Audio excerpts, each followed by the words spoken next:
the ancient Pekingese man-eater found off the southern bay of California.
There must be more, because look, you go to edit character, you back out, and it's the little dance.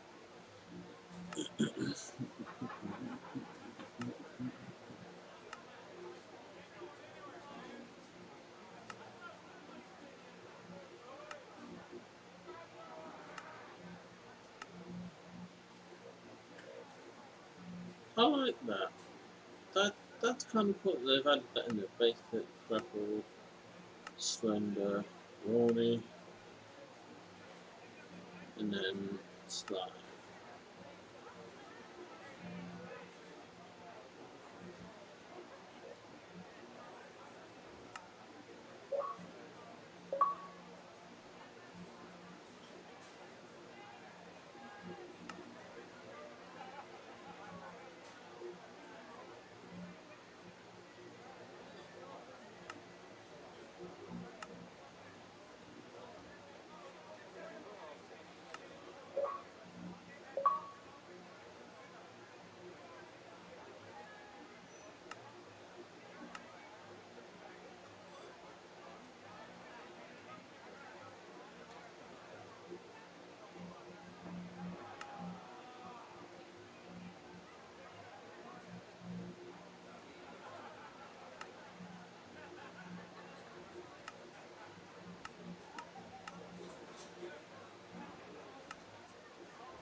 That just was stupid.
Oh wow.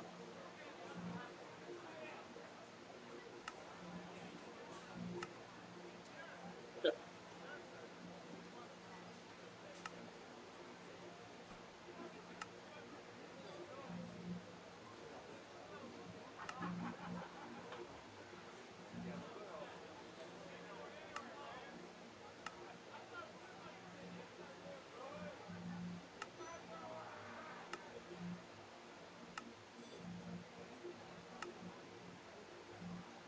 Oh, so deep.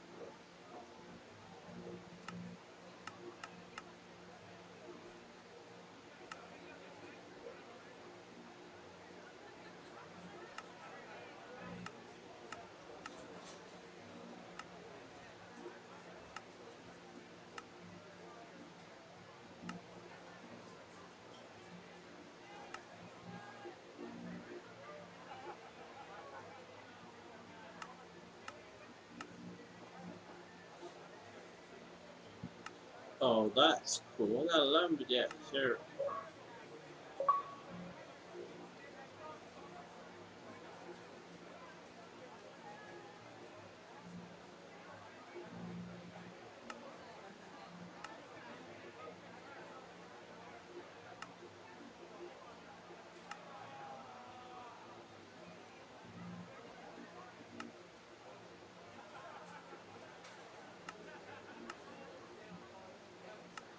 Yep, I like that. That looks cool.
Yeah, I kind of, the bell looks kind of cool, but I do like it without. So,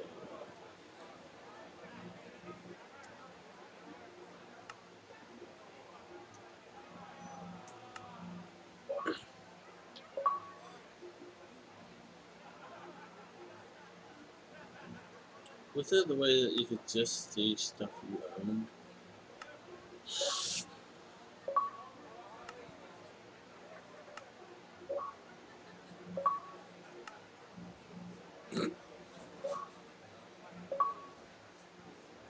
Kinda don't want.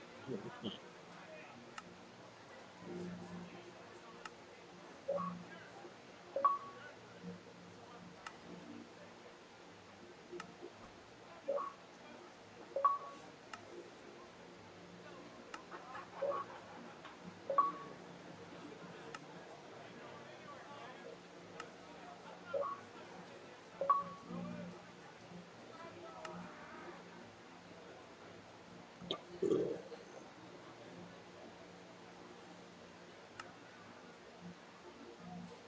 oh, I can have a glove. And I haven't unlocked any. Oh, that would look cool. Yeah.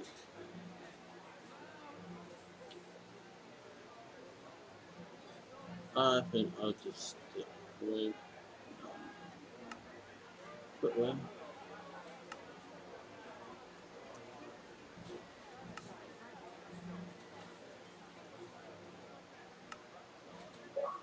Just on one. I thought that was funny.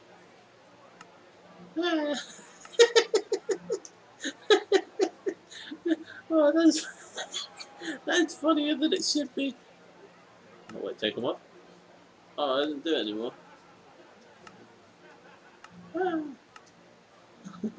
That was funny. Basic training, yeah, from basic footwear, man. Base item.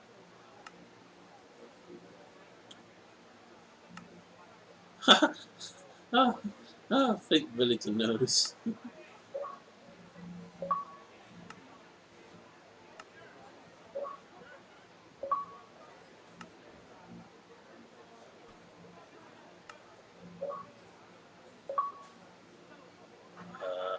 Kind of want to wear that one, I'm not gonna lie.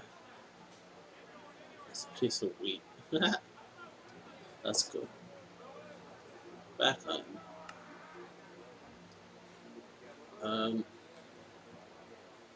What's this? Oh.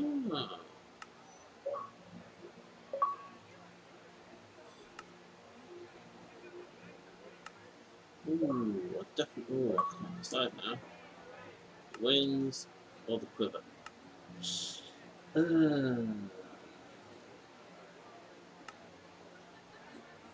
Wings look cool. Yeah. I'm not doing that.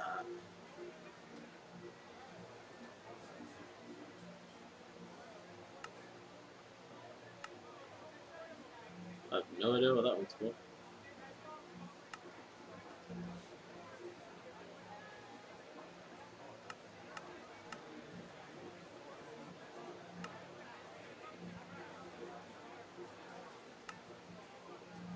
Oh. Yeah, I do not want.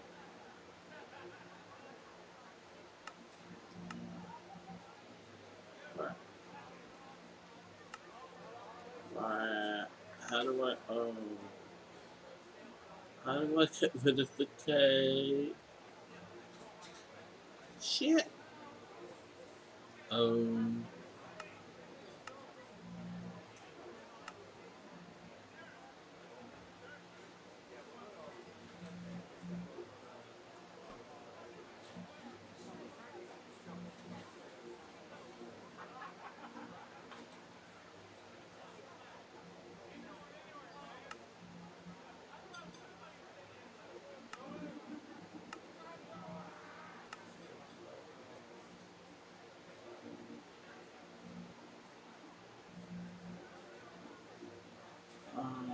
How do I get rid of it? Oh, wait, hang on, hang on, hang on. I know. It was there.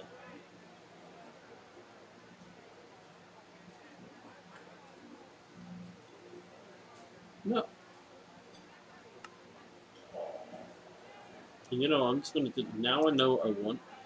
I'm gonna delete it, and I'm gonna start again. Right, body. Hold on. Right, let's pick. Let's go here.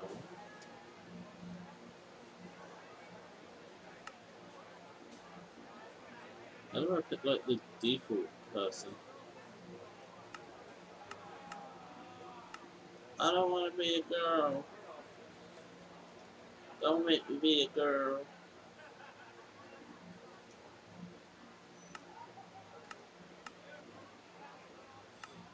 Right, right. Raise and we went for warning. Pair it with the spike top at the front. Eyes. That one. No, my hair wasn't that. No, that wasn't the hair. What hair was it?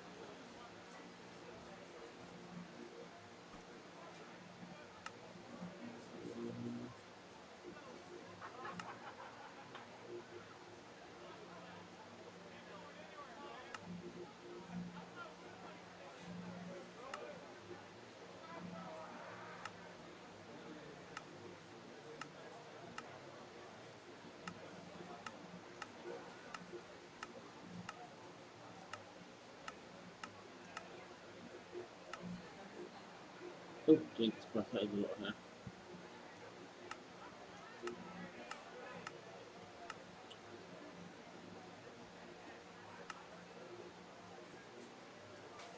Spiky face. Where is that one? No, there it is. Spiked one. That was it. Oh no, we had the others. Now. Yep, that one. Facial hair. That one. There we go. There we go. Arms we didn't change. Arms. Yeah. Legs. Oh wait, hang on.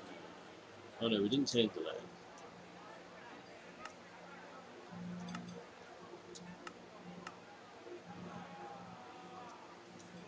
It's now top. On deck. Bottom.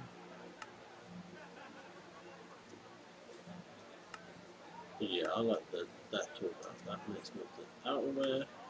Now we're having a headwear. Are we having one of these things?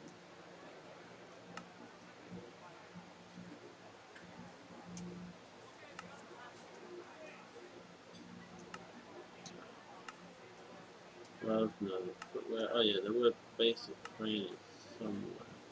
Yeah, I know it's a parking, but I'm just having a look at that stuff. There's the base tribute. Base item.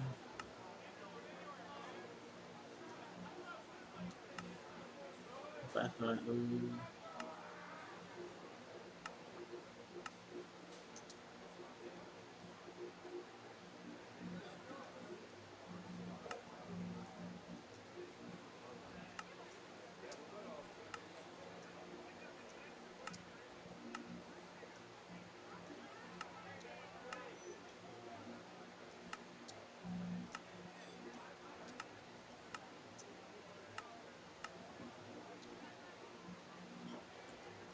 I think we are done. That is cool.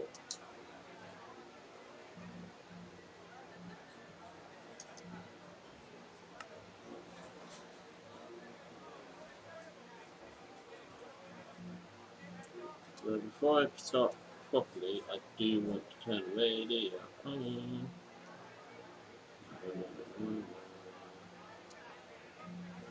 Oh, blimey.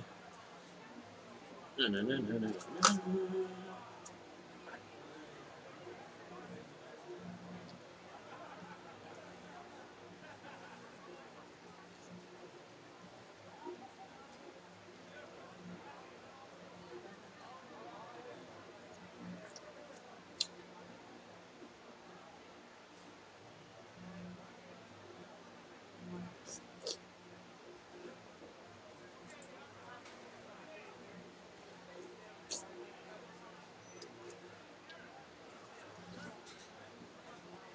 Mm.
benefits, inclusion and diversity principle, and how, and he said, he is a man of privilege. He knows that. He's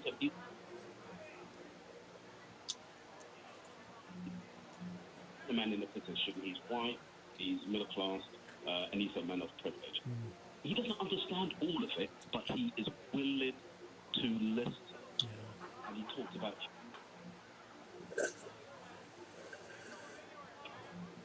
humanity. Now, when I have people like that who can stand and say, you know what, I do have privilege, I realize there's something not quite right here or fundamentally wrong, I realize that to say I'm not a racist, therefore it's not my problem, is not good enough. And therefore, I am going to engage to learn and understand so I can make an informed decision. So I want to put that out to people sending any messages to you which are challenging you, to the two ladies who I referenced. Before you say some of the things you say, pause for a moment and try to understand why these things are happening. And let's have a conversation. Paul, it's been such a powerful conversation with you here, so I thank you for calling, and I want to encourage you, because Bila, I think it is on Twitter, has texted. Bila hashtag Black Lives Matter on Twitter has tweeted saying, "You're right, Majid, but we're going to win this by being peaceful, and this time we have more on our side. We have millions of people like Martin Luther King, talented and able to engage and inspire. So as Muslims, we do challenge the backward wrong things in our faith as well." That's there from, I think it says Bila on Twitter, but it was a lovely tweet, so I thought I'd read that to encourage you as well, Paul. Thank you so much for calling in. I think I felt the words coming from your heart there, and I imagine the listeners did too. And I encourage you not to lose heart, because this conversation which you focused on, we need this conversation, it has begun, it has started, it's a good thing it started. And now let the adults, like you, Paul, have that conversation instead of the kids going around smashing things up in the streets. It's people like Paul that we need to be having this mature dialogue with, so we can, together, all of us, arrive at a better place, which I think we will do, by the way. I'm optimistic. I think off the back of all of this mess, especially because people are finally beginning to understand what's going on with the analytical framework of, like, the world we find ourselves in post, I don't know, let's say post 2008 economic crash. We're finally beginning to understand how the chips have fallen. And I think that helps us work out a way forward as well. That was Paul there. Again, a first-time caller, but I hope he becomes a regular caller. You're listening to Majid. Now was the time at 2:33 now. It's time for the news headlines with Tim Humphrey. Merseyside's Chief Constable says violent disorder shown last night by fans celebrating Liverpool Football Club's Premier League win was totally unacceptable. Andy Cook says it's tarnishing the image of the city, and proper celebrations can happen once the coronavirus pandemic is over. It's understood residents at a hotel in Glasgow, where 6 people were injured during an attack, had raised concerns about the suspect's mental state. The man was shot dead by armed police yesterday. Summer holidays abroad could be back on the agenda as the government confirms it will announce agreements with certain countries with a low coronavirus risk. Resort ministers are likely to clear the way for trips to France, Greece and Spain, meaning people won't have to self-isolate for 2 weeks when they come back. And the weather, showers in most places, heaviest in the north, a high of 22. This is LBC. Disney's Artemis Fowl starts streaming exclusively now. Artemis, there is an artifact from another world that threatens mankind. Your mission is to steal it. Based on the epic best-selling book series. We need a thief, and we need a fairy. Disney Plus invites you to experience a new world. Who do you think you are? I'm the next criminal mastermind. Disney's Artemis Fowl, now streaming only on Disney Plus. 18 plus subscription required. T's and C's apply. At Harfords, we're here to get you where you want to be. We fit car tyres for over 500,000 customers every year. We could fit yours at one of over 350 garages, or even on your driveway with our mobile experts, which means you can safely hit the road again and surprise that special someone. Happy birthday! From tyre fittings to MOTs, there really is no job too big or too small. Halfords, for life's journeys. The Mini Electric was raring to go until ready, set, stop. We hit the power down switch. We waited. But now it's time to start up again. Okay. We're ready with the Mini Electric and whole Mini range online. Showroom safety measures are set, and we're feeling good to go. Find your perfect Mini at mini.co.uk. How do we control coronavirus now? Listen to Claudia. She's a care worker. I got the call from NHS Test and Trace. Told I'd been in contact with someone with coronavirus. Couldn't believe it. I had to isolate at home for 14 days. Couldn't go to work, couldn't go to the shops, couldn't get out to exercise. I didn't even feel ill. But you know what? To protect my family, my friends, my community, well, you just do it, don't you? Stay alert, control the virus, save lives. Get your cook on with Asda. With rollbacks on Hellman's Real Mayonnaise, 705 grams was £2.75, now £2. And a 6-pack of Warburton Sandwich Thins was £1, now 75p. Wham bam, add your lunchtime ham. Find thousands of rollbacks across our stores. Asda. Selected stores and lines subject to availability. Offers end 1st of July. Global Player. Radio, playlists and podcasts. Where it's all together and all for free. Download it from your app store now. This is LBC with Majid Nawaz. Call 0345 6060 973. Tweet at LBC. Text 84850. Wow, that was a really powerful call with Paul. One reflection before I go to Yvonne, who's been waiting patiently, and that is that part of our issue here in the United Kingdom is we still have an established church. So, of course, the Queen is the head of the church, and therefore any reform does require, by definition, some form of state involvement because the Queen is the head of the church. And the Archbishop of Canterbury, the Church of England, the Church of Scotland, they serve the Queen. So it's important to remember that. It's important to remember that. Personally, my view on that, by the way, I think the Queen's doing a great job as Queen. I think she's, managed to keep the country as united as she possibly could through a lot of turmoil and difficulty. Though principally, I think there's a better way to run a country than to have a hereditary monarchy. However, I'm pragmatic on that. I recognise the Queen is doing a great job. All it takes for the monarchy is to have a bad monarch and people will change their view. However, we've been lucky in that we've had a Queen who has really been keeping... I remember the Scottish referendum, and she kept us together. Partially her, of course, there are other factors, but her role in that as well, to keep us united as a country. And then, of course, you remember her address during the COVID lockdown, and it was... and she said, we'll meet again. Was that the ending of her speech? We will meet again, or we shall meet again? It was inspiring for people that are of that generation. Yeah, people of that age group, it really did inspire them, and that's what matters. When you talk about meaning matters to people to whom it means something, and a lot of people in this country grew up with the Queen as the thing that got them through World War II, and with Churchill. So you remember that, and you remember that they have feelings too. It's important. That's why I'm ultimately a pragmatist when it comes to these things. Anyway, 0345 6060 973. Let's go to Yvonne. Tell us what you think, Yvonne. Hi, Matthew. Welcome. First time to you. Welcome. Thank you. Jewish people are Mediterranean Caucasians. A lot of them have ginger hair and green eyes. Ashkenazi Jews are, Yvonne, not Sephardic Jews. Not Sephardic. Though I think they prefer these days, rather than Sephardic Jews, they prefer a different name, which I'm gonna remember. But yeah, well, Sephardic come from Spain and Portugal. No, that's modern history. But anciently, all of them come from Middle East. No, yeah, I've come from Middle East. Yeah. But when the diaspora occurred, after the first temple... Okay, Yvonne, you're being prompted by somebody, I'm afraid. That's not how a call-in show works, I'm afraid. You can't have somebody prompting you in the background. If you wanted to speak, if that person wanted to speak to us, they could have called in themselves to speak to us, and we could hear the prompts. So I'm afraid that's not an honest conversation. Daphne from Stoke Newington, tell us what you think. Hi, Majid. Welcome.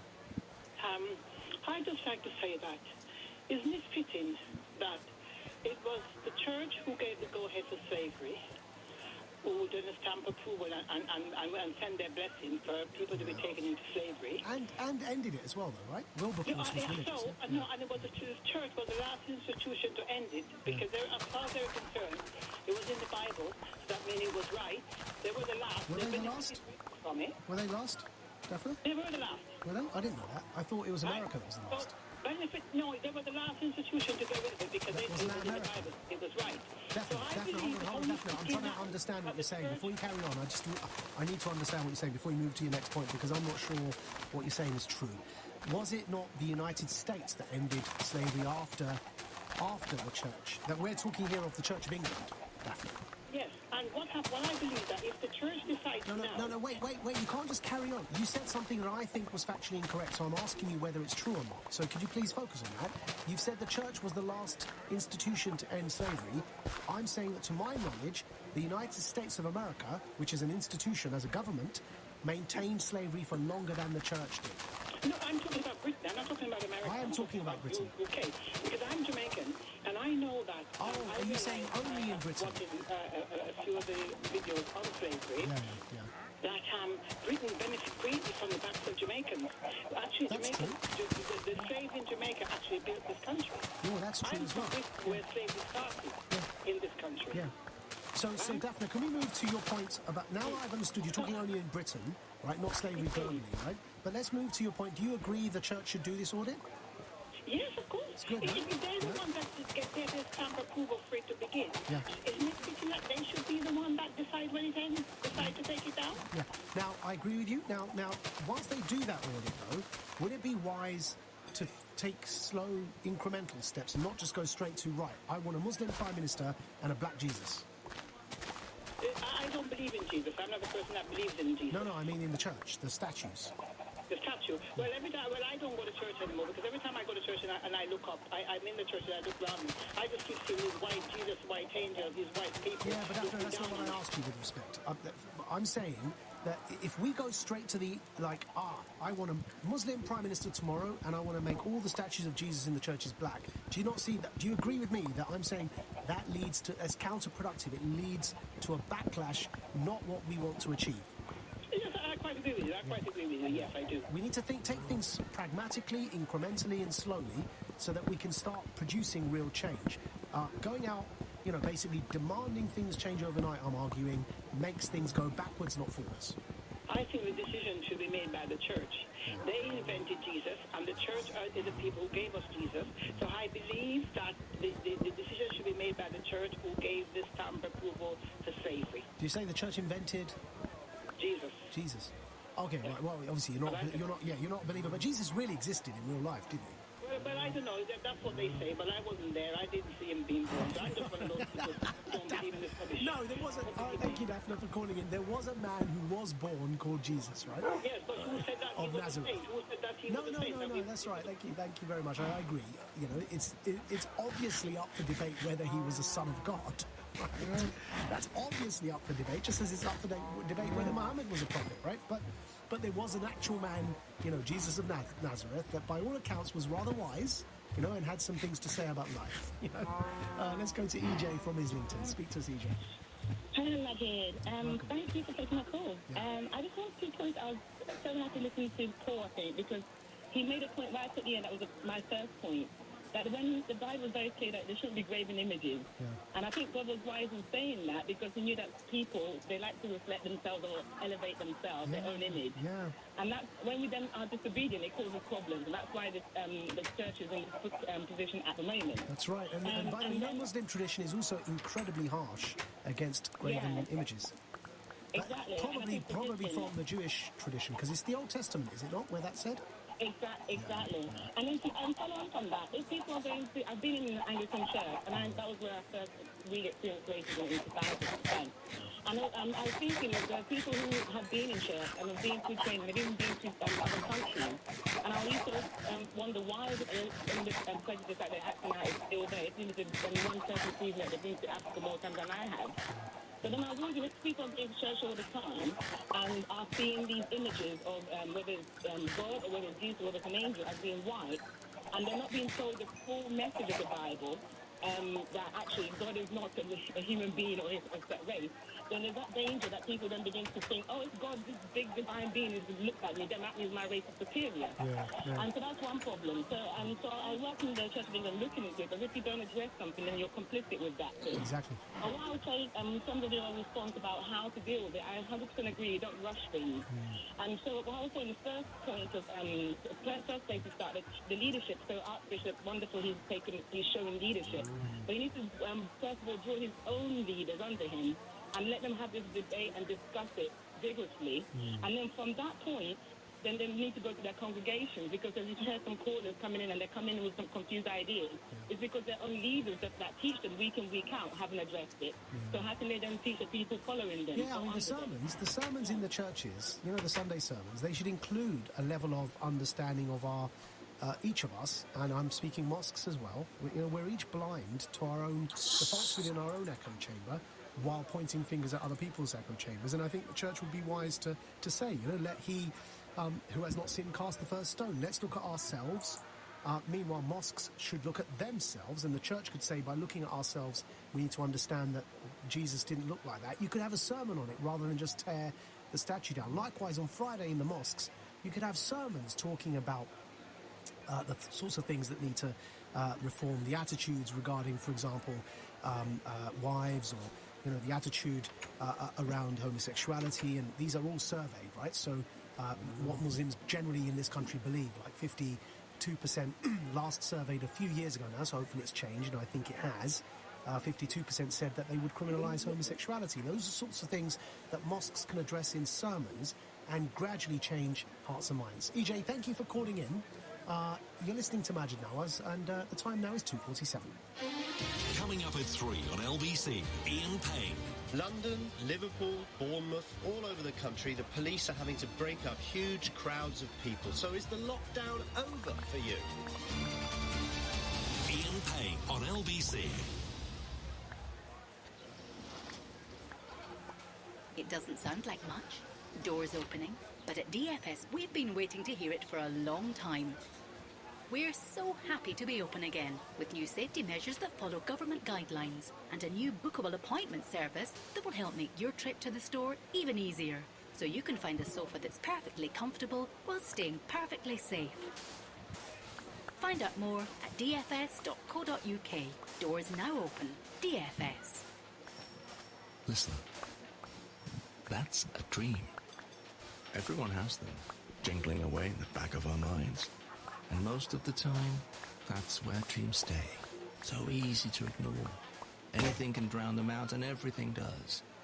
But at Honda, we listen to our dreams. We get right up close. And on really good days, they become reality. From 2022, Honda's mainstream cars will only be hybrid or electric. Honda, the power of dreams. At Halfords, we're here to get you where you want to be. We fit car tyres for over 500,000 customers every year. We could fit yours at one of over 350 garages, or even on your driveway with our mobile experts, which means you can safely hit the road again and surprise that special someone. Happy birthday! From tyre fittings to MOTs, there really is no job too big or too small. Halfords, for life's journeys. Picture this. Small businesses on eBay are ploughing on, boxing up goods and rolling them out, shipping kettles, instruments to kids, art for walls, treats to pets, shorts for sunny weekends, to brighten up one British home at a time. Thousands of small businesses on eBay are helping to keep the nation going. They are individually brilliant, stronger as one. Buy, sell, eBay. In line with government guidelines, face coverings are now compulsory on public transport. At Asda, you can get a 4-pack of Prima disposable face coverings for £2.80, or a 2-pack of washable face coverings from £2.50. Asda, we're all in this together. Selected stores subject to availability. Pets in a pickle have your pets covered, with pet insurance policies as unique as they are. Visit petsinnapickle.co.uk. Majid Noirs on LBC. Call 0345 6060 973. Good afternoon, good afternoon. Now, before I go to Sabrina, and thank you for waiting, I want to read a text because not I'm complaining, I'm happy this text came in. It says, halfway through a powerful contribution from a caller, he's referring to Paul, the member of the Black Pentecostal Church who we extended the conversation with. It says, halfway through a powerful contribution from a caller, Majid pipes up, so you know your flowers. I found this great app. Could Eddie Mayer be asked to run some internal training courses, please? Now, apart from how funny that text is, because it's quite insulting to me, and I can laugh at myself, allow me to explain to you what I do and why I do it. So what may seem to your ears as a random and useless anecdote about the fact that a black man in the middle of a conversation about why he wants to see a black Jesus in church and how upset he is, also happens to like flowers, why I emphasised and stopped him and wanted the listeners to hear he liked flowers is because there's a stereotype out there of an angry black man. Now, the way my mind works, sometimes you may not understand, but that's why I do things. If you look to my Instagram page, you'll see that it's not political. I made a brief period of exception during 1 week after the George Floyd killing, where I started posting my political views on Instagram and then ended it again. It was an exception because ordinarily and throughout all of the period I've used Instagram, it's only been personal photos. And the reason I do that, the reason I stopped when Paul, a black man, said he liked flowers is because in this country, ethnic minorities' presence, even in their private lives, can be an incredibly powerful political tool for bringing people together. If you heard Paul and it was a powerful emotional conversation, some people would have heard Paul, an angry black man.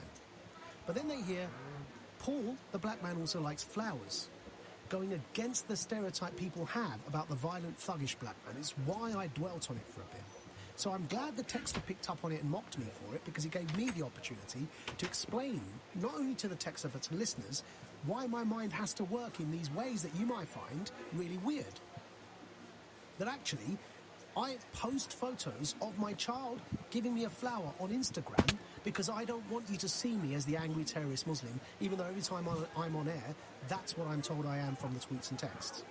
It's why it's called to humanise the personal lives, especially of black and Muslim men, because we're seen as something else. So a black man into his flowers is important for me and powerful for me. Otherwise, we end up with the next text I'm going to read you, which says, go and live in the land of your fathers. This is a white country. When in Rome, do as the Romans. Leave the royals alone too. See, now that's why it's really important. If you don't humanise me, if you don't humanise Paul, it's easy to sympathise with texts like that. But the way to humanise somebody is by demonstrating other sides to their personality. So you see them as an entire entity that is worthy of emotions and empathy and feeling and sympathy. And so forgive me if sometimes I do weird things that you may not understand on air, but I'm thinking of things in a few different ways because of my life experience. Everyone has their own life experience, and mine teaches me, and of course the people I respect and love and listen to and learn from, teach me of the importance of constantly reminding yourself and others of the human side to the person you may be disagreeing with. Okay, on that note, let's go to Sabrina on the line from Herne Hill. Go for it, Sabrina.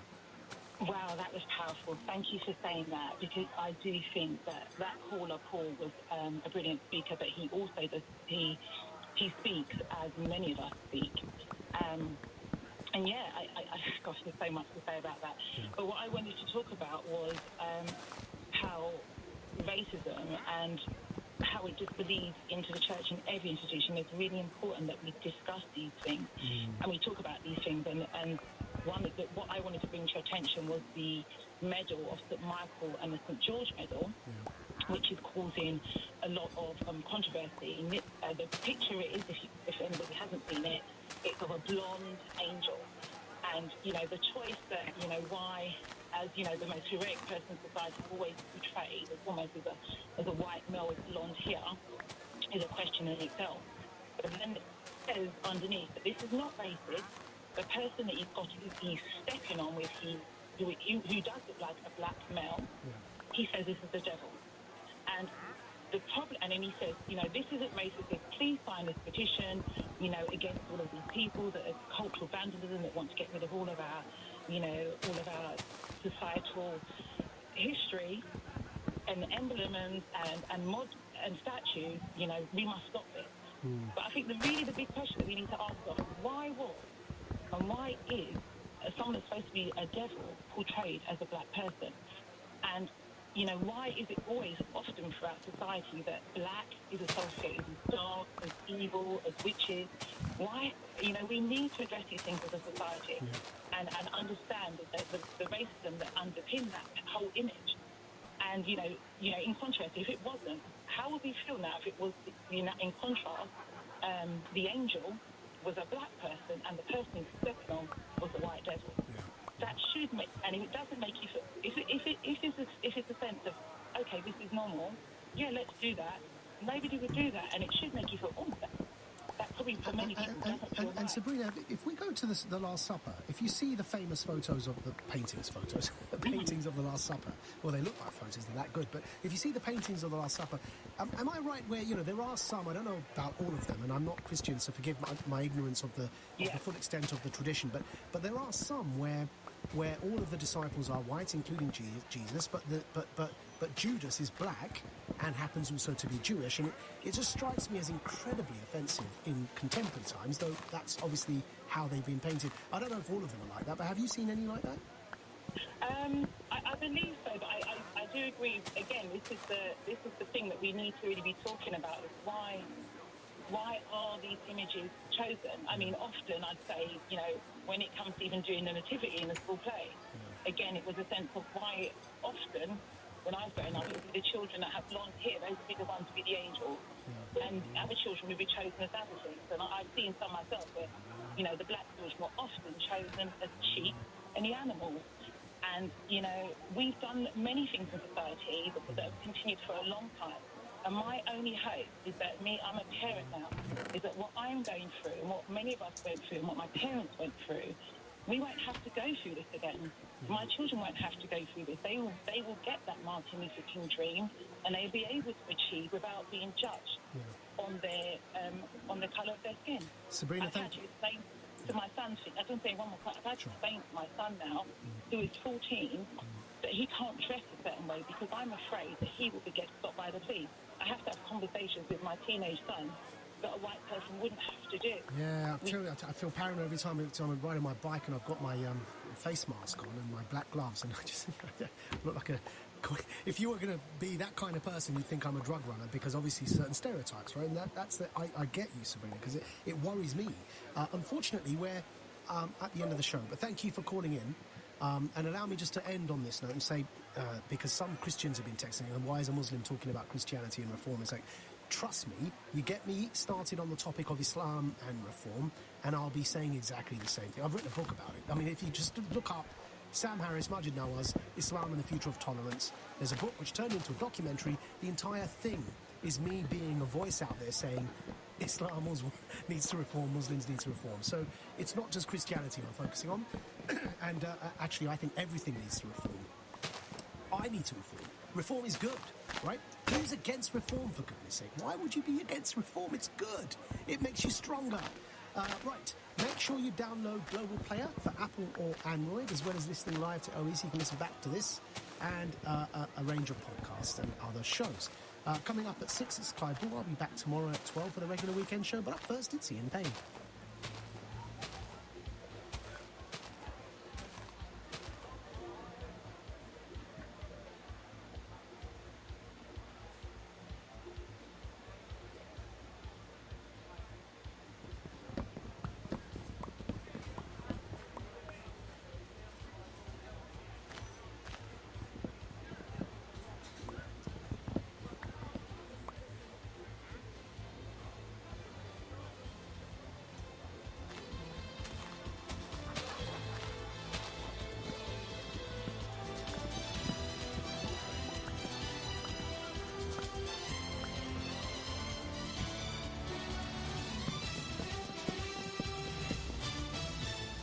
On your radio, on Global Player, and Play LBC. Leading Britain's conversation, This is LBC.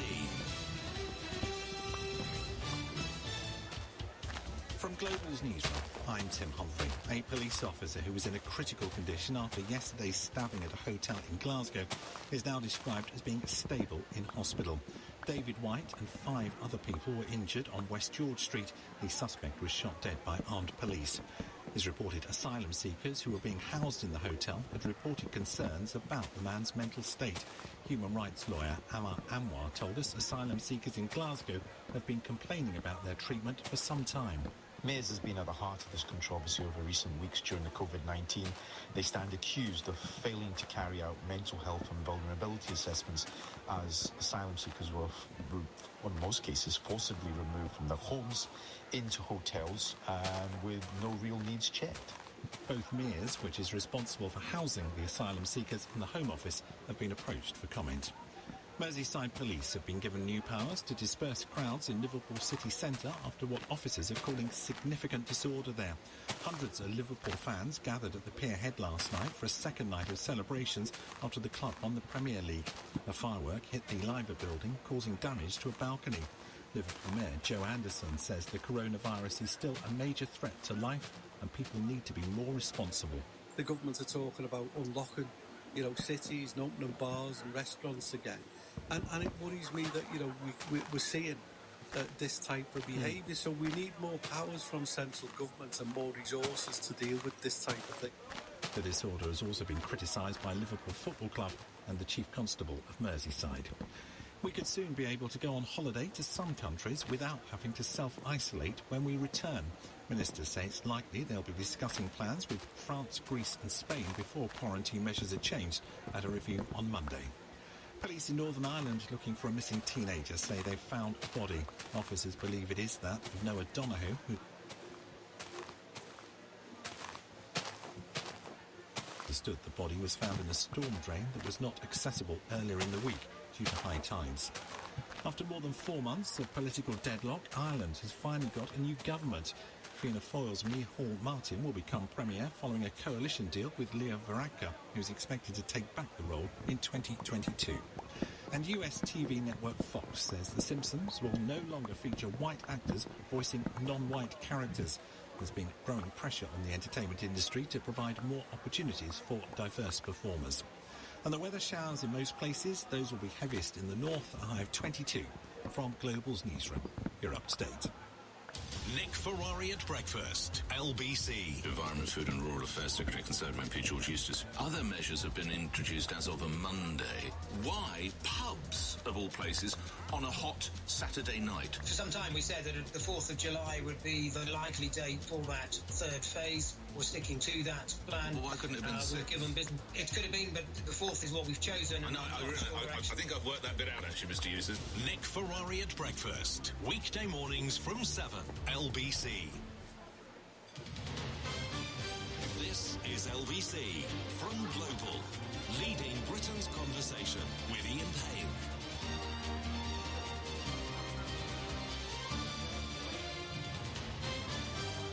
There you are. I missed you. Sorry, we had technical problems in the studio, so I wrote this beautiful opening as well, all timed to perfection with music underneath, and nobody heard it apart from all the people in my head. So I shall do it again. Hello, thank you, Majid. It's Ian Payne here. It's Saturday. I wonder where the big crowds are going to gather today. The beach at Bournemouth, Liverpool city centre, inner London. For some reason, thousands of people seem to think it's okay to party in huge numbers, and I'd like to know why. And I really would like to hear from anybody who has attended any of those events or is planning to do so tonight. If you want to be anonymous, you can. We always say that. You don't have to tell us who you are and people can identify you. I want to know what's going on. I want to know what's going on in the heads of people. I'm not going to lecture you. I honestly want to understand why you think it's okay. So if you've been to any of these things, if you've been at any of the London block parties, either in Brixton, Notting Hill, or last night in Maida Vale? I'd like to hear from you. Are you a Liverpool fan? Were you out in the city last night where they were letting off fireworks? I want to hear from you. Have you been out the last 2 nights? Will you be doing it again tonight? How will you be celebrating? How many nights can you celebrate your first title in 30 years? Or have you been on any of our crowded beaches? It's a simple thing to ask, but the fact is that a lot of people seem to think that the lockdown is now officially over. Here's my take on it, and then you can have your say. 0345 60 60 973 is the number to ring. 0345 60 60 973. You can text 84850 or tweet at LBC. I would like to know why you have been out and about knowing that even though the lockdown is easing, we're still supposed to be social distancing and doing all those things to stop getting a second wave and spike and all the rest of it. My take on it is this. People are frustrated at having been inside. They see the opportunity of sunshine to go out and celebrate. The celebrations in Liverpool are obviously unique to Liverpool because of what's happened, but in inner city London, going to the beach in Bournemouth, people are trying to celebrate and trying to enjoy themselves like they haven't been allowed to do for quite a long time. And the reason I think why people have been able to do this without fear and feeling that they're justified is because the Prime Minister has kind of given them carte blanche. When he uses phrases like, our hibernation is over, it does get into the heads of people to think, that's better. That's like walking to work today through Leicester Square. Loads and loads of places open. Hardly anyone around, but you've got all the people in Legoland standing around with their face masks on, but not serving anyone because no one's going in there. But there are places, aren't there, which are kind of back to normal. I mean, more than normal. I mean, it was a stiflingly hot day, wasn't it? Was it Friday no, it was Thursday, wasn't it, when Dorset Beach and Lulworth Cove and various places around the country was absolutely heaving with people. I really want to hear from anybody who has been to the beach, who's been to the Liverpool party, who's maybe been to one of these raves in Manchester. Why do you think that it's okay?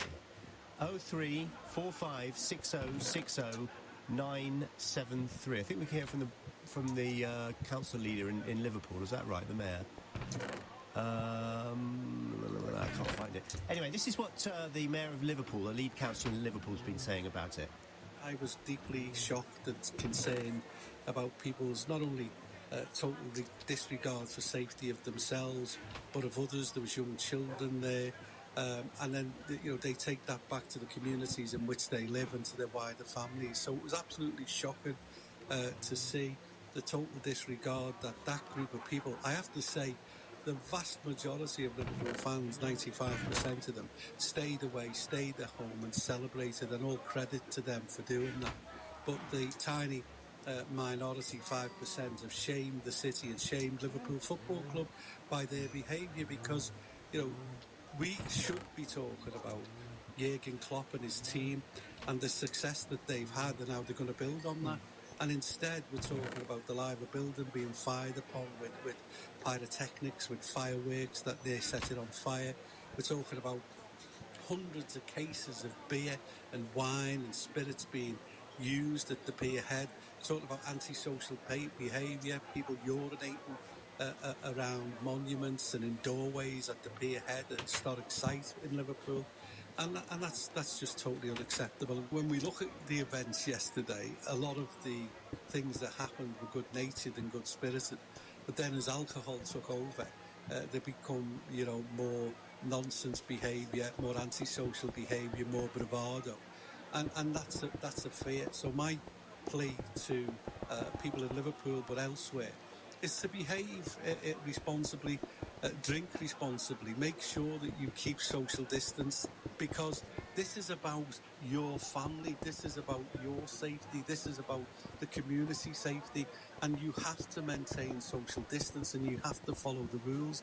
And it's as simple as that. We're not out the woods, we've got no vaccine, no antidote for this virus, and we need to be, just 500 people died in Liverpool as a result of COVID, and I want to make sure that it doesn't go much higher than that. Well, I'm talking to the police today, and we're looking at what we've got to do and how we respond to this, and I'm fearful that it might happen again if we don't make clear public statements today that you will not be allowed to go there. But that comes back to my point again, that I haven't got those type of curfew powers. That was the Mayor of Liverpool, Joe Anderson, who was speaking to LBC, saying last night's scenes were unacceptable. The council, City Council, the Liverpool Police, the Merseyside Police and Liverpool Football Club have issued a joint statement saying that the behaviour of fans has been wholly unacceptable. Anyone think it is acceptable? And it's not so much setting fire to the town hall, unbelievably. It's more about the social distance. Everything's just sort of been forgotten. It's as if, I mean, you don't want to say there will inevitably be repercussions in terms of another spike in Liverpool because of this, but you kind of think there might be. There wasn't there, when they played the Atletico Madrid game, and everyone was a bit conscious about that and whether or not they should have done. I want to hear from you if you've got a view on people who are gathering. And as I say, if you're a first-time caller or you're somebody who actually has attended one of these things, as I say, you don't have to identify yourself if you don't want to. I would love to hear what's going on. What's the conversation going on in your head that tells you that things are okay to go to a crowded beach, even though you've been told not to and it's stiflingly hot? If you've appeared at one of these block parties, Cressida Dick herself saying, I think over 100 police officers have been injured in the last 3 weeks trying to break things up. She also said that these are illegal gatherings and therefore she will take appropriate action. The statement from Liverpool is basically saying, you know, once things have calmed down, we will make sure that you are able to go wherever you want to go. But until then, we must social distance, we must be responsible, otherwise more people are going to get ill and worse. So the people I want to hear from mostly are, in order of preference, first-time callers, always right up there. Secondly, from people who have attended an event. It could be one of the events, particularly the event in Liverpool last night or the night before. Is there anything going to happen tonight? Is Liverpool going to be a ghost town tonight? 0345 6060 973. You can text 84850. You can tweet at LBC. And if you ring now, you'll get through, I promise. 0345 6060 973. A lot of you criticising the government, saying Boris Johnson is to blame. A lot of you still blaming Dominic Cummings, saying it was okay for him to do what he did and get his eyes tested or whatever he said, then it's okay for me to go out. Well, I guess the general rule has to be it's not necessarily allowed to go out, and gatherings like this are not actually allowed, and in certain cases they are illegal. A texter here called Paul says, please include the protests too when you talk about people getting together. Well, we've talked a lot about the protests, but if you want to revisit that conversation, that's absolutely fine. The fact was that the protests were not declared. Well, they were actually declared unlawful at one point, weren't they? The police did actually say they were unlawful. If you're a member of the police force, again, you don't have to identify yourself if you don't want to. Tell us what it's been like for you. How confusing has the message been? On the one hand, you've got to play a softly approach. On the other, you've got to pile in and break up some of these gatherings. I suppose the only distinction I would make, the Liverpool one, I don't know, but I'm pretty sure that the Liverpool one was people just enjoying themselves but getting completely over-exuberant and causing damage. I'm not sure they actually attacked the police, and I'm sure they didn't attack the police in Bournemouth, even though the police... I saw a policeman in Glasgow pouring away someone's bottle of vodka as they were having a picnic. I was thinking, God, blimey, that's a bit strict. I know drinking in public in Scotland is frowned upon a bit more seriously than it is here, but still, I would have thought a little bit of lenience. But I think the other thing was that a lot of people are making the point, oh, well, all these parties that are going on in the middle of the night in London, for example, are violent people. There's a kind of thug element to a lot of it, and they're attacking the police, and that's what makes them different. Do you think that's different? Do you think they're all the same, really? Essentially, they are all the same. It's people flouting the current advice. Let's take a quick call before the break. Darren's in thank you for the follow, Darren. Live Along. Hi, good afternoon. Hello, mate. Well, how would you like to say? How are you today? I don't know if there's enough time for me to say it. I think in answer to the question why people are going out and about is that the fear of the virus has disappeared. Yeah. It seems to me the only people that are continually driving the narrative of the virus seems to be the mainstream and the broadcasting media. And the scientists. Well, the scientists, we're not hearing from them. Do you think it was a mistake to get rid of that daily briefing? I was listening to who was it? Tobias Elwood, and he was saying he thinks it's a mistake to get rid of him because it basically makes people think, oh, well, it's over. Well, where are we being tested? Why are the media not driving where we should go and get tested? If there's a real concern about this virus, it seems that the numbers can be controlled by simply saying that tests are being done, tests aren't being done, tests in certain parts of the country are being done in more than others. It's a very manipulated and controlled political virus, in all honesty.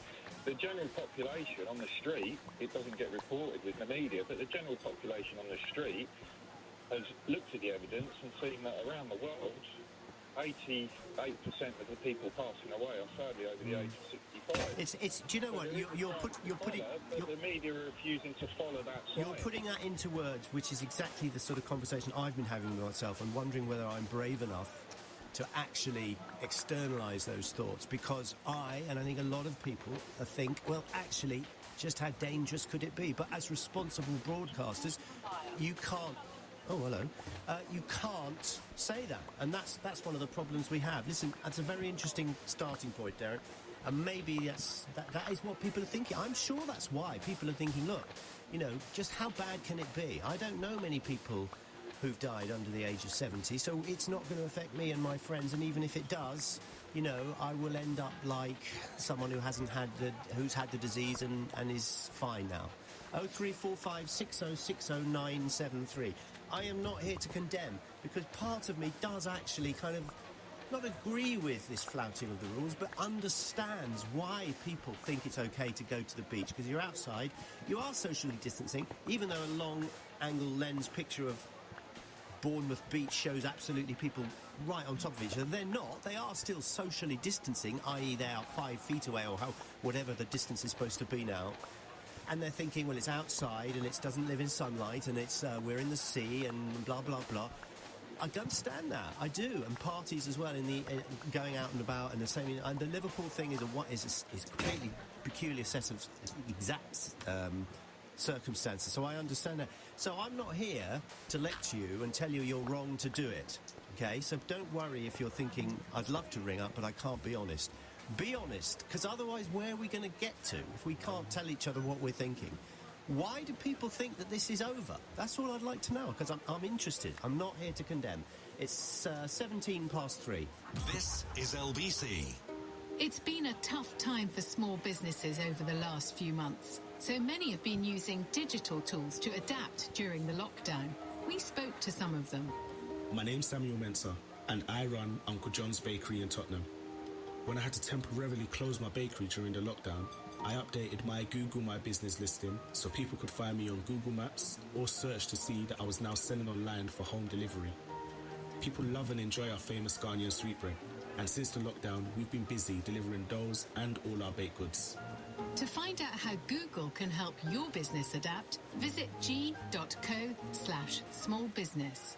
Formula One is back. F1 is back on Sky Sports. It's lights out, and away we go. And there's never been a season like this before. Oh, how was that fast? No one knows where this road leads, but it's going to be a hell of a ride.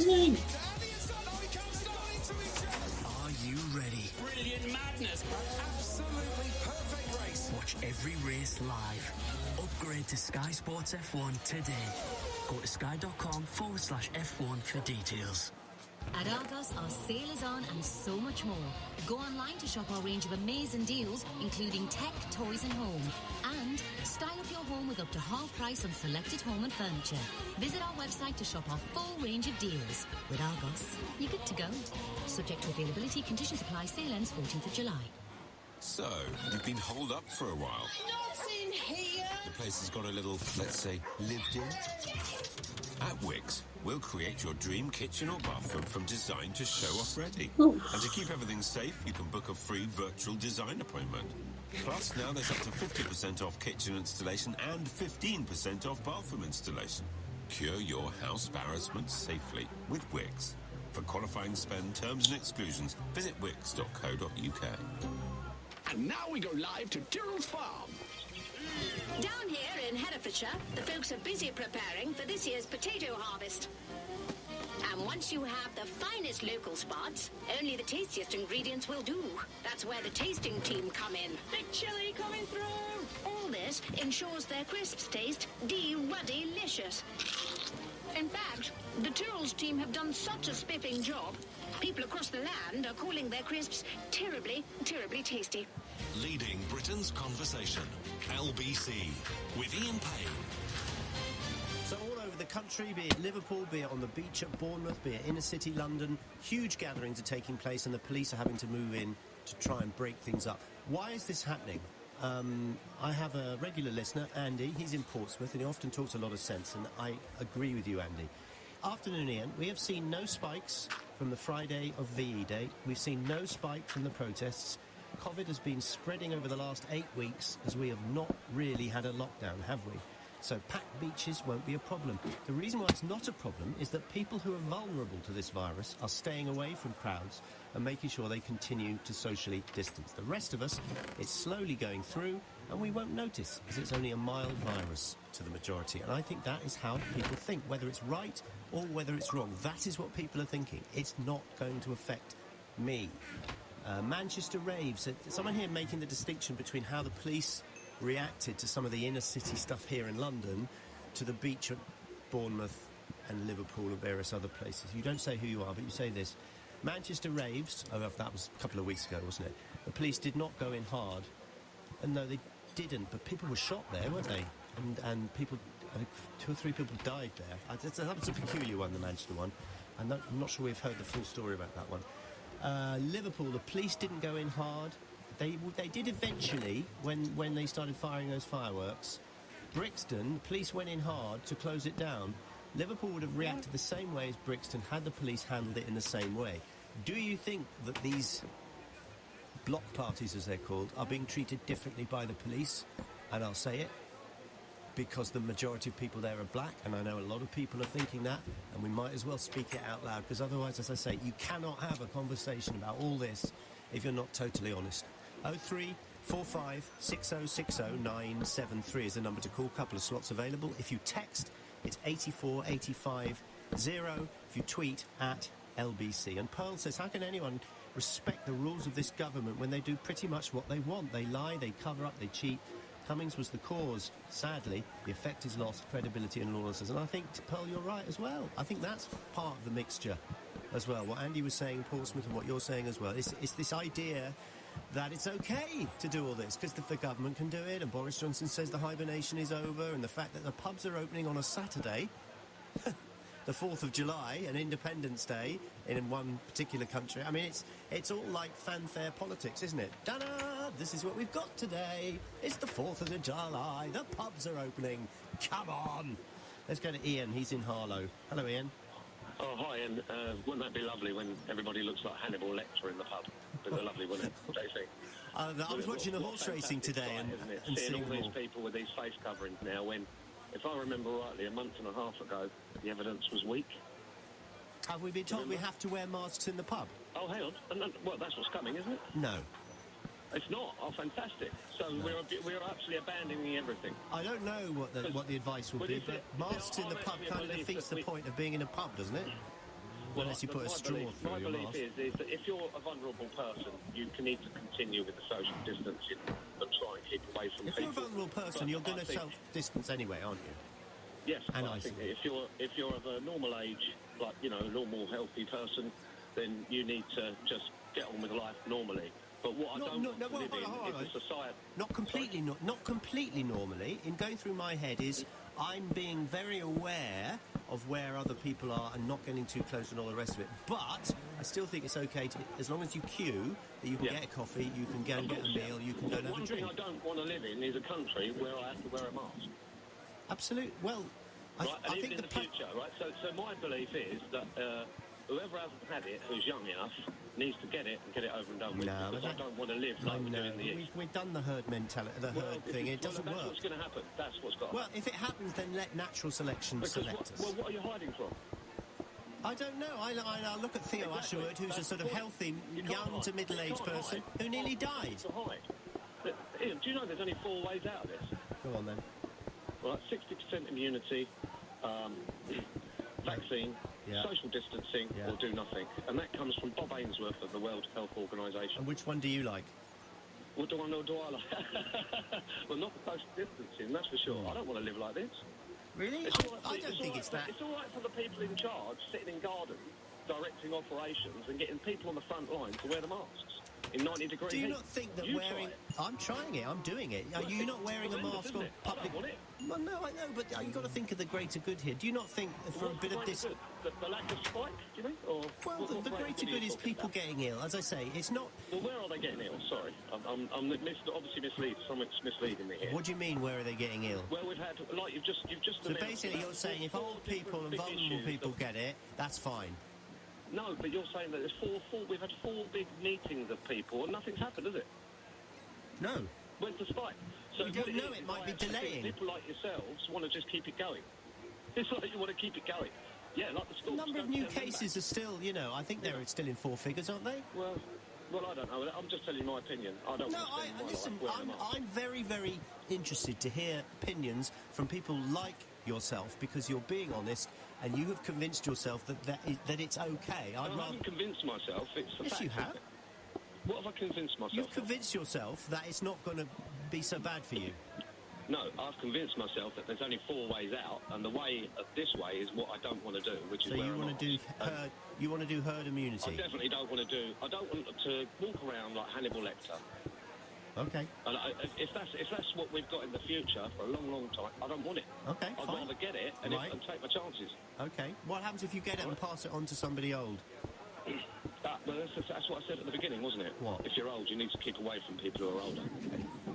No, it's good, but that's a good. It's good to hear views like that because I think there's an enormous number of people, Ian, who think exactly like you. In fact, I'm convinced they are, and that's why people are going out and about. Let's go to Stratford-upon-Avon. How lovely. Here's Matt.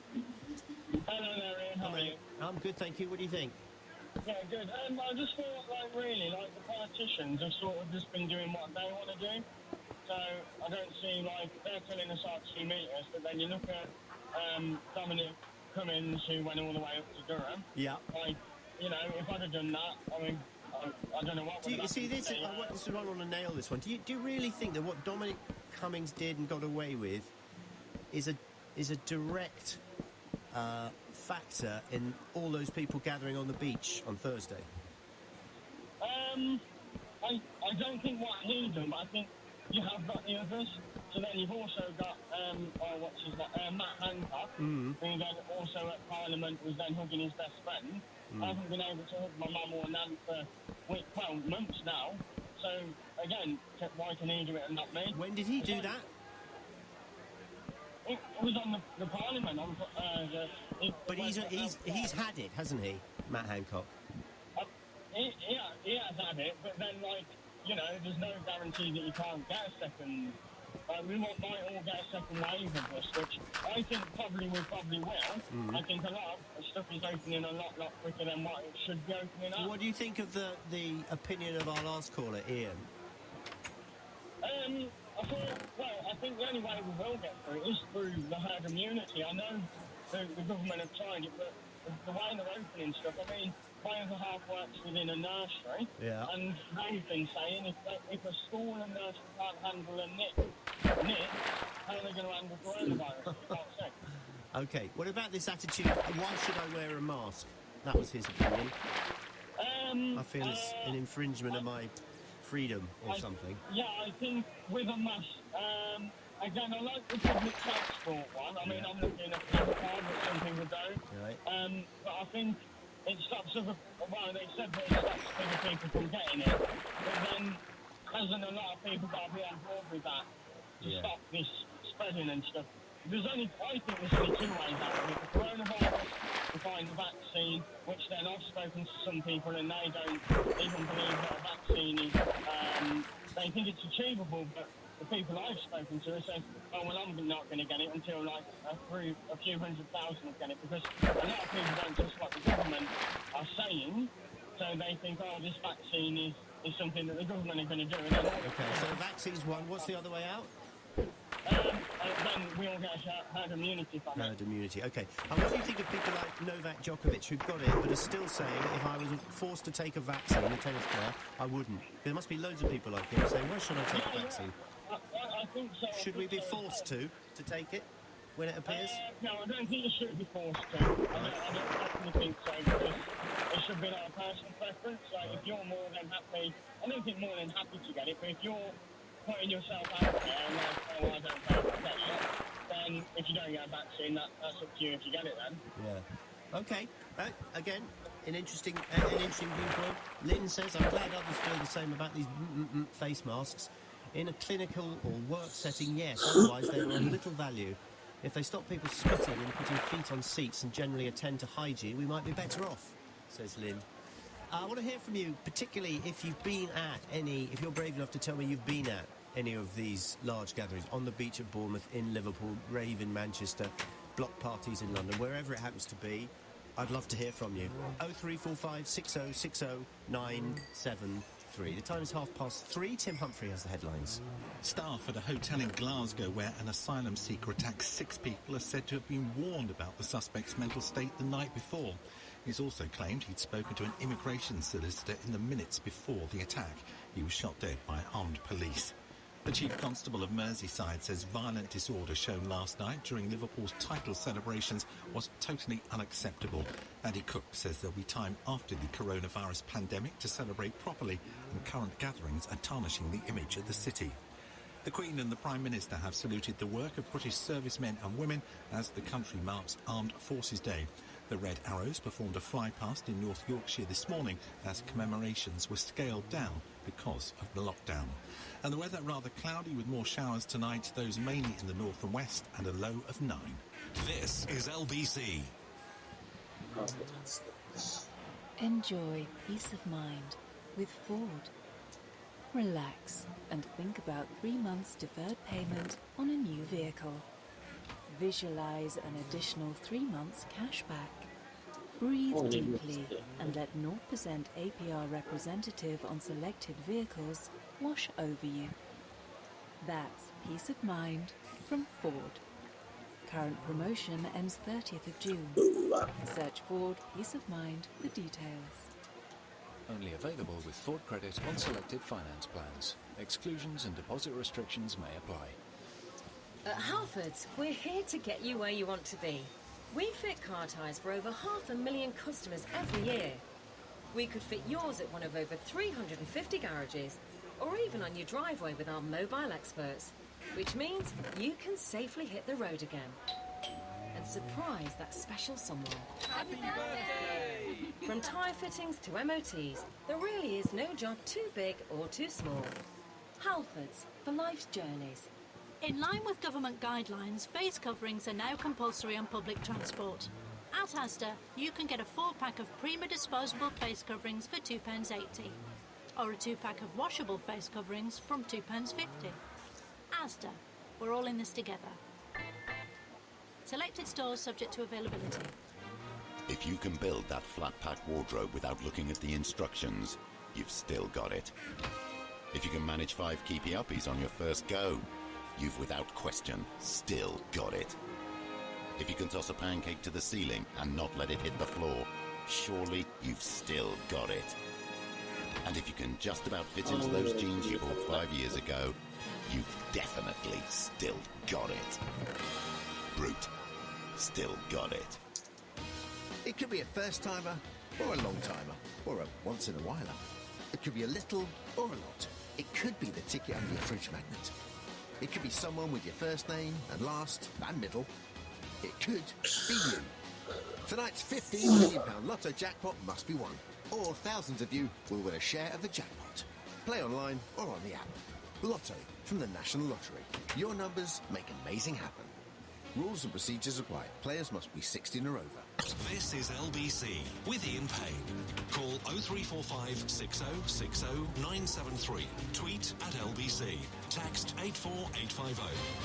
Come on, as Delia once said, where are you? Lisby Avenue.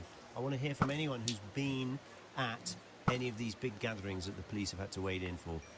Bournemouth Beach, block parties in London, Liverpool celebrations last 2 nights. Come on, let's hear from someone who's brave enough. You don't have to tell us who you are.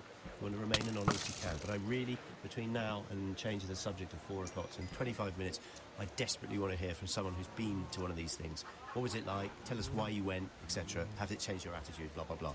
In the meantime, as we've been hearing, news from that horrific incident in the city of Glasgow with people in that hotel hearing and telling us that actually this guy had said he was going to do this. Phil McDonald is LBC's reporter at the scene in Glasgow. What have we learned today, Phil? Well, we've had an update from police who've told us that the officer who was hurt in the night attack yesterday is no longer in a critical condition. Constable David White is now stable and is being treated for his injuries at Glasgow's Queen Elizabeth University Hospital. The Scottish Police Federation have been showering the 42-year-old in praise, saying he was a rock and someone who was respected by colleagues. And Nicola Sturgeon has tweeted to say that her thoughts remain with Constable White, whose bravery we are all deeply grateful for, and the other people, of course, who sustained injuries in yesterday's terrible incident. I wish them all a full and speedy recovery. And we know that 5 others were hurt in the attack. They're aged between 17 and 53 and are all male. They're all in hospital. 1 is critical but stable, and 2 are stable at Glasgow Royal Infirmary, and 2 others are in stable conditions at the Queen Elizabeth University Hospital, where Constable White is being treated. Now, police say 3 were asylum seekers and 2 were members of staff. This afternoon, I've been speaking with Andy Bradley, who's an asylum lawyer representing 2 of the victims who are in hospital. He's been speaking to LBC exclusively and has criticised the way asylum seekers have been kept in hotels during the pandemic.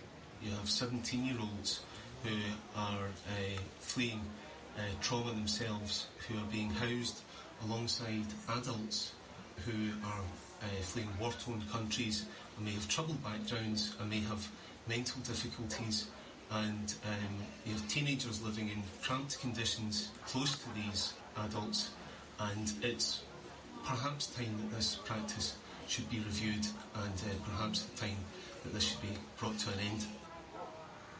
Now, we're still waiting for confirmation of the attacker's identity, but it's being widely reported he's Sudanese and was staying in the Park Inn Hotel with other refugees. And as we've been reporting on LBC as well, he was apparently in a poor mental state, and staff were warned about his behaviour the night before the attack. Now, the scene here is fairly calm. Of course, we know that it's not being treated as terrorism. Police are patrolling the area in pairs and have gradually been moving around slowly, speaking to people. I'm looking up at the Park Inn Hotel just now. There's 1 officer at the door, so the investigation very much ongoing as detectives try and find a motive for yesterday's horrific attack. Yeah, do we know anything more about why the police have ruled out terrorism as a motive for this completely? Well, we're still waiting for another statement, really. They've confirmed that, they've confirmed it isn't terrorism, but really, we're still really in the dark about this, and we're still just trying to find out more about the circumstances surrounding all of this. It was such a tragedy, and it caught everyone by surprise. Just walking around Glasgow yesterday, nobody really knew what was going on. There were expressions of sadness and fear in people's faces, of course. These streets in Glasgow have been deserted over the past few weeks, and they were practically back to normal yesterday, but all for the wrong reasons. People flooding the city centre, the whole street around West George Street were filled with sirens and ambulances and police cars. So it was a very, very horrible scene, but it still remains to be seen the circumstances around why this attack took place. All right, Phil, thank you very much indeed. Phil McDonald, LBC's reporter at the scene in Glasgow. It's 22 minutes to 4. I'm asking you why so many people think it's okay to gather in these huge groups and basically have a party. So whether it be, the Liverpool one I understand, even though people have been told not to gather, and they're now going to bring in the local authorities in Liverpool, some kind of mass restraining order, essentially, to stop people gathering, because I think they will be moved on if they're meeting again tonight. So are you planning to meet up again tonight? As I say, you can be anonymous if you want. Have you been at one of these block parties in London? If you think the police's behaviour has been heavy-handed, if you're a police officer, again, you don't have to say who you are or where you are or identify yourself. What's your attitude to all this? Do you think you've been heavy-handed? Do you think the criticism has been fair or unfair? I don't think it's been particularly unfair. If someone's standing on a police car and kicking in the window, you're going to have to arrest someone, aren't you? I think. The beach at Bournemouth, again, I think most people who went to the beach in Bournemouth thought that's fine. 03456060973. Susan texts and said, I heard someone commenting yesterday about being on a packed-out beach, and he actually said, well, I still don't know anyone who's had it, so in my mind it really doesn't matter. Honestly, the thought that there are people who are so ignorant, irresponsible, or just downright stupid is frightening. Surely that way madness lies, doesn't it? Stay safe, says Susan. Let's go to Robert, who's in Dulwich. Hello, Robert. Hello, mate. I'm going to be honest with you. Yep. We went to the beach on Thursday as a family. Yes. And it was a really, really lovely day. It was, wasn't it? And my children said it was one of the best days they'd had. Oh. They actually said it was the best day they've ever had. Oh. Which was like... How old are they? Well, 15, 12 and 9. And it was... Honestly, it was really special. It was a really special day. So the I'll always weight, remember it. the weight had actually made, you know, the taste even tastier, as it were. Yeah, exactly. And you know, we were mindful of a lot of it. To be honest, I'll be full disclosure. Going in, I thought, I think this is an overreaction, but I get it. And like very soon after, when the numbers weren't coming through, I just thought, oh God, they've messed up. Where did you go? Did you go to Bournemouth? We went to Broadstairs, on the east, and it's a lovely old Victorian type place. Was it packed?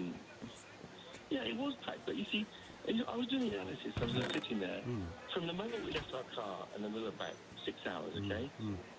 We didn't touch anything. We hardly touched anything that anyone else touched. You're outdoors, it's hot, there's a breeze. Look, you're not spreading, no one's catching virus on the beach, yeah?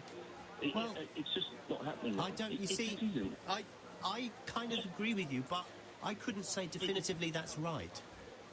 Look, there's a guy, I follow the guy who's been doing the trials in the Nice Hospital, Professor Raoul. All right. And he said, and he's a virologist, he said, look, sometimes you get these things, they come, they wash, they speed through, and then they just disappear. And I think that's what's going to happen, and everyone's going to try and pretend that, you know, and we did the right thing. Well, actually, if I'm honest, I think we should have quarantined the old people and looked after them and separated them, and we should have carried on. We shouldn't have destroyed the economy, because we're going to be recovering this for... Who knows what happened? But that's it. Who does know? You know, if this was a century ago, the virus had 3 waves, I think, didn't it? Or mate, maybe the numbers are going to be terrible. But I tell you what really happened here. When I watched the comments about Bournemouth, and I listened to some radio presenters talking about these people and sneering at them, really it's just an attack by a lefty centrist media on just Family Day Out. That's really what it is. It's people who just are so... there's a class of people now in the media, and in politics as well, I know what who you're are going to say. so snobby. Yeah. They're so superior with it.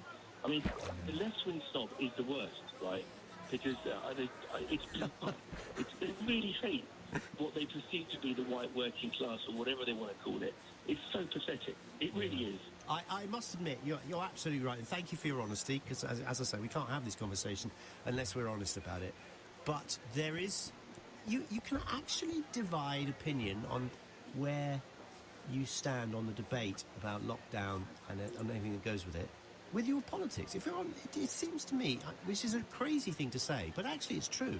If you're on the left, you know, The Guardian is constantly warning us this lockdown is happening too fast. And on the right, we're constantly being told we need to get the economy going and everyone needs to get out there. And there doesn't seem to be a middle ground here. What do you think? The whole debate has been politicised beyond belief. 03456060973. Here's Jason. Aha, we've got one. I've caught one. He's been to a block party. Where did you go?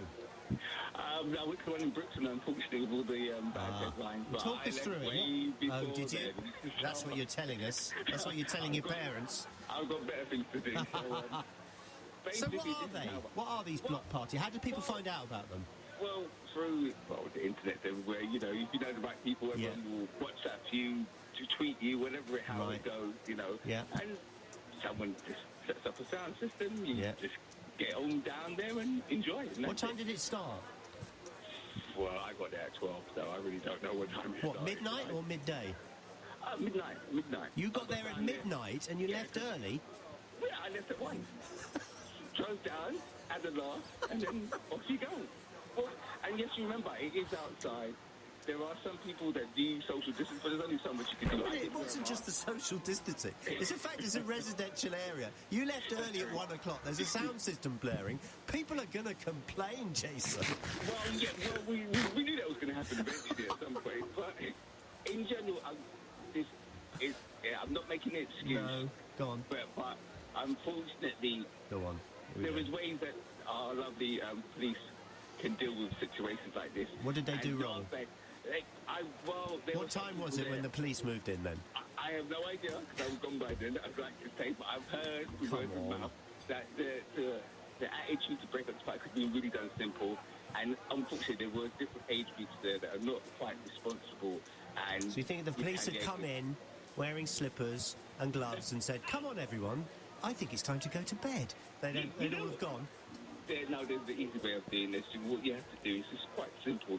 You go to the individual that's playing the music and tell them to turn the music off, and that's it. Endgame. That's it. Once you say that... Is that not what happened? Surely they told... No, it wasn't quite the way it happened. So seriously, the police didn't go to the sound system and say, turn that off? No, it was more of... they saw groups of individuals and they just literally went in concert, sort of home. Really? Then people had attitudes, and they were like, "Oh, come on, man! You know, who are we hurting?" Obviously, well, you're hurting the police, I gather, because quite a few officers were hurt, and a lot of police property. I mean, you're not condoning kicking in a window of a police car. No. As I said, I was way gone before that. But I would like to bring one thing up. I love the fact that you say you got there early or late, and it was midnight, and you left early, and it was 1. You blooming vampires. The fact that I went there is that I worked all the way through this pandemic. I'm one of these so-called key workers that the government talks about. I have to travel by London Underground. Me too. I've always done that, and depending which route you go, I've been packed like a sardine. Have you? Oh, yeah. What time of the day? Out the window. Depending which way I go. If I go on Victoria Line and get off, I come through that way. It's a mess. What time of day?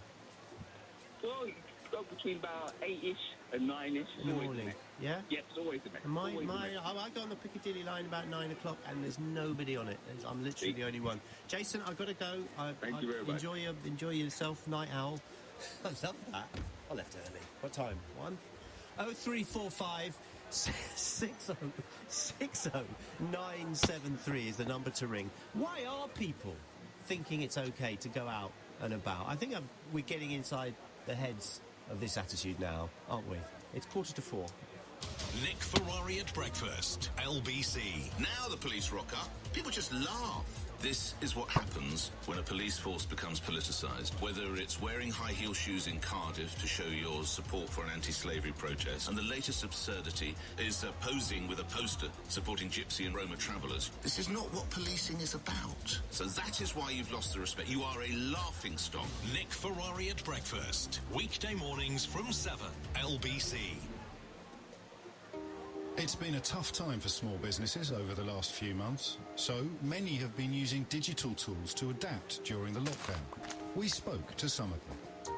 I'm Lindsay Pollard, the founder of Little Box of Books in Brixton.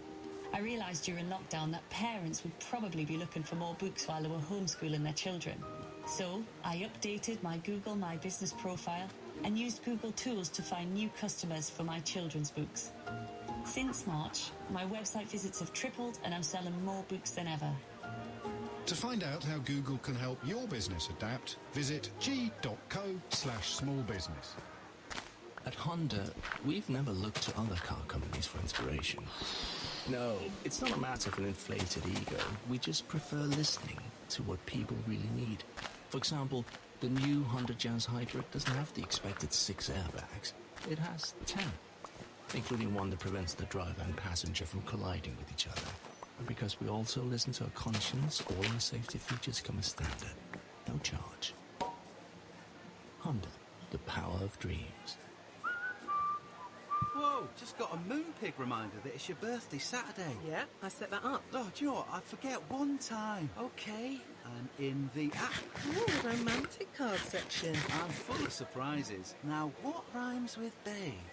How about just uploading a nice pic? No, wait, I'm not ready. Hey, I love you from every angle. Now for the gifts. Oh, and flowers. Heartfelt can happen anywhere with moonpig.com. Download the app now. we're pleased to be reopening drive-through lanes and McDelivery. But helping keep you and our team safe is our priority, so we have fewer people working. And to make social distancing easier, we've installed screens in kitchens and service areas. Before reopening, all our restaurants will be deep cleaned, and we'll be cleaning equipment and surfaces even more often. For now, we're open for reduced hours and serving a reduced menu. And to keep everyone moving quickly and safely, please use contactless payment. With smaller teams, service will take longer than usual, so thank you for your patience. To see if your local McDonald's is open, visit mcdonalds.co.uk. McDelivery at participating restaurants only. In line with government guidelines, face coverings are now compulsory on public transport. At Asda, you can get a 4-pack of Prima disposable face coverings for £2.80, or a 2-pack of washable face coverings from £2.50. Asda, we're all in this together. Selected stores subject to availability. Ian Payne on LBC. Call 0345 6060 973. I think it's fair to say the general view would be that our track and tracing methods during the coronavirus pandemic in this country have been a little bit pathetic. Nothing's really worked, despite everything that we've been told. And do you know of these tests? Have you had one? Have you got an app? I mean, it doesn't seem like many people are actually involved. Anyway, testing for the virus may become quicker because of an initiative that's been launched in Oxford. It's a joint venture between the University of Oxford and the Manchester University NHS Foundation Trust. Let's speak to Professor Gail Howard, who's an associate professor at the University of Oxford's Nuffield Department of Primary Care Health. Thank you for joining us on a Saturday, Gail. What can you tell us about this initiative and this testing? Yes. So we know that current tests for coronavirus can take a couple of days to come back, particularly for patients in the community. And I'm a GP as well as a researcher, and I know it would be really useful to have a simple bedside test which can give us rapid results to know if someone has coronavirus or not. And since the pandemic began, lots of international and lots of UK companies have been working to develop new, innovative, different kinds of tests which could give us these results that we need in minutes to hours. And in our new UK government NIHR-funded study called the Condor study, we're going to take these tests and really put them through their paces in care homes and GP surgeries and in hospitals to check that they work well enough to be used by the NHS. That's fantastic. When's it going to be ready, do you think? Well, we've started already. We've set up our first sites and started recruiting in the last week. And now we need to get the patients through and get the answers that we need for the NHS to make decisions. What's the time frame here we're looking at, you think? Well, it's difficult to know because I've learnt one thing from the coronavirus crisis. It's not to put a definite timeline on a testing deadline, but we're hoping that within months we will have in parallel answers on a number of these types of tests. And obviously you're hoping they'll be accurate, but also that, can we do them ourselves or do we have to go somewhere? Well, we're hoping we've got a really wide range of tests, and the ones that we're looking at would be ones where you would provide the sample yourself or a healthcare practitioner might take it, and then it will go into a box or a cassette or something that maybe even looks like a pregnancy test style kit in a healthcare setting. But there may be learning we can get from that, which could then go into understanding how these kinds of tests could work at home. Can we not just borrow the German one? I'm not sure which one you're Well, the one that Keir Starmer was talking about in Prime Minister's Questions the other day, that he was saying, in Germany they've tested God knows how many million people with this test and tracing app. No? You know that one? So tests that are being used for screening, for test tracing, are quite different to what we're looking at. Right. The test we're looking at would take maybe one test at a time, but it's really useful for doctors and nurses because there are lots of decisions they need to make the best choices for their patients' health. And if they can make them faster with tests which are accurate, that will be really helpful for our patients. Brilliant. OK, Godspeed. Thank you very much and good luck. Thank you for talking to us. Professor Gail Howard from the University of Oxford. Look, for all those people who are getting in touch, I'm sorry if I've offended you by laughing during that interview about the street party. I wasn't laughing about the fact there was violence. I wasn't laughing about the fact that people were holding an illegal rave. I was laughing about the fact that the caller thought that leaving early was 1 a.m. That's all right? I'm not making some sort of judgment. It's a very serious incident, and it became very, very serious. I still can't believe that. I'm sure the police would have tried to turn the music off, though. That's the thing that I don't really understand. If that didn't happen. 03456060973. Let's go to John, who's in Brighton and has been on the beach a bit. Hello, can you hear me? Yeah, loud and clear. Hello, Ian. So I'm a Brighton resident. My partner and I have been going to the beach since the advent of unlimited exercise, when it was sort of announced by the government. And so we've been going down to the beach as the rules have changed and we've been allowed to meet more people. We've been doing so. And from what I can see, honestly, I've no inkling that people aren't following social distancing. Everyone on the beaches I've been to, at least, now there are about 20 different sections separated by groins in Brighton and Hove, and in the areas I've been to, everyone seems to be obeying it. So you think that actually the people who are getting their knickers in a twist about this have got it wrong? Actually, this is not dangerous.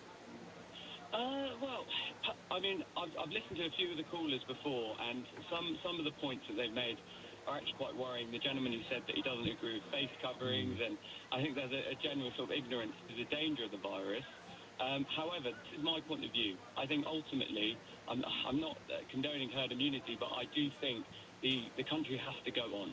It's quite obvious. Small businesses are falling apart day by day, and we can't hide from the virus. And I think I'm a big golf fan, and I've seen today that numerous golf players and their caddies have been tested for coronavirus positive.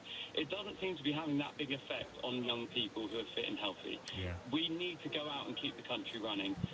As far as the beach goes, I totally condemn the abhorrent litterers and what's going on in Bournemouth. But in Brighton, and from my perspective, I'm not seeing any of that. Okay. Well, no, I think there's a load of people who think that the same as you, and you're right with the golf. I was watching Tyrrell Hatton earlier today, and it's, it's fine. It seems fine. I don't know. Maybe Michael's in Leeds. He says, I agree with your earlier call. I'm getting fed up being lectured to by pious leftists.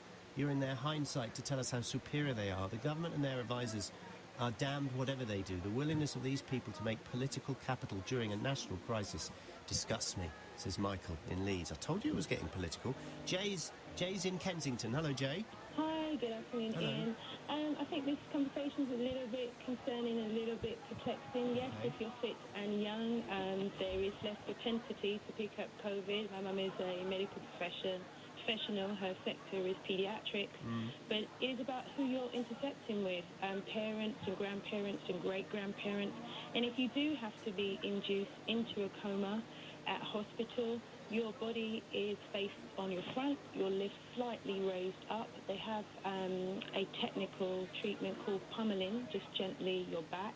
And they have a section where they call it hoovering to remove some of the segments from your lung, as well as ventilating, as well as watching the ECG monitors, making sure your heart rate's correct, making sure your blood pressure's correct. So it's quite an involved. Oh, and listen, I've seen the filming of what goes on, and particularly that brilliant Sky piece on Sky News about that Italian. Alex Crawford? I think it was before Alex got to Italy. I think it was done by one of their male correspondents, and he got right in to where all these people were literally on the verge of death. And we all know that, but people have got it into their heads that these are all old people or people with a vulnerable existing condition. You're saying it's not necessarily just them. It's not just necessarily just them, and if you are parents, you have to be concerned with any possible inflammatory illness which can happen to children with this. But you can't have this kind of cavalier attitude. We are younger, so it shouldn't affect us.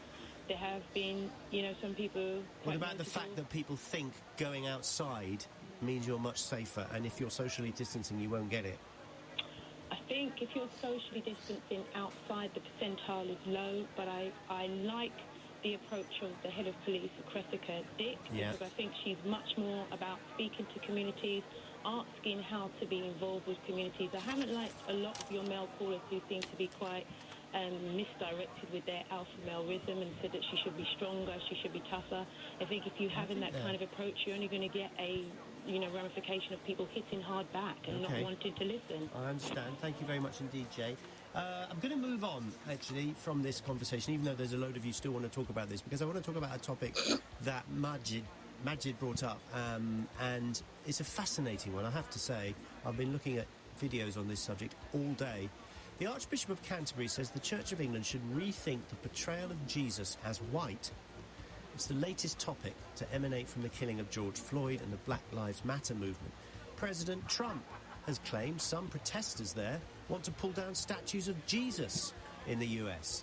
The fact is, historically, Jesus wasn't white. He would have been of Middle Eastern appearance. So I'd like to know whether you agree with the Archbishop. Is anyone brave enough to come on and tell me they'd be prepared to pull down a statue of Jesus in this country? Can you imagine? On your radio, on Global Player, and Play LBC. leading Britain's conversation, this is LBC. From Global's newsroom, I'm Tim Humphrey. His claim staff at a hotel in Glasgow, where an asylum seeker attacked 6 people, were warned about his mental state the night before. Fellow residents at the Park Inn say they'd reported concerns, and the warning was passed to staff in a phone call on Thursday evening.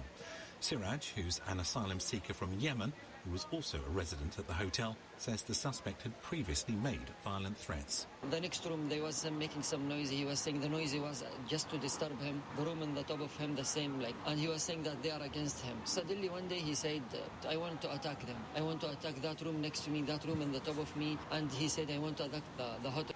The behaviour of some Liverpool fans celebrating the club's first league title in 30 years has been condemned as wholly unacceptable by the club.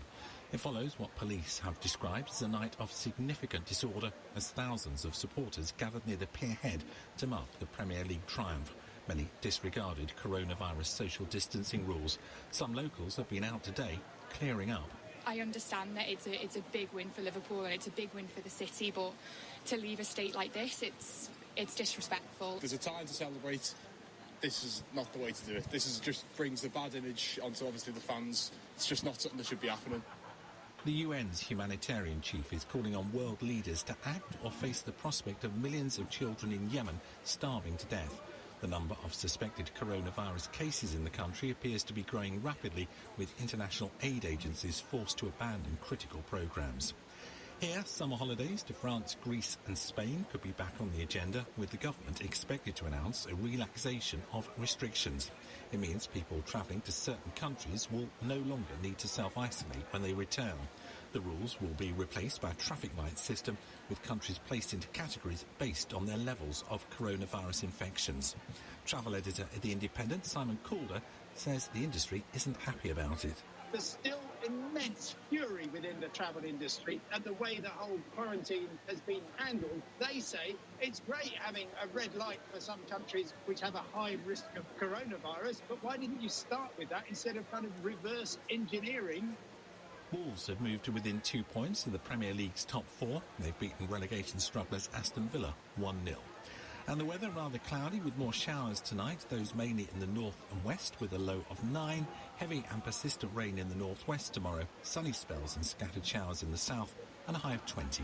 From Global's newsroom, you're up to date. This is LBC from Global, leading Britain's conversation with Ian Payne.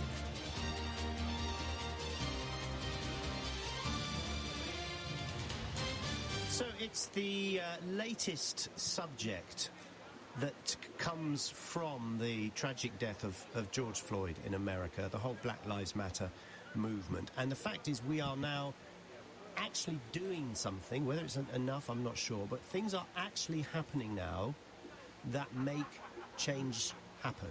For example, was it the actor who plays one of the Asian characters, I think, in The Simpsons, has decided he will no longer voice that voice because he's white. Little things that are happening left, right and centre.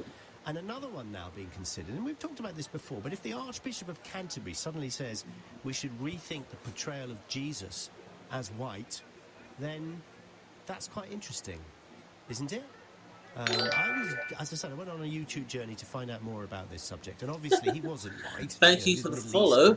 There's no description really of Jesus and his skin tone in the Bible. The only reference we could find was in Revelation, when they say that his feet are described as burnished bronze. Okay, so not a white person, but I mean, we can debate about this. Is it important? Should we start changing pictures of him, representations of Jesus, or not? 03456060973. So there's loads and loads of That's things actually quite a clever name. We can talk about, but let's I'm start laughing with at that that one. more than I Okay, should. let's start. Should we rethink our portrayal of Jesus as white? Okay, in a moment I'm going to speak to somebody who thinks we should just leave I'm writing a book leave it as it is. First of all, Bishop Stephen Lowe is a former Bishop of Hume in Manchester, and who's worked closely with the Archbishop of Canterbury. And you agree with the Archbishop of Canterbury that you feel Justin Welby You know is what? right I'm when he going to says put we that should picture reconsider up our over this while interpretation I of him as write white. it. Well, it is, because if you actually think of our society, we are a mixed-race society.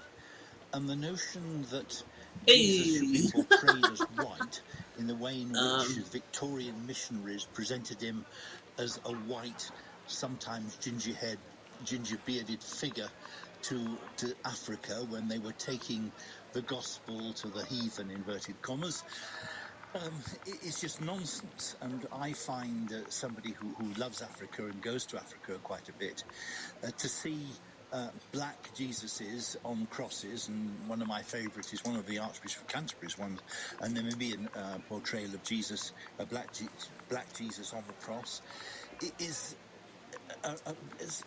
actually representing Jesus as people think of him in their own minds. Now, what is important in our churches in this country is that we should have a number of different representations of Jesus. The white one is as much unlike Jesus as the black one. If you want to be literal about, as you quite rightly say, his olive Jewish heritage. And I think it's important we should have that opportunity for people to be able to have the representation of Jesus in a way that makes sense to them. I suppose our interpretation has happened because sort of going back in history, I think it was the 4th century, the Emperor Constantine converted to Christianity. It was made the official religion, and then suddenly you get representations of Christ, whereas in the previous 2 centuries you hadn't really had any pictures of him at all. And suddenly he's presented as this white figure because the Roman Empire was white. Exactly. You're on the ball, and your knowledge of church history and so on is excellent. I congratulate you. That's exactly what happened. But you will also find in other parts of the world different representations of Jesus. I've seen quite clearly. Do you play any of the games that I play? Asian Do you have an interest in the games that I play? If you don't follow them, do you have an interest in me as a streamer? I'm just going to follow someone because you are. The understanding of doesn't quite work like that. And just by the same way, I don't expect people to follow me. The only reason it says follow me on Twitch is because that's mainly for people who are watching on Mixer. Because it's mainly for the followers that I already have on Mixer. To, if they come on here, it's there within the native peoples of America, of Australia and New Zealand and so on. Again, you see their representations of Jesus according to their particular native backgrounds. That doesn't mean to say we shouldn't have, representations that appeal to white people in the Northern Hemisphere. But let's not have our churches simply full of those Victorian pictures of Jesus with a ginger beard and ginger hair and a lovely white face. Fascinating. Thank you very much indeed for coming on, Stephen. That's Bishop Stephen Lowe. He's the former Bishop of Hume, as I say, and works alongside Justin Welby. Justin Welby, I love this. He says, asked if there had to be a rethink, this is the Archbishop of Canterbury, on the white image of Jesus. Justin Welby said, yes, of course it does. This sense that God was white. You go into churches around the world, you don't see a white Jesus. You see a black Jesus, a Chinese Jesus, a Middle Eastern Jesus, which of course is the most accurate, and then you see a Fijian Jesus. It's kind of It's fascinating. And again, on this YouTube journey, I learned that in many black households, Santa Claus is black. The angels are black. Things you just don't even think about. 2 of the popes were black. Anyway, I'm going slightly off track. Let's speak to Alison Roth. Alison's the Vice President of the Church Society. It's an evangelical group of the Church of England. What do you think of what the Archbishop and the Bishop Stephen Lowe had to say there about changing our interpretation? Well, I think a lot of what Stephen has said is absolutely right, and people think about Jesus along their own racial being, and I fully understand that. And Stephen's obviously travelled around the world a lot and seen many replications of Jesus, and that's brilliant. So therefore, why would we want to change white in this country, which is predominantly white? I mean, I think it's are we going to destroy pictures that are historical and beautiful artworks? I mean, it just doesn't make sense. If you're happy to go along with Jesus being black because you're in a black country, why not have Jesus white in the Northern Hemisphere? I suppose we're not saying that he has to necessarily be black, but because we are living in and growingly so, a multicultural and therefore multicoloured society, we should perhaps look at what Jesus really looked like, which is not what we see in the pictures. I'm very happy with that, because we know he was Middle Eastern and Jewish, and that makes perfect sense. But you can't just remove all history for the sake of it. I mean, that doesn't make sense, and I think it's a nonsense. But I think it's perfectly reasonable for modern-day things, sculptures, pictures of Jesus, to show his Middle Eastern identity as we would think it. We don't know. But I'm absolutely against throwing anything out that belongs to history, because we actually need to learn from history and not just abandon it. So there are good things about what the Archbishop has said, and other things which, excuse me, don't make an awful lot of sense to me, living in the Northern Hemisphere. But, I mean, it's all every man for his own. We think of Jesus as belonging to each one of us. He died for each one of us. He loves each one of us, no matter what colour our skin and no matter who we are or where we come from. And so, therefore, I think it's really helpful that the Bible doesn't describe him, so we make our own pictures of him literally and in our own minds.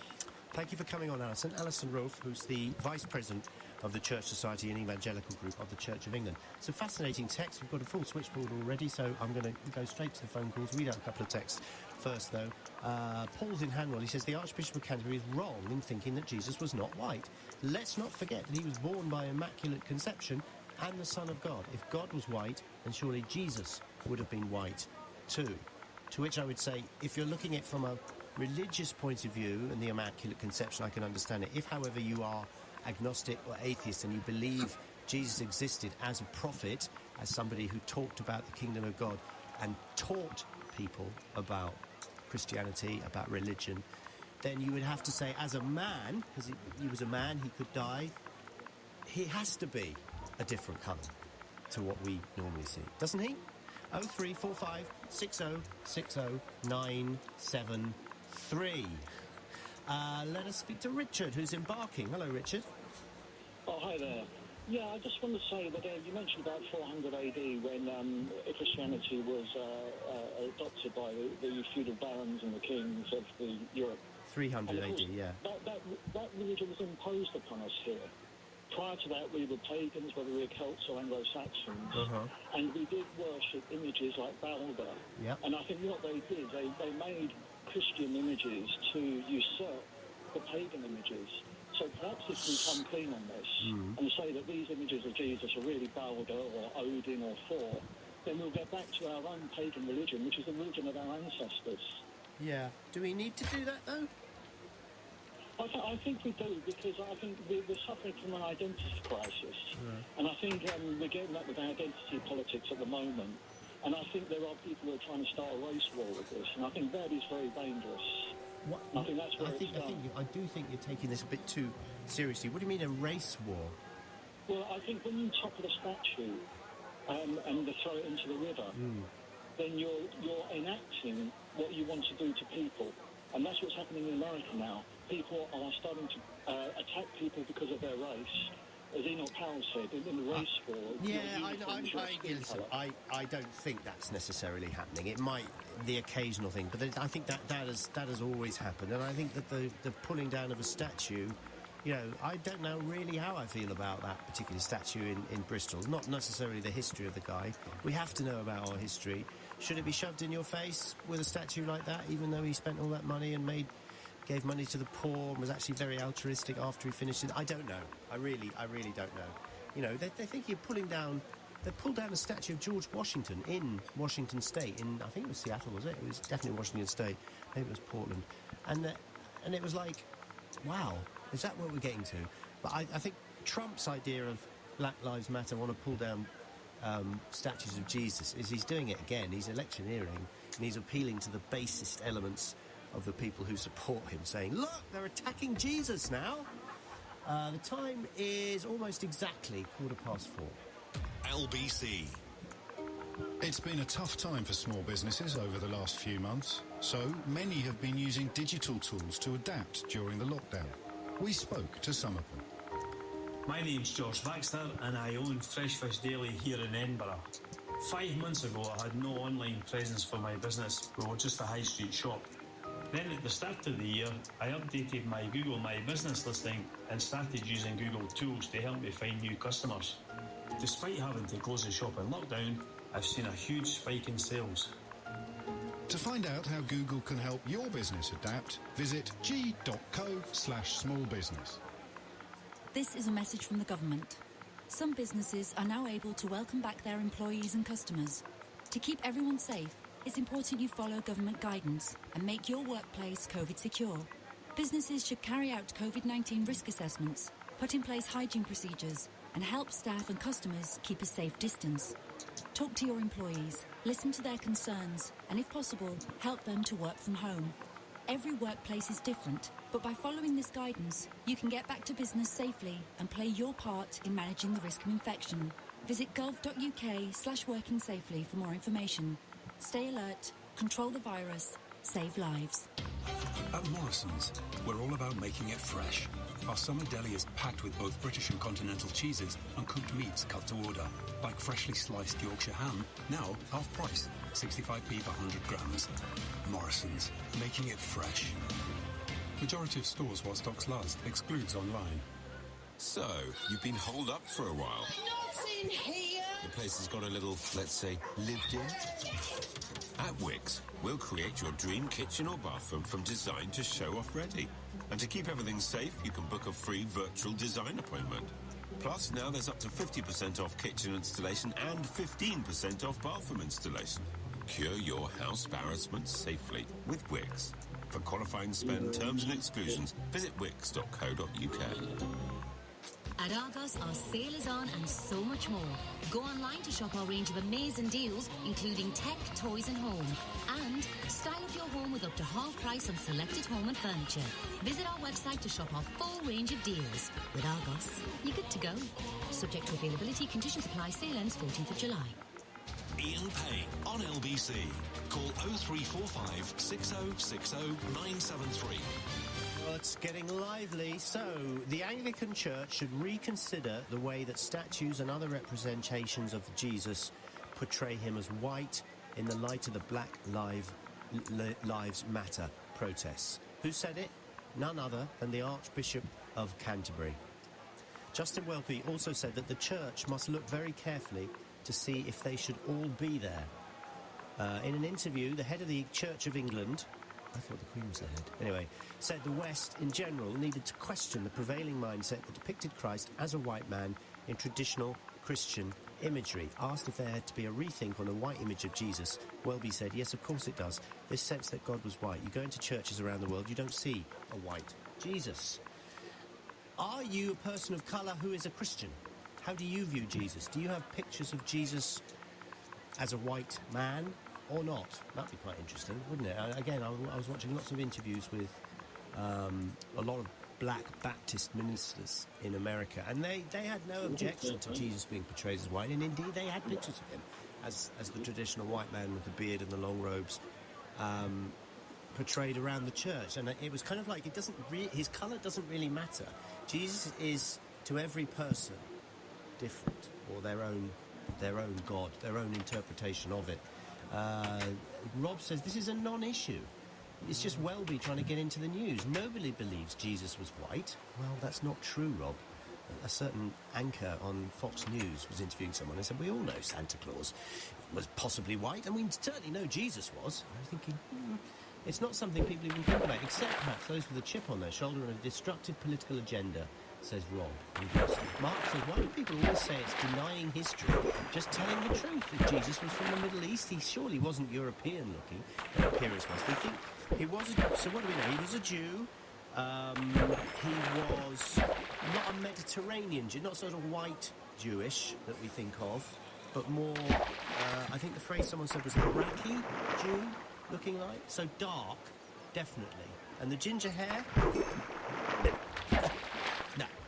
Right, Grace is a regular listener. She's a Christian. She's in Ealing. What do you make of this discussion, Grace? Very thing. I was quite shocked by a previous caller who brought up Enoch Powell. Oh, yeah.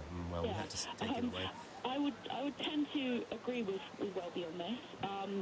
Although I also think that, as a Christian, I feel quite frustrated that Welby, when he has an opportunity to be in the media, doesn't talk more about Jesus' actual messages and actions. I was brought up in a Christian household, but I didn't really believe it until I looked further at the arguments for his resurrection, and those are rarely talked about. I think there's a good case to be debated and explored regarding that he actually died and rose for us. So by studying theology, you believed in the resurrection. You believed he was dead and came back to life. Sorry, what was the first part of that sentence? When you were younger, you weren't so religious, but you say by studying theology or studying the history of it, you convinced yourself that the resurrection did happen. Yeah, essentially. I would particularly recommend a book called Who Moved the Stone. But yeah, I mean, going to Sunday school as a child, I wasn't deluded in thinking that he was white, but I also didn't really believe it was true until I looked further at the historical arguments of what happened. But I think taking down statues and ornaments is not necessarily helpful if they're works of art, but I also think we shouldn't be so obsessed with keeping them up, because God wants us to worship him and not history. And I felt particularly recently with the debates about statues of enslavers that, it's weird that we have this obsession with our heritage. Why do we feel the need to cling on to ornaments, whoever they are of? I mean, in our church we've got one stained glass window with Jesus, and that's it. And I just don't think that extreme sentimentalism about artifacts and ornaments is necessarily very It's funny, isn't it? Because I was looking at the statue that they have above Rio, the famous one of Jesus Christ there. And that, I mean, you can't tell, it's stone, but it kind of looks like white features, doesn't it? I've not looked closely at it. Have a look, tell me what you think. Kind of doesn't look, inverted commas, Brazilian. That might not be accurate. But I think it's important that we recognise that God became a man, and we can relate to him because he related to us. And so if people in history portrayed him as white because they related to that method, it's not in itself racist. Although we should be making it very clear to people today and in any further depictions of him that he was Middle Eastern. So I'd say going forward, it would be wrong to portray him as white, but getting rid of pictures of him where he's white from the past isn't necessarily required. Okay, nice one. Thank you very much, Grace. Nice to speak to you again. I'll be honest with you, I think this is a really interesting conversation, but I don't think anything will change, because I don't really think that there's the anger in the movement to get things changed. I don't think anyone wants to tear down statues of Jesus, because, God is love, isn't he? Gail's in Maidstone. Hello, Gail. Hello. What do you think? I'm fine, thank you. I'm quite fascinated by this subject. What's your opinion? It's interesting, isn't it? Yeah. Are there any early artwork, depictions, drawings of Jesus? No, there's no reference there's hardly any reference in the Bible, apart from that one I mentioned in Revelation where he said his feet were described as burnished bronze. And the reason why that is because Christians were persecuted wherever they were.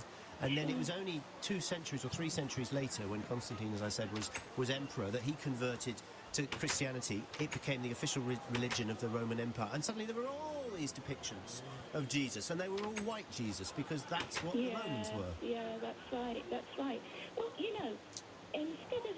I know the statues are there, and I hope they won't be pulled down, but would it be a good idea to make something of this and perhaps engage in some sculptures that could depict what Jesus means to various people? I think that I think that as this country is still Christian country mainly, and still mainly a white country, I don't think anything would change. I think if you started to change things, despite what the Archbishop says, I think you would get a kind of quite a...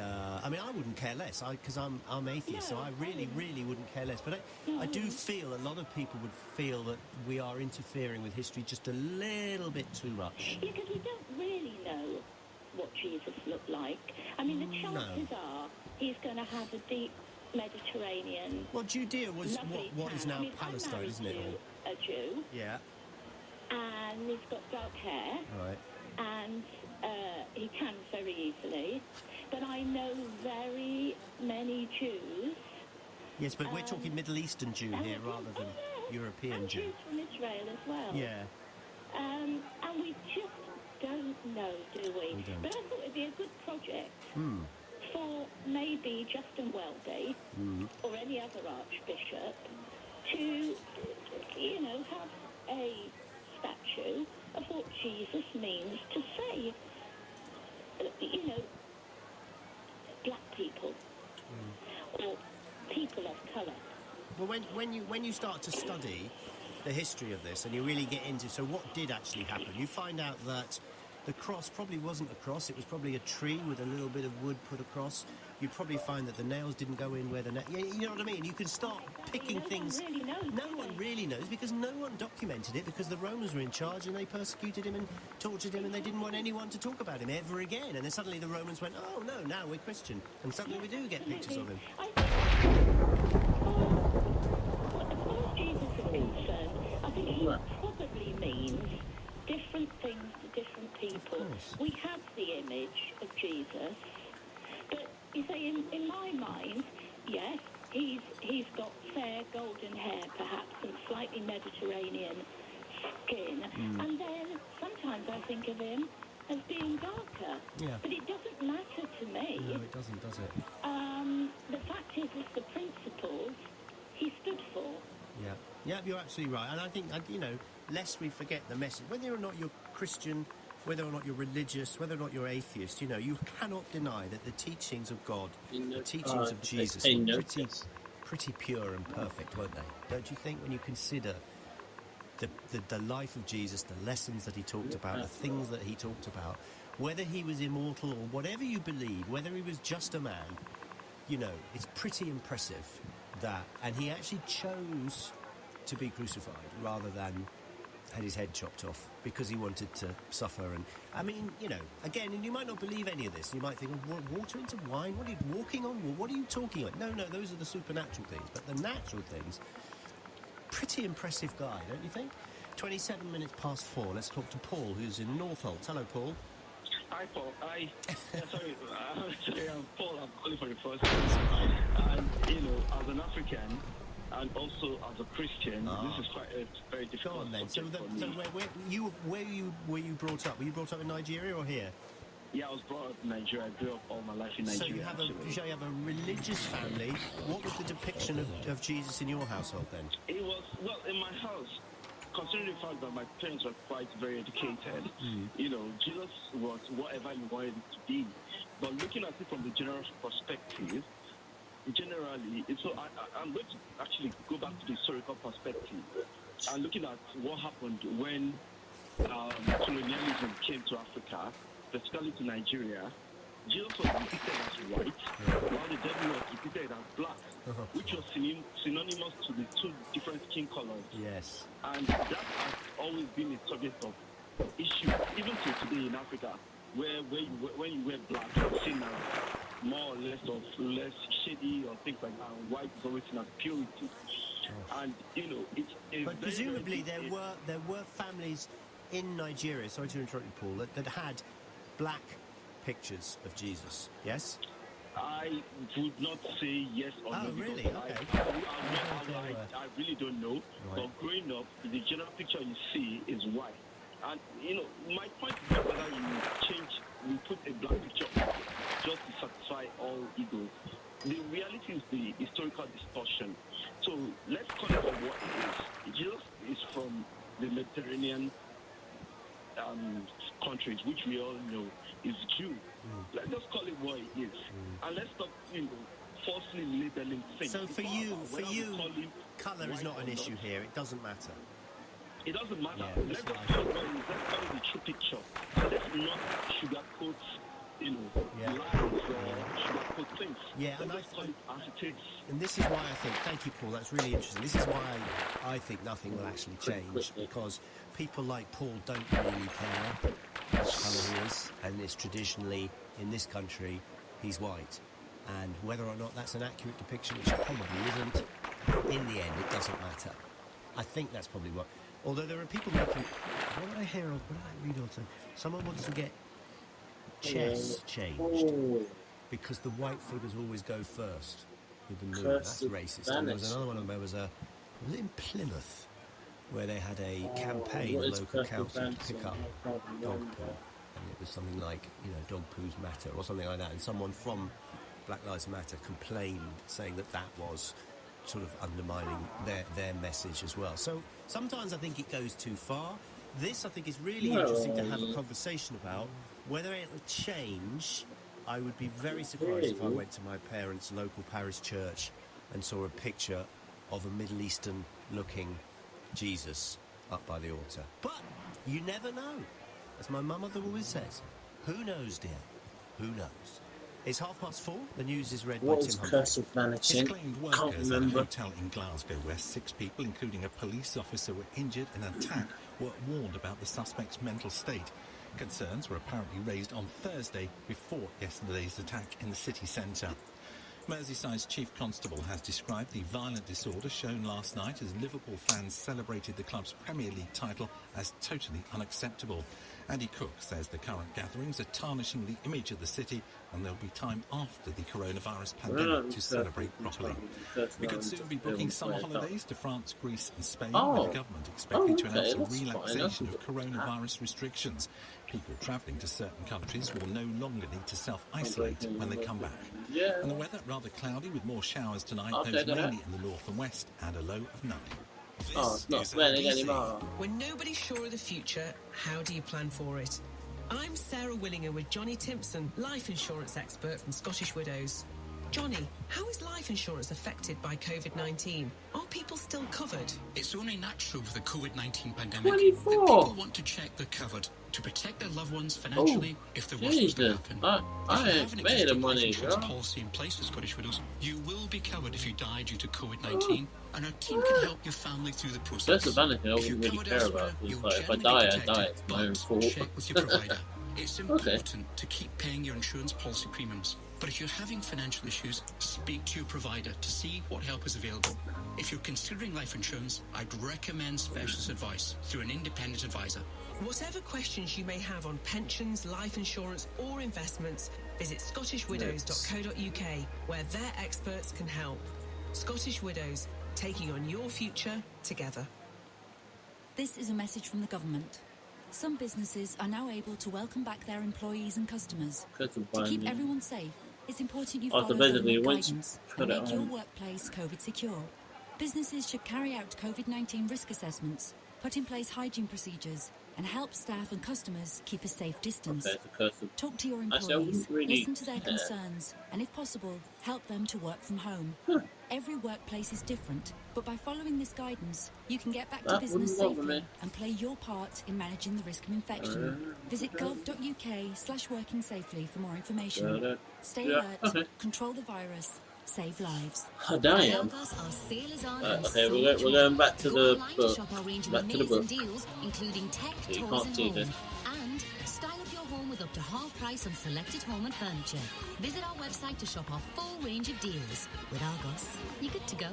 Subject to availability, conditions apply. Sale ends 14th of July. How do we control coronavirus now? Listen to Claudia. She's a care worker. I got the call from NHS Test and Trace. Told I'd been in contact with someone with coronavirus. Couldn't believe it. I had to isolate at home for 14 days. Couldn't go to work, couldn't go to the shops, couldn't get out to exercise. I didn't even feel ill. But you know what? To protect my family, my friends, my community, well, you just do it, don't you? Stay alert, control the virus, save lives. This is LBC with Ian Payne. Call 0345 6060 973. Tweet at LBC. Text 84850. So more of your calls, texts, tweets and emails on the debate. Should we revisit our idea of Jesus as a white person? That has come from the Archbishop of Canterbury, no less. I thought that in Africa, Jesus was depicted as black, but apparently I'm completely wrong. I grew up in Nigeria, says this texter here. I've never seen a black Jesus. Throughout my life, I was taught Jesus is white. Ian, is Jesus white? I'm a bit confused as to who to believe. I think you can just believe whatever you want to believe on this. But if we're being historically accurate, he was probably more olive than white. That's all.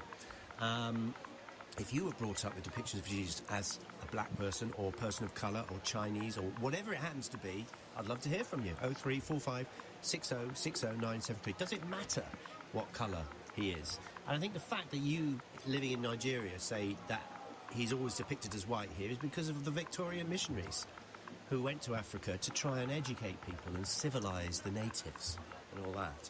So Jesus was always portrayed as white. That's why, I suspect. Right, what's going on in Ireland? Well, they've elected the Fianna Fáil leader, Michael Martin, to be the country's new leader, who replaces Leo Varadkar as the Taoiseach. However, it's a coalition government, and in a couple of years they're going to swap places. Anya McMahon joins us now, news and politics reporter with the Press Association Ireland. So just explain how this works, Anya. Thanks for coming on. So it's been 140 days since Ireland's general election back in February, and while Sinn Féin gathered a record amount of votes, they weren't able to form a government because they didn't have enough TDs or other parliamentarians to form a government. So it landed on Leo Varadkar, who's the outgoing Taoiseach, and Fianna Fáil, another centre-right party, to form a government. But they had to get the Green Party to go in with them in order to get the numbers. But as part of an agreement between Micheál Martin and Leo Varadkar, they've decided to have a rotating Taoiseach position. So this means that Micheál Martin gets to be Taoiseach for 2 years, and then it swaps over, and Leo Varadkar gets to turn over and then be Taoiseach. And this has never happened before in Irish politics, so it's a new kind of power-sharing agreement, if you will. OK, so and how's it going to work? Do the two parties have a fairly similar philosophy when it comes to politics or not? They do. They're called. They emerged from the Civil War in Ireland, so there's really not that much separating. They're both kind of centre-right parties. It'd only be kind of a political anorak here in Ireland if we tell you the main differences between them. And even politicians today on the left are kind of saying, it's about time they just became one. Essentially, just became the one party, because it's not very much separating them in terms of policy or in terms of outlook. So we could see that actually happening. But for people here today, there's people whose grandparents would have fought either side of the Irish Civil War. So for them, it's a huge deal that Fianna Fáil and Fine Gael are going in together. And Sinn Féin becomes the main opposition party? They are, and it was a bittersweet day indeed for Mary Lou McDonald, who's the Sinn Féin leader, because, her party did win a record amount of seats this year, but no one else was willing to go into government with them. So she will actually have the dubious honour now of being the first Irish female leader of the opposition. So she's pledged to lead a very strong opposition and to hold this government to account. It's going to be a very tough time now with COVID and maybe a no-deal Brexit hanging in the air. Thank you for talking to us. That's Orna McMahon, news and politics reporter with the Press Association Ireland.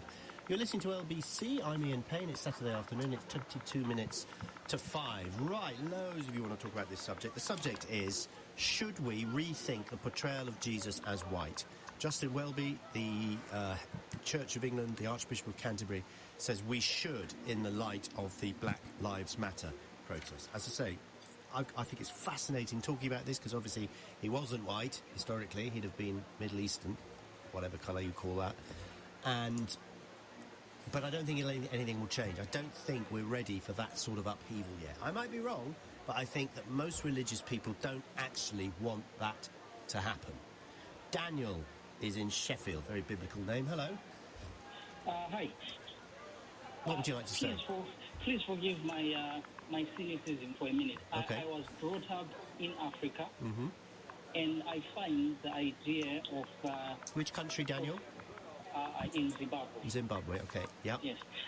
I find the idea of white people congregating in a church, putting their hands together and bowing before a brown or black Jesus absolutely laughable. No, you're right. It's not going to happen, is it? It's simply not going to happen. And there's very good reasons why Jesus was portrayed as a white man during colonial times in Africa. The idea is simple. The white man is superior to the black man. You portray a white person as a Jesus who died to save people, and therefore, by extension, when the white person comes in, they have the savior mentality. Now, you cannot say, and this coming from the other person you read a text of who said, well, Immaculate Conception, God was white, so therefore Jesus was white. So if you're talking about a white God, how can you possibly portray Jesus as anything else but at best mixed race? Have you ever seen Jesus represented as a black person or not? I've never seen it. No, okay, maybe I've got that wrong then. And I find the idea quite simply preposterous to think that there is anywhere where Jesus could be portrayed. Well, the Archbishop of Canterbury says you go around the world, you see a black Jesus, a Chinese Jesus, even a Fijian Jesus. Well, I'm not. I cannot speak for the Archbishop of Canterbury, but but I grew up in Africa, and from where I'm standing, God was always a white guy with blue eyes and a massive beard and streaking silver hair. Yeah. So, I mean, I would love for someone to tell me otherwise, Ian, but far be it for me to stop people from having fantasies. This is why it's been interesting having this conversation, because every single person has said, you know, it doesn't really matter, and B, you know, I don't, and particularly people who've worked and lived in Africa saying we were brought up as Christians, you know, Jesus is always depicted as a white person. If you see Jesus depicted as a black person, I'd love to hear from you. Maybe I've got misinformed here. Let's have a look. Is it Gazala in Birmingham? It is. Hello. Hi, Ian. Hi. Hi. I'm Muslim, so this may throw a firework into the discussion, but so most Muslims believe in Jesus Christ as a prophet. Mm-hmm. He's described as with reddish brown skin, shoulder length hair. Reddish these brown. Are conversations. Where's he described like that? So in Hadith, so that would be in the sayings of Prophet Muhammad, not actually in the Quran. But there's two chapters in the Quran. One is dedicated to Jesus Christ. Right. It's called Al-Ma'idah, and it has allusions to the Eucharist. Mm-hmm. And there's another chapter called Maryam, and that's about his mother, the Virgin Mary. But the point I want to make is this is actually for white Christians to think about. These are discussions we've had for a long time. Because when you talk about asylum seekers, refugees, people who don't speak English, people who are not born here, Palestinians or Jews, well, Jesus was all of those things.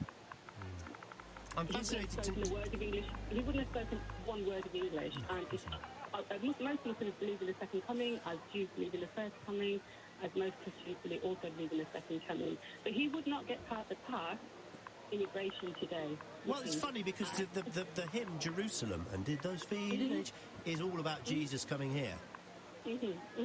I mean, historically... Would white Christians welcome him, though? Would they recognise him? Because we don't speak any English. No, I don't believe he came here, but, you know, it's a nice song. The second coming, I'm being a bit, you know... Yeah. Look, I'm fascinated to know that in the Prophet's book, it describes him as what? Reddish brown. But I don't know if that's a good or bad translation. Do they say anything else? Do they any other description of him? So that he will.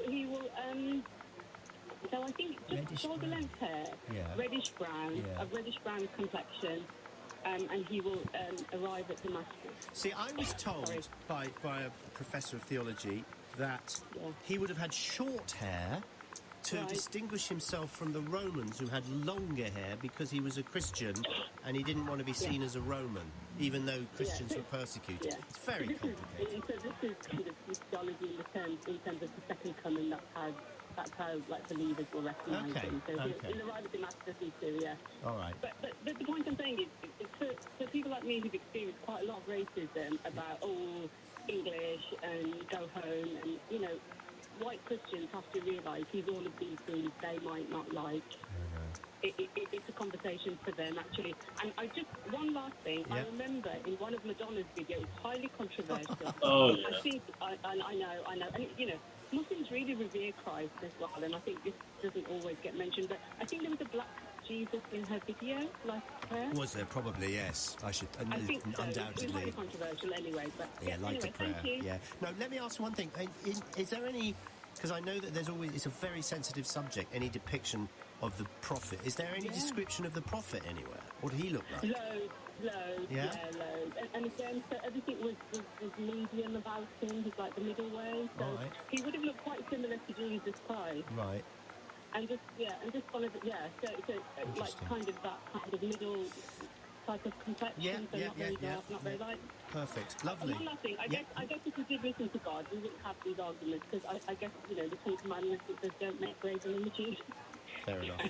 There you go. Thank you, Ghazala. Nice to speak to you. Thank you. 0345 6060 973. See, I quite like it when the discussion of Christianity and religion gets into the historical aspects of it. Because loads of you are saying, well, he's got to be this and he's got to be that. Jesus was born in Jerusalem, says this texter here, which had been invaded and inhabited by many countries. It was also a centre of trade, including from the south, which means that black people were part of the mix. Jesus would have been a mix from his mother and father. Also, he was a Jew whose 12 tribes were spread all over the Middle East. Israel actually recognised and accepted black Jews from Ethiopia into their fold in 1975. So Jesus, born a man, could have been any colour. We just don't know. Exactly. Just like my mum says. Who knows? It's 5:45. The voices of LBC at the weekend. Andrew Castle. This social distancing coming down from 2 metres to 1 metre. Instead of 12 square metres, it's around about 3 square metres around you. So as far as a business is concerned, they can operate, get people in and get things going again. And people can have jobs and lives. Andrew Castle, tomorrow morning from 7 on LBC. As lockdown eases and people are looking to their financial future again, the LBC Money Hour is here every week, joined by experts to help guide you going forward. The gender pensions gap is just the difference between men and women in terms of the amount of retirement savings that individuals have. How men and women live their lives have quite a big impact on the amount that can be saved. Join Clive Ball with LBC's Money Hour, Sundays at 8 p.m. Thanks to Scottish Widows, taking on your future together. LBC. It's been a tough time for small businesses over the last few months, so many have been using digital tools to adapt during the lockdown. We spoke to some of them. My name's Samuel Mensah, and I run Uncle John's Bakery in Tottenham. When I had to temporarily close my bakery during the lockdown, I updated my Google My Business listing so people could find me on Google Maps or search to see that I was now selling online for home delivery. People love and enjoy our famous Ghanaian sweet bread, and since the lockdown, we've been busy delivering those and all our baked goods. To find out how Google can help your business adapt, visit g.co/smallbusiness. At Honda, we believe in our ears. Listening can help solve some of life's biggest conundrums. For example, if a car breaks down and there's no one around to hear it, does it make a sound? The answer is yes. The new Jazz Hybrid will pinpoint your location automatically and send for help at the tap of a button. And with its personal assistant, you can find the answers to other conundrums like, where is a good vegan gluten-free pizza place with free parking? The new Honda Jazz. Hybrid and connected. Honda. The power of dreams. Connectivity subscription available on selected grades. How do we control coronavirus now? Listen to Claudia. She's a care worker. I got the call from NHS Test and Trace. Told I'd been in contact with someone with coronavirus. Couldn't believe it. I had to isolate at home for 14 days. Couldn't go to work, couldn't go to the shops, couldn't get out to exercise. I didn't even feel ill. But you know what?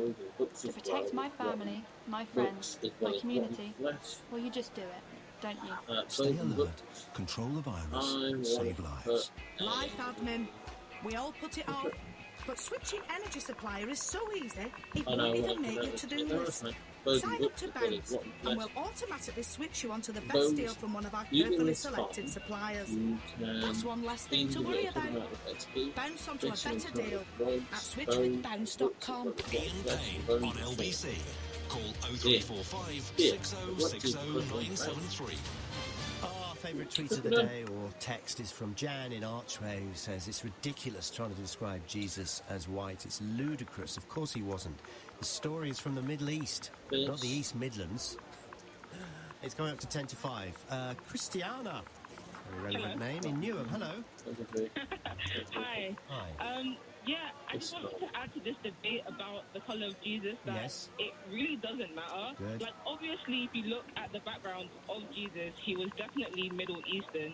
Like the other caller said, probably didn't speak a word of English, was fluent probably like Aramaic, that's what they kind of spoke back then kind of thing, when he was all like, to leave the tomb, little girl got up in one passage in the Bible. And it's like, he was a carpenter, so he was outside a lot, working with his hands, so he probably even got more of a tan, which is probably where the reddish brown skin maybe came from, because he was working in the sun. Yeah. Like, you know, like before he was like put out as the Messiah, he led a pretty normal life, just, you know, fixed a couple of chairs here and there before he started doing his miracles. And it's a thing where, like, okay, you can depict Jesus as white, black, Asian. My mom even said you can make him green. It really doesn't matter, because the message of Jesus isn't what he looks like. It's the message of love, and to, like, love God before all else, and to love your neighbor as you love yourself. Like I said, those are my 2 commandments that I'm leaving you with. What I look like shouldn't have anything to do with the equation. So have you ever seen a depiction of Jesus as black anywhere, ever? Oh, no. No. No. Really? Maybe probably Okay.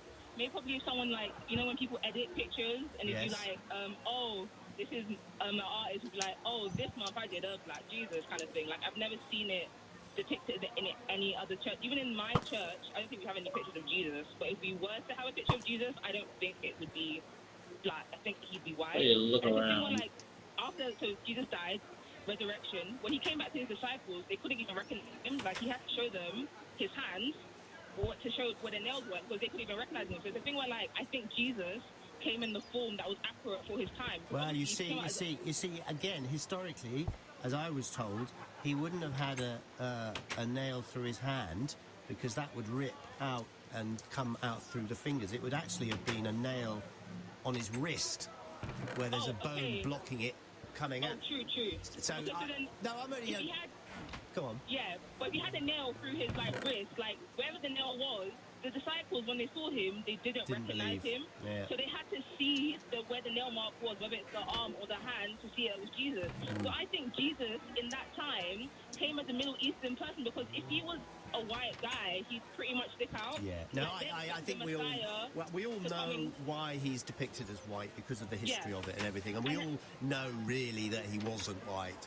But it doesn't matter, does it? It doesn't really matter. Yeah. And to even say that they should be focused on, like, the Black Lives Matter movement, I think there's so much more things that we should focus upon. I think even, like, the statues being pulled down, yeah, it's good. Like, maybe people are pulling down statues. I'm not saying that that's good vandalism, but, like, you know, they did bad things. Give me an example of something that you see that maybe I don't see, that you think that shouldn't still be allowed. Microaggressions against people.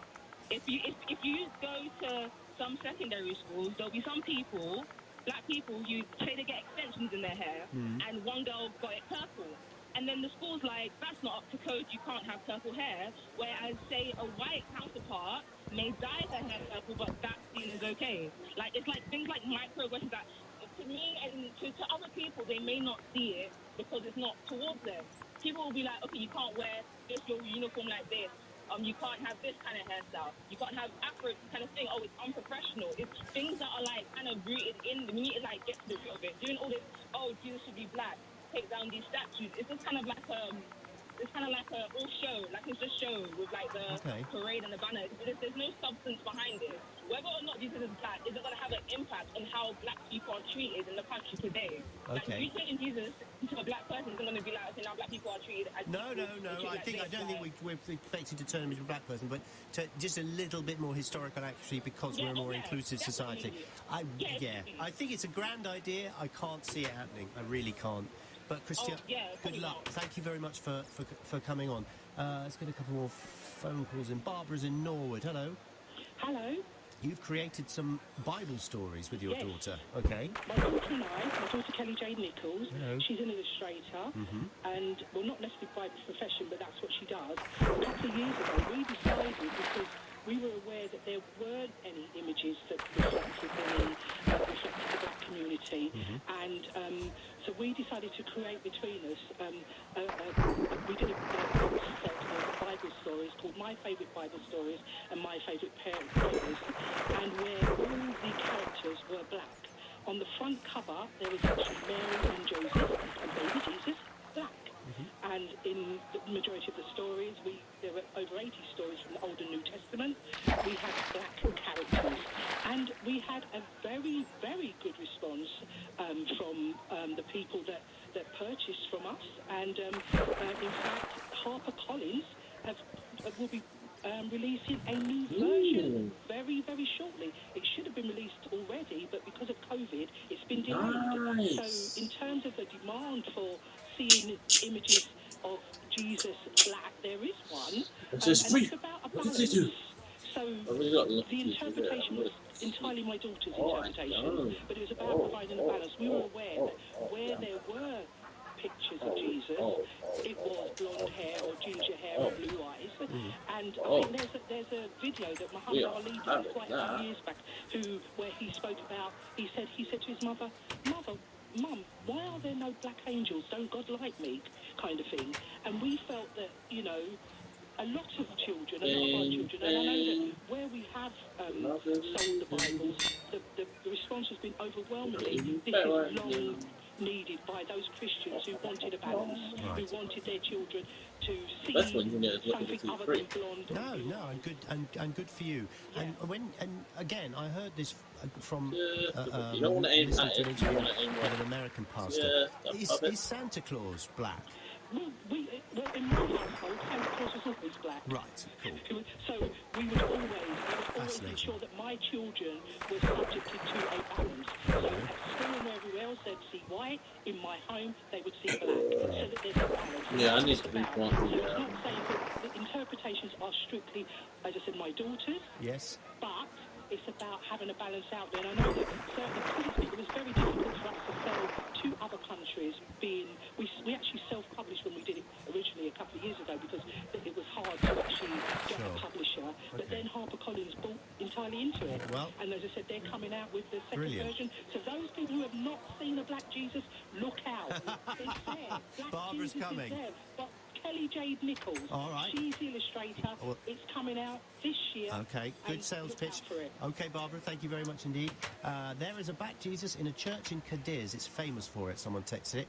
The beauty of technology. I've looked it up. Absolutely right. There is a Black Jesus. Although I have to say his features are incredibly white, but just painted black. And I think we've got the Madonna who's black as well in that church in Cadiz in Andalusia. Nearly up at 5 o'clock. Carol's in Sleaford in Lincolnshire. Hello. Hello. What would you like to tell us? I've been listening all day, actually, on this debate. Excellent.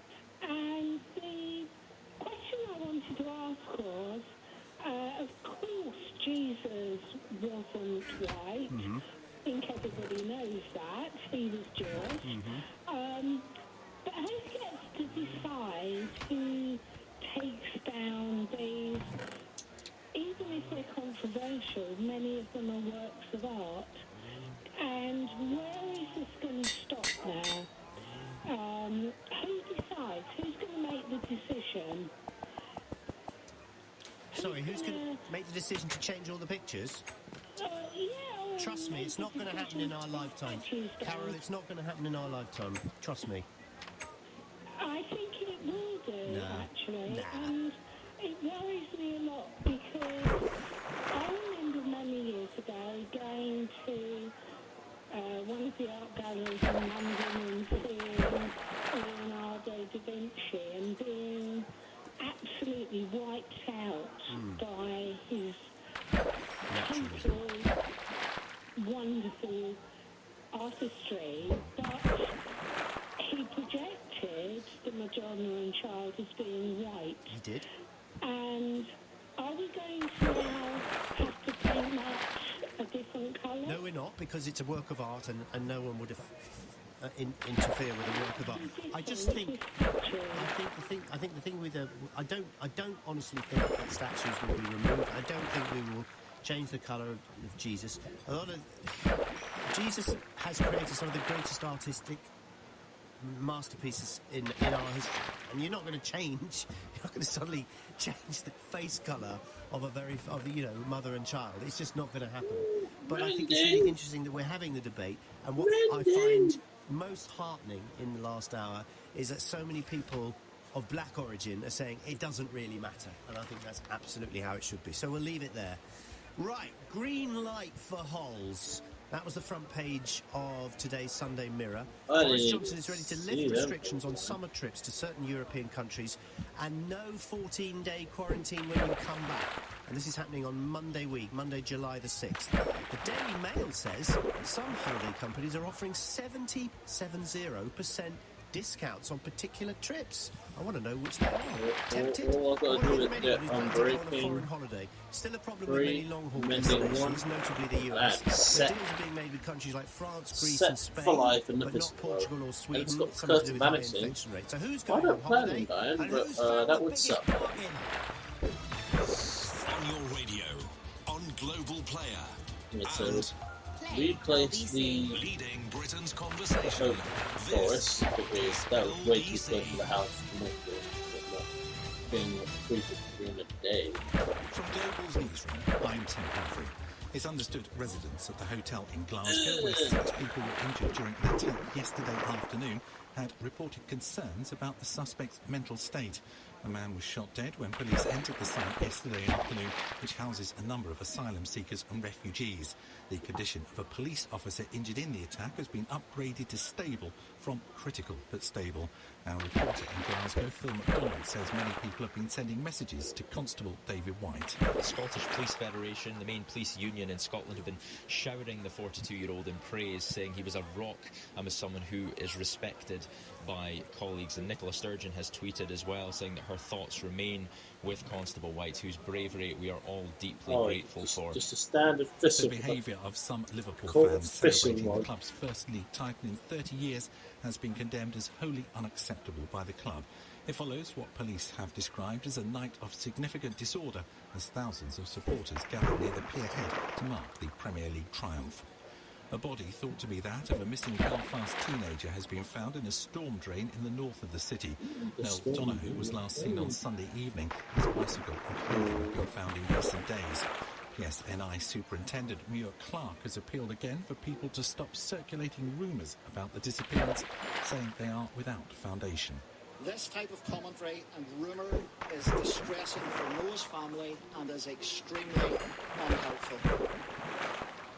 An investigation into the circumstances of Noah's disappearance is still continuing, but there is no evidence to suggest foul play. The government's going to announce a traffic light system for travel, meaning we'll be able to go on holiday without having to self-isolate when we return. Ministers say it's likely they'll be discussing the plans with France, Greece and Spain before the quarantine measures are changed at Monday's review. Zoos and aquariums in England are going to get a share of up to £100 million to help deal with the impact of the coronavirus crisis. The funding will help zoos cover the cost of feeding their animals. 6 people have been arrested in France after artwork was stolen from the Bataclan concert hall in Paris. The mural, found at a farmhouse in Italy, shows a veiled female figure staring down mournfully. 90 people were killed at a concert in a terrorist attack at the Bataclan in November 2015. And the weather rather cloudy with more showers tonight, those mainly in the north and west, a low of 9. Heavy and persistent rain in the northwest tomorrow. Sunny spells and scattered showers in the south with a high of 20. From Global's newsroom, you're up to date. This is LBC from Global, leading Britain's conversation with Ian Payne.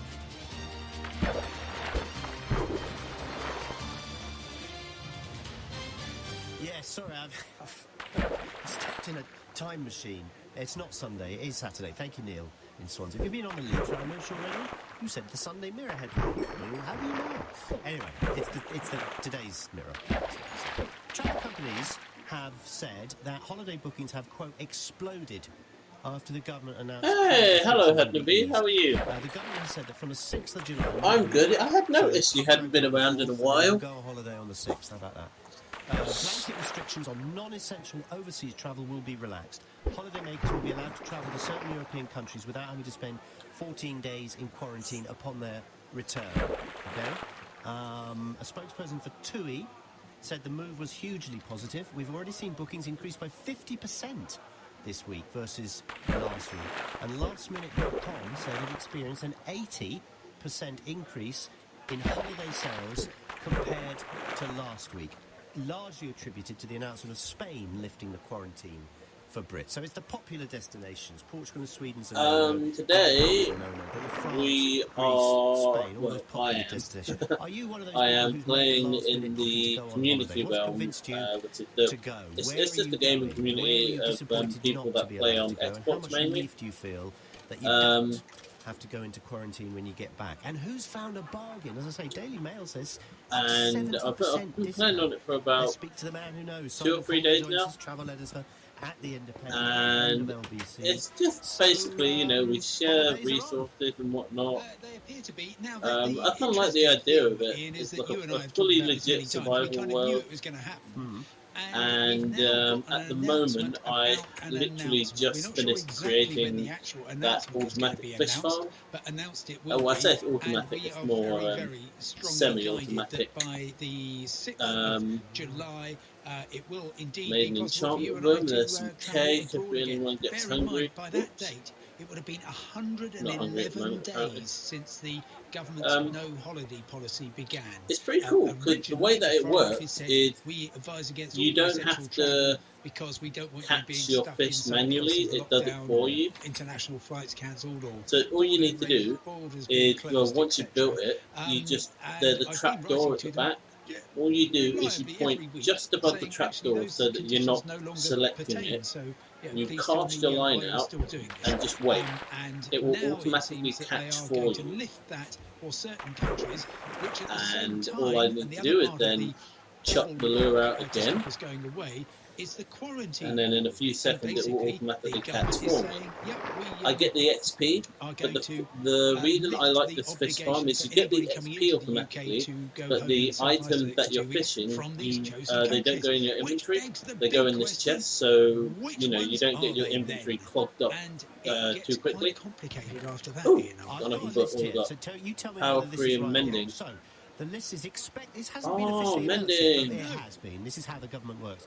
And they're expected to include Spain, France, Greece, Italy, Finland, mending, Turkey, Germany, and Norway, but not Portugal or Sweden. Is that because of high infection rates there or something? Yes. I mean, so Sweden has just played a different game to everybody else, and that's no surprise that they're not included. And there's various different lists, with the greatest respect, Ian, circulating, some of which absolutely swear that Portugal is most definitely included. I was going to say, if the Algarve's not on there, I'm not going. Or people might do the so-called Spanish swerve, which is quite very straightforwardly. If you're in the beautiful Algarve, and you don't fancy self-isolating for 2 weeks when you get back, then you simply think, okay, well, I'll book a flight from Jerez or from Seville, and you fly back from there. Now, I absolutely need to to state that will most definitely break the spirit of the rules. I am still trying to find out from Home Office, from the Department for Transport, from Number 10 itself, what exactly the rules will be. But of course, as you know what social media is like, people are already talking about workarounds to get around these rules. Anyway, so yeah, on your list, that sounded great, but I also go out to that Turkey, hugely important. And if you study the reasons that the government says, which is basically, you know, the rate's got to be low and declining, so going in the right direction, we got to trust their numbers. Now, I think there's probably 100 countries worldwide where probably most of those things prevail, but we're not going to get anything like 100 countries. I believe we'll be lucky if we get maybe 15.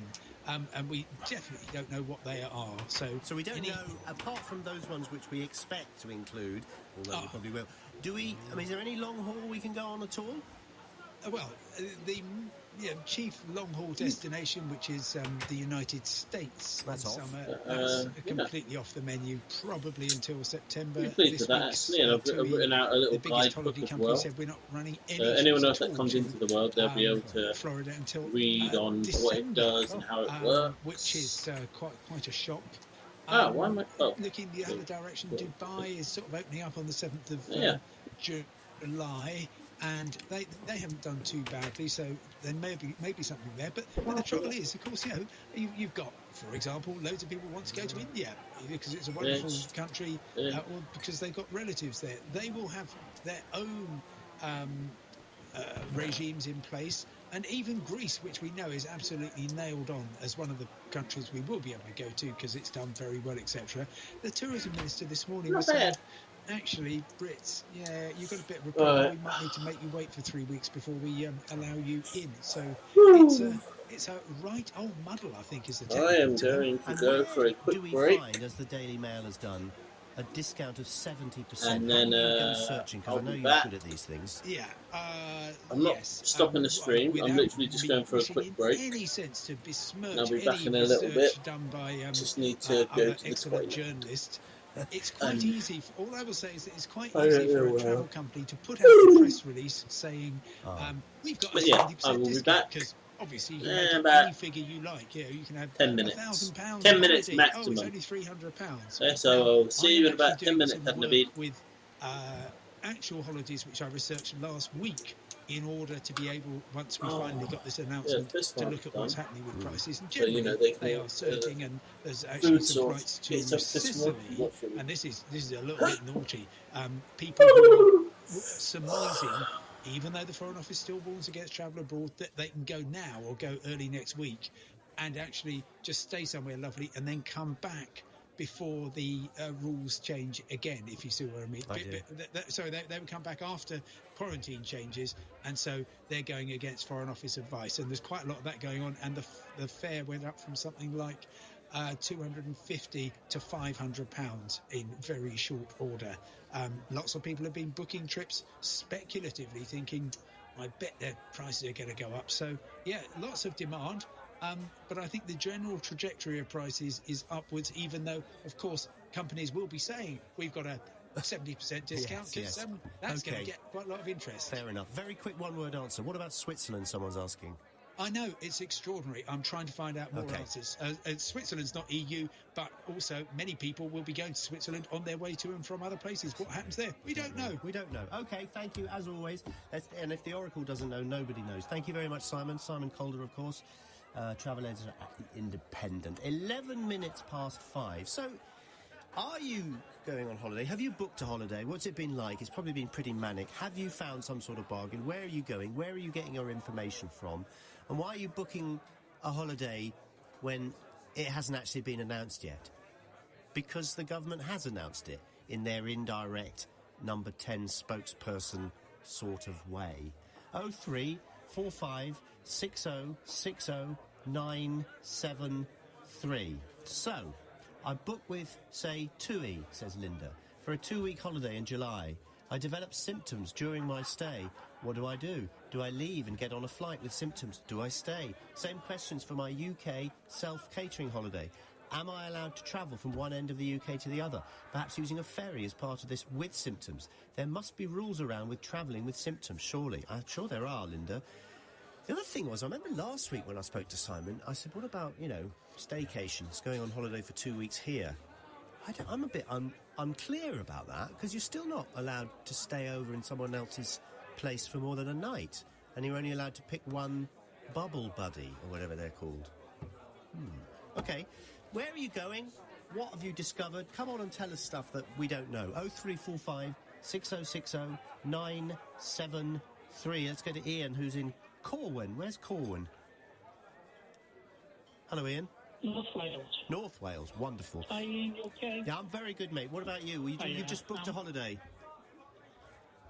Well, my wife has. We usually go to Paxos in Greece. Mm-hmm. Regular visitors, and our friends there said we're not allowed to go to the island And I always find it strange that we have this myth that we're above everyone else, and people like me to say, no, you can't come because your infection rate. But we have booked a holiday today. I think it's Zante, which we haven't been since we were teenagers. Was it cheaper than normal or not? And it is, yeah, very, very cheap. Very good. Okay. In fact, we could. It's got its good sides, hasn't it? And its bad sides. Well, listen, if you're getting discounts, there's this win-win. We're happy. Hopefully, if we can go. We've done it in August. Why do you think you can't go? But I feel safer. Yeah. Well, what makes you think you might not be able to... You don't know, do you? You don't know. Well, I was a bit concerned what Simon was just saying about Greece. Yeah. Oh, I see, in case something happens. Yeah. Well, listen, well done for getting the book. Yeah, in case we have a peak. Where are you flying from? I worry more about... Sorry? Where are you flying from? Manchester. Manchester, okay. Well, have a safe journey and have a lovely holiday. I'd just like to say, though, if I can, I'd rather spend my time in 2 weeks in Greece and Bournemouth than Liverpool at the moment. I think you're right. It would be a wise choice. Thank you very much indeed. Texter here saying there hasn't been a four-nation agreement on this policy. Yeah, I've found all these announcements during the COVID-19 stuff really weird, because every time Boris Johnson says anything, or any of his cabinet says anything, it's only really for England. It used to be England and Wales. Now every single part of the United Kingdom has its own individual say. Surely they're all saying we can go on holiday, aren't they? 03456060973. I really hope the devolved nations do not allow foreign travel until at least the end of July or August. I think this decision is really just a way for Boris to achieve his goal of herd immunity. Maybe. I'd be really disappointed if we were lifting restrictions only in England about travelling abroad. So it's a simple question. Have you booked a holiday? Are you going to book a holiday? What have you been told about where you can and can't go, and what are the restrictions? 0345 6060973. And are you finding good discounts? It's 5:15. This is LBC. It's been a tough time for small businesses over the last few months, so many have been using digital tools to adapt during the lockdown.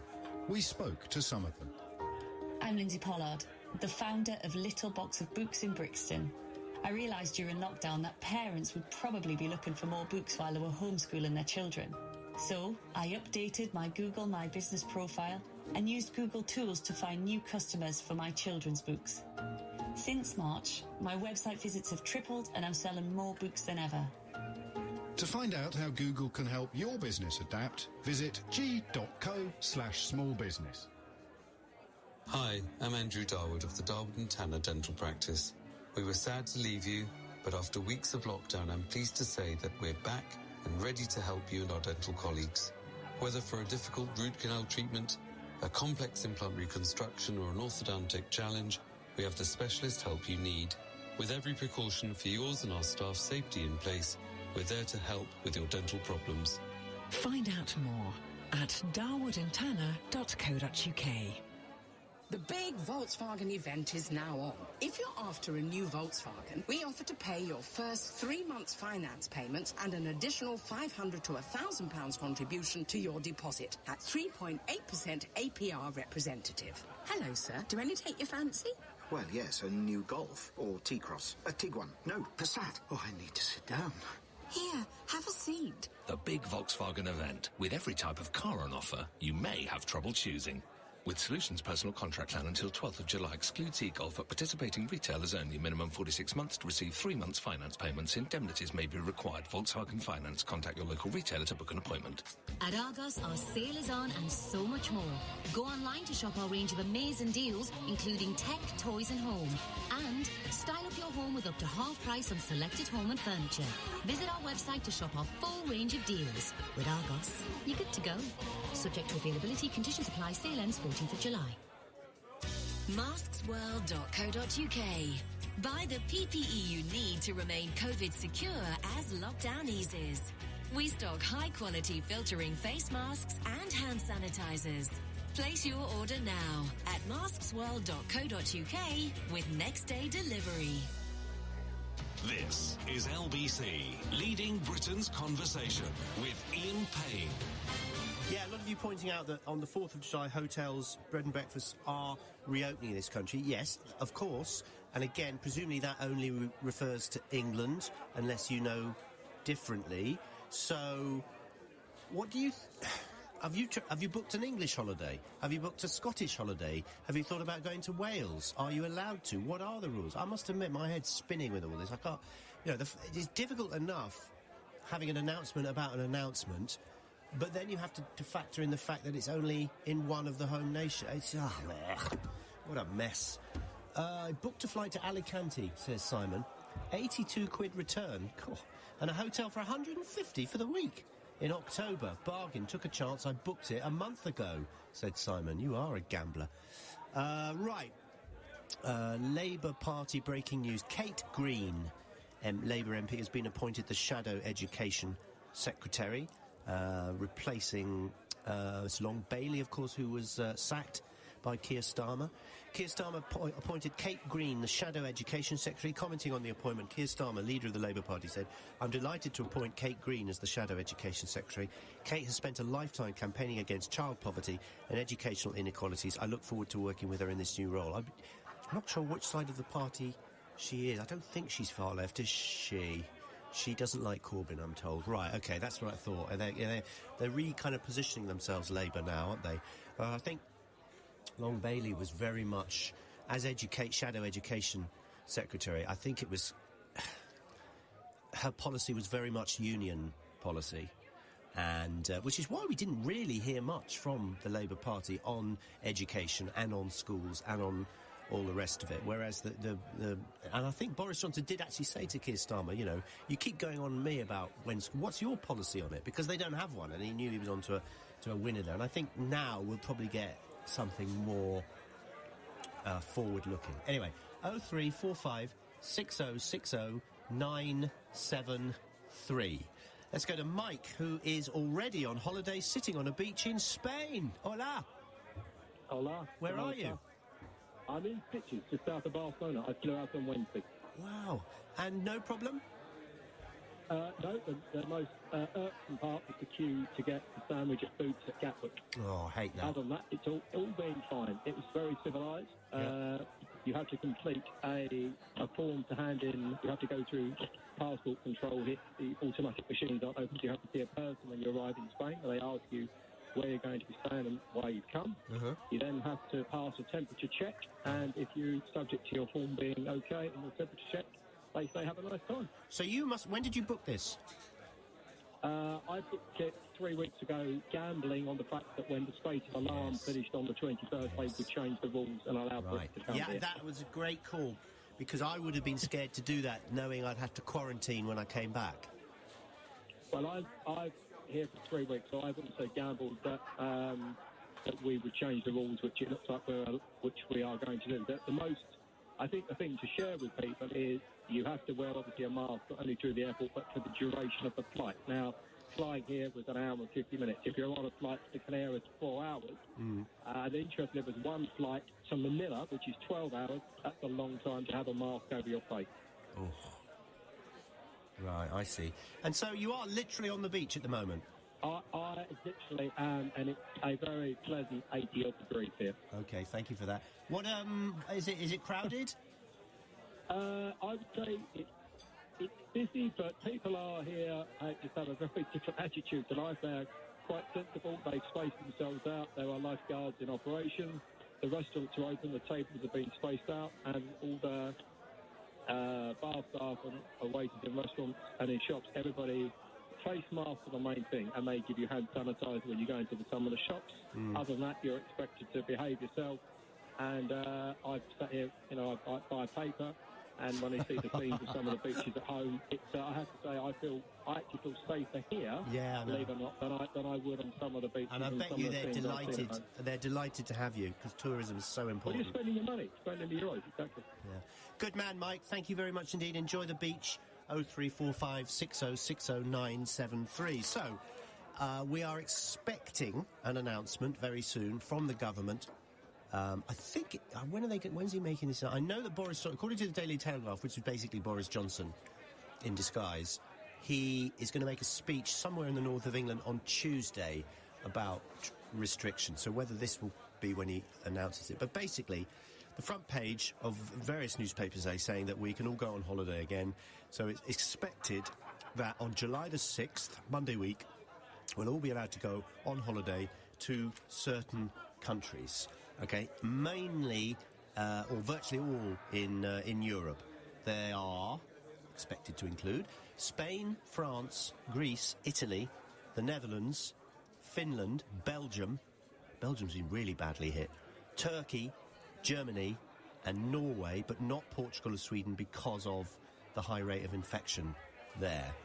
So what do you think? Where are you going? And have you found a bargain? 0345 60 60 973. I thought more people would ring in on this. I'm a bit surprised. I thought there'd be lots of people. Maybe a lot of you are saying, I've booked my holiday, my spare room.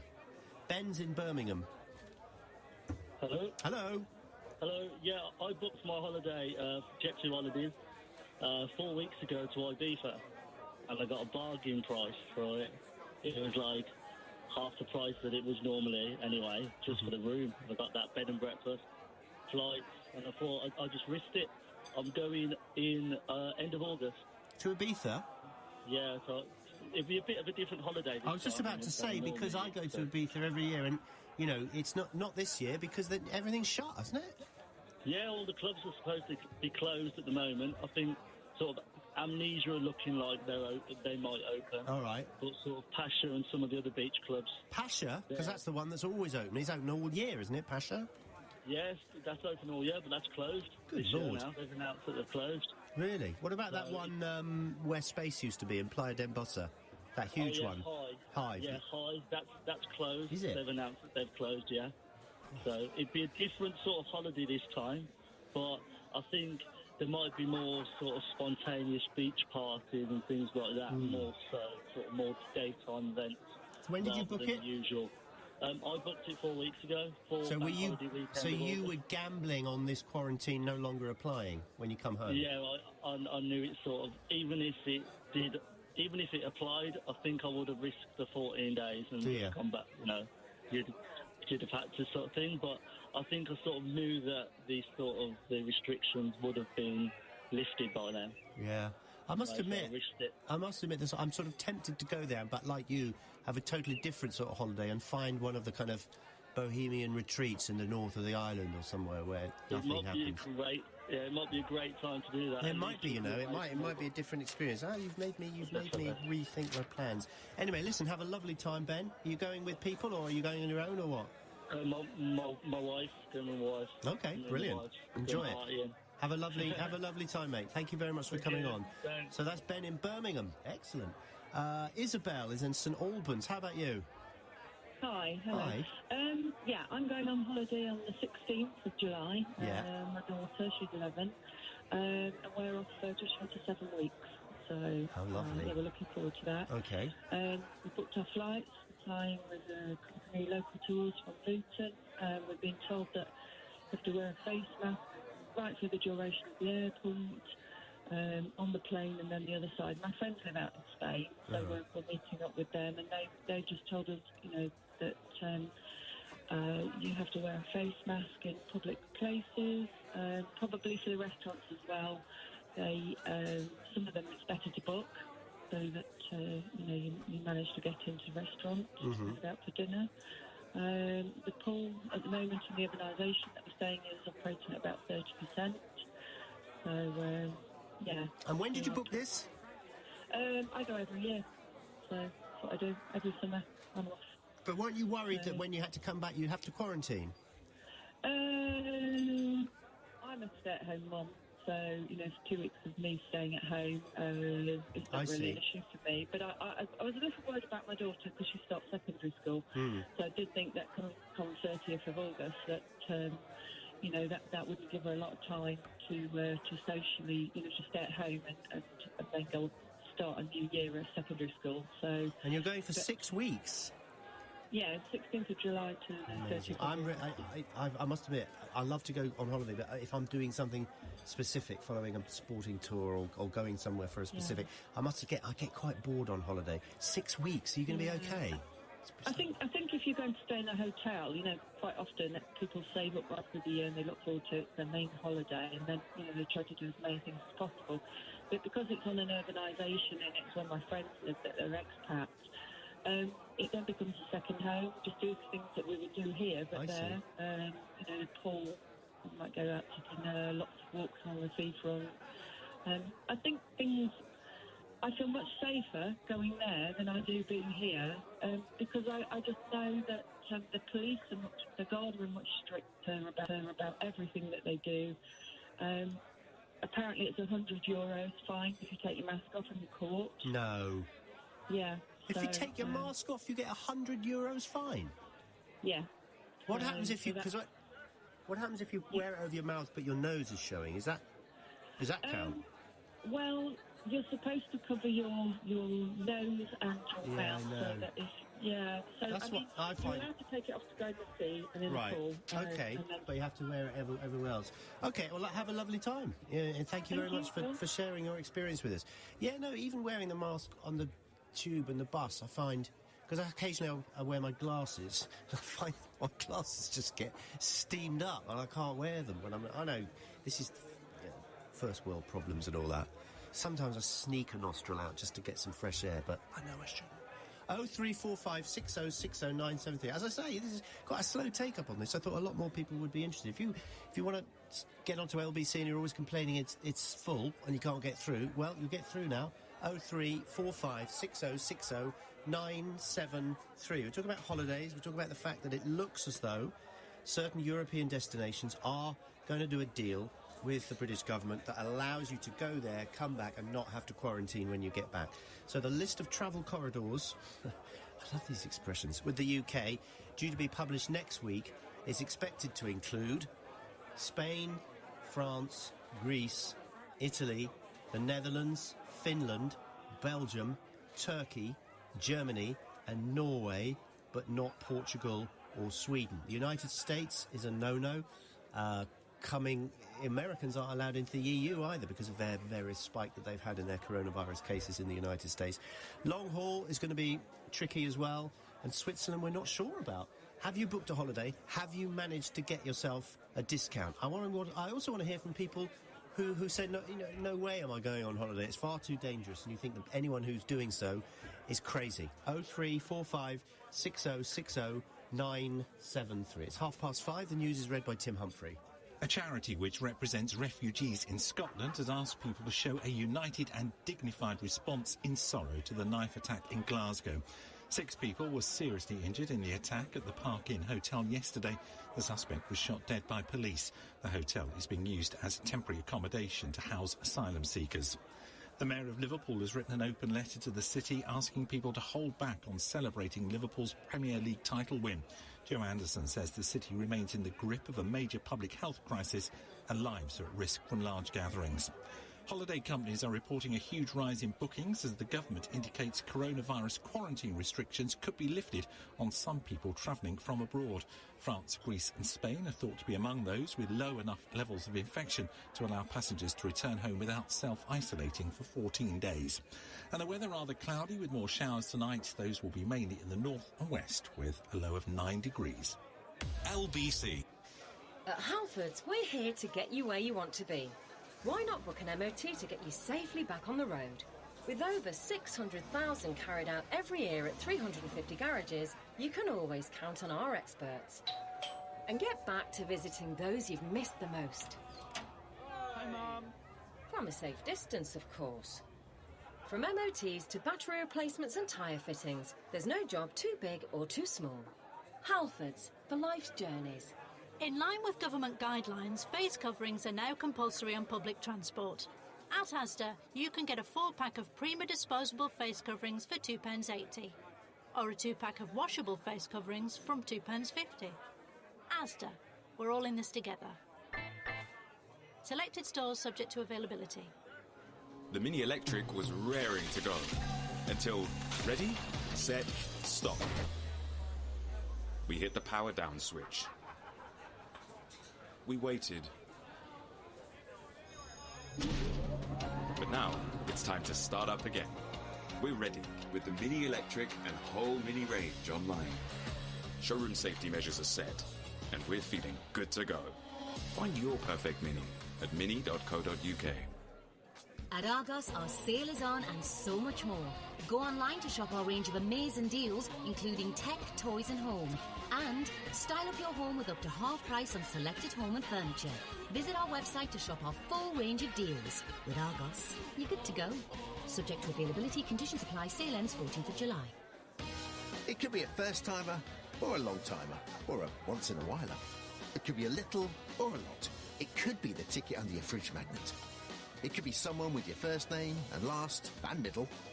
It could be you. Tonight's £15 million lotto jackpot must be won, or thousands of you will win a share of the jackpot. Play online or on the app. Lotto from the National Lottery. Your numbers make amazing happen. Rules and procedures apply. Players must be 16 or over. This is a story about pet insurance. Bonnie, the black lab, loves to smell flowers, but one day she took a snuffle too far and got stung by a bee. Luckily, her family didn't get stung by a vet's bill because Pets in a Pickle had Bonnie covered. For pet insurance policies as unique as they are, go to petsinnapickle.co.uk. This is LBC with Ian Payne. Call 0345 6060 973. Tweet at LBC. Text 84850. You see, you're all sending me questions now about specific countries. Can I go there? Can I go? Don't ask me. I don't know. I've told you. I'm painfully confused at the moment. I mean, I'm still confused about where in the UK you can go because of the caution shown by, say, the Welsh government, the Scottish government compared to Boris Johnson's law. I don't know. Can I go to the Caribbean? My mum's in St. Lucia. I haven't seen her. There's no cases, no deaths. Currently 100% COVID-free. Can I go? I don't know. What do I look like? A foreign Commonwealth office? 0345 6060 973. 25 minutes to 6. I would strongly recommend Greece, says Shuvik. I had a fantastic package tour to Corinth and other ancient Greek sites. We flew to Athens from Gatwick and we took the coach from there, says Shuvik. Brilliant. I think, says Jan, I think Scotland and Wales are right to be more cautious. The Prime Minister is trying to make himself more popular, true, by opening up so many things now, but the science really doesn't support it. Listen to the scientists and medical experts. It's too important not to. It's not a game. Anyone else out there think that opening up these travel routes is a bad thing and dangerous? What about travelling to the Caribbean? Here's another one. Yeah, I don't know. Ian, I work full-time. I have to wear a face mask for my whole 12-and-a-half-hour shift. You're joking. Ooh. So I wish people would stop complaining about wearing one on the way to a lovely holiday, says Amy in Maidstone. Margaret's on the line. She's from Widnes. Hello. Hi, good evening, Ian. Good evening. I spoke to you last Saturday. Yes, you did. You've got all the elderly folks in your pub. That's right. Have you resolved it now? Are they all going to use an app? No. I'm not sure it's going to work, to be perfectly honest with you, but we'll give it a try. Yeah, good luck. The reason why I'm ringing you this evening, you're talking about booking holidays. I just heard a call from a guy who's sat on a beach at the moment. So what I wanted to ask you is that, like, if the government is saying we can go away on holiday, like in terms of the beaches, is there a limit on how many people can go on the beach? Because obviously we've been where, abroad? Yeah, abroad, yeah. It doesn't sound like it. How many? Well, it doesn't sound like it. So what's the difference with I think some countries, I've Hello. seen pictures, Margaret, of some countries who've done, they've blocked off squares with string or something, and you've got to stay within that patch. I think that's one way of doing it. I think a lot of the beaches not are much. probably patrolled by the police. Oh, just having a nice, relaxing, cold day today. They're kind of monitoring the social distancing. So, and I think we all have got into our heads now that social distancing is the new norm. You do swerve around. I never thought I'd miss the cold weather so much. Off the path when you're walking up to each other. You do kind of like get a look from someone if you sit too close to them on the tube. We've all accepted and we've all kind of embraced this, haven't we? Oh, definitely, yeah. But why don't we do that in the UK? Get somebody to patrol. and make sure that people are adhering. Why can't we do that? I think so. Do you think it's okay to open up these travel corridors? Yeah, of course, everybody wants to get out and enjoy life and stuff after being locked down so long. But the beaches in England, you know, we were criticised the other day, there was over 1 million people, and if they could, councils to make sure that they're kind of monitoring it, we'd be okay. Brilliant, nice one. Give my love to all the pensioners. Oh, go on. You're my favourite, absolute favourite. Well, Margaret, you're mine as well. So, what were you saying? Jinx. We said the same thing. All right, darling. And you. See you later. That's Margaret, barmaid in Windsor, who's been working in the same pub for 18 years, and last week she rang up, she said, how's this going to work, this booking? And any of you guys taking part? People come to my pub, are too old and don't even have a phone. I was thinking, right, okay. I'm an airline. See, here's another of my favourite tastes. I don't know whether it's probably up there with. He's from the Middle East, not the East Midlands. I'm an airline pilot, and I'm currently working for Tesco. Please, please, please, if they say it's safe, buy holidays like you all bought bog roll. Angelina is in Swiss Cottage. Hello. Hi there. Hi. What would you like to say? Just listening to you today. Yes. And we've decided not to go on holiday this year. We've got a family home in Spain. Right. And my mother's not renting out this year, and she is free. She suggested, even though she's been very, very scared with the whole situation, she suggested for us to even drive to Spain. Can we just, Angelina, can you just turn the radio off in the background? Yeah. Otherwise we get a delay. Brilliant. Go on, sorry, you were saying?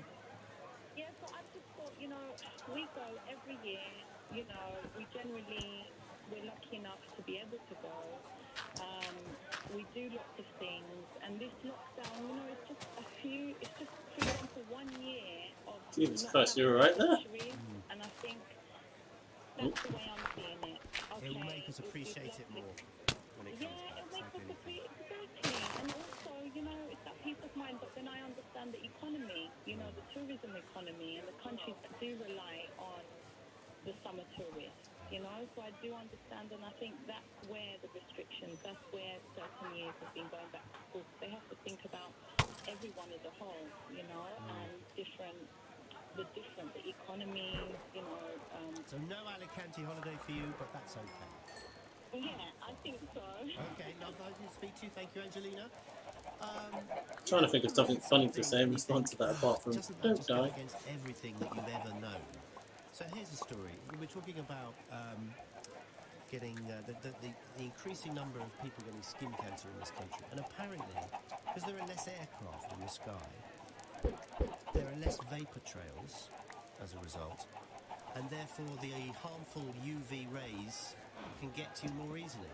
So now I had too many cows in the cow farm that I made the other day, and a creeper blew up the side of the fence, and all of them got out. It was quite funny to see all these cows just running. Pretty much, yeah. Luckily, my girlfriend had just not recently joined, and she picked up a stone sword, so I was like, "Kirsty, quick, come here! The cows are escaping!" Because I needed them for leather, so I could make the enchantment tables, enchantment room. And luckily, there were just enough.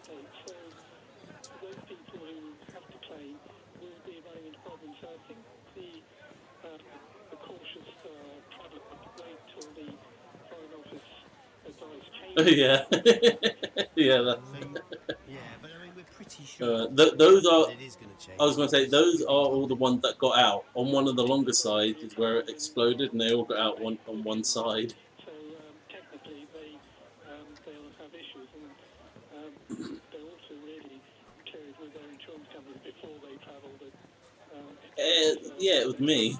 I didn't realise though, because I was inside. No, I was outside, and I was just feeding them to like boost the numbers and whatnot. And then all of a sudden, I didn't hear the. It just went boom. I was like, oh fuck. Foreign Office was advised against all that essential travel. Lying on the beach is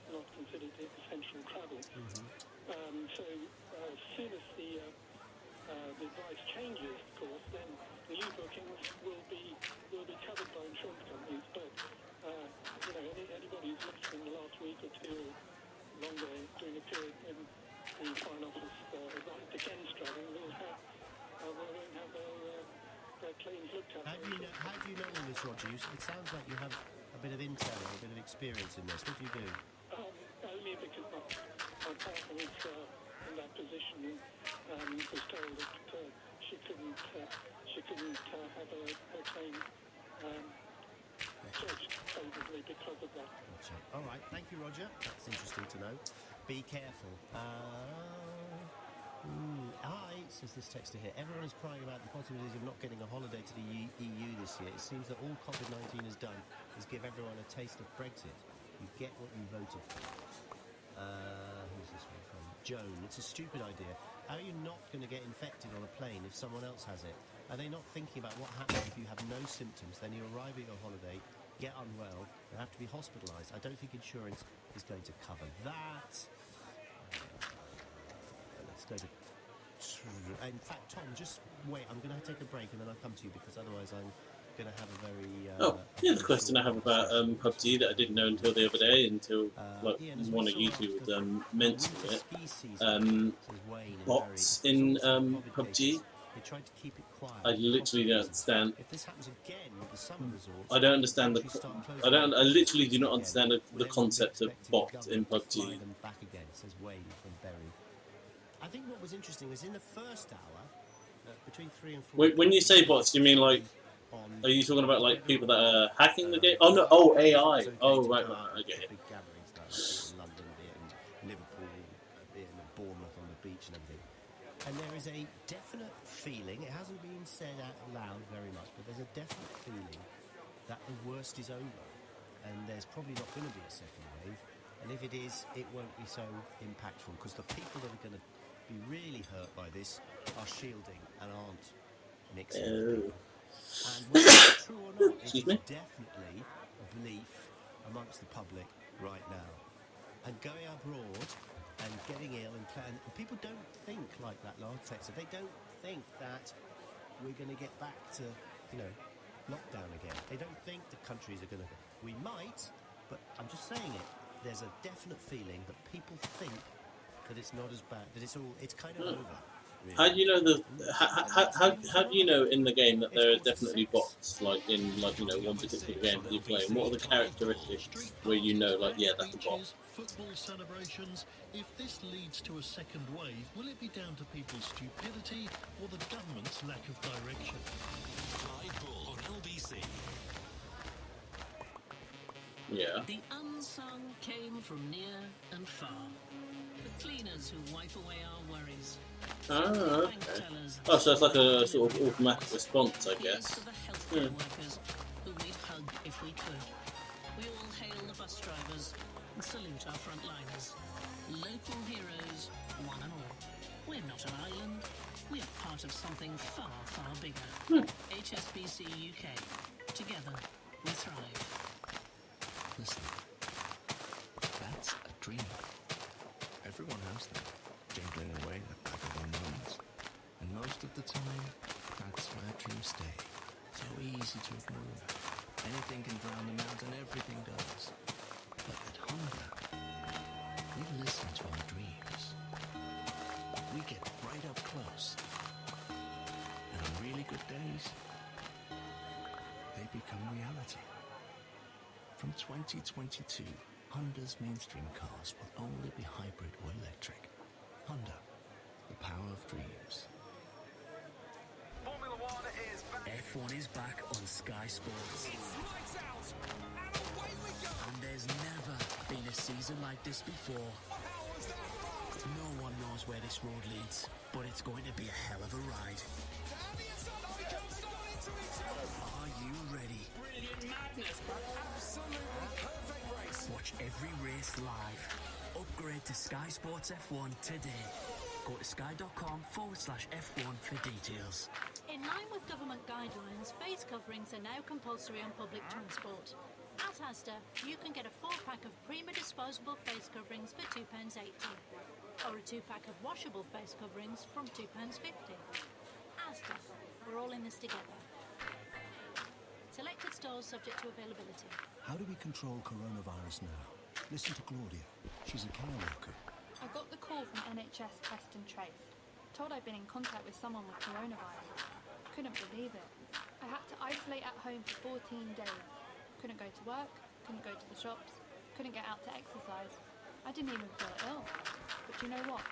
To protect my family, my friends, my community, well, you just do it, don't you? Stay alert, control the virus, save lives. Ian Payne on LBC. Call 0345 6060 973. Okay, so we're talking about the fact that it is looking very, very likely the government will announce, probably on Tuesday, that we can go on holiday to certain European destinations from July the 6th, Monday week, and we won't have to quarantine when we get back. What do you think of that? The countries, the list of travel corridors, as they're called, with the UK is due to be published next week and is expected to include Spain, France, Greece, Italy, the Netherlands, Finland, Belgium, Turkey, Germany and Norway, but not Portugal or Sweden, and there'll be problems certainly with America, Switzerland we don't know about. Long haul in general is going to be a little bit tricky. Candace has got in touch and says there is a massive second wave in Texas right now. My friend just warned me to stock up on essentials right now. Well, don't panic buy, just buy what you think you need. I was listening to a poor bar owner in Texas because they had a big lockdown. And then they were told all the bars were opening again. So he spent thousands of dollars, which he should have used for rent, on doing up his bar so he was ready to serve again. And he's just about to reopen, or they've been open for a couple of... And then the spike happens again. And now he's been told he's only allowed 50% people in. He's just saying, what, please. Is that going to happen here? I don't know. But all I know is most people don't seem to think it will happen again. Ah, right, here's Tom in Switzerland. Hello. Hi. Can we come there on holiday or not? Yeah, you can come here on holiday. It's pretty chilled out. I believe it's a lot more chilled out than England is at the moment. Well, I think we're chilled out. I just think some people are a bit too chilled out. Some people are partying a bit too hard. I think generally we're dealing with it. What's it like there? We had a 3-phase lockdown which finished a few weeks ago, and it's almost business as normal over here. You can go to bars and restaurants, you can walk about, you don't need your face mask on in many places. There's a little bit of social distancing that's been reduced. They just changed the amount of people that can be in one place to 1,000 people. So there's not a lot sort of different over here. It's the fact that I'm wanting to come back to the UK, and from Switzerland, as you just said, we haven't heard much about Switzerland, and I scour the papers every day to find out what's going on and whether there's any travel corridor. And the only place I've seen anything was this morning was the Times mentioned Switzerland, that you might be able to come back without quarantine because of its business hub sort of relations. Yes. Okay. Well, the great Simon Calder, who knows everything about these sort of things, even he didn't know quite yet what the deal was with Switzerland. But I'd be amazed. Switzerland being Switzerland, they're so organised and sort of precise, like their watches, that I'm sure that it'll be sorted out. It'll be allowed to come back. I'd be amazed if it wasn't. How badly has the pandemic affected people in Switzerland? I mean, initially it's quite bad. I live in a ski resort, and it's just on the border of northern Italy. And so what happened was northern Italy closed down, and everyone from northern Italy, the ones that go skiing, just ran over the border and came into where I'm at. If I watch what play? And of course all the bars and clubs and that place ski were heaving. Really? And it literally, like a wildfire, went through the resort. And, the local doctors were saying we reckon about 80% of people have had it. 80% of people where? This is in Verbier. In Verbier. And have had it. And I mean, whether that's true or not, I know a lot of people had it. I work in accommodation, and a lot of my seasonaires had it. So the people that had it there were what, all ages, young, middle-aged, what? During February and March, you're going to get sort of average ages of anything from 18 through to about 50, and then a lot less 50 and above. And so I think there was one death in Verbier. Yes, I was going to say, I bet you there weren't many fatalities. It was taken very seriously, but at the same time we've come out with some form of sort of we feel that there's a herd immunity going on, and that's the way Switzerland have done it, is that they've taken a bit of herd immunity, a bit of social distancing, and sort of mixed it all together, and that's where we're at. But I really want to get back to the UK, and I just wish Switzerland wasn't always left out of these lists, because no one quite knows what's going on. They're always left out, aren't they? You look at the picture. You look at the picture of Europe and the EU, and then in the middle is this one country that's not coloured in. It's like, you know, like the plug hole in the middle. It's funny. Thank you very much indeed, Tom. Nice one. Enjoy yourself. Verbier, eh? Tony's in Paddington. A little bit more prosaic. Hello, Tony. Good evening, sir. Good evening. Good evening to you, sir. I was inspired to call of something you said earlier in your show. I mean, I was talking to your lovely presenter, producer, and I was going with my second point. You was very kind to list the amount of countries in the European Union where we can go on holiday. And you also included the United States of America. No, we don't need to go there. Well, yeah, you said that quite clearly. Yeah. But it's the comment you made in regards to St. Lucia. Yes. You know, you were not foreign and Cromwell. I mean, it's one of your researchers could have provided that information. Can you go to St. Lucia? Can we go? On that note, I did some research about how it was working. There's been 19 cases and 0 deaths. Yes. But there is still a travel ban, or the travel ban hasn't been lifted. I'm just thinking to myself, well, if they haven't had any cases, any deaths rather, maybe. Well, I would suggest that the reason that they're being reticent about it is because the people in St. Lucia are saying we don't want anyone coming in here who's got it, because we're COVID-free. Do you have any evidence for that? No, but it seems fairly obvious. If you've got no COVID and you're saying you can't come here, it's because they're worried about people in it. But when your largest industry is actually tourism, maybe they could put things in place to actually limit the risk of COVID for the population. But we're only theorising there. Yeah, sure. And we don't have any evidence. No. But what is worrying is the fact that we are opening up our borders to people from countries in the EU, which we are no longer a member now, of 52, 48 and all that. And the fact of the matter is, there's been a spike in COVID cases in this country. So you're saying basically this is a bad decision because it will inevitably lead to more cases both here and in Europe? Well, it's what you call bad, really subjective. I mean, is it bad for national health or is it bad for our economy? Now, if you it'd be bad for someone who dies, wouldn't it? Well, exactly. So, I mean, if you're isolated, if you can self-isolate somewhere, far away from everyone else, and you want to check your share prices, it's a good thing. But if you're in a vulnerable group, you're working in the airport industry, and you're in a high traffic, in transport or even in the NHS, it may seem a bad idea for public health. Yeah, well, you see, the thing I don't understand is I'm just looking at the figures now. They've just come out. So in the UK, in the last 24-hour period, 890 new cases, 100 new deaths. If we've been in lockdown for this length of time, why are still almost 1,000 people a day getting this virus? That's what I don't understand. So, did you say 100 people died? 100 people died, yes. I thought it was 152, surely. Sorry, say again?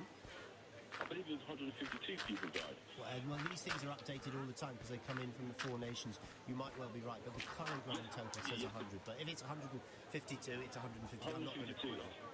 Yeah, 152 the last time. But we've still got 890 new cases in the last 24-hour period. How is that happening? How are people still being infected by this 3 months into a lockdown? Deaths have risen by a fifth since Monday. Have they? And yes, and the problem we have is we've lifted the lockdown. We're talking about the 2-meter rule going to 1 meter, and the emphasis is on getting the economy back up and running, which I suppose is a good thing. But I mean, the sifting of the requirements for health purposes are an indication that they've all got a space for us in the NHS hospital bed. You're right, and I'm fascinated with these figures, etc. And you can't just say, oh, it's not going to happen again, because it might. Right, I'll be with you again between 3 and 6 tomorrow. Coming for 10, Nick Abbott, but first, Clive Paul. Ian, thank you very much. We're going to talk about that after the news. These illegal street parties, packed beaches, mass football celebrations. If this leads to a second wave, which it could, will it be down to people's stupidity or the government's lack of clarity and direction? Also later on, after several days of illegal street parties ending with attacks on the police, do the authorities need to take a tougher approach to these gatherings, or is there another way of stopping the parties and the violence? And we'll come back to this holiday issue as well. Are you tempted by a foreign holiday? The number to call, 0345 6060 973. On your radio, on Global Player, and LBC. leading Britain's Cinema. conversation. This is LBC. From Global's newsroom, I'm Tim Humphrey. A charity representing refugees in Scotland is urging people to show a united and dignified response in sorrow to yesterday's knife attack in Glasgow. 6 people were seriously injured at the Park Inn Hotel, which is yards from the office of the Scottish Refugee Council. The main suspect was shot dead by police. The hotel is being used as temporary accommodation for asylum seekers. Rabina Qureshi is from the refugee and migrant homelessness charity Positive Action in Housing. Glasgow has the largest asylum population in the whole of the UK. The people that were uprooted were very vulnerable people from refugee and asylum-seeking communities. They were women, they were unaccompanied asylum-seeking children, they were people who had suffered much trauma and persecution as well as torture. A police officer injured in the attack is now stable in hospital. Constable David White has thanked fellow officers and the public for their messages of support. I think the last time I ever took food into a movie theatre, it was like some cooked chicken or something. I literally cooked like bits of the chicken, wrapped it up in foil, put it in my bag, and then took that into the movie theatre. I wanted to have like a decent meal whilst I'm watching a movie. We could soon be able to go on holiday to some countries without having to self-isolate when we return. Ministers say it's likely they'll be discussing plans with France, Greece and Spain before quarantine measures are changed at a review on Monday. Travel journalist Simon Corbett told us he thinks many more countries may qualify, but we won't get deals with all of them. I think there's probably 100 countries worldwide where probably most of those things prevail, but we're not going to get anything like 100 countries. I believe we'll be lucky if we get maybe 15, and we definitely don't know what they are. Another 100 deaths have been reported in the UK among people who have tested positive for COVID-19, taking the total to 43,514. Detectives in Northern Ireland say a body they believe to be the missing Belfast teenager Noah Donoghue has been found in a storm drain. The 14-year-old hasn't been seen since last Sunday evening. Police believe he may have fallen from his bike and hurt his head. Labour leader Sir Keir Starmer has appointed Stretford and Urmston MP Kate Green as the new Shadow Education Secretary. She replaces Rebecca Long-Bailey, who was sacked earlier this week. And the weather rather cloudy with more showers tonight, those mainly in the north and west with a low of 9. Heavy and persistent rain in the northwest tomorrow, sunny spells and scattered showers in the south, and a high of 20. From Global's newsroom, you're up to date. This is LBC from Global, leading Britain's conversation with Clive Bull.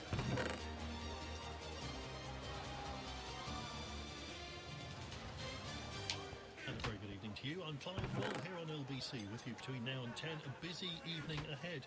Coming up later at 9, we've got the Legal Hour, and Barrister Daniel Barnett will be joining me to talk about employment issues, particularly what to do about redundancy.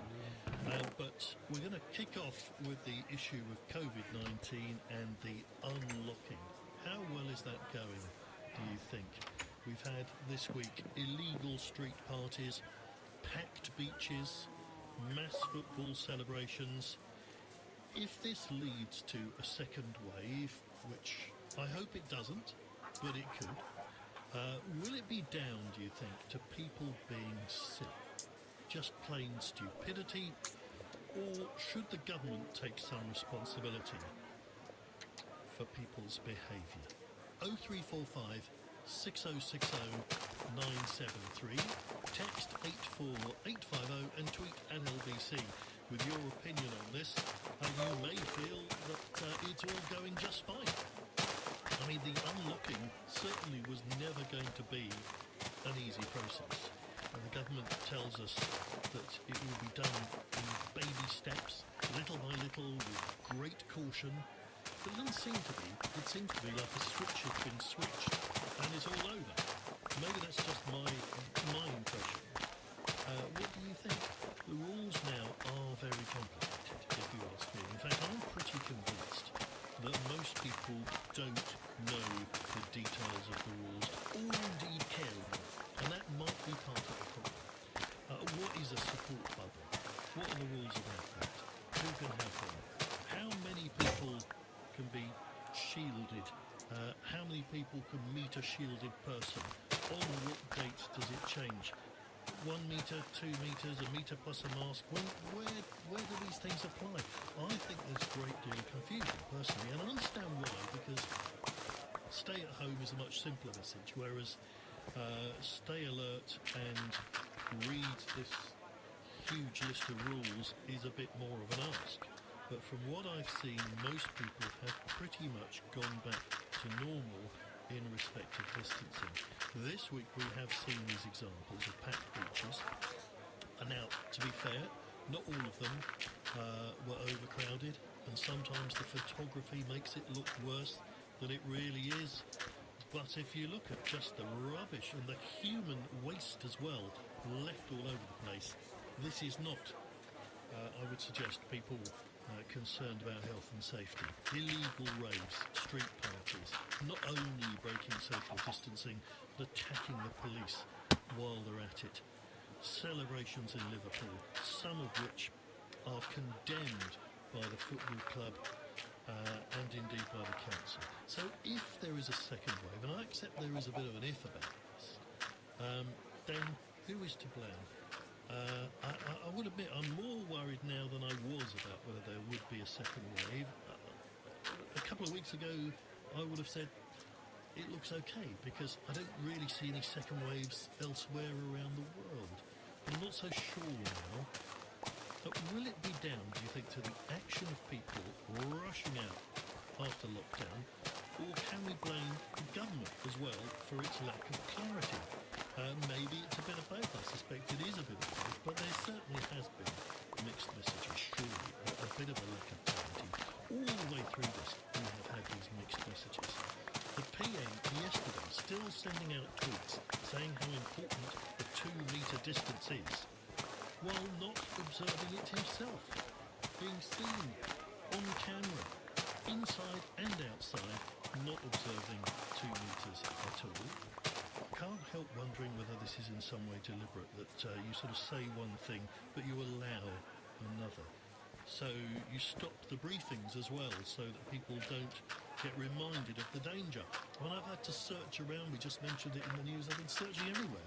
But what are the new figures? Because there is no press briefing anymore. And I presume that's because, what? We don't want to be reminded of it? We shouldn't be talking about it?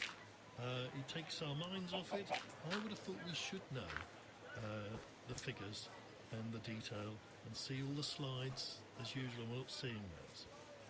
And the figures, I don't know how you interpret them. They don't look disastrous, but they equally don't look that great either. So, Do you think it's possible that if it all goes wrong, the idea is then that the government, if they need to, if it all goes wrong, there's a second wave, they can blame the stupid people for doing this and not themselves. They can say, well, we told you to be careful. I sent out a tweet about the 2-metre rule. I don't know, I just get the feeling personally that it is not said. These warnings and caution are not said with a serious sense. It doesn't come across that way. But it's a difficult decision. I do accept that, and you've got to balance it out with extending the economy and getting things going again. What's your reading of it? 0345 6060 973. And let's talk first to Dr. Bharat Pankania, who's a senior clinical lecturer in the University of Exeter Medical School, former public health consultant as well in communicable disease control. Thank you for joining us. Good evening. Thank you for asking me. Are you concerned about all these big public gatherings that we've seen over the last few days? I am, and I hear you. I hear everything you say, and I register my concerns with you. The small baby steps, which are not really baby steps. The rules are ever so complicated, and people are not even following them. The lack of having that normal daily press conference to identify to the nation which way the trend is going. These are all important issues, and then on top of that, as you said, we've got the mixed messages. So the only thing in favor of all these events happening is that outdoors is a low-risk event.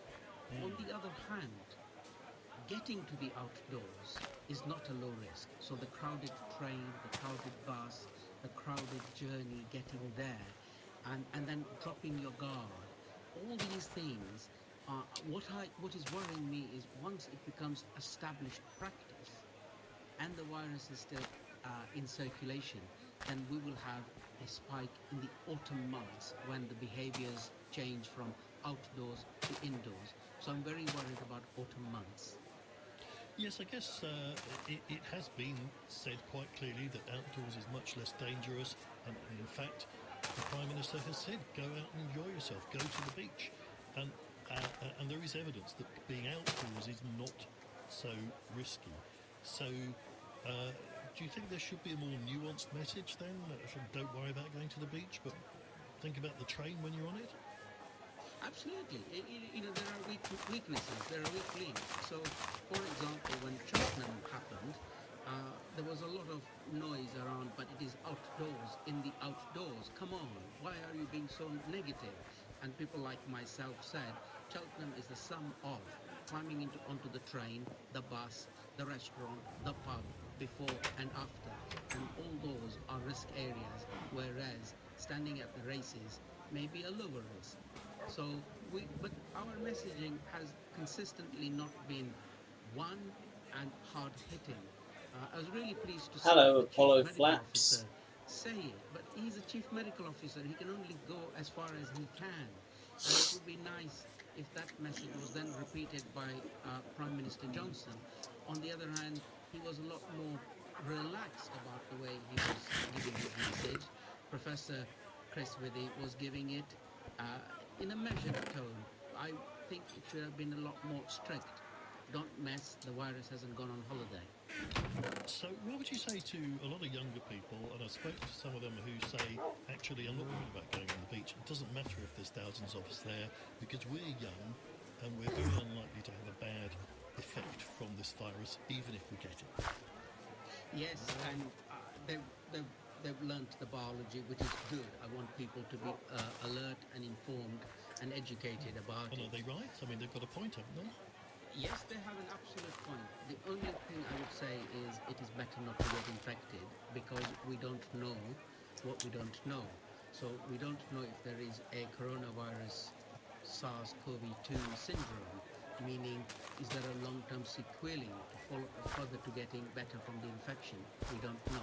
The more important worrying thing is if this young person has a vulnerable parent, grandparent or somebody, they could bring the infection to them. So whilst they may get better, they may create a fatality if somebody is very vulnerable in their circle.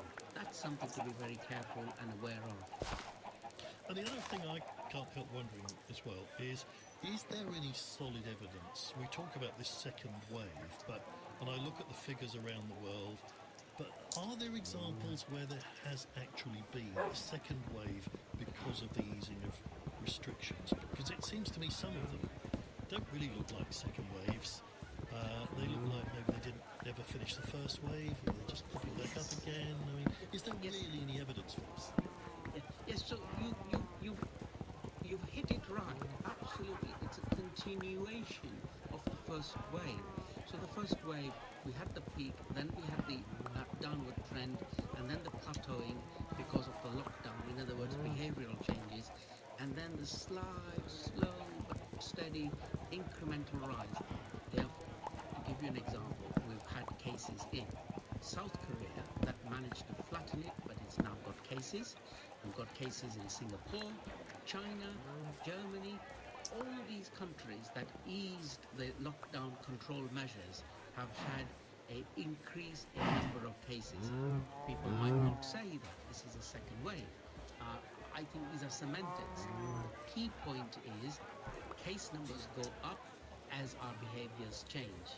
And the take-home message would be no one has got the backbone for another lockdown. I don't think it will ever happen again anywhere in the world, maybe China. So we need to be aware of the biology of this virus and take personal responsibility not to get infected. Do understand the virus and then do the right things not to get infected, not to infect others. And let's just mention the latest figures as well. Well, actually, I'd like to mention them, but it's extraordinary that they're not even news now. That previously there would have been a press briefing, it would have been headlines. I'm looking at some of the newspaper websites. It's not even on their front pages. It's not running as breaking news, and yet more than 100 people have died again. There's getting on for 1,000 cases still. Do you think that these current statistics are still going in the right direction, or are you a bit worried? Well, worried. I think we've always had a premature lifting of the lockdown because of economic pressures. It's pointless beating around the bush and saying yes but no but yes but. The evidence is quite clear. The biology of the virus tells us it is out there in circulation. 95% of the UK population have not been infected. Therefore, the ingredients are there in place for people to encounter the virus and get infected. And the lifting of the lockdown will enable it. And it is not based on science, it's based on I want the economy to start running. And that is why we've got the premature lifting of the lockdown. Thank you very much indeed, Dr. Barrett Pankania. There, joining us. So what's your view of this then? Could there be a second wave? Is it something that just has to be accepted will happen? As Barrett says there, it's very unlikely that any country will want to go into a second lockdown. So we just have to manage. How are we managing? If it turns out that the figures start going back up again, and I thought by now they would be down to the dozens, and they're not, in terms of the dreadful death rate. If things do start going in the wrong direction, then is that down to the public misbehaving, us breaking the rules, being a bit idiotic, or can we question the messaging that's come through? Why are so many people ignoring? I mean, we mentioned trains, by the way. Barrett was talking about not worrying so much about being on the beach, but the crowded train that gets you there. I was at my local station and looked at one rush hour train. It wasn't full by any means. I watched it go through the station, had about 50 people on it. How many of them were wearing masks, as is apparently mandatory?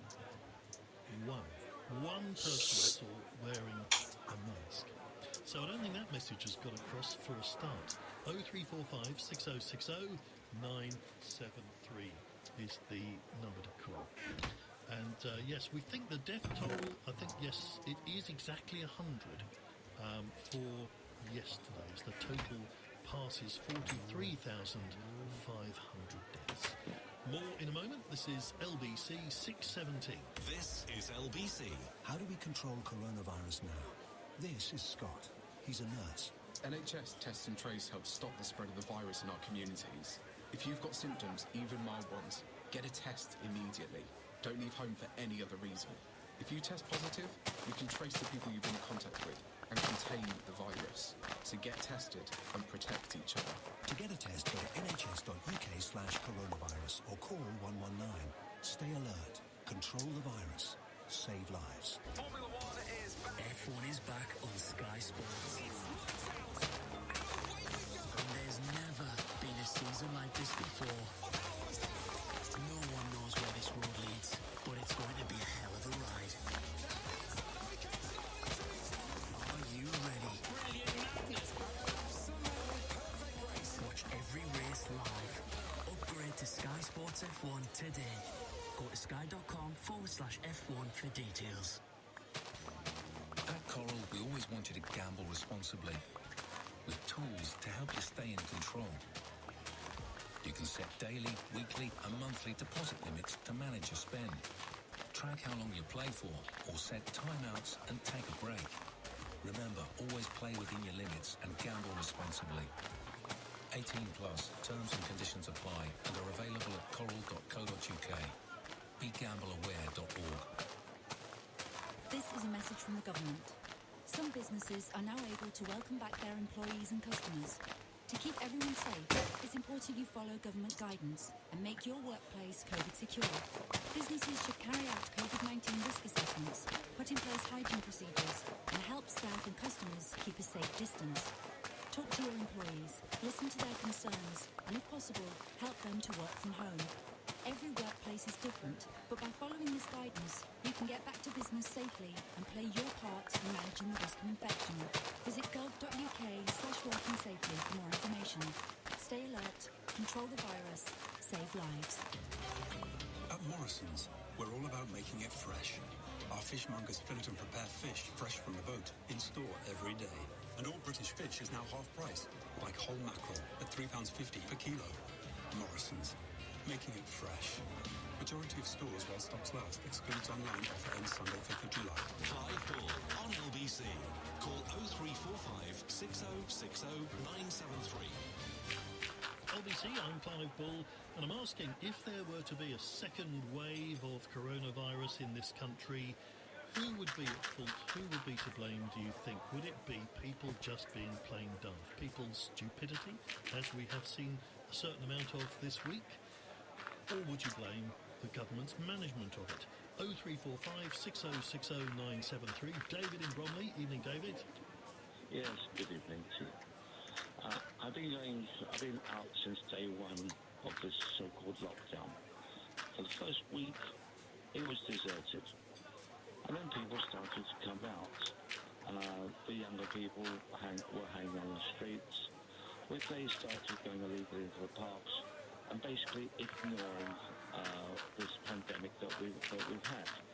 A lot of people that I came in contact with, it's the other person that it will affect, it doesn't affect me. It's a conspiracy. And the whole attitude of the coronavirus is one of ignorance, and they really just didn't believe that it was going on. It couldn't affect them. Now, in my opinion, people just were looking for an excuse to prove their theory. For example, we had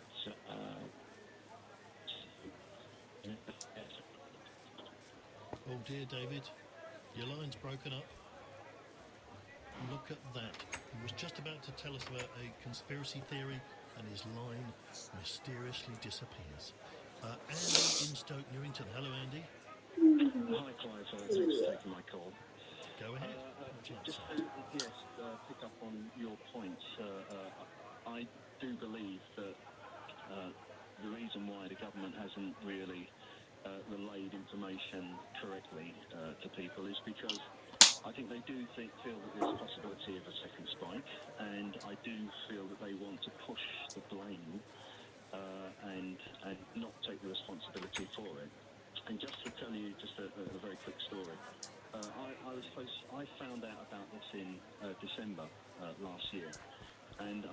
also started a job for a client building a bathroom, because that's what I do.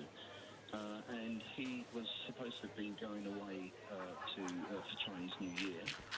So I was concerned about all of this, and I basically made him, I rescheduled it so it started 3 weeks later, because I didn't want to go in if he had contracted coronavirus or something like that and take it home to my family.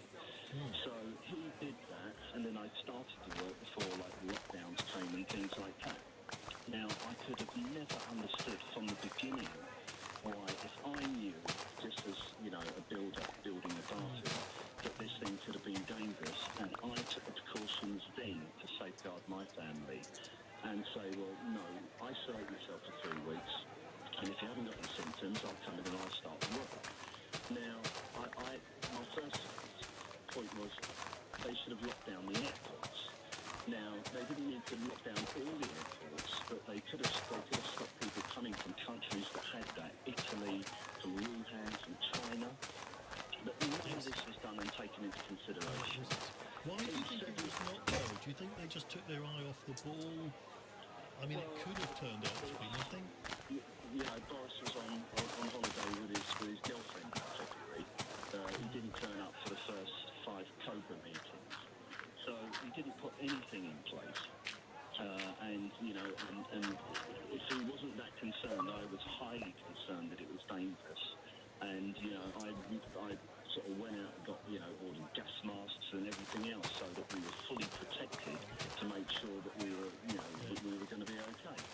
So what it's been, that is a negligent call on their part. And if they had done that, we're an army. If they had done that from the beginning and just stopped it from countries that had the virus, it wouldn't have escalated and come through, because it actually started to really come out when people were coming back from Italy. Even one of your reporters got it because he went to Italy, you know, and people coming in from China, but that was never done. I agree with all of that, absolutely. But obviously, given where we are now, do you think, I mean, they can't change the past, I'm sure they maybe want to. Are they doing the right thing now, bearing in mind we can't just let the economy fester, nobody working, nobody spending any money? Are they doing the right thing now? Well, I think would you have us all still locked down? With pumping money into the economy, I think they've tried to for do the right fuck's thing. sake, what the hell? With Oh, what okay. they're doing right now, it's 50-50.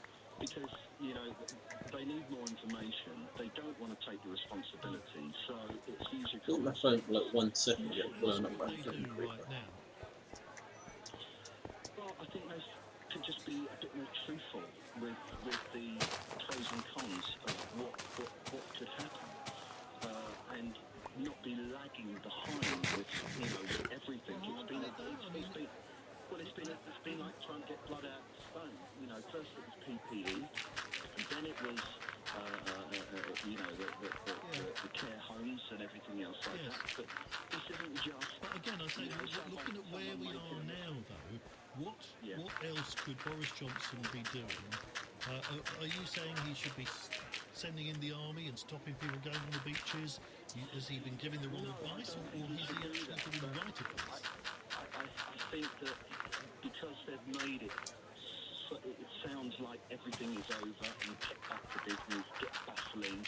You know, when people aren't reprimanded like Cummings and everything else, everyone just thinks, well, you know, we can just carry on and it's all okay. It's okay for them, it's okay for us. But the fact of the matter is, there's a dangerous virus that's there.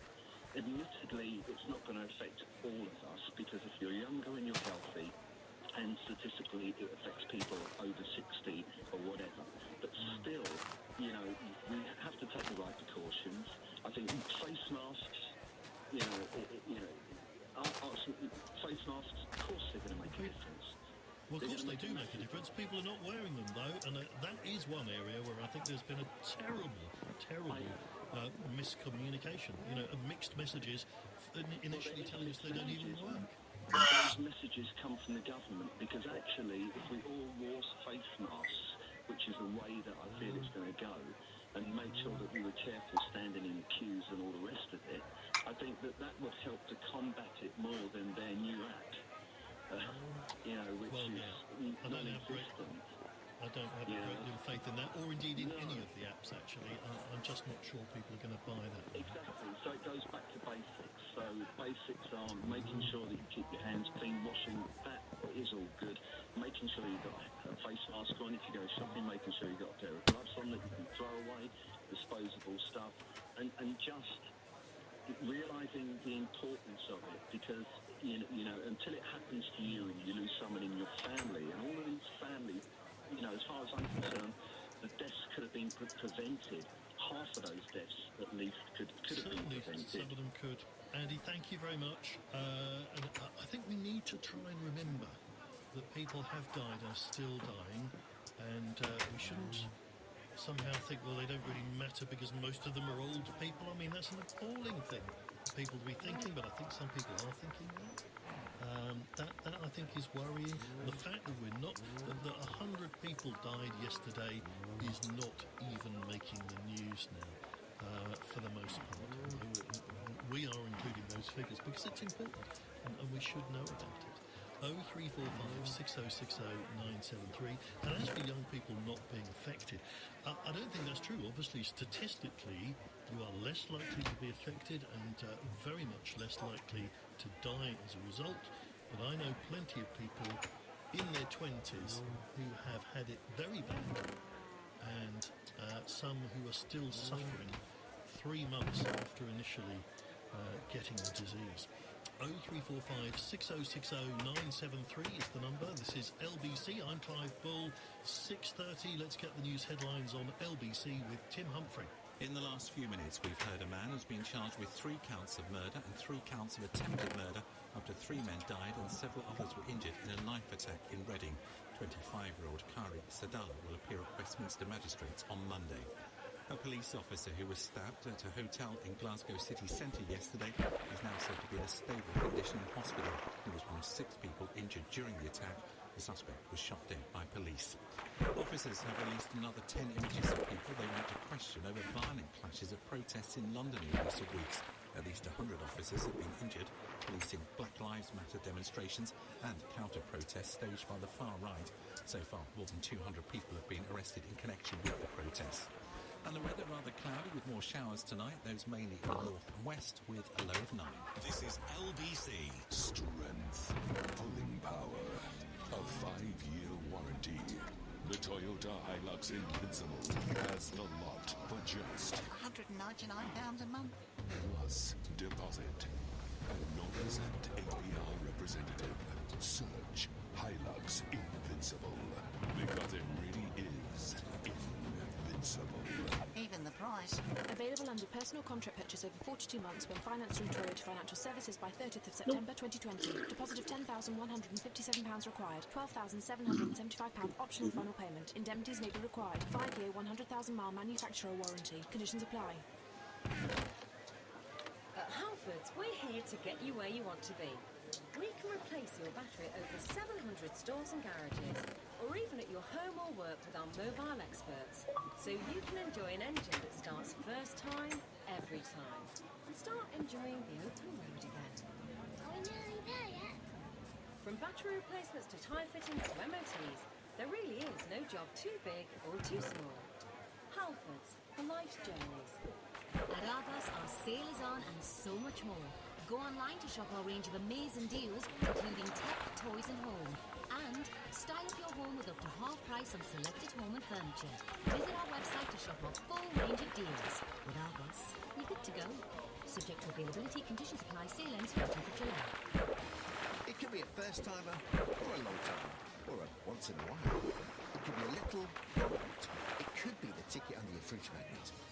It could be someone with your first name and last and middle. It could be you. Tonight's £15 million Lotto jackpot must be won, or thousands of you will win a share of the jackpot. Play online or on the app. Lotto from the National Lottery. Your numbers make amazing happen. Rules and procedures apply. Players must be 16 or over. How do we control coronavirus now? This is Scott. He's a nurse.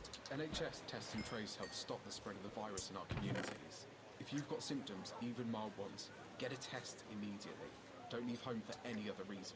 If you test positive, we can trace the people you've been in contact with and contain the virus. So get tested and protect each other. To get a test, go to nhs.uk/coronavirus or call 119. Stay alert. Control the virus. Save lives. This is LBC with Clive Bull. LBC, I'm Clive Bull. We're talking about the handling of the coronavirus crisis. If there were to be a second wave, would it be down, do you think, to people's stupidity or the government's mixed messages? What do you think? 0345 6060 973. Let me just mention a few of the texts. Some strong feelings coming in on this. Kathy in Southampton says, Clive, they should close the beaches. We should never have been open anyway. The rubbish they left behind was disgusting. They should be shut for that alone. They are idiots and they make it bad for the people who are being sensible.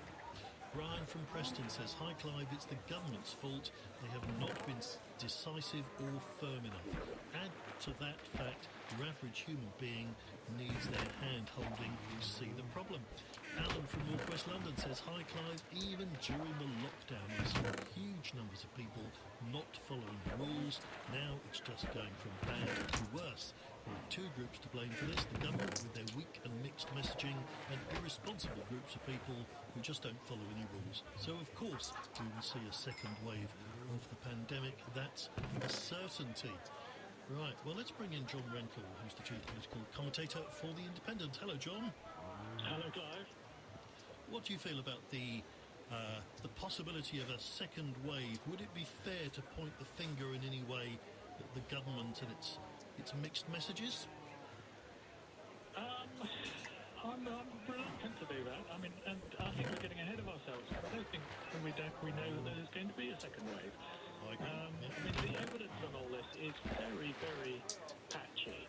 And, you know, I would observe that there hasn't been, in any country that's had a sort of a large number of deaths and then got it under control, there hasn't been a second peak anywhere in the world. So it may not be that, you know, it may be that once, we don't know enough about it. I mean, it may be that once you've had a peak of deaths, there is enough immunity around to stop it getting out of control again. I mean, obviously you've got to be vigilant, but I think it's too early to start blaming people for a second wave before it actually happens.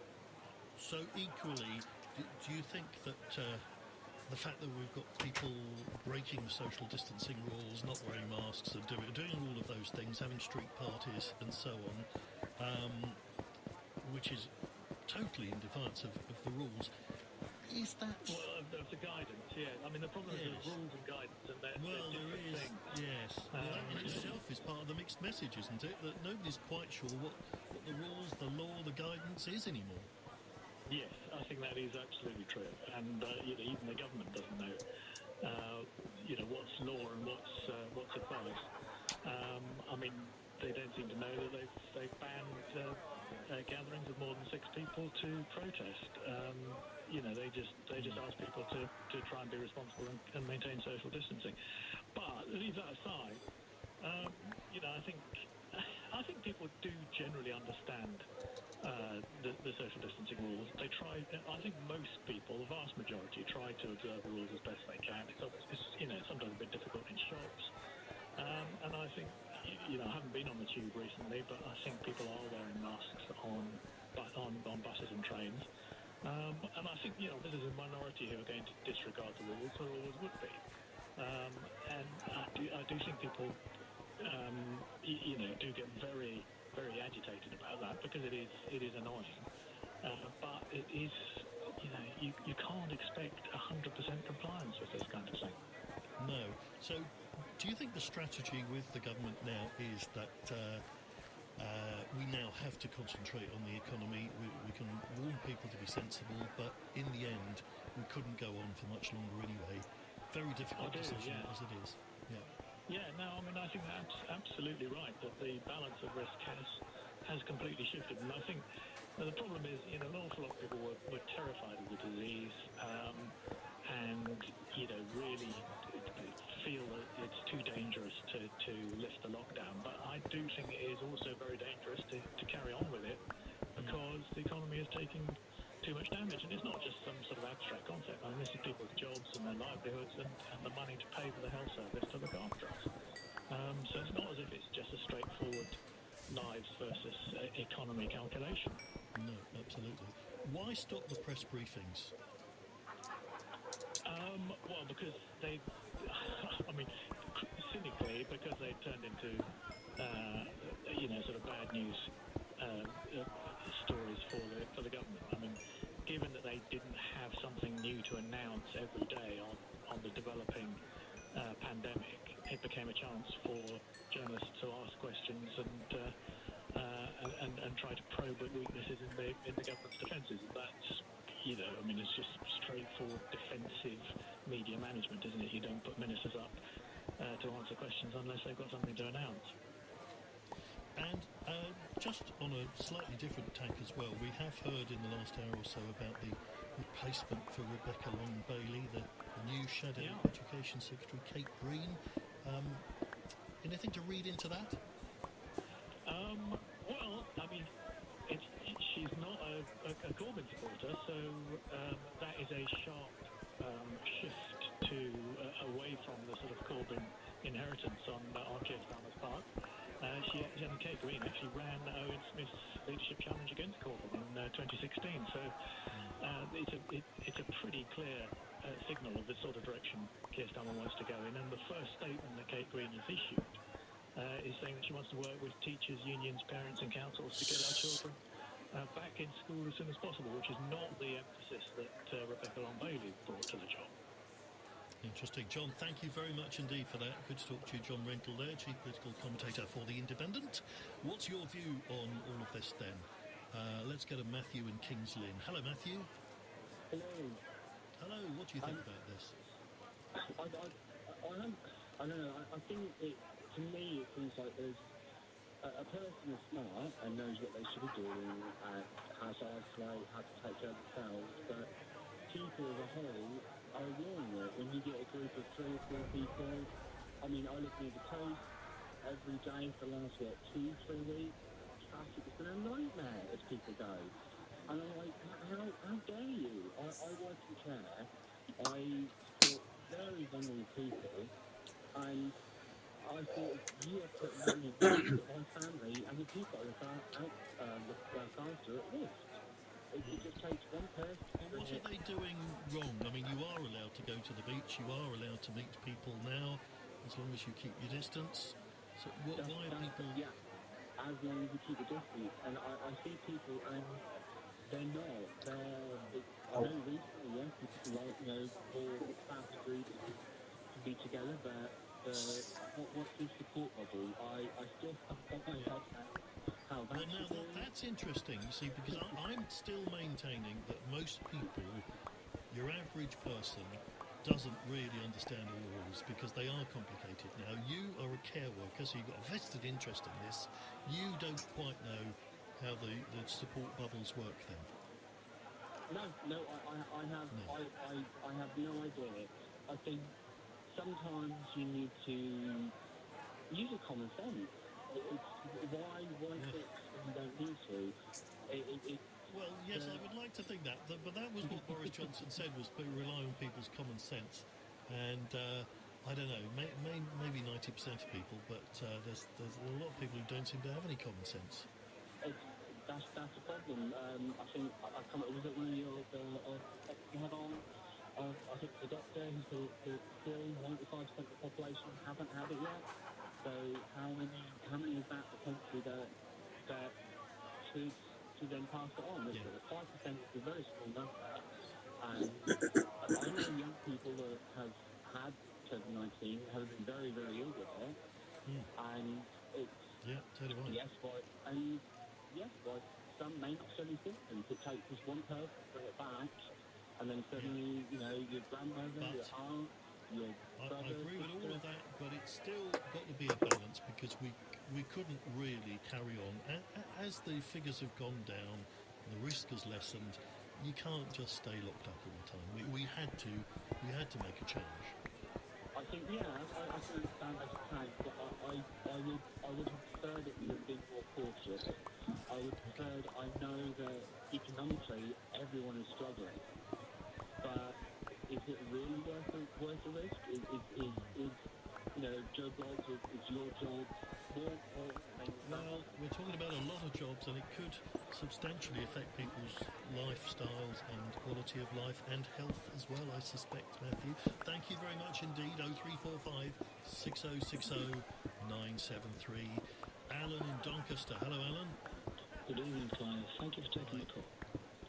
500 people died over the last 24 hours.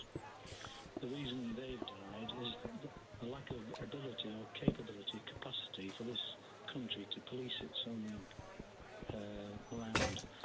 We've not had lockdown. I was in Spain when lockdown was started then. In Spain in March, when lockdown came, you couldn't move out of your door without being questioned by a policeman because they have the policing capacity in Spain, and very similar in France. The government's hands are being tied by a lack of capacity to enforce anything. For God's sake, it's illegal to drive a car using a mobile phone. We can't even enforce that. So how are we going to enforce a lockdown? I'm not sure with the current manning levels. You're in London, Clive. The level of policing in London is quite generous. Come and live in Doncaster, where I live. Even for the last 12, 13 years, it's very rare you see a policeman. And so when you ask the likes of the Doncaster region to lock down or try to enforce a lockdown, it's impossible when you don't have the police force to do it. And you referred earlier in another conversation to bringing in the army. The current army is about 80,000 strong, which is about, you could fit them all in Wembley Stadium. Take away the generals, the colonels, and all the Hello. Bushes. Yeah, I'm just appearing offline. Foot soldiers to assist the police Not much on that. in any problem in this country. So my fear, looking forward, is that this is exposed What the? Britain's incapacity to deal with civil unrest. And in future, if we have massive civil unrest, we wouldn't There you do are. anything about it. So do you think the government at the moment, that whether it's a lack of people to enforce it or not, there seems to have been a decision to allow these things, to allow this unrest, to allow these parties to protests taking place that were illegal, was all kind of accepted but policed in a kind of softly kind of way. Do you think there should be a tougher line, or have they got it right, the government? You can't have a tougher line without you can enforce it, Clive, can you? It's impossible. Yeah. It's impossible to enforce it if you don't have the capacity. And that's my biggest concern for this country, it's lack of capacity to enforce anything. Well, that's certainly true. Alan, thank you very much. 0345 6060 973. Text 84850. This is LBC. More calls in a moment, and it's 6:46. The voices of LBC at the weekend. Majid Nawaz. Riots make America conservative. It's not that hard to work out what's going on. Whenever there's riots, the data tells us that it makes those who are even in the center turn to the right because everybody wants stability. Nobody publicly can support criminal damage. Majid Nawaz. Tomorrow afternoon from 12 on LBC. How do we control coronavirus now? This is Scott. He's a nurse. NHS Test and Trace helps stop the spread of the virus in our communities. If you've got symptoms, even mild ones, get a test immediately. Don't leave home for any other reason. If you test positive, we can trace the people you've been in contact with and contain the virus. So get tested and protect each other. To get a test, go to nhs.uk/coronavirus or call 119. Stay alert. Control the virus. Save lives. The big Volkswagen event is now on. If you're after an approved used Volkswagen, for a limited time, you can buy one with 2 years warranty, 2 years MOT cover, 2 years roadside assistance, and 2 services all included at 8.9% APR representative. Hello, sir. Do any take your fancy? I need to sit down. the big Volkswagen event. With every type of car on offer, you may have trouble choosing. With Solutions Personal Contract Plan until 12th of July at participating retailers on used Volkswagens aged between 90 days and 60 months only. Indemnities may be required. Warranty valid for vehicles up to 100,000 miles at activation. MOT cover is up to 2 years and is underwritten by UK General Insurance Limited. Volkswagen Finance. Contact your local retailer. If you're suffering from a cardiac condition or worried about your heart, you have enough on your mind without having to wait to see a specialist. At One Heart Clinic, we can help you straight away. Looking after our patients even throughout lockdown, One Heart Clinic provides comprehensive cardiac care on Harley Street in London. Our award-winning doctors can offer consultations and tests at a time of your convenience. Get to the heart of the matter. Visit oneheartclinic.com. This is a message from the government. Some businesses are now able to welcome back their employees and customers. To keep everyone safe, it's important you follow government guidance and make your workplace COVID secure. Businesses should carry out COVID-19 risk assessments, put in place hygiene procedures, and help staff and customers keep a safe distance. Talk to your employees, listen to their concerns, and if possible, help them to work from home. Every workplace is different, but by following this guidance, you can get back to business safely and play your part in managing the risk of infection. Visit gov.uk/workingsafely for more information. Stay alert, control the virus, save lives. At Argos, our sale is on and so much more. Go online to shop our range of amazing deals, including tech, toys and home. And style up your home with up to half price on selected home and furniture. Visit our website to shop our full range of deals. With Argos, you're good to go. Subject to availability, conditions apply, sale ends 14th of July. Clive Bull on LBC. LBC, I'm Clive Bull. We're talking about the possibility of a second wave. Do you think that's likely? Is it inevitable? Is it possible? And if it did happen, who would be to blame? Would it be the stupidity of people who have been out breaking the rules? Or would it be down to the government for not enforcing them and encouraging us to follow them? What do you think? 0345 6060 973. Let me just mention some of the texts. John from Maidstone says, Clive, about 500 people are dying every 3 to 4 days, and it doesn't make the news anymore. But if a plane crashed killing that many, it would be front page. I think the public, the media and the government have just got bored of the whole thing now. Well, that's shocking though, isn't it? I mean, I agree with you. The fact that it barely makes the news at all now, and another 100 people have died, is rather worrying. Siobhan in Glasgow says Johnson has not led by example. He shook hands in hospital, boasted about it, and ended up as a COVID patient. I saw a picture of Nicola Sturgeon wearing a face mask yesterday. That's what we need to see. It's so alien to British culture to wear a face covering. This needs to become commonplace to remind society that COVID is still a serious threat. The government has sent mixed messages, and this, coupled with the ignorant and arrogant general public, is a recipe for disaster. But enables the government to blame people's behaviour. However, the blame lies firmly with the government. Well, of course, Boris Johnson did famously talk about shaking hands. He nearly shook somebody's hands this very week. Did you see that little clip there? Putting out his hands and he sort of pulled it away. And really, he shouldn't even have been close enough to have nearly shaken someone's hand, I would have thought. And another one here, Clive, I can't understand why we thought the British would conform. You only have to see how they behave. I'm afraid we've reared a generation that have no discipline, don't understand the word no. Furlough should be ended so people wouldn't have so much time on their hands and money to spend. Go to the local parks and open spaces, the amount of rubbish just left makes me ashamed to be English. And some of those things, I don't know what it is about. Well, that is a British thing, isn't it? I mean, the British do get upset about rubbish. And some of the pictures have been shocking. Highgate, Hampstead, the beaches, the woods. I mean, it's just all these piles and piles of rubbish. The local authorities say, well, it's because they can't provide the bins, they can't provide the services, they can't... But the problem is that you've got to have messaging. You've got to say, take your rubbish away with you. But nobody's really saying that at the moment. And it only takes a few people to do it, and then everybody thinks, well, that's what we're doing. Dom in Guildford. Hello, Dom. Hello. Hi, Dom. What do you think? So along the way, I think we're I don't think anyone can call whether we're going to have a second wave or not. But you should certainly be looking to what's happening in the United States, where they are firmly into their second wave. I think it's at the same levels now, and in the cases at the same levels now as it was at its peak. So if you Google around and find some data on that, you'll see that America's coming out of lockdown. What's happening in the States is absolutely shocking. But I look at that and I do wonder whether that is really a second wave or not, because they never got rid of it in the first place. It went down a bit. They reopened way too early, and they've got a president who doesn't seem to care, and it's got wildly worse again. But I wonder in our case whether we've got it down enough that it won't come back up again. So I think whether that's what to do with lockdown and politics and coming out of it. The trade-off between the economy and people's lives is what we're seeing, again, as usual.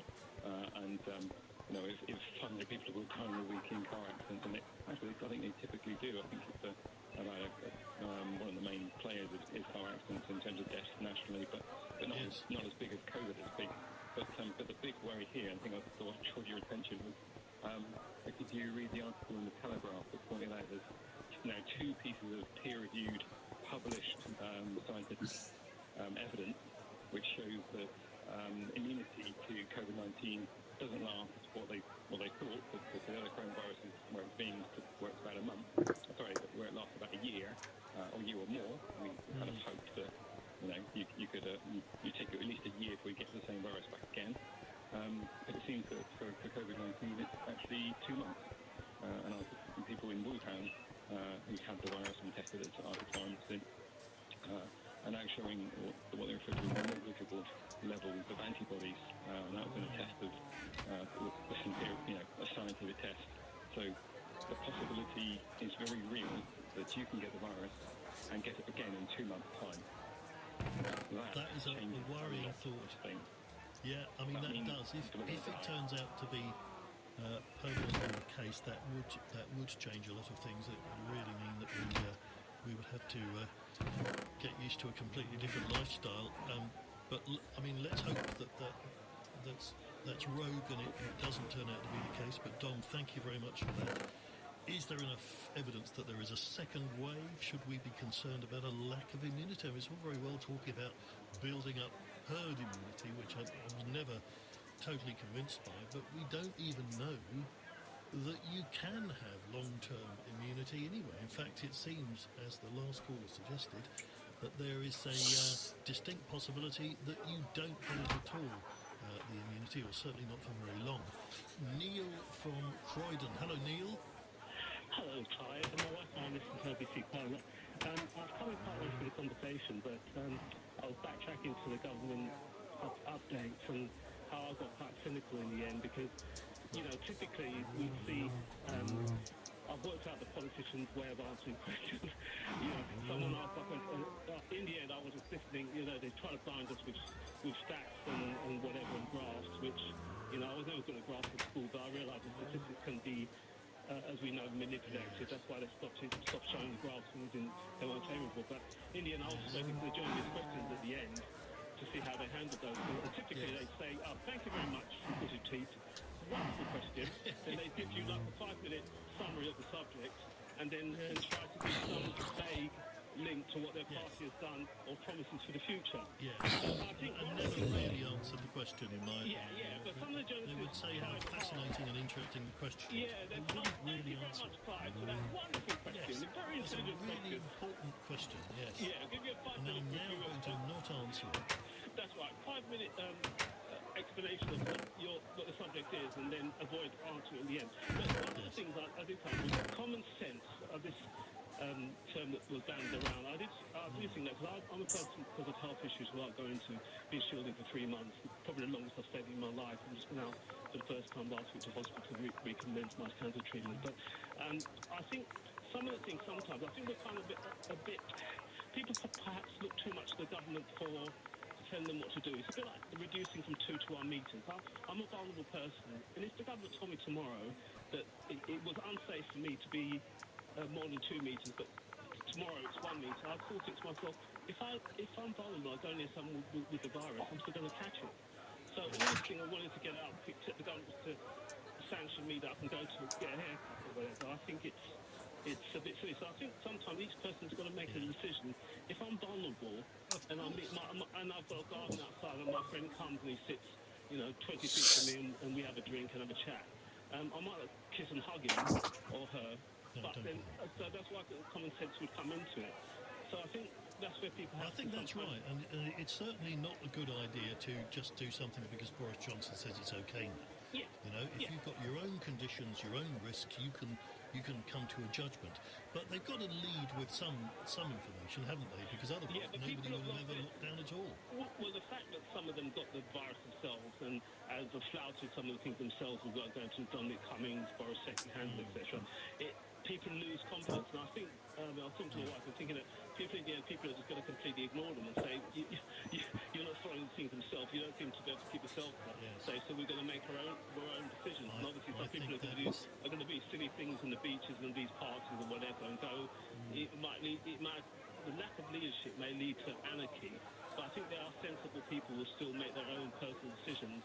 And I do feel sad when people are losing jobs and people are running they've built up their restaurants or their coffee bars for years on end, and they may lose business. I mean, I know one or two friends with business, but sadly that's part of the situation. And some people, even at loss of money, are saying, I'm not going to open my business because I don't think it's safe for my staff. Well, that's right. And that's why it is really difficult for any government to get that balance right. Thank you very much, Neil. Getting that balance between people's liberty, their health and safety, and helping the economy at the same time. Now, we're going to carry on talking about this after the news, and I want to talk a bit more about the government reaction, but also the police reaction to some of these events, the street parties, the mass gatherings.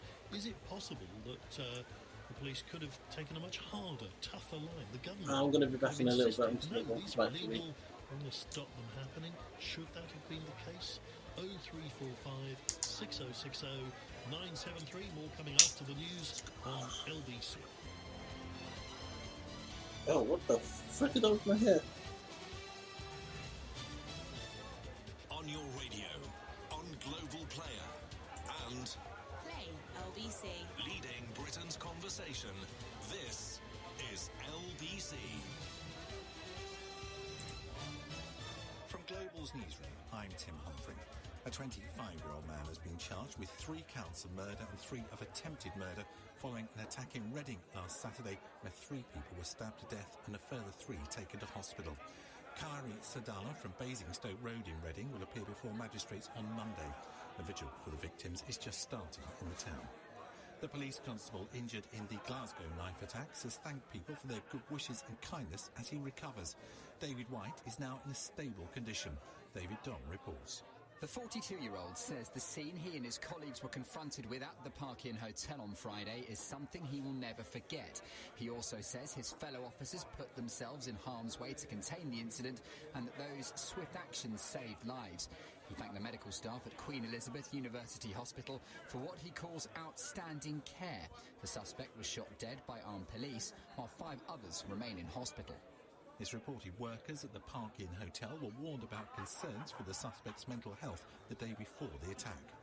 Holiday companies are reporting a huge rise in bookings as the government indicates coronavirus quarantine restrictions could soon be lifted on some people travelling from abroad.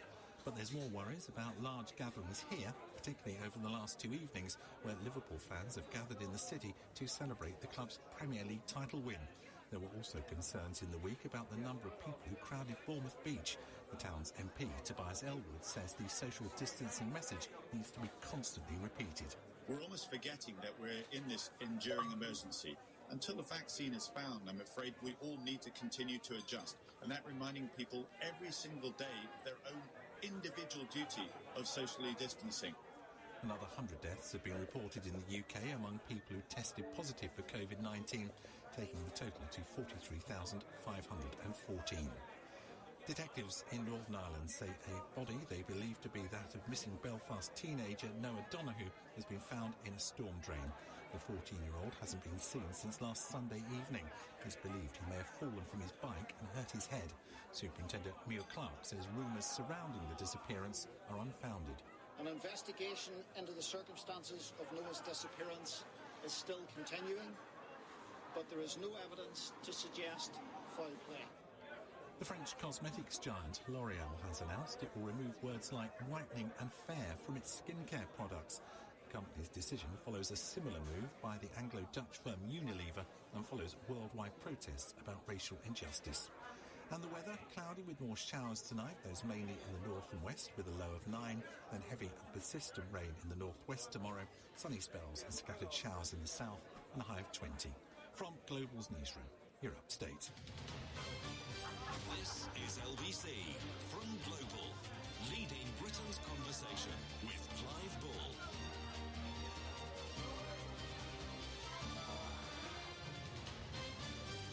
LBC, I'm Clive Bull. We're talking about the unlockdown, how it's been handled, and I want to focus now for a bit on these illegal gatherings that have been going on. As you heard in the news over the last few days, there have been illegal street parties ending with attacks on the police. Do you think that authorities need to take a tougher line on these gatherings in the absence, of course, of other places to go? I guess this is what it's about. You can't go to a club or a pub at the moment. People have started organising their own entertainment, especially in parts of London. It seems to be happening a lot. The police try to shut them down, but they're still popping up. Then we have the Liverpool fans as well, gathering a couple of nights in a row, celebrating winning the Premiership. And a great achievement, no doubt, but some pretty stupid behaviour by some that has indeed been condemned by the council and the club. So do you think a harder line is necessary? Is it really acceptable to be putting police officers in this position? How can we handle this differently, do you think? And then I keep thinking, well, look, we've got the pubs reopening next Saturday. Next Saturday, of all the days. Does that, to you, make any sense at all? Surely that is asking for trouble. I mean, I'm not saying we shouldn't gradually reopen bars and clubs and under the right rules. I think that makes sense. But Saturday, July the 4th, I'm not so sure that's the right day to do it. 0345 6060 973 is the number. And let's talk first to Graham Whitton, who's retired police officer, author of How to Be a Police Officer. Hello, Graham. Evening, Clive. Do you think that we need a tougher approach on this, or have we got it about right? Do you know, I heard the intro, and I was going to actually come back straight to you and say, well, do you think, and what do your listeners actually think? Because the police service is in a no-win situation here, because I've done endless interviews over the last couple of weeks about police being too robust in stop and search, too robust in dealing with protests, being provocative, instigating violence by putting their protective kit on, by getting shields out, etc. And now we're going to have a debate about whether they've not been robust enough in dealing with these raves. So what do people actually want the police to do? Because if they're robust with some instances, they're criticised for being too robust and too overzealous. If they're not, if they don't deal with them, then they're too soft. So, you know, for the police officers, what do the public actually want them to do? Do they want them to shut these raves down, which I think they should, or do they want them to let them continue? Because you can't just walk up and say to people, would you mind kindly turning your music down and just leaving? Because it doesn't work. They do not go. Well, no, precisely, and I think that is exactly the right question. And let me ask that of our listeners now. Do call in with what you think, because what do you want the police to do is the question. I've written down here, have the police been put in an awkward situation? I guess you have, really, a no-win situation. Absolutely.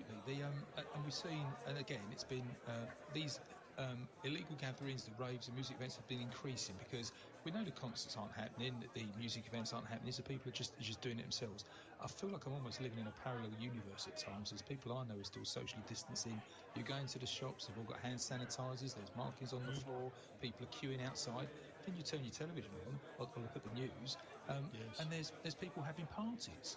Huge gatherings, huge peoples, there's no social distancing going on, plus it's causing some disorder and violence and damage. Offences are being committed, so the residents then get fed up, they phone the police. The police come down, And these people are not just going to go quietly. You can't encourage or communicate with them to leave. Some do, but there's always a minority that then wants to instigate disorder and resent or refuse to leave.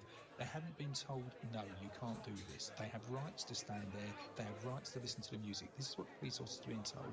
You have to deal with them robustly, but again, it then needs public and government support to do that. And that hasn't been happening for some time now. No, and I wonder, we've been talking in the last hour about mixed messages and a kind of softly approach from the government. And I'm not sure it is entirely clear. I mean, the guidance at the moment is keep 2 metres away where possible. Well, that can be interpreted in all sorts of ways, can't it? Yeah, it can, and again, that was guidance as opposed to being able to be enforced as such. Yes.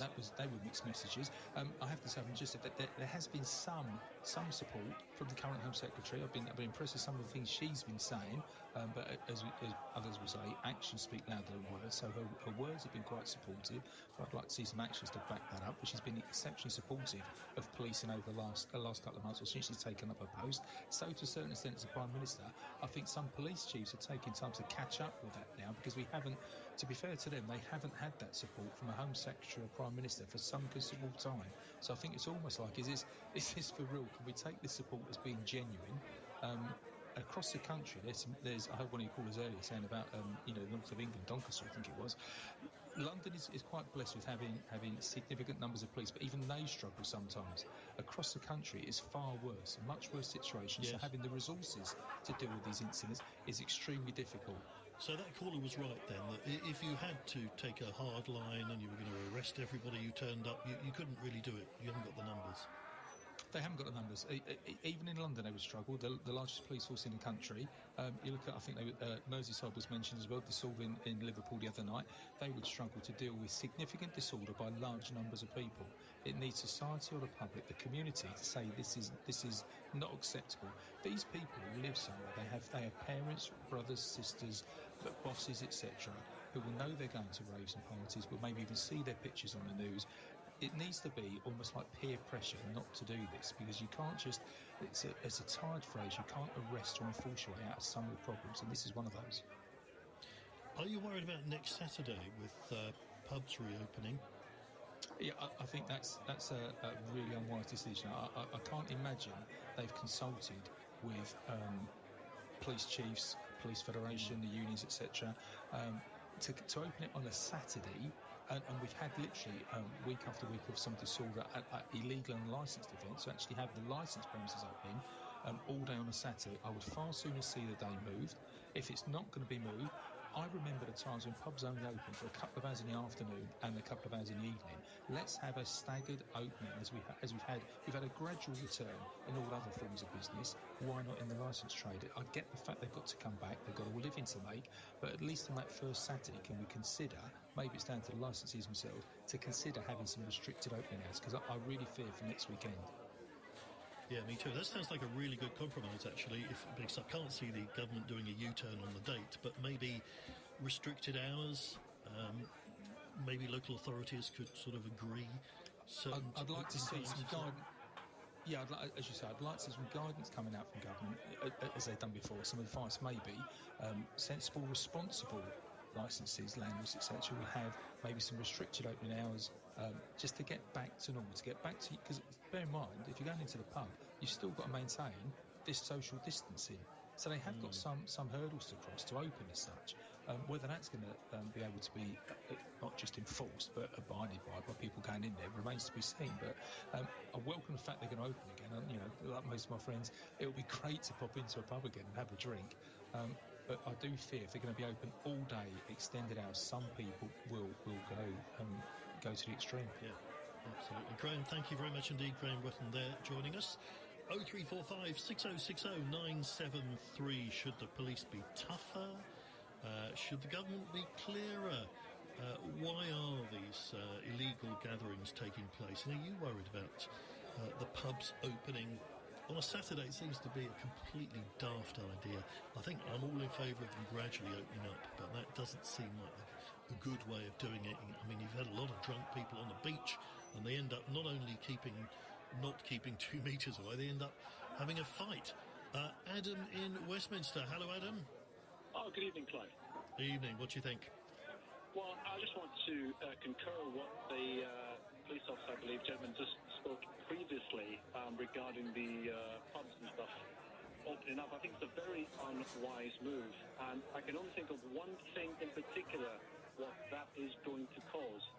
I don't drink myself, Clive. I'm sure many people do and do responsibly. But when you open up this socialised situation, which people haven't been able to enjoy for nearly 3 months now, I think that is going to be a recipe for disaster. And quite frankly, we already see enough violence on a Friday or Saturday night with existing before this pandemic, never mind with that on top. And I fear that there's going to be an explosion of violence up and down the country with people with old scores to settle, people who've had 1 or 2 drinks too many, people with pent-up frustration, and like we're seeing at the moment with these illegal raves and whatnot, especially in London. And I think the police should be given more powers, quite frankly. I understand your previous guest said quite rightly there's not enough police to arrest everybody. I think what needs to happen is not necessarily arresting everybody, but if it comes to the point where law and order is being completely disregarded and these raves are happening more and more, not just in London, Clive, we are going to have to, I think, put in some more draconian measures if people just don't want to toe the line up. What else can we do? What sort of draconian measures can you... I mean, are you saying don't reopen the pubs? Are you saying arrest everybody? Yeah, I'm saying not arrest everybody, first of all, because that's just impractical. But, I mean, I hope I'm wrong that when these pubs open, because it's very unlikely Boris is going to change his mind. But I fear... Well, he does change his mind all the time, but I don't think he'll want to lose face on this particular one. Exactly. I mean, but it's madness, isn't it? Opening the pubs next Saturday is absolutely daft, surely. I mean, Clive, it would be better off opening the gyms than pubs, quite frankly, because there should be so many people that have got that. In terms of behaviour, yes. I mean, I think there's a risk in gyms, but in terms of behaviour, I agree with you, and I just don't. Mind you, what do? You delay it to the Monday. That's what I'd do. Or are you saying you wouldn't open the pubs at all? I'm saying we should not open on a Saturday, first of all, but we should do staggered hours, and perhaps if it can be enforced, and goodness knows how it can be, Clive, some kind of limit on the drinks that you can order. How that is workable, I have no idea. I don't drink myself, so for me, pubs to open in is I'm not really limit concerned. On the drinks. Well, I mean, it could work because you're going to have to supposedly be using an app and sitting at a table and even giving your name and address. But I can see that. I mean, you know what pubs are like. Even if you're not a drinker, Adam, you go to my local on a Friday night, and it's not the kind of place where people are going to be sitting quietly ordering on their apps. No, on Friday night. I see trouble ahead. Yes, and I think what you've just rightly hit the nail on the head. How can you monitor it? You could be with a friend who doesn't drink, who downloads the app and can order drinks for their friend. I mean, it's so difficult, but we are really... Especially when you're out in the garden, which is where most people will be. I really fear for this happening, Clive. I just wish the government would give this a second thought, because let's face it, I mean, I understand people are stressed, they're frustrated. This is why many people went to Bournemouth and other beaches. People want to get out. They've been cooped up like a chicken for so long. But all that good work, I mean, look what's happening in Florida now with all these new spikes. It's just not worth it. It's not worth it, Clive. And I implore these people, think about it. What you might do is set this country back, never mind many months, but who knows what will happen if, as a result of this, we go back to square one. I mean, it just doesn't bear thinking about, Clive. It really doesn't. I'm very concerned. Okay, Adam, thank you very much. He's very concerned. Actually, so am I. I actually agree with Adam on this occasion that it doesn't sound like it's been thought out. I think it just happened to coincide that July the 4th date with other things that are going on. But really, a Saturday is not the right day for reopening pubs. And I mean, I just wonder how it's going to work. Are you somebody who maybe does run a pub? If you have been thinking about what we're going to do, we've got a week to sort this out, have you been thinking about what it's going to be like on a Saturday night at 10:30? 0345 6060 973 is the number. You've got to think as well about if there are scuffles, fights, breaking social distancing, do you bring the police in? Are people going to end up... Apparently A&E has been so quiet over the last 3 months, partly because the pubs are closed. 0345 6060 973. More in a moment. This is LBC 717. This is LBC. Step aside, ma'am. I'll rescue your cat from that medium-sized tree. Unfortunately, Pension B can't make you superhero confident, but we can transfer most old pensions together into one simple online plan that's managed by one of the world's largest money managers for pension peace of mind. Ma'am, could you call the fire brigade, please? Be pension confident. Download the app or visit pensionb.com to sign up. Authorised and regulated by the Financial Conduct Authority. Capital at risk. Hello? This is the most important piece of advice I'm going to give you in your life. Hello? What was that? Hello? Dad, I can't even hear you, man. You get me? I didn't get it, Dad. You didn't get it? I meant... Hello? Don't speak plain English. You want to answer me back? I'm answering you back. You think your father is a... I am not going to repeat myself. Tired bad connections? Enjoy great quality calls with Boss Revolution, the international calling app. Download the Boss Revolution app today and get £2 free call credit. The big Volkswagen event is now on. If you're after a new Volkswagen, we offer to pay your first 3 months finance payments and an additional £500 to £1,000 contribution to your deposit at 3.8% APR representative. Hello, sir. Do any take your fancy? Well, yes, a new Golf or T-Cross. A Tiguan. No, Passat. Oh, I need to sit down. Here, have a seat. The big Volkswagen event. With every type of car on offer, you may have trouble choosing. With Solutions Personal Contract Plan until 12th of July excludes e-Golf at participating retailers only. Minimum 46 months to receive 3 months finance payments. Indemnities may be required. Volkswagen Finance. Contact your local retailer to book an appointment. How do we control coronavirus now? Listen to Claudia. She's a care worker. I got the call from NHS Test and Trace. Told I'd been in contact with someone with coronavirus. Couldn't believe it. I had to isolate at home for 14 days. Couldn't go to work, couldn't go to the shops, couldn't get out to exercise. I didn't even feel ill. But you know what? To protect my family, my friends, my community, well, you just do it, don't you? Stay alert, control the virus, save lives. Clive Bull on LBC. Call 0345 6060 973. LBC, I'm Clive Bull. We're talking about the unlockdown and pubs in particular at the moment as well. Be interested in your view on that, whether it makes sense to be reopening them. How is it going to work? Is it going to cause trouble? 0345 6060 973. Adam in Nottingham. Hello, Adam. Good evening. Evening. What would you like to say? Well, I'm a pub manager. We have got very strict guidelines in place for when we do reopen. The company I work for, we are not opening on the Saturday. We've postponed it till the Monday. So then all of my team... Why have you done that? Are you worried about Saturday being the worst day? Not really. It's just we didn't... Because we've changed all of our policies and procedures, we wanted to give our teams a good few days to get used to our new ways of working before we go into a weekend. Pubs are always going to be busy. Everybody wants to go to the pub, and we are making it as safe as humanly possible. What are you actually doing then? Can you tell me about some of the measures? We've got sanitising stations in place. There's very strict social distancing. We are not reducing it to 1 metre. We are keeping it at 2 metres social distance. So all of our furniture and tables in restaurants have been redesigned, relaid out.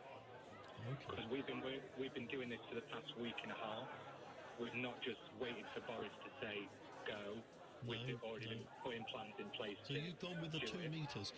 When you say 2 metres, that's not if a couple or a family come in, they're presumably allowed to be within 2 metres. What we've been told is that if we can if a family of 5 come in, the next people need to be a minimum of 2 metres away from that party. Right. So you've got a 2 metre gap between tables. Yes. Yeah. Okay. It's like my pub, I haven't got anywhere to put the extra table, so I have cordoned off that table. So we're going to be hosting, so everybody that comes into the pub is greeted and seated. There's no free movement around the pub. So you can't just turn up to the pub and have a drink? You can just turn up. Every pub has got a drinking section, again, with 2 metre rule. Our gardens and outside areas have been redesigned to social distancing measures. How does the drinking section work with 2 metre rule then? Have you got little spots where people have to stand or sit? There's no standing allowed. There's no standing allowed. Everybody has to be seated. Really? Even in the drinking section, you can walk past the bar. You have to sit down. Yes, you can't stand and have a drink at the bar. Okay. At all. You have to be seated. We are encouraging our customers to book. Our booking system is online through our website. You can just turn up, but just like if you go into the shops, you may have to queue. Wow. We've got social distancing. Really is queues quite a different experience, isn't it, to the normal sort of busy pub? We are being very strict, and if something does happen and it does get out of hand because people haven't had as much drink as they usually have over the last 3 months, we've all been told if anything kicks off, we are just to close the business. We shut up shop for that day, and that's it, done. Right. So people will. What about the hygiene in terms of bringing out food and drinks? And do you order from your table? And then are your staff, are they going to be wearing masks and gloves? We have provided face masks, face shield, gloves to all members of staff that they can change as often as they require throughout the shift. We are, when people are seated, they are going to be asked to download our order app, so they can order directly from the table, pay on their mobile phone, then they don't have to go to the bar to order. If someone doesn't have a smartphone, but the majority of us do, you can still go to the bar, but again, there's a social distancing queue for that bar. There's only going to be one person on the bar, and that person serves the food, serves the drink, then there's going to be a separate drinks runner. We will take those drinks to that table for the guests. Do you think you're going to make any money doing this, Adam? It sounds very expensive. The company I work for has spent a hell of a lot of money to make sure we are safe and every guest that comes to us is safe. And I just can't help wondering whether they're going to make a profit, though. You know, you've got all these people 2 metres apart and they're having to queue up. And I think in this time that we're working in, it's all about making sure we can operate and we can operate safely. But at some point, you're going to have to make a profit as well. Adam, thank you very much. 0345 6060 973. It's really interesting from Adam there, describing what the pub experience might be in future. Mark from Dundee. Hello, Mark. Hello, Clive. How are you? I'm all right. What would you like to say? Well, I'm a publican, and I'm up in Scotland, so things are a bit different here. We're a bit further, not as far down the road in terms of reopening. The earliest we've been told we can reopen, although it's still kind of not definite, is going to be the 15th of July. So in terms of when we reopen and planning for it, we are not as far down the road as the guy who was just talking to you a couple of minutes ago. But what I really wanted to talk about was the kind of the antisocial behaviour element and the worry people have that pubs will reopen and the antisocial behaviour will increase. You still there? Yes. Yeah, sorry. So the point I'd like to make is that, you know, in a pub it's a controlled environment. So the pub staff stand on one side of the bar with all the alcohol, and the customer stands on the other side of the bar with none unless you decide to give them it. So ultimately the control lies with the publican. And it's illegal to serve people who are drunk. Okay, so what we need is responsible publicans who don't serve people who are drunk, run their pubs responsibly and see situations before they actually happen and take control of them in that way. Now, if you put the reverse of that is someone goes to the supermarket, buys 24 cans of lager, goes to the beach, drinks the 24 cans of lager and starts a fight, and then you've got a major problem. So in fact, in my opinion, if the pubs are run properly and responsibly, there is less chance of antisocial behaviour with the pubs open than without the pubs open, if that makes any sense. Well, yes, it does. And I mean, certainly I know pubs where on a Friday and a Saturday they always have to have their own security. But they do, I've seen them have to step in and stop fights. And presumably that's going to be even more difficult. Well, ideally you stop it before it even starts. So you know, I talk about to my guys that they're like human sensors. They should be watching, listening all the time, all the behaviour, how people are behaving. You know, watching someone. If someone looks like they're under the influence, getting, they don't get served. And they get told that's enough for today. You know, you're welcome to go out tomorrow, but no more today. Thank you very much. And so, you know, you're watching all the time. And the problem is pubs have become such a size that it's very difficult for the management of the pub to watch the whole area and keep an eye on the whole place. Yes. So, you know, but if ultimately the pub is run properly, controlled properly, people who are under the influence of alcohol to that degree do not get served, then, you know, the problem of antisocial behaviour should be less. Because, as you said, you know, these people can't get any alcohol unless we decide to give them it. Whereas in retail, in supermarkets, they can go and buy as much as they want and take it to the beach or take it to the park or take it wherever they like. Yes. And just from a business point of view, are you confident that you will be back in business and making a profit, or are you pretty worried? Am I worried? Well, the thing is, we've kind of thought a few things to ourselves. We are not going to open. If it's still 2 meters, we're not going to open because you lose far too much of your capacity to actually make money. The other thing, I think the government going to making the furlough scheme flexible is a good thing. And, you know, if you have less demand, you can bring people in, for example, to work for 3 days a week and pay them 2 days through the furlough scheme. So it allows you to come back in a kind of graduated way. So we'll certainly be using that as much as we can. But I think if it's still at 2 meters, we won't open because I think it's impossible to make money. And ultimately our aim, you know, is to protect the long-term future of our business. So, you know, in some point in the future, we are able to trade as we have been in the past and give all our regular customers the service and the product that they're used to having. And what we don't want to do is jeopardise that by making a short-term decision that affects the viability of the business going forward. That makes sense, Mark. Thank you very much. More calls on this, 0345 6060 973. This is LBC. I'm Clive Bull, 7:30, and the news now with Tim Humphrey.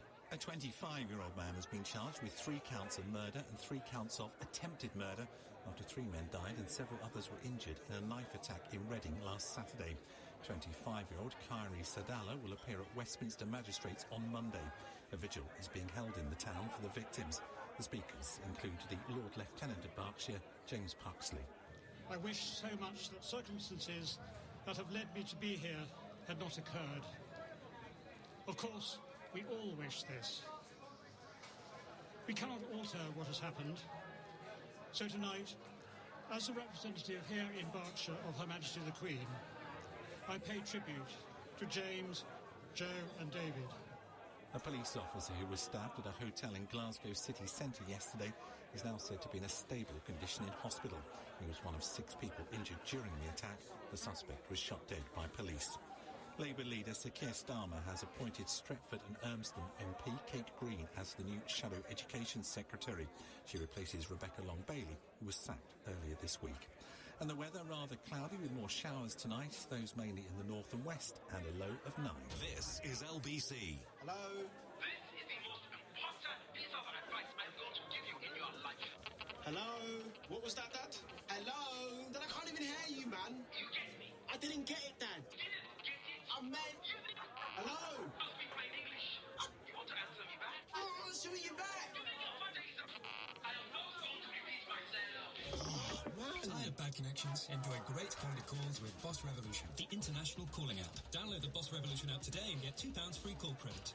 Masksworld.co.uk. Buy the PPE you need to remain COVID secure as lockdown eases.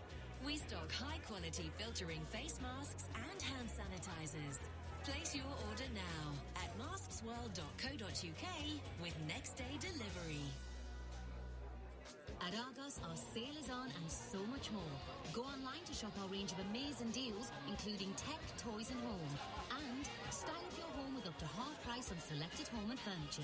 Visit our website to shop our full range of deals. With Argos, you're good to go. Subject to availability, conditions apply, sale ends 14th of July. This is a message from the government. Some businesses are now able to welcome back their employees and customers. To keep everyone safe, it's important you follow government guidance and make your workplace COVID secure.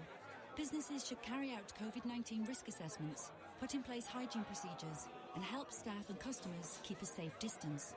Talk to your employees, listen to their concerns, and if possible, help them to work from home. Every workplace is different, but by following this guidance, you can get back to business safely and play your part in managing the risk of infection. Visit gov.uk/working safely for more information. Stay alert, control the virus, save lives. Now then, Big Mac or Chicken McNuggets?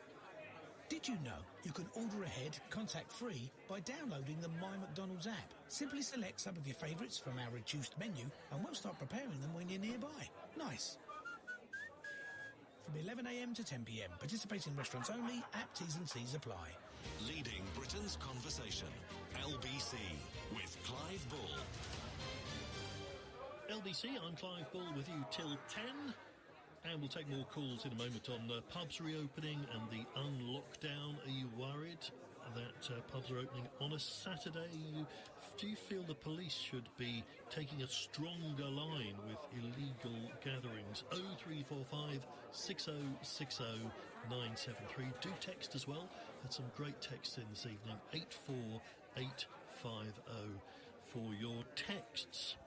First, though, the police officer wounded in yesterday's multiple stabbing at a hotel in Glasgow has thanked people for all the kind wishes he and his family have received. David White's released a statement from hospital. We get the latest now from Corey Martin, LBC's correspondent in Scotland. Corey, what more can you tell us?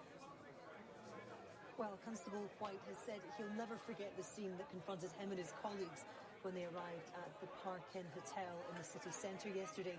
The 42-year-old, who's in a stable condition now in hospital, having been critically ill when he was first admitted, says the situation was extremely challenging and the swift actions of other officers and emergency services saved lives.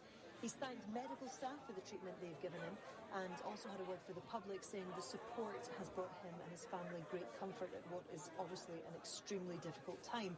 Now, I spoke to the chair of the Scottish Police Federation, David Hamilton, about Constable White, and he said he's highly thought of by his colleagues. He's certainly somebody who people say is an absolute rock of the shift. He spent all his time and his service in Glasgow city centre and was exactly the type of guy who would run into danger and deal with these things. So no surprise from his colleagues.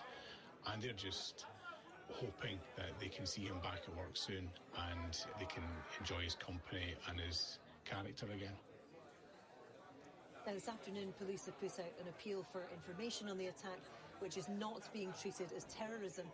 They want pictures and video footage, as well as, of course, any insight that can be given. Now, this, I'm sure, will be a mixture of what the public saw on the street and video footage they took as the incident kind of spilled out onto West George Street, where people were being treated by paramedics in the street, and of course they saw armed officers going into the hotel, and also, of course, asylum seekers who are being housed in the Park Inn and other hotels like it around the city during the coronavirus pandemic, who will of course seen and heard the attack unfold. So just a reminder of what happened. It was around lunchtime yesterday.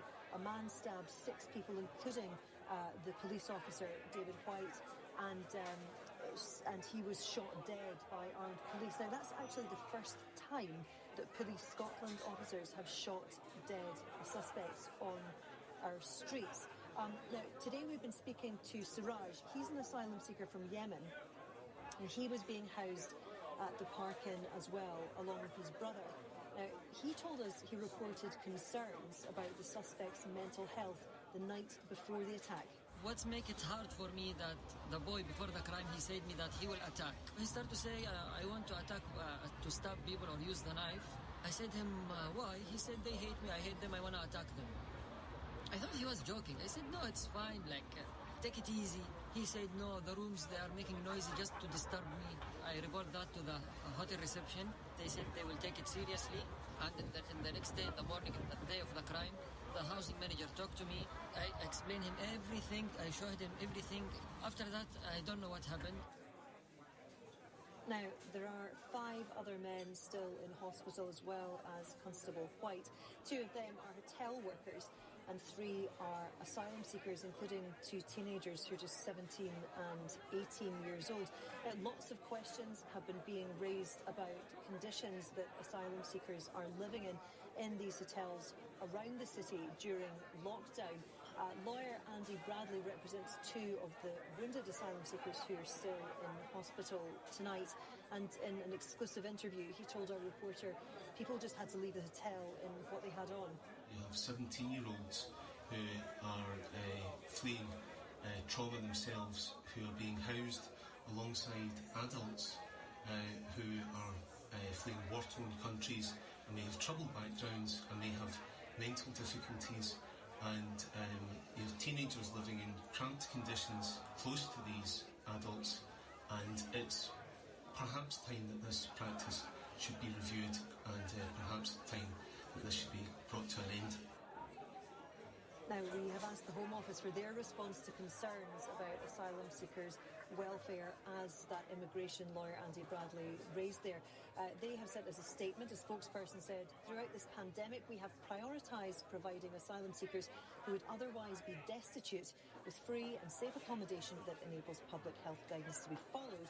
They have access to healthcare and all of their essential living needs are met. Now, this is something campaigners would not agree with, and they say it's an issue at all the hotels where this similar kind of situation of housing asylum seekers during lockdown is happening, saying that many there are real challenges about things like social distancing and the impact on mental welfare then, and something that is undoubtedly going to come under intense scrutiny as things unfold in the coming days. Corrie, thank you. LBC's Corrie Martin in Glasgow. 0345 6060 973 is the number. We're talking about going to the pub this time next week. In theory, the pubs will be open, but will it be mayhem? Perhaps you can't wait to get back to the pub. I mean, I do like going to the pub. I'll be quite honest about that. But I don't think I would go. Well, I'll obviously be here on LBC, but even if I wasn't, I don't think I would go on the first day. I think there will be some confusion at the very least. Dave in Derby, what do you think, Dave? It's going to be hell. Oh, that bad? Pardon? That bad? Why do you say that? Yeah, I work as a doorman, done it for quite a long time. People, it's not going to be that good. The ideas of enforcing that social distancing isn't going to happen. It's going to be really hard work. I know some venues are cutting security. The idea of letting people drink out in the streets is ludicrous. And it's not going to be that easy to police. It's as simple as that. We're not going to have the resources from the police to police towns and stop the trouble, and it's going to be a nightmare. So, without naming where you work, I mean, do you know what they're planning to do? Have they got tables outside? In as much as the bar that I've worked at has decided, because they fall into a nightclub, they can't open. And they actually, speaking with the managers, manager said, the 1 metre social distancing, we would not be able to run, and all the guidances put in place, we would not be able to financially run that place in a financial viable way. And they're right, they're completely right, that it's impossible. I mean, in terms of the job of being... I've heard an old saying, you can't win an argument with an idiot. It's the same with drunk people, and when people are too drunk, and with the fact that they've been off the pub, you know, they've been out of pubs now for so long, all they want to do is go to the pub. So as soon as they've had a few, and that is the thing that worries me. People will go a bit crazy if we're not careful, and you must know what people are like. I mean, how could you safely anyway intervene if you? I mean, you can't really manhandle somebody. You presumably you've got to, but then you're not social distancing. That's one aspect of it, yes.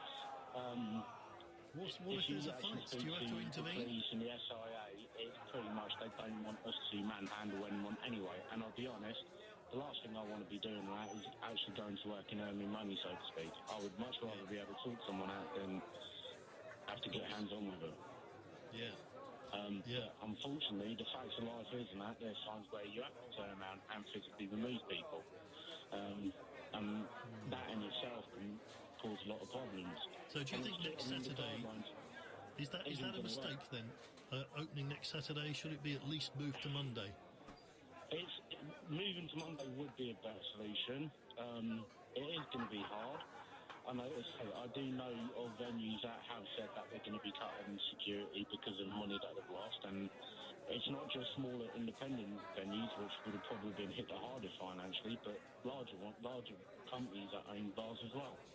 A friend of mine who works in a bar in the same town as me, they've already turned around and said to them, we just want one doorman for 3 hours on the Saturday. And it's like he said. So they're expecting people to behave better and not need so much kind of chaperoning. I would have thought the opposite. Not that people will necessarily behave badly, but you'd need more people to kind of make sure that everybody's observing the rules. Yeah, I would have thought so. I would have thought. Well, good luck, Dave.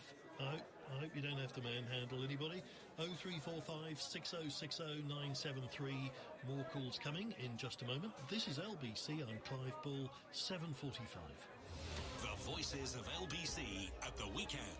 Andrew Castle. This social distancing coming down from 2 metres to 1 metre. Instead of 12 square metres, it's around about 3 square metres around you. So as far as a business is concerned, they can operate, get people in and get things going again. And people can have jobs and lives. Andrew Castle, tomorrow morning from 7 on LBC. It's been a tough time for small businesses over the last few months, so many have been using digital tools to adapt during the lockdown. We spoke to some of them. My name's Josh Baxter and I own Fresh Fish Daily here in Edinburgh. 5 months ago I had no online presence for my business, we were just a high street shop. Then at the start of the year I updated my Google My Business listing and started using Google Tools to help me find new customers. Despite having to close the shop in lockdown, I've seen a huge spike in sales. To find out how Google can help your business adapt, visit g.co/smallbusiness. TfL has a plan to help London reopen carefully, safely and sustainably. The Central London Congestion Charge, Ultra Low Emission Zone Daily Charge and the London-wide Low Emission Zone Charge are back in operation to help reduce congestion and pollution. The Daily Congestion Charge has now increased to £15 and operates from 7 a.m. to 10 p.m. 7 days a week. NHS Trust and care home workers can claim reimbursements. For more information, search TfL Driving. To the Mayor of London and TfL, every journey matters.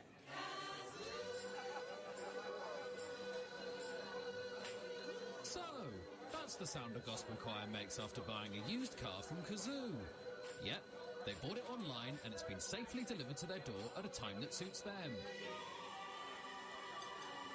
Ooh, big finish there. Jazz hands too.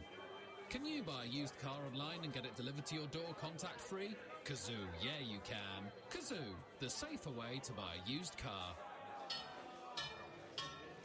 Daddy, shouldn't you call a plumber? Unfortunately, Pension B can't make you DIY confident, but we can transfer most old pensions together into one simple online plan that's jargon-free with no hidden fees, so you know you're on track. Daddy, this is just like being at the seaside. Be Be pension confident. Download the app or visit pensionbee.com to sign up. Authorised and regulated by the Financial Conduct Authority. Capital at risk. Clive Bull on LBC. LBC, I'm Clive Bull. It's 7:47, and let me just mention a few more of the texts coming in. We're talking about the pubs reopening and about policing of the lockdown or the unlockdown. Kathy in Southampton says the police need to get tough and carry taser guns. If the police stand and do nothing, what sort of message does that give? They should know that there's a strict punishment. Text from Andrew, pubs are already open. I've seen at least 2 selling so-called takeaways, but they've got dozens of people standing on the pavements half-drunk, holding plastic cups full of beer, none of them observing social distancing. The police are doing nothing, even though having an open container of alcohol in the street is against the law. Clearly they've been given an inch and taken a mile. I have seen that as well. It certainly happens in certain parts of London. I assumed it was okay. There's people queuing up. They get their beer. They're paying full price for the beer, by the way. Pub prices, but they get it in a plastic milk bottle. But some of them do then sit around and drink outside the pub. Another one here, Clive. I think the army should support the police when they feel overwhelmed. Someone needs to support them physically instead of just putting out statements. And Alan in West Hampstead, people are going to go crazy, Clive. They will try to go from one watering hole to the next, and drunkenness is going to be a big problem. It will be the same as letting a mad dog off the leash. Then the violence will spill over onto the streets. Well, I hope you're wrong, Alan, but I do think next Saturday, this sort of time, there are a few worries about that. Now, before we take more calls on that, on 0345 6060 973, let's talk about Facebook for a moment, which has said it will start to label potentially harmful posts that it leaves up because of their news value. The more hands-on approach comes as the social media firm is under pressure to improve how it moderates the content on its platform, including posts by President Trump. More than 90 advertisers have joined a boycott, and that's clearly part of why this is all happening. Let's get more from LBC's tech correspondent, Will Guyatt. Evening, Will. Evening, Clive. So how will this work then? Well, what seems to be happening with this is gathering momentum fairly quickly. We've seen actions before. Back in 2018 with Cambridge Analytica, we had the #Delete Facebook campaign. Lots of people said they were going to do it. Not many people actually did. Didn't really have any impact on Facebook. But a growing number of advertisers are now boycotting Facebook on the basis of having their brands associated with fake news, misinformation. And we're not talking sort of small brands and unrecognisable businesses. We're talking some pretty big global giants now. So Unilever are in there with all of their brands. Verizon, who are like the US version, I guess, of Vodafone, would be the best comparison. And Coca-Cola have also said they're pausing their activity.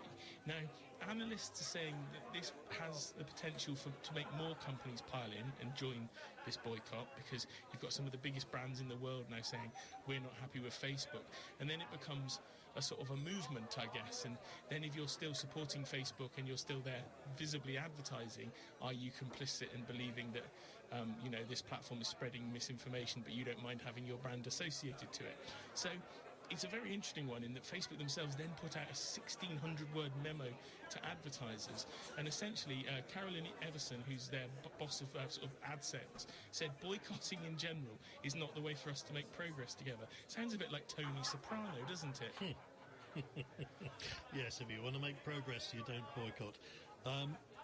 I suppose it comes down to the old argument in the end, though, of who's responsible for this content. Is it Facebook, that they have to take responsibility for everything, or are they just the kind of platform that other people can use?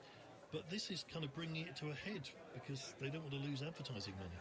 No, absolutely. And when you consider they made, I think it was $70 billion in advertising last year, they wouldn't want to be losing any of that because, Facebook is one of the success stories in the US in US stocks. I think the big challenge with this for me is where this goes next. I mean, can Facebook put the genie back into the bottle? Are they going to be harder and tougher? The US elections coming up.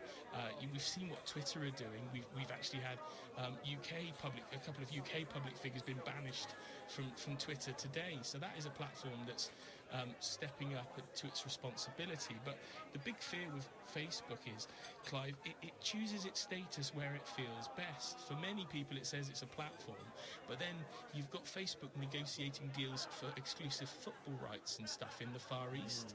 So they're a media owner, but here they're a publisher, they're a platform. So it's a very tricky argument. And I know Mark Zuckerberg wants to keep Facebook out of all of these conversations, but then when he seems to be backing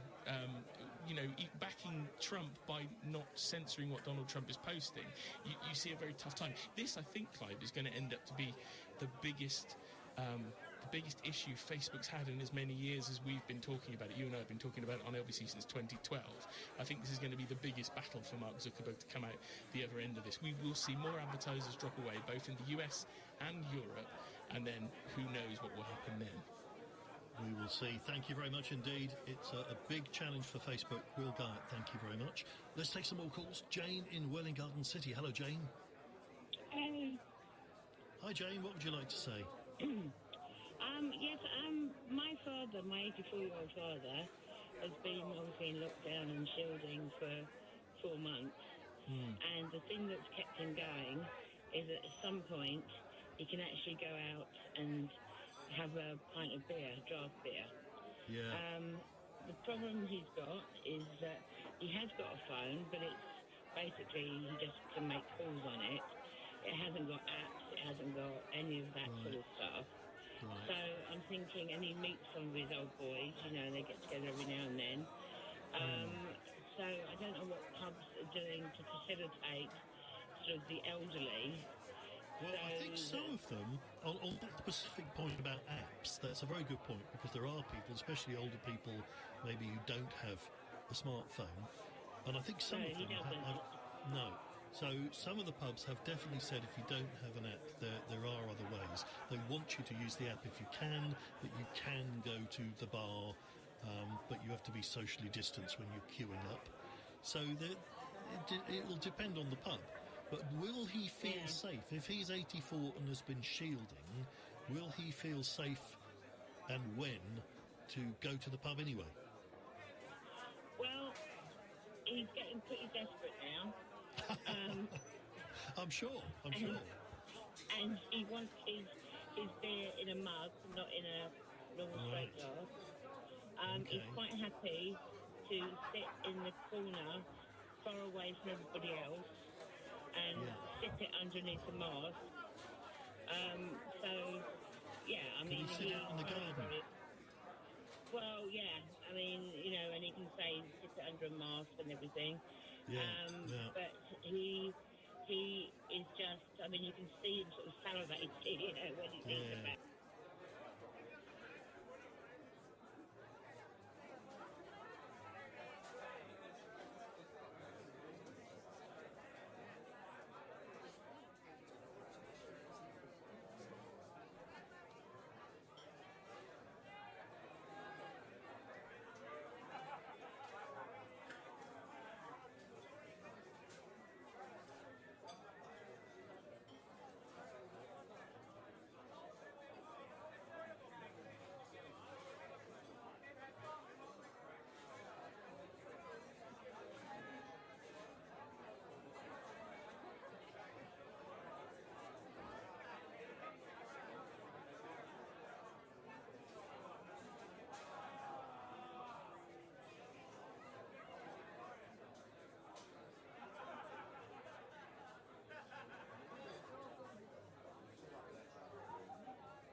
Yeah? Did you have a dentist today?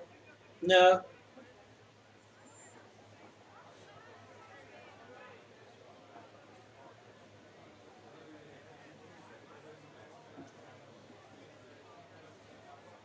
Nicely.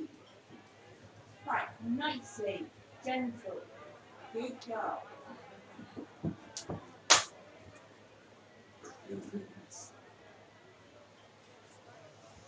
Looks like it's going to rain, so I'll put those chairs in.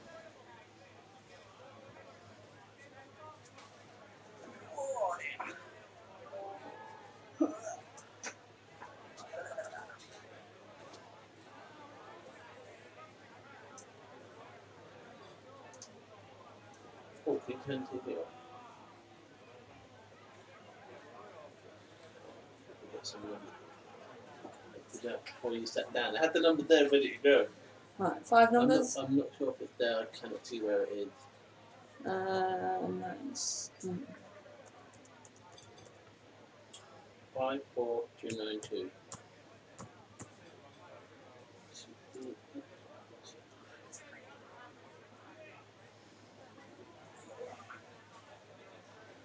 That's on the TV book on those. Right.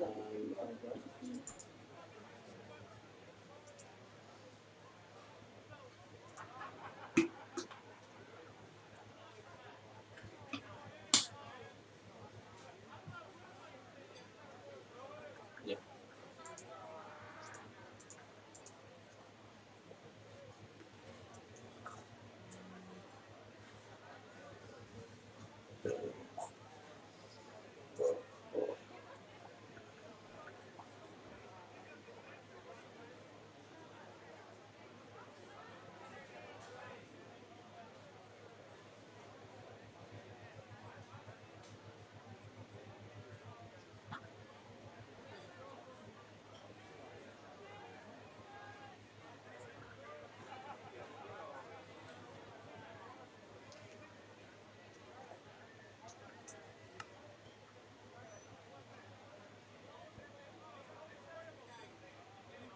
Take it down into it. Yeah. So much to do.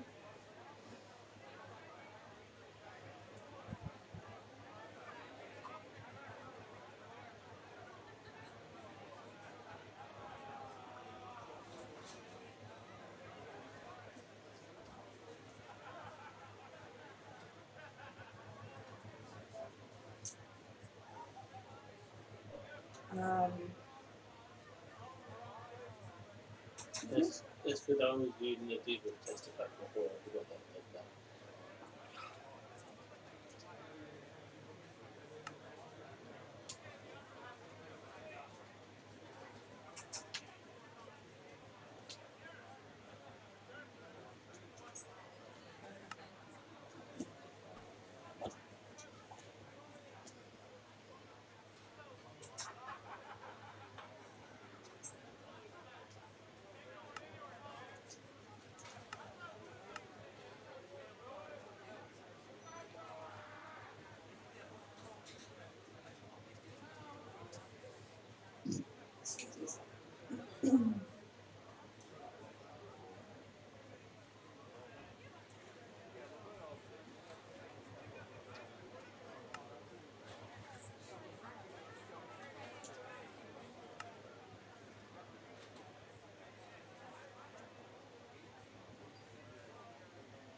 Where are you doing?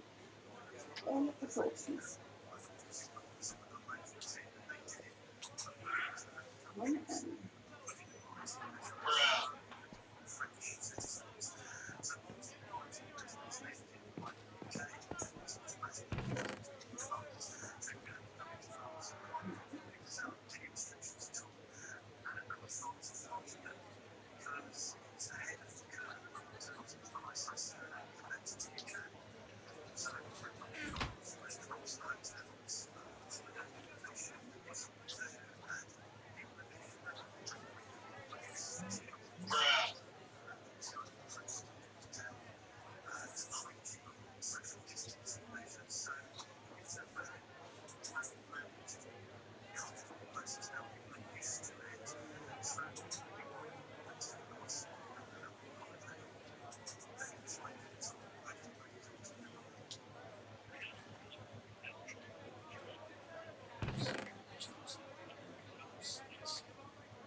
I didn't realise I had some hints on this. Some hints.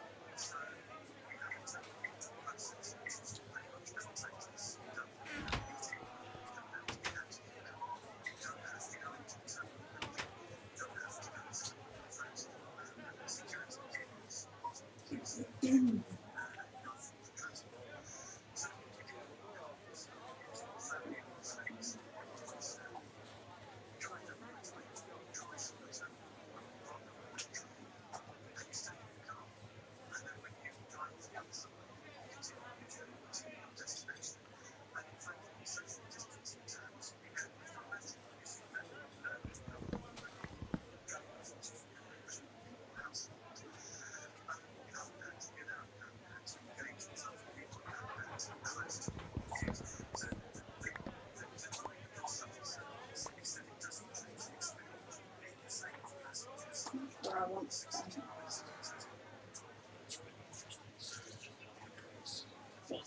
The issue I've got this side is this big thing. If I put the fence across that, but then like fill that in so that monsters can't get underneath. And then do the same the other side again. This bit. So what you could do is just build a tower of soil up so you can see it from the air.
So basically,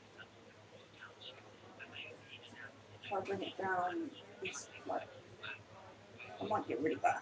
It's kind of in the moment. Yeah, it looks a bit silly out there.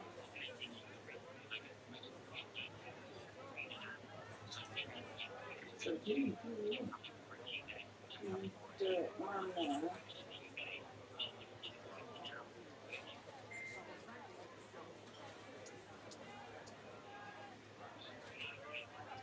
And then this bit. So if I block that bit up, that just stops there. And then if I just do the same this side, I might get close to that bit.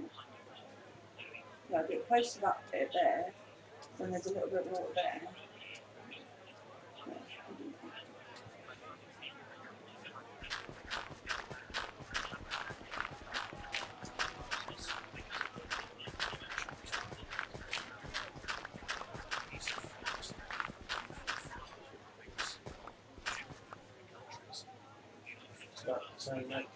Actually, it was nightfall.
Are you serious right now?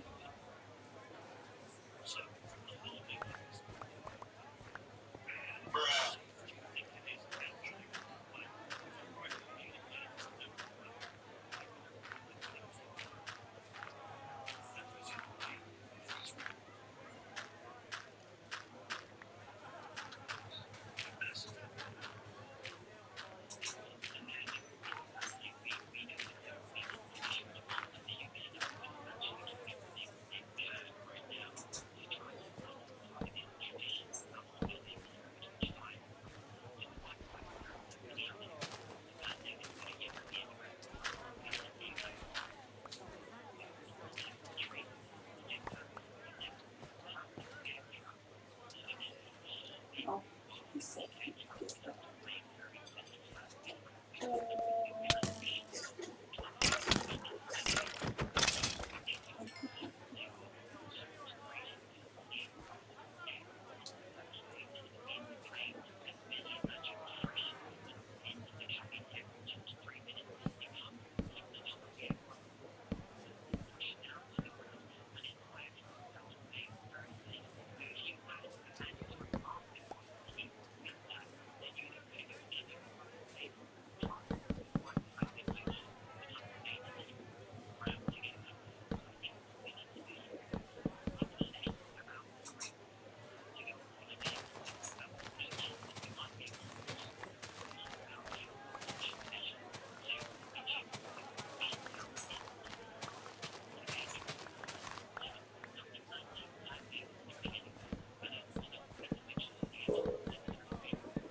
Definitely needs more emojis. Yeah.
Are you actually fucking bullshit to me?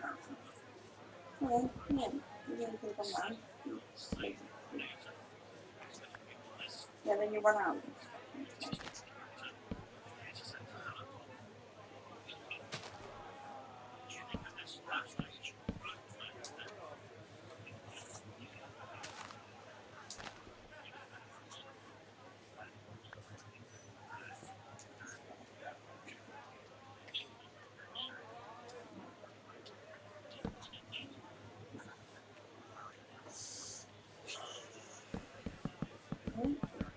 Oh yeah, just a very good.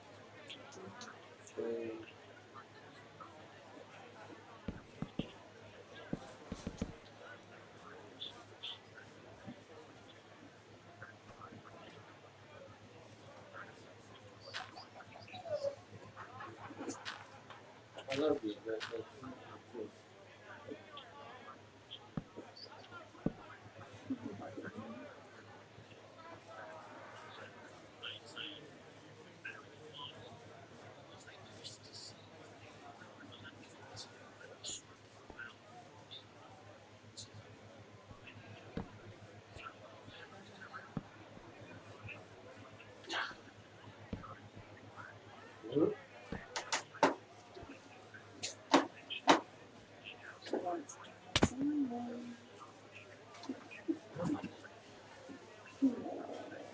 Come on. Come on. Fuck you. I love it. I'm going to go. You haven't got a duvet there. If you had a duvet there, then you'd happily go up there. Or a blanket there. Just put that blanket down. Just put that there. Good girl.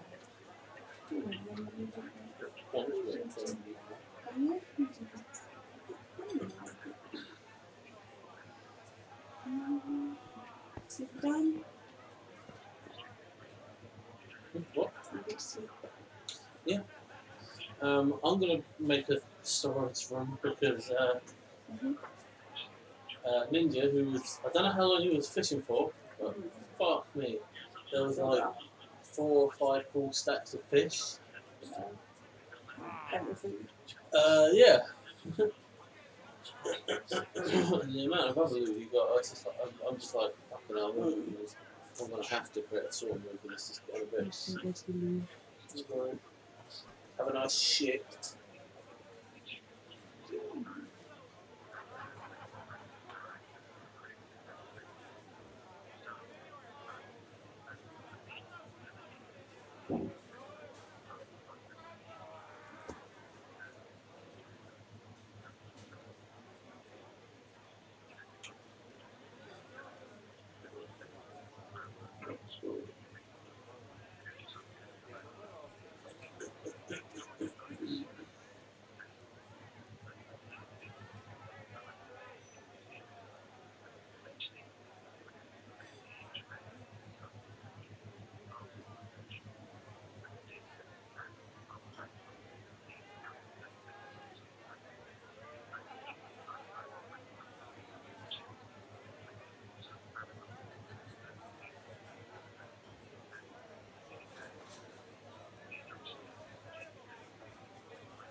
Oh, can I have that pin, please, right there?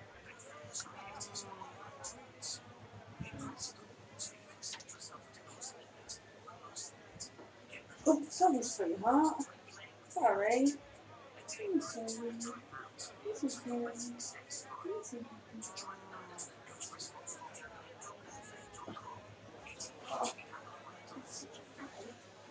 Oh. Fabulous.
Apparently he was doing it for about an hour and a half.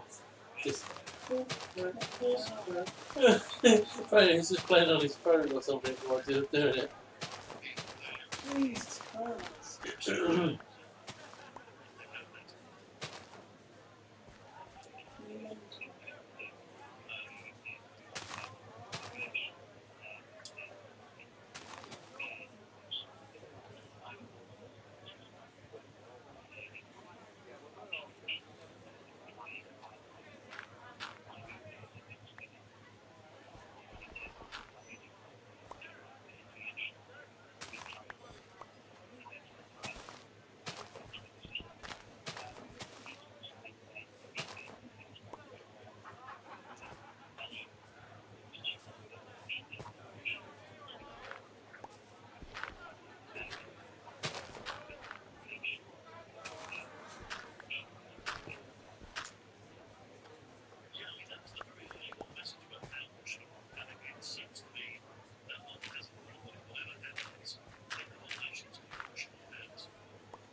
How many bits of paint did it take to make a chest? Did it?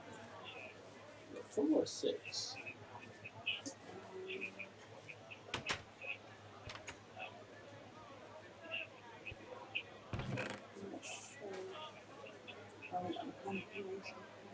You got some wood on it. Yeah, you got birch wood.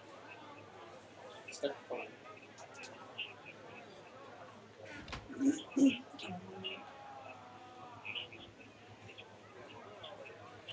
Press X.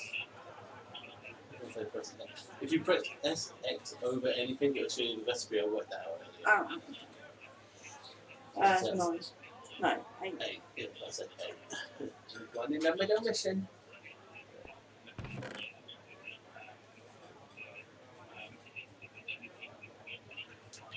You could see these.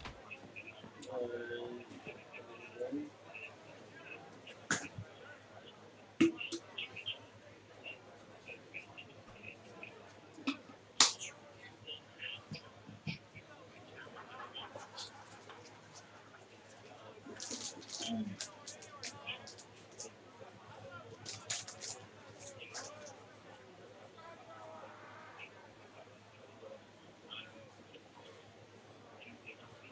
on, I've got stuff to do.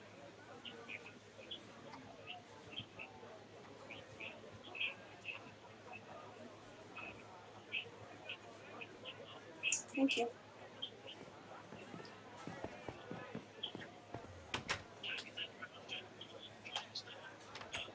Okay.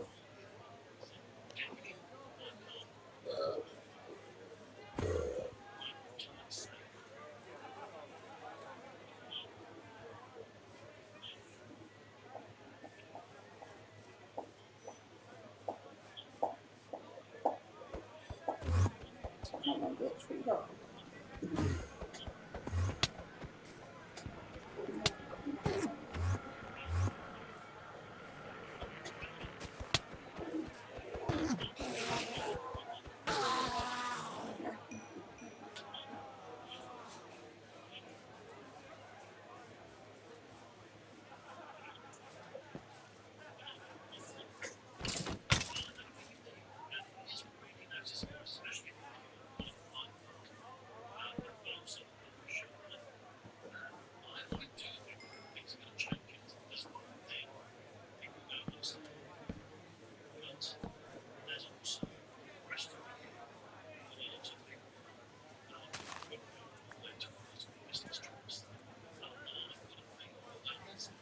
Shit, the night's gonna be a good night.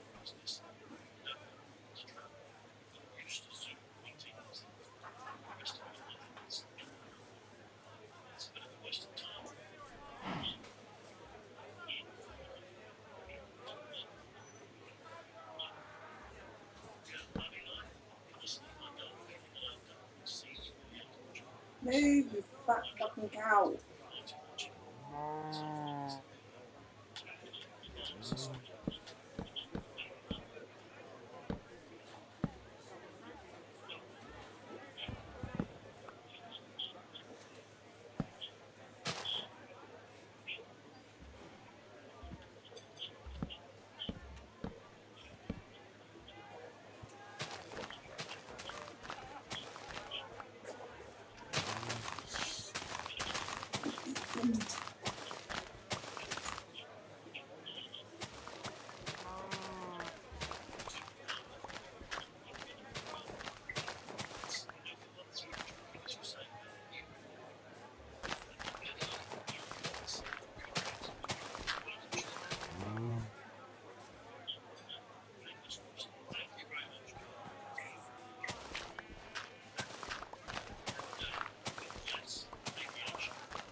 Yeah, I said to him, I hope the stuff you did was good. And he said, yeah, I've got a great bow, a fishing rod, and do you good? Just like, yeah.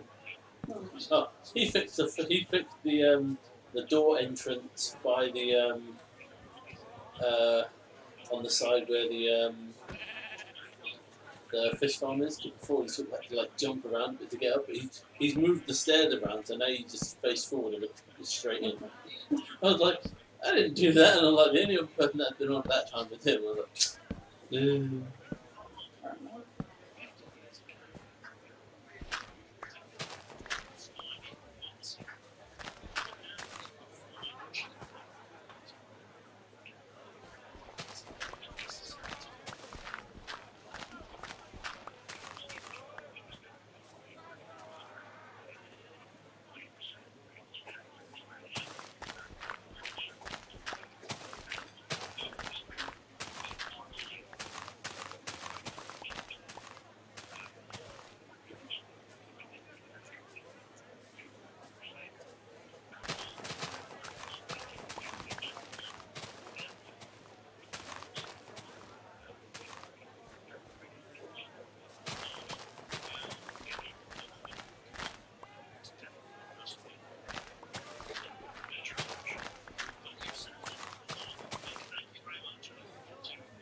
yeah, the bird that I've got has got Unbreaking 2, Mending 1, and Punch 1, Power 3.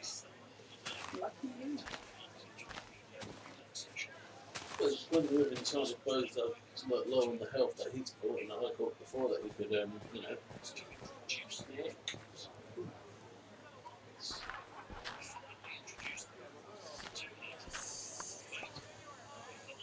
Oh, yeah.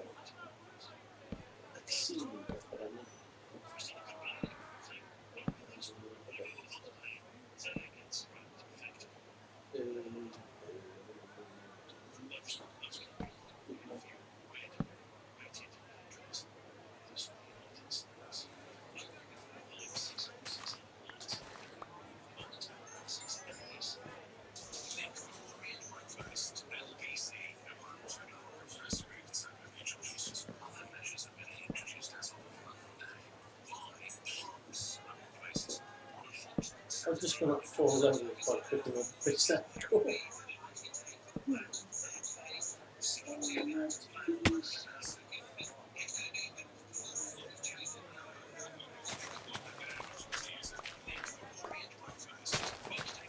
Looks so long.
When you're able to, you can see things. I was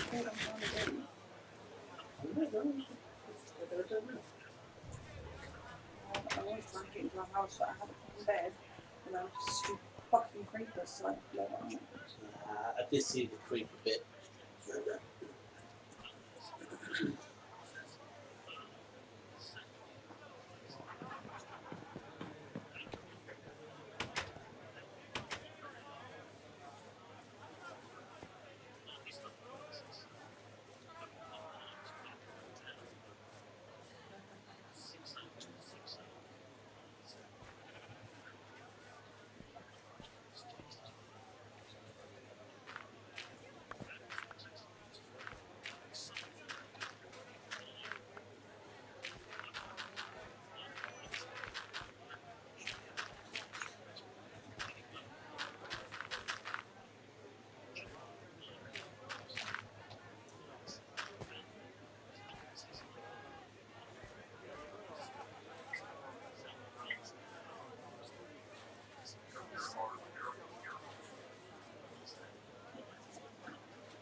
at something like this.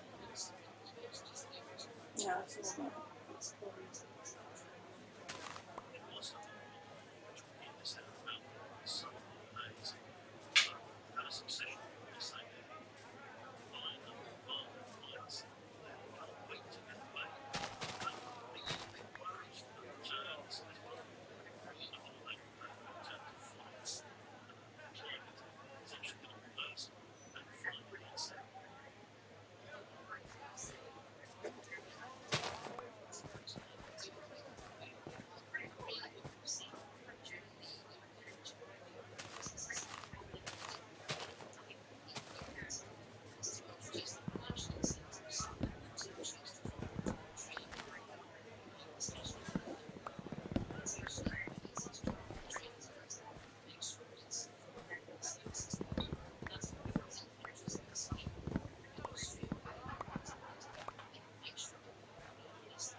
You get so kind of distracted so easily.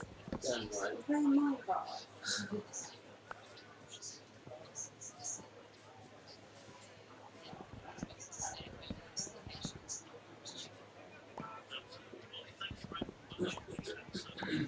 You've been streaming still. Yeah, actually, that's cool.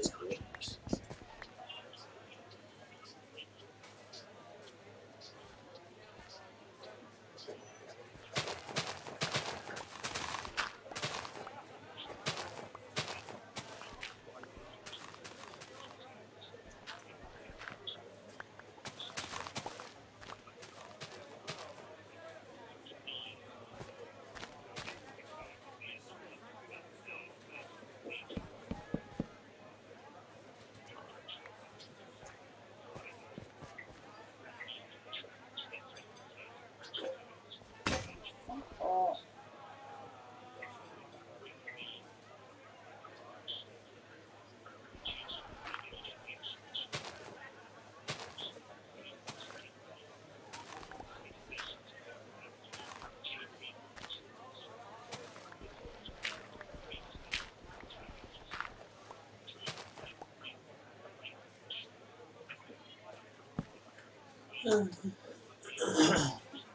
Hello, Plush Matt. Do you see the shadow?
oh look, wood.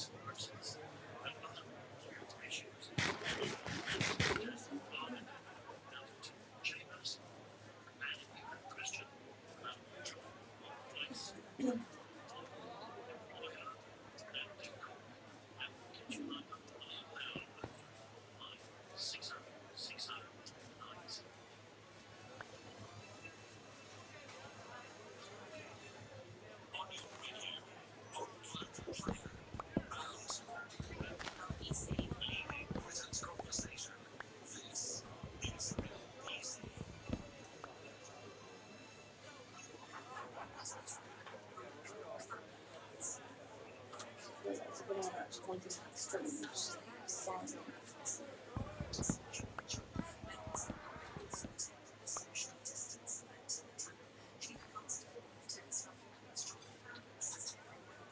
Ready this time, baby.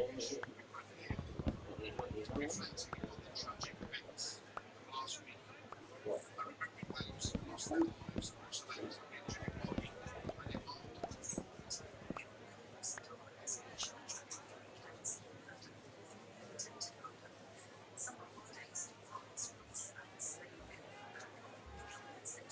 Oh yeah, I fully lit up the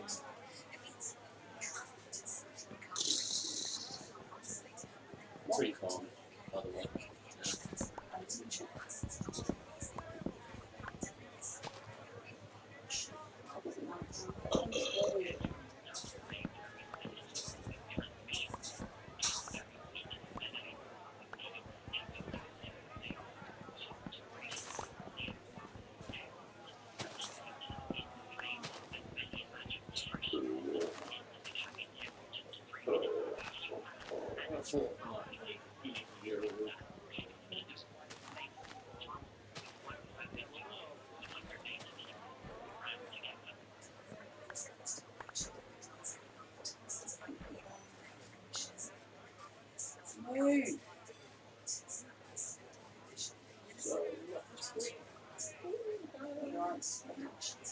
Yeah, on just by the tree farm, and I heard you say about, I don't know,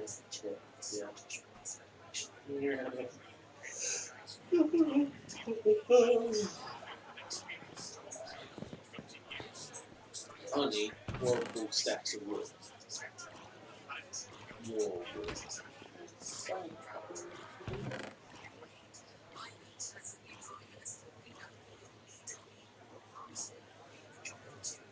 Me home.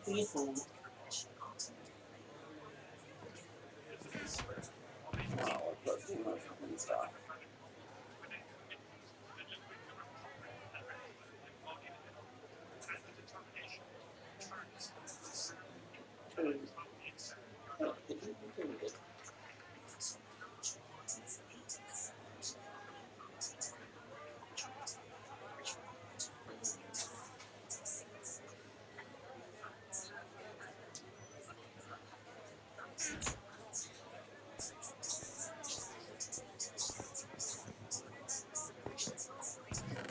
What I'm going to do is I'm going to leave the big stupid trees till last, because then it'll make it more obvious where they are because of like the leaves and stuff.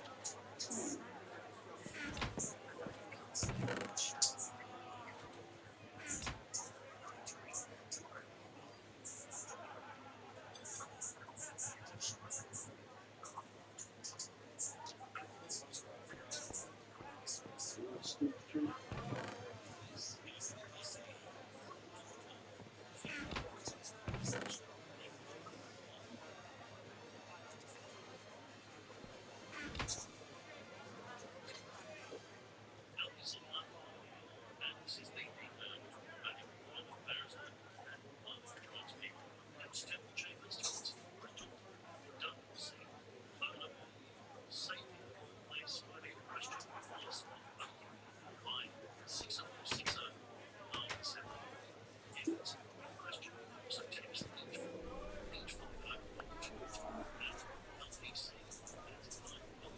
Somewhat one of those things you see. Oh yeah. Somewhat Elder Guardians. Yeah, somewhat like that. Yeah. I've heard that not a few times actually. I heard it when I was down in the mines. Yeah, I did do a little bit of mine earlier. I've got like just over 500, but now I'm like oh god. 3 rows.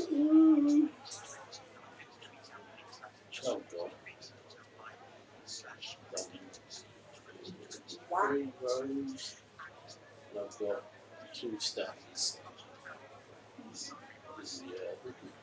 I'm not going to be able to deal with this in one go.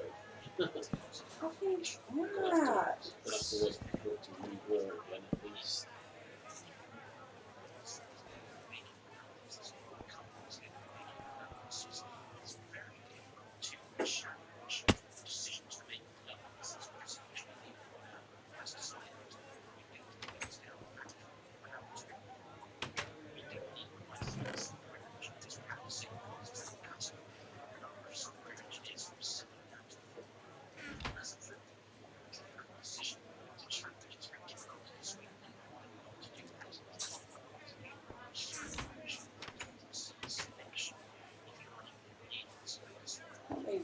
What, the second time up there was? No, accidentally. Oh yeah, Ninja was on there earlier. Yeah. And The second time I did on there. who cares?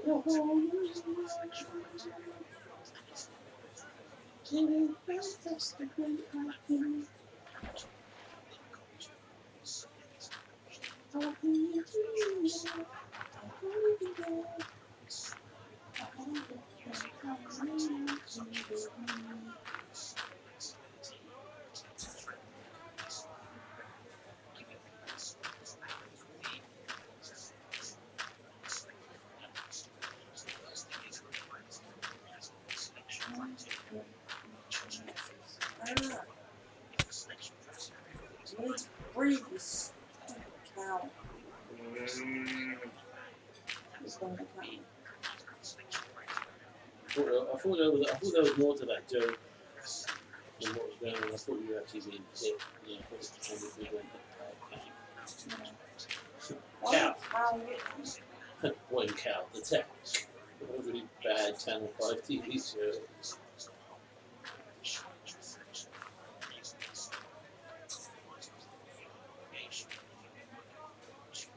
We put the mad in mad cow disease.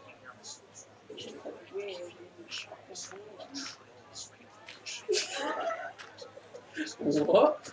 You put weird in weirdo. Fucking not weirdo.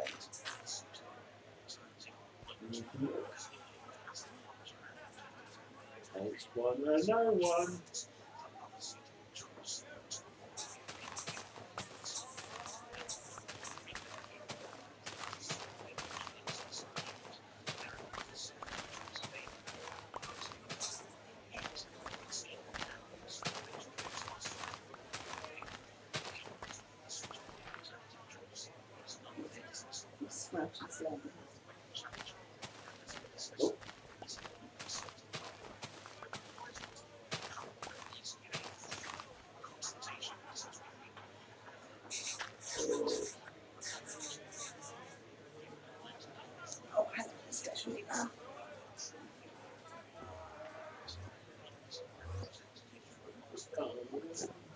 Yeah, I'm staring at you. Fucking do something.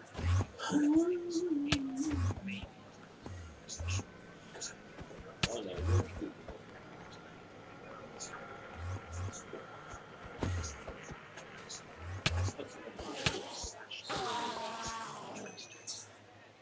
Still no fucking furry thing.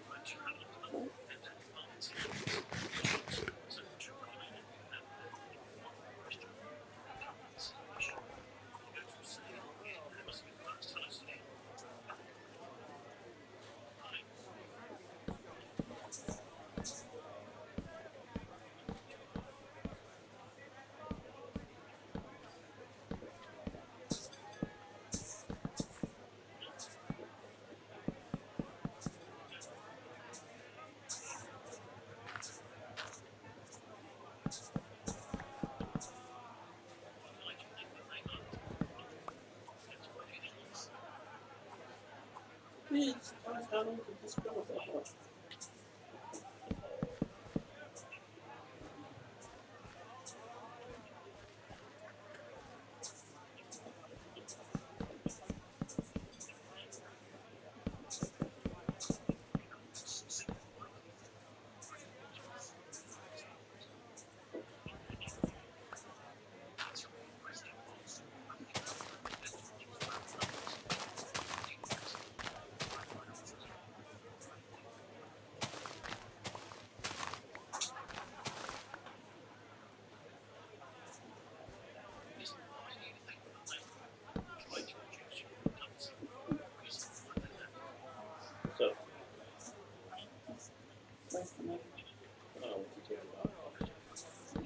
I don't care too much about hearing.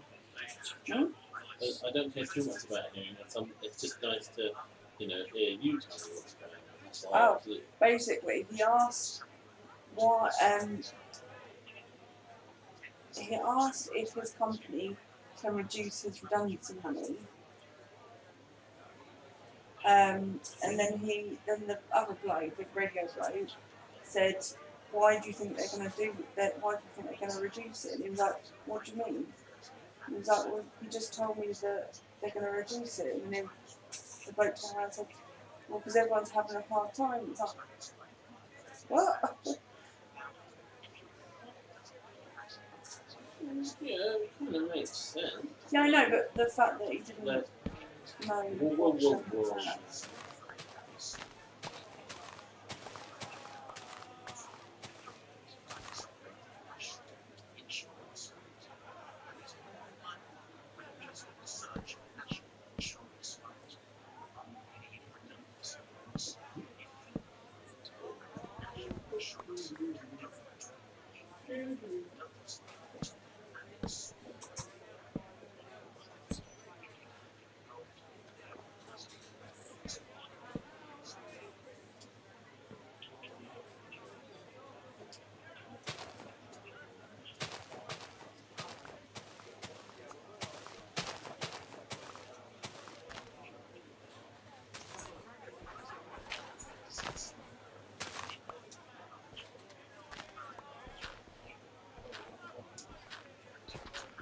Whoa.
Yeah, just not that.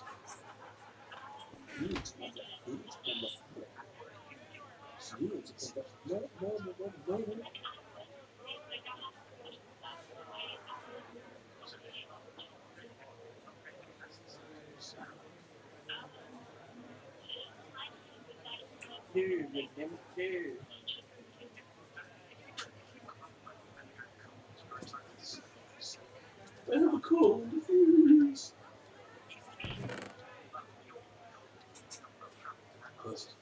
The clock on the packet test about just looks so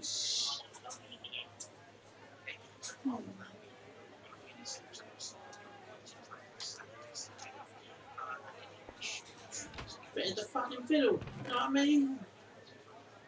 Oh man, there was so much sadness.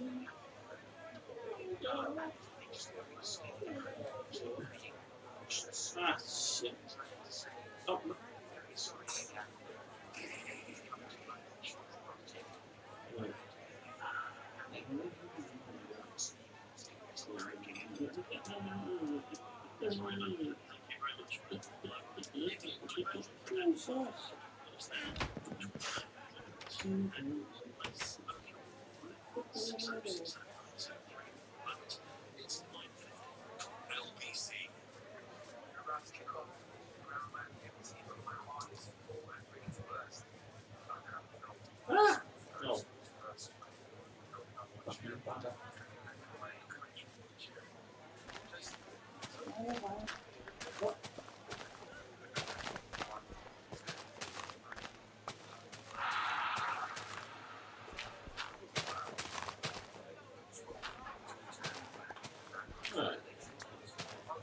try anything else.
Chicken!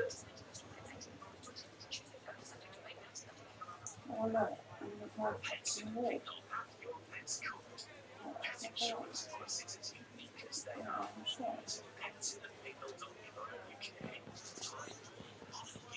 I'm grab enough people in my pets.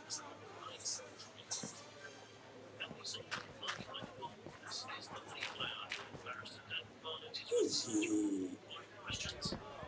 Completely done.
It should be shielding, then you should be shielding.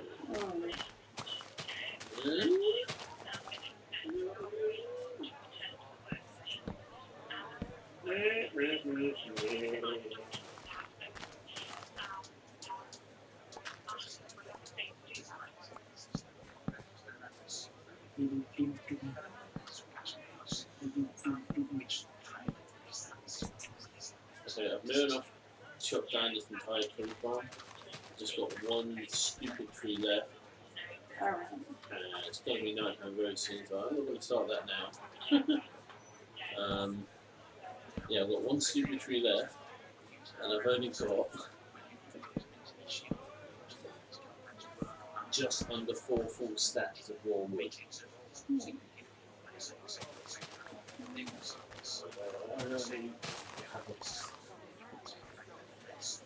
So either I make it bigger when I replant, or I have to do it for you.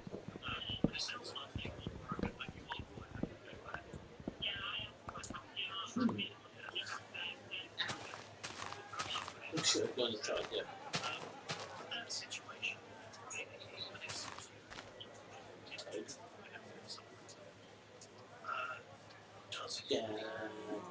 Very sorry, Mr. Cowboy.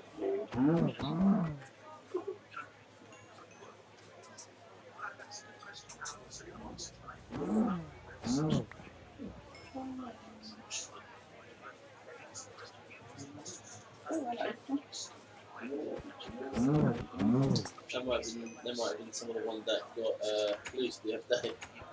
There might have been some stragglers.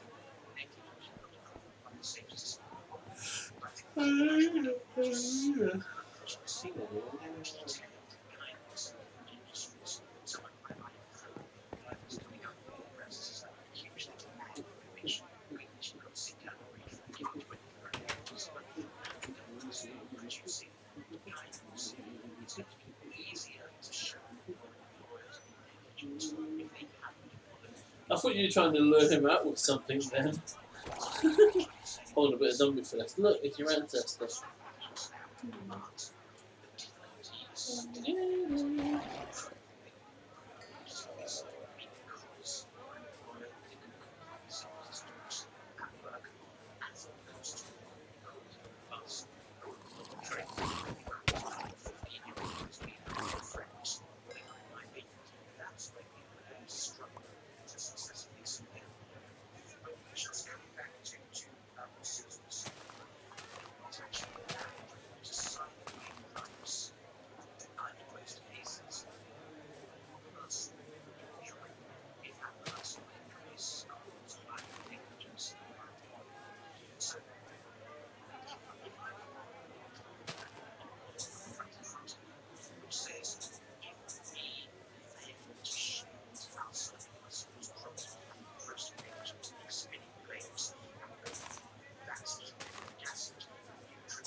He was saying that if he were to employ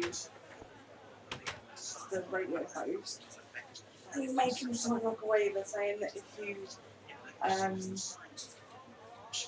used a saw and went flying over it and all this, so I thought that was exaggerated shit. Not really a thing.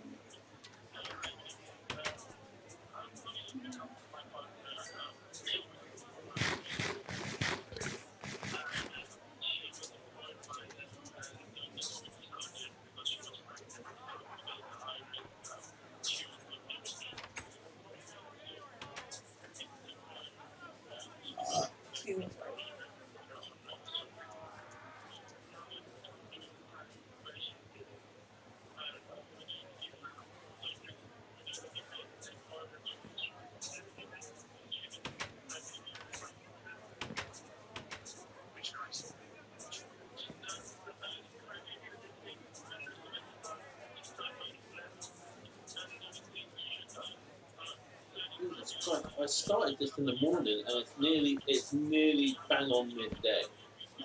I'm not finished doing this one tree yet. And you know what? This does actually remind me of I used to do oak farms all the time.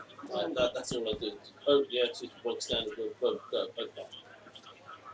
And I do remember it taking me like nearly a whole day to do some of the crazy trees that oak used to produce. That's I'm not going to say that's why I switched to using birch. I switched to using birch because I like the lighter colour.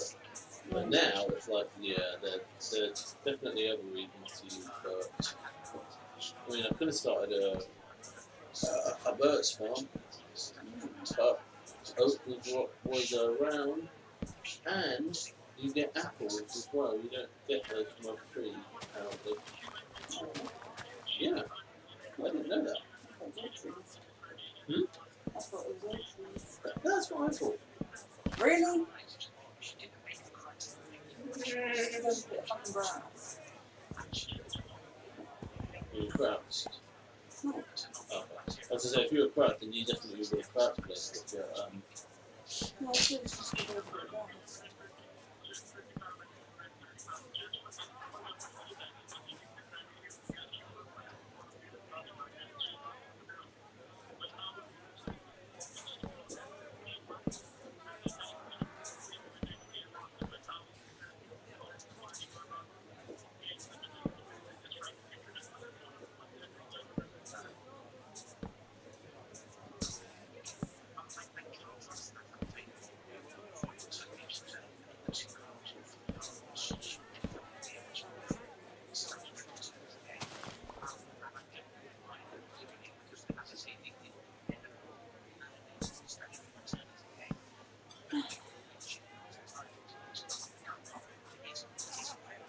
Yeah.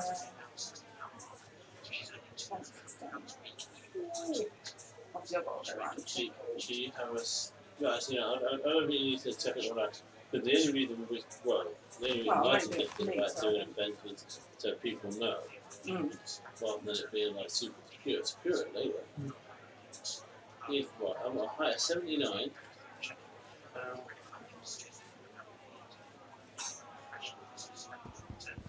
Go to the next one down.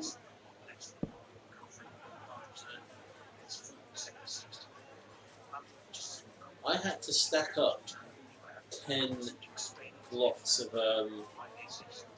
10 bits of wood just to get to the top of the tree to bring it down. Jesus. And I had 4 stacks and a bit. Okay, so we either extend.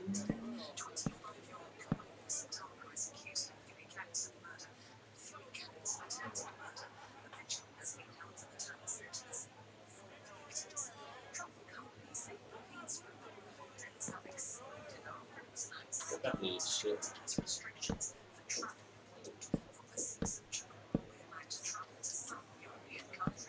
Yeah.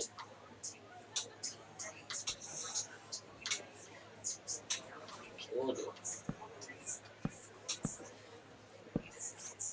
I'm going to work. Woo! I was lucky. I had 3 bits of heart left.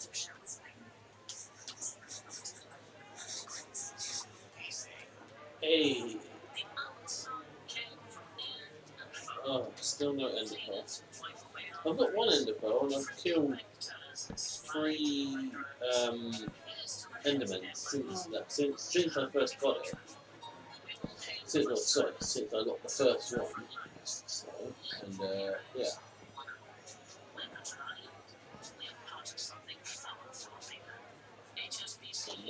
Nice.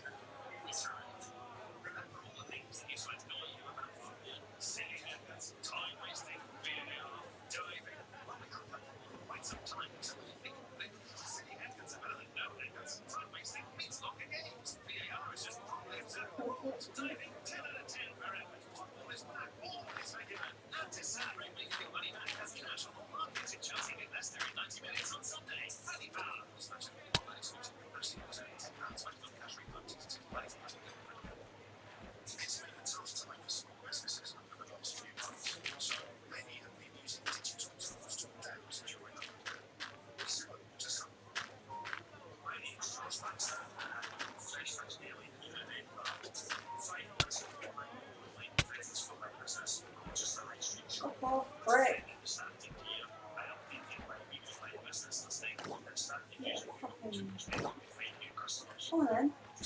Come on, you fucking want some, yeah? Come on. Come on. Fuck you, bitch. Fuck you, yeah? Come on, John. Minecraft, the game where you get to still be a Chad.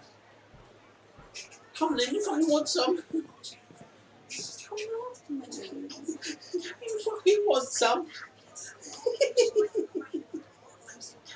I love you. You want some, you stupid drowned zombie? That's why you're called drowned, because you drowned in it and you died. But technically you're already dead, so shut up.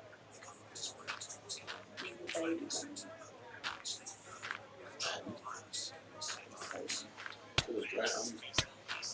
So were you. Oh, the divorce, I've got like a ton of saddles.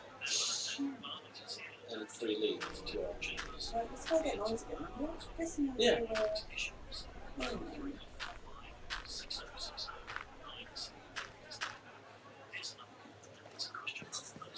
I'm not in the sea or anything. Oh yeah, the sea at least 800 blocks away in the closest direction.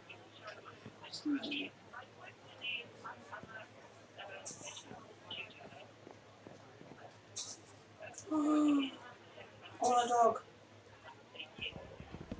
Do you have home? Yes, in my chest though. No.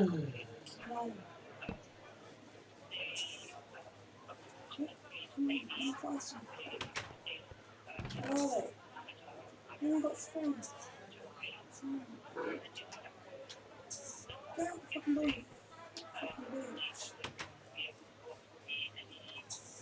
Still there, still there, still there, still there.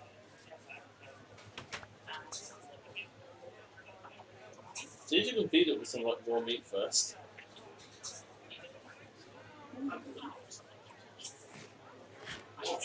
Oh, lucky. Come on, imp. Good dog.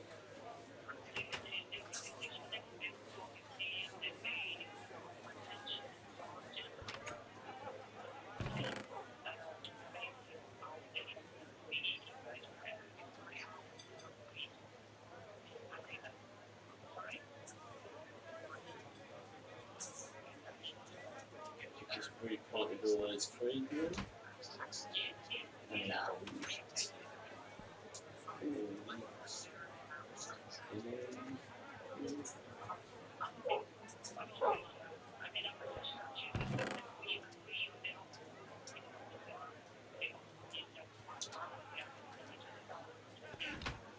Sleep. Yay.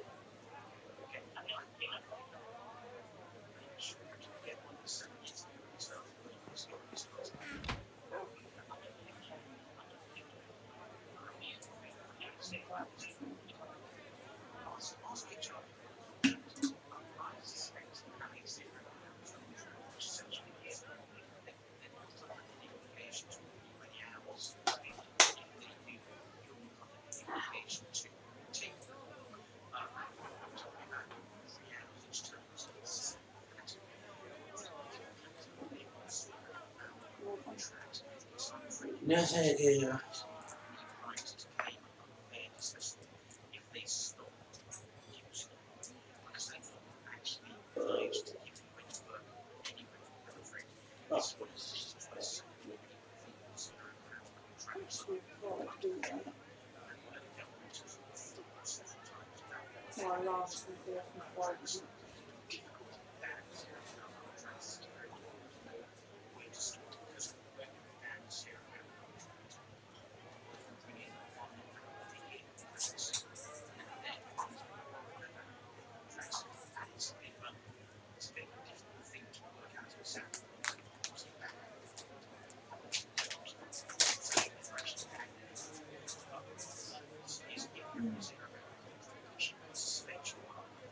I planted all of them at the same time, and now I'm literally just going around trying to get them as they pop up.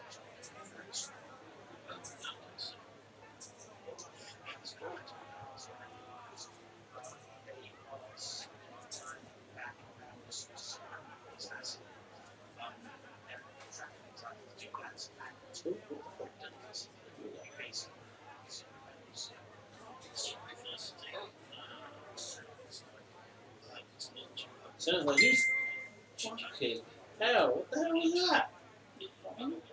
Jesus Christ, that was fucking loud.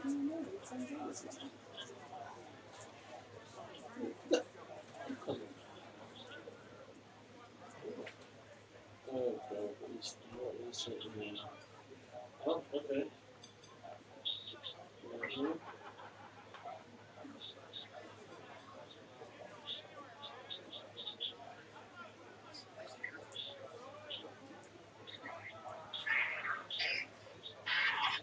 Yeah, you're not going to like this. No, I've just paused it. It's just like really, really smelly fish, and they end up puking and whatnot because it's just vile. Huh? Oh, some guy I used to play with online. But this is the kind of stuff that he sends me.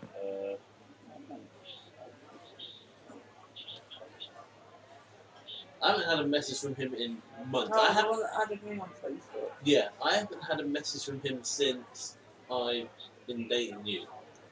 Okay, that's how long it's been. But previous to that, is the kind of stuff he would send. So what you're saying is never post. Ew!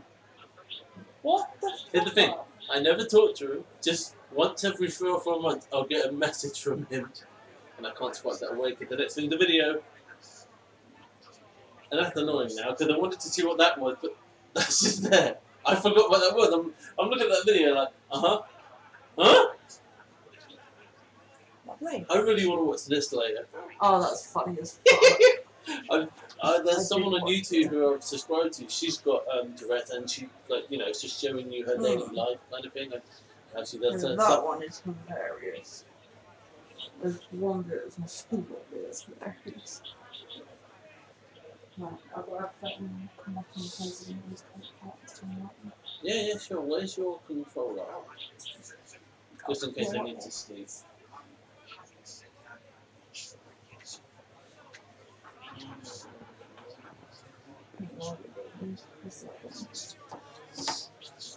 Come on, trees.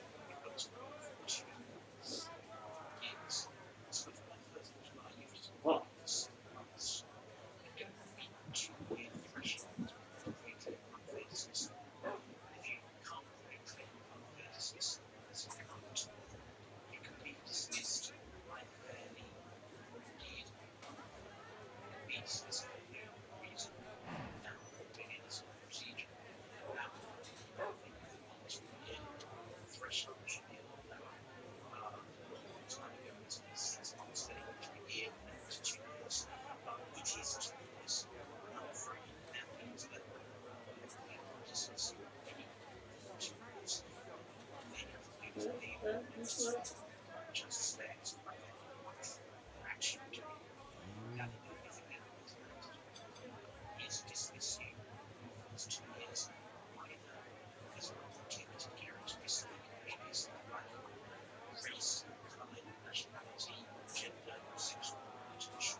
Come on, Colin.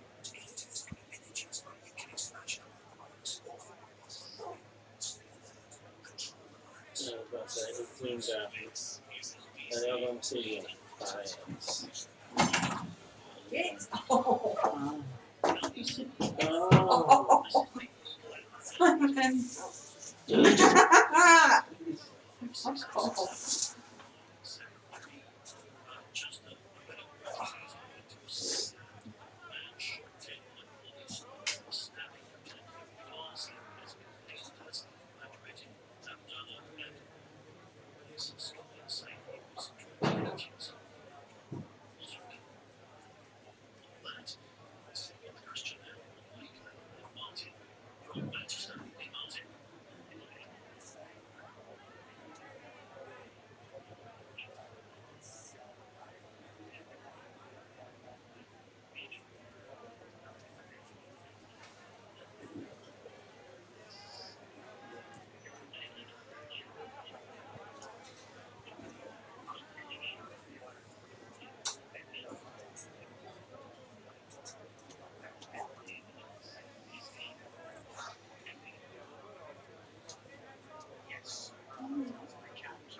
What? Well, it's because you put it on the laptop, that's it. I don't know. Because that thing's old as fuck. That is really hot.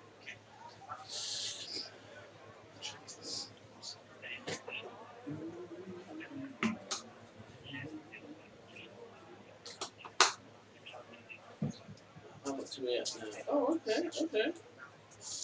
1, 2, 3, 4, 5, 6. I'm halfway there.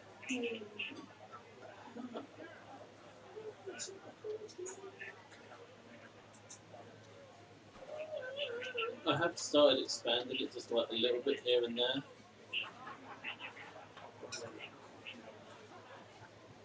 I can make some more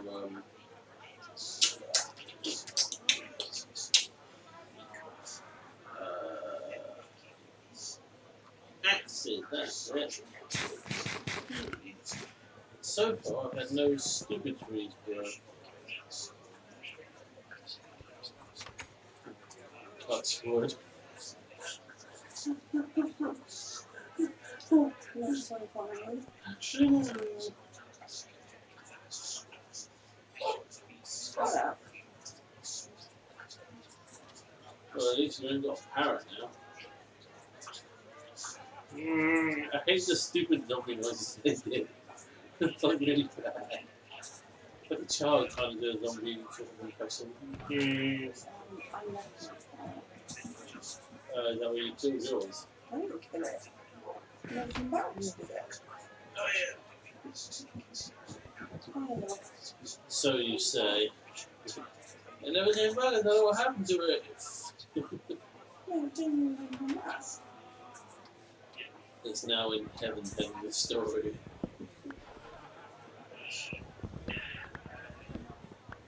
Battery there. Really 25. Jesus Christ.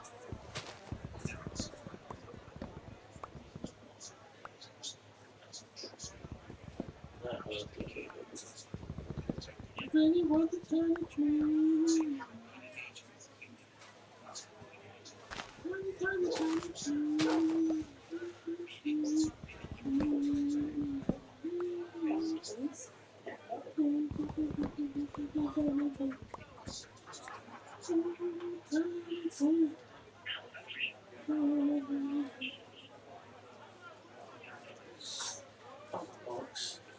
Oh, one extra. Oh, yeah.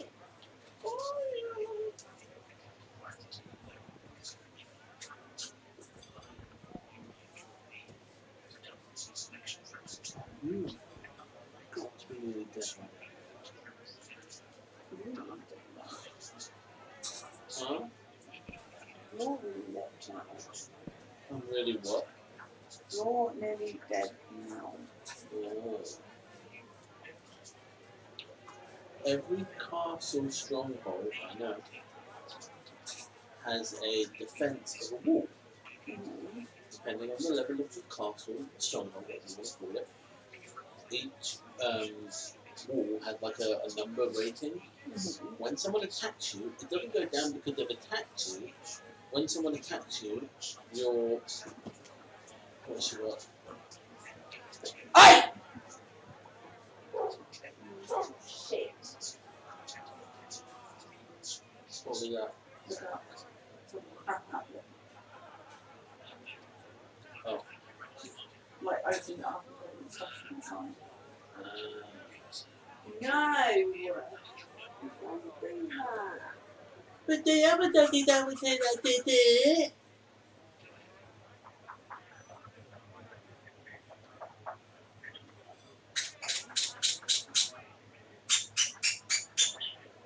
What did that say?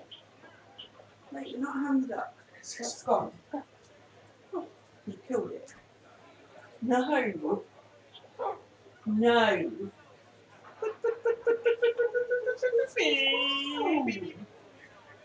Oh, that one was already a little bit open anyway, I remember that. Hello, Katie. Yeah, Katie is broken on the side, by the way, so, yeah.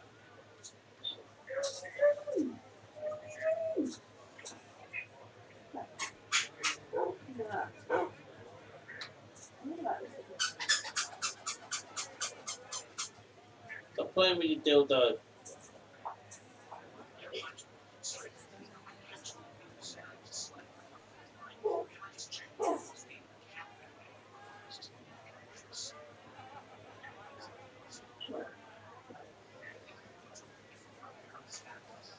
Right, what I was trying to say, for someone interrupted us. Every castle, stronghold, whatever, their wall that offers some defense has like a number rating. When you attack them, that number doesn't go down because you've attacked them, but it goes down because when you attack them, it sets the walls on fire, and you can see visibly from the castle, like from the world map, that their castle is on fire. It's the fire that gradually gets that number going down, but that number takes a while. It'll burn by itself for like 20 minutes. After 20 minutes, the fires go out automatically, and the number stops going down. If, in theory, someone was to keep attacking you and you didn't make any repairs or do anything, and your castle kept burning, and then like every 20 minutes or so, someone kept attacking you, and that number got down to 0, your castle gets automatically randomly teleported somewhere else on the map. And at the moment, our entire alliance has decided that we want to move somewhere, and there is one random castle there from clearly an inactive player, and we have been attacking them for nearly 2 days to try and get them to play. Every time the fire goes out, you have to attack them again to get the fire burning, to get that warning down. And we've been attacking them for 2 days. I'm just literally waiting to pour in. Oh, so many trees, so many trees. Oh yeah, it's just gone midday. Oh, I feel like they've all grown at once. Oh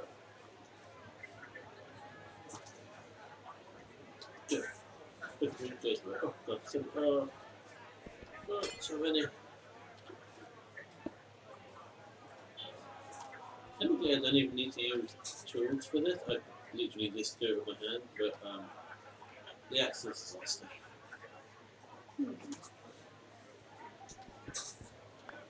What's right? What's up? I keep forgetting things. Silly thing.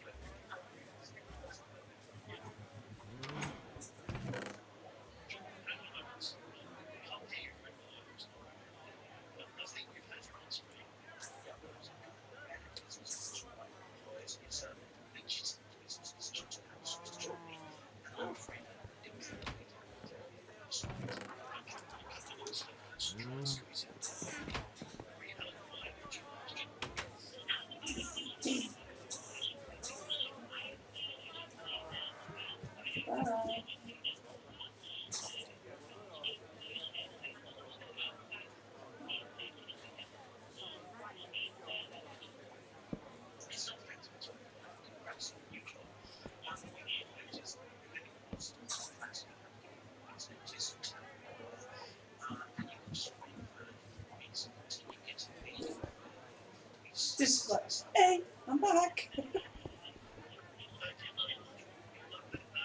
Hi, Jimmy. Go on then. Come on, up. Go on.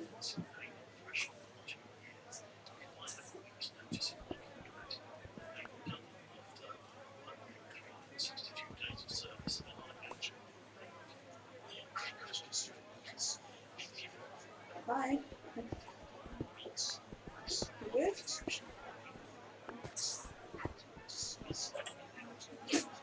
You good? I've never known a dog to burp like she does. Literally just had a. But she actually goes, like, Yeah, she does that. careful. It's okay. What are you doing? You stupid dog. You got your puppy. You got your puppy. This is a brain smack.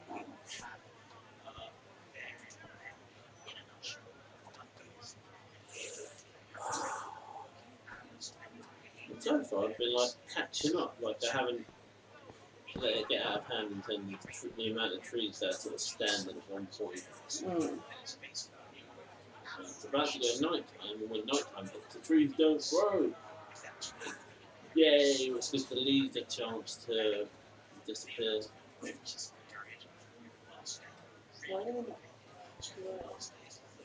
Alright, stuff doesn't grow.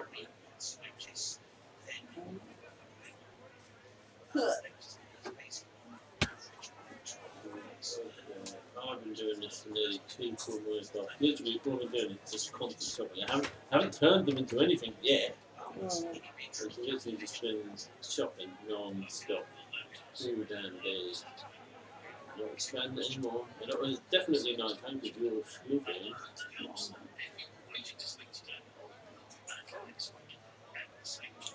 Okay, so first real quick.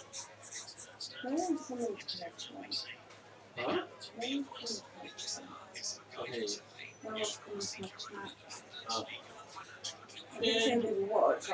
Yeah, you get days like that.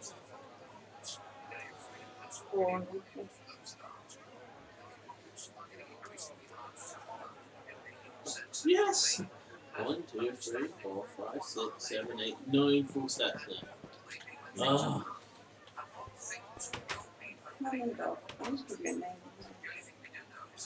Yeah, that's one thing that he clearly didn't find was name tags. Yeah, I know you get those sometimes as well, but was that another creeper? No, I forgot. Oh, I thought creeper was something up because you was like, oh fuck no. No, I keep forgetting to bring stuff with me. It's an axe. I'll be surprised if this long today.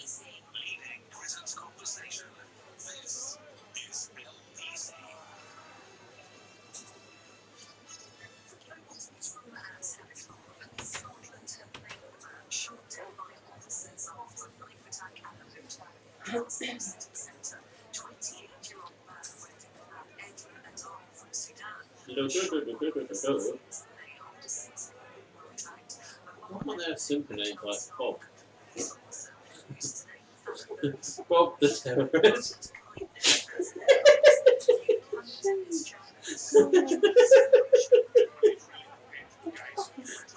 Bob. Today, Bob goes on a killing spree.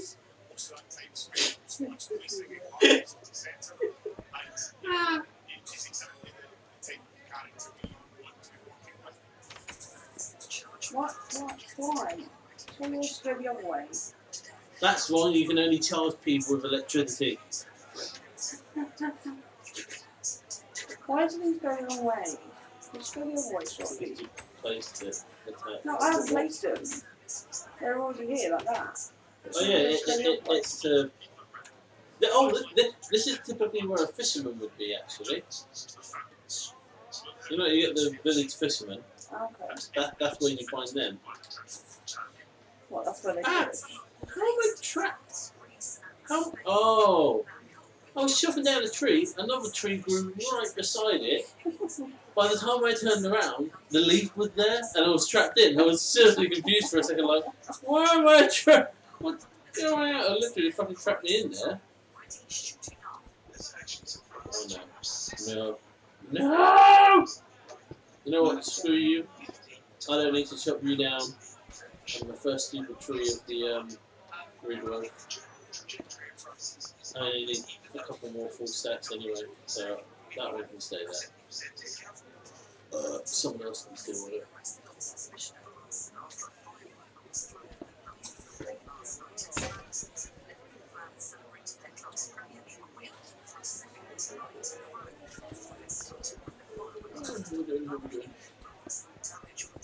Oh yeah, I'm gonna need to.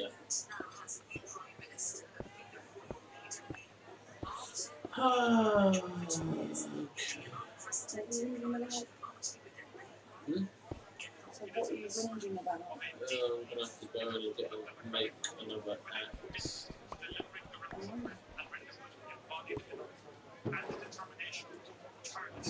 I want someone else to come in to say, can you fetch one? I want someone to come in just so I can see that someone else is actually on it. Well, so far, the only people I've seen on Chateau far are all FLC, Ninjas, Orchid, which is Lamb's girlfriend, and Cursed, which is Orchid's younger sister. Apparently Lamb came in, but I didn't see it the update. I did see the message where it said FLC Lamb left. And I was like, oh, okay.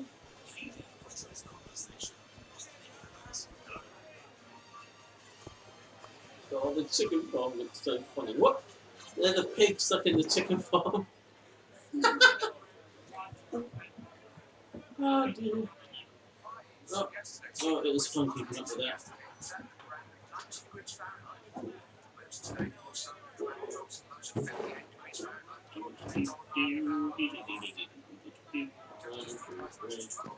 Five, 6, 7, 8, 9, 10.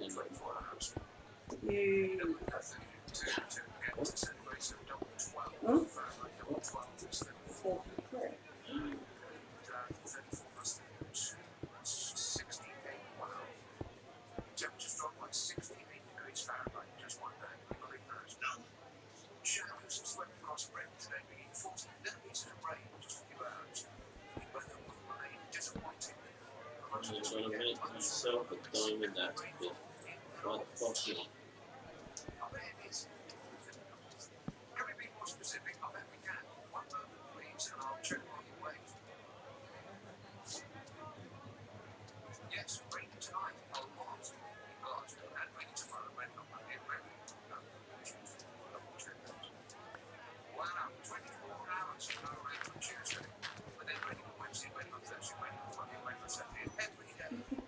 It goes through. It's just so unnecessary. You don't need to go through it. Look at it. It rains every day in Glasgow. Or so that's the point you're trying to make.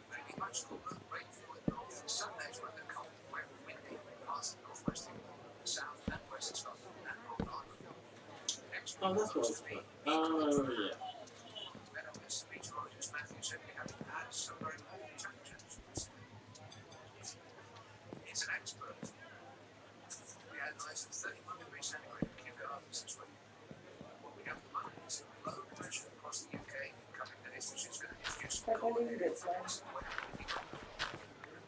I can't play with no one else's fluffy bits, I've got to play with my own.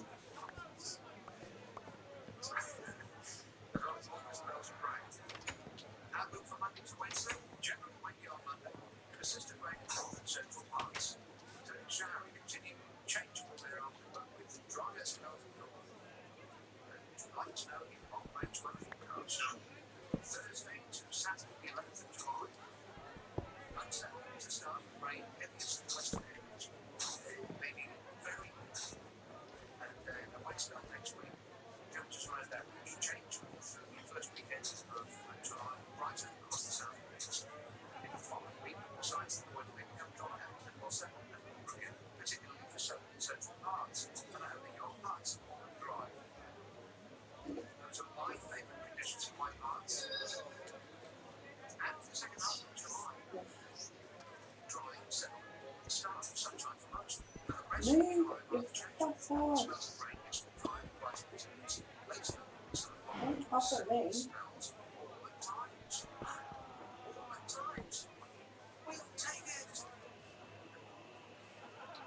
I think he just should record himself saying, "We'll take it," just so he could say, because obviously the weather is going to be different every time, but he always said, "We'll take it," followed by the he should record that soundbite, as part of the soundbite.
That's the bit I was waiting for. That I don't care.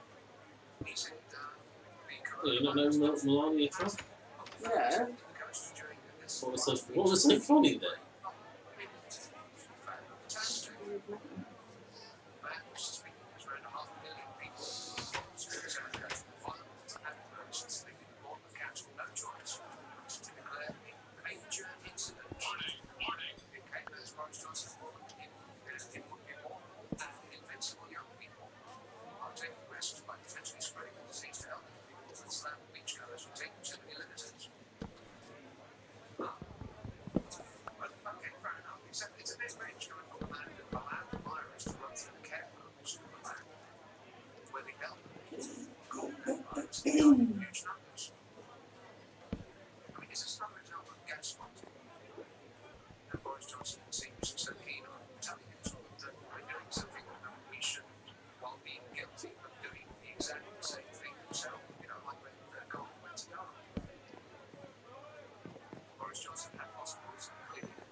All of that is a British one for the girl.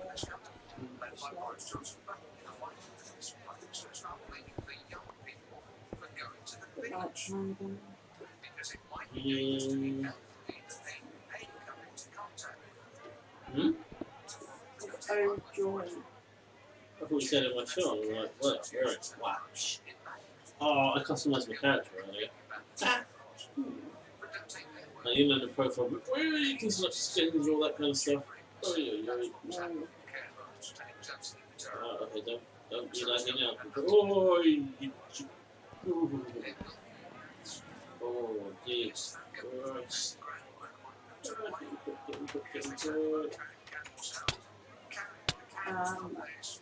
Fuck off, yeah. Please let me slow. Yes. Ooh. Poop on top of the house, but apparently I can still sleep. Ah! There's a creeper. There's a fucking creeper. Shut the door, you prick. Yeah, he's moving. Fucking hell, why are you looking at your furnace? I said, don't worry about them now, just go sleep.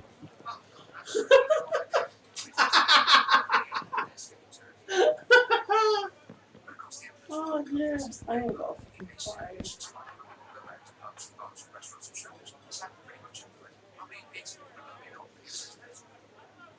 Where have they gone?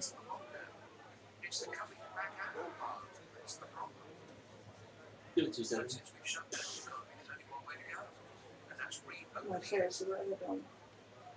I don't know. I've been watching.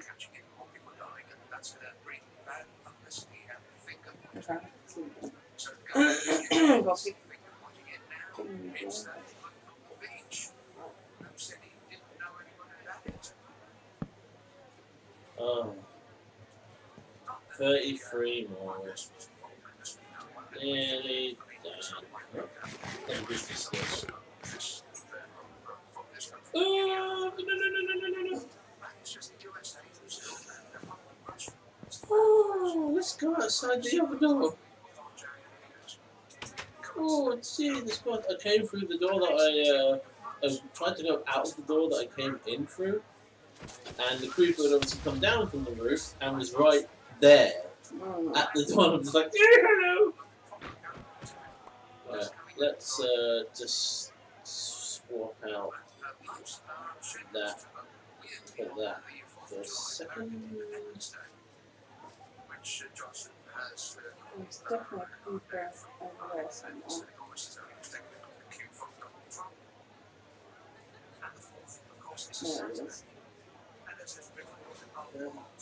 There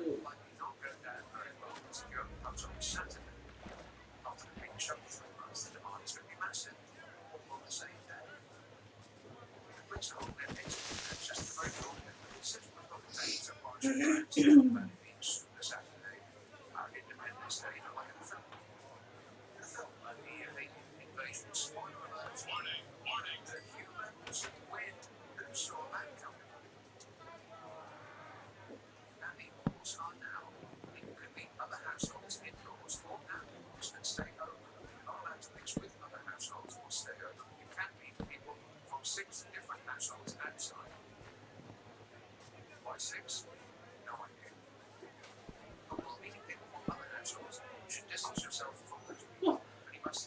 Sweet.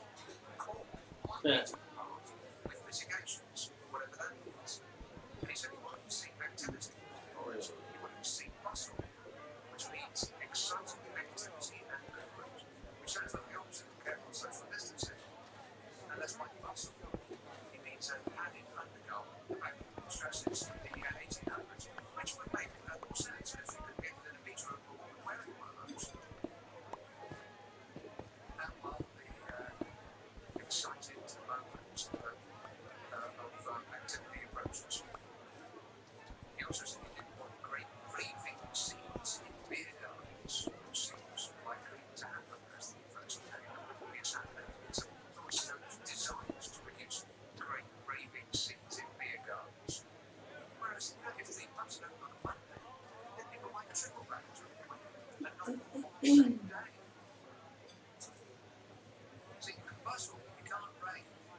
Just need 3 more, 12 balls. My name is Danielle. I'm new to Manchester in 2010. I came from school. It was a bit tough. I had no friends who couldn't speak English and felt a bit left out. Yes. The teacher was very supportive. She matched me up with friends who still gave me a lot of confidence. I felt like I'm not left out. I felt like, you know what I mean? I swear that creeper just disappeared. I looked all the way around for it. It was there at the door.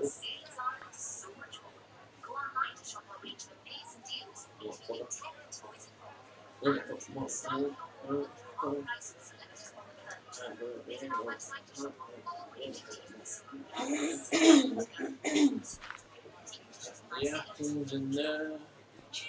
All those trees only got 30 apples.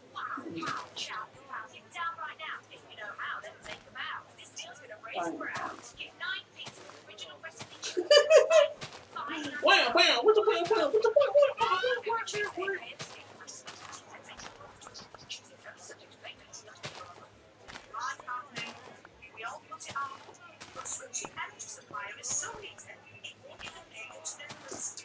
it won't even make it to do this. So easy. Oh. That's one less thing to worry about. One thing.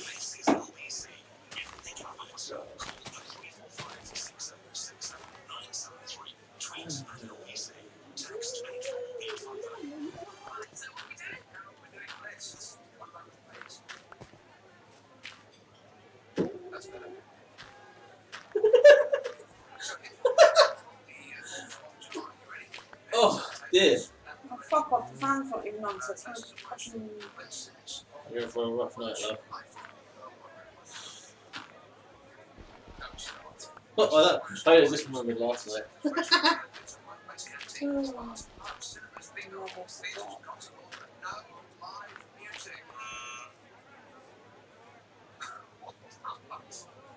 Why not? You can have a concert hall, but you can't have actual music in it. Is that making any sense? No. Museums and galleries, though. Paintings or sculptures. I made them up. Hairstyles and barbers can open outdoor playgrounds and outdoor gyms, fun fairs, theme parks, adventure parks, and activities and amusement arcades. Outdoor skating rinks, other indoor leisure centres or facilities, including indoor games, recreation, and entertainment venues. Social clubs. One of these is indoor attractions at aquariums, zoos, safari parks, farms, wildlife centres, and placement animals are exempted as public aspect attractions. So that's what can open on the 4th of July. Here's what cannot open: nightclubs, casinos, bowling alleys, and indoor skating rinks, indoor play areas, including soft play, spas, nail bars, and beauty salons, massages, tattooists, and piercing parlors. Indoor fitness and dance studios, indoor gyms and sports venues or facilities, swimming pools, water parks, exhibition or conference centres. It's such a weird list. I mean, I get why nightclubs come from it. You can't do disco dancing on a packed floor without passing on the virus and the sexual disease in a lot of cases. And that will mean that raping in fields will be back. Because they will want to start the dance, just as happened to Bahamas. But why don't you sit next to why can't you rather sit next to a table of strangers in a restaurant? You can't go 10 feet longer. I mean, you have to wear funny shoes. If you're bold, you're not going to catch up on that money. Anymore, you'll catch up on getting your hair cut on top of bending over your face. Your beautiful face. And why can't you get your hair cut but not your nails? And why are bingo balls allowed to open but not casinos? Why are indoor churches allowed to open but not outdoor water parks? And why community centres but not exhibition centres? Am I in this thing, or does this just look like making this stuff up? Yes. Which, yes, I'm hallucinating. Yes, they're making it up. God, it would be marvellous if this was a hallucination. It would be terrific. Something we could actually come around with. It's all in East Yorkshire. Mike.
606 numbers. Richard emails, did you see any of Trump's interview with Hannity? Oh, God. That'd be like being dipped in poison. Asked a nice, easy question about his priorities for his second term. This was his erudite answer. And yes, I did see that. And it goes on and on and on. Well, we can say I've got fantastic hair. People come up to me, they say, sir, sir. You have such fantastic hair. It's about ratings. And my ratings, did I mention my ratings? You want to call that that?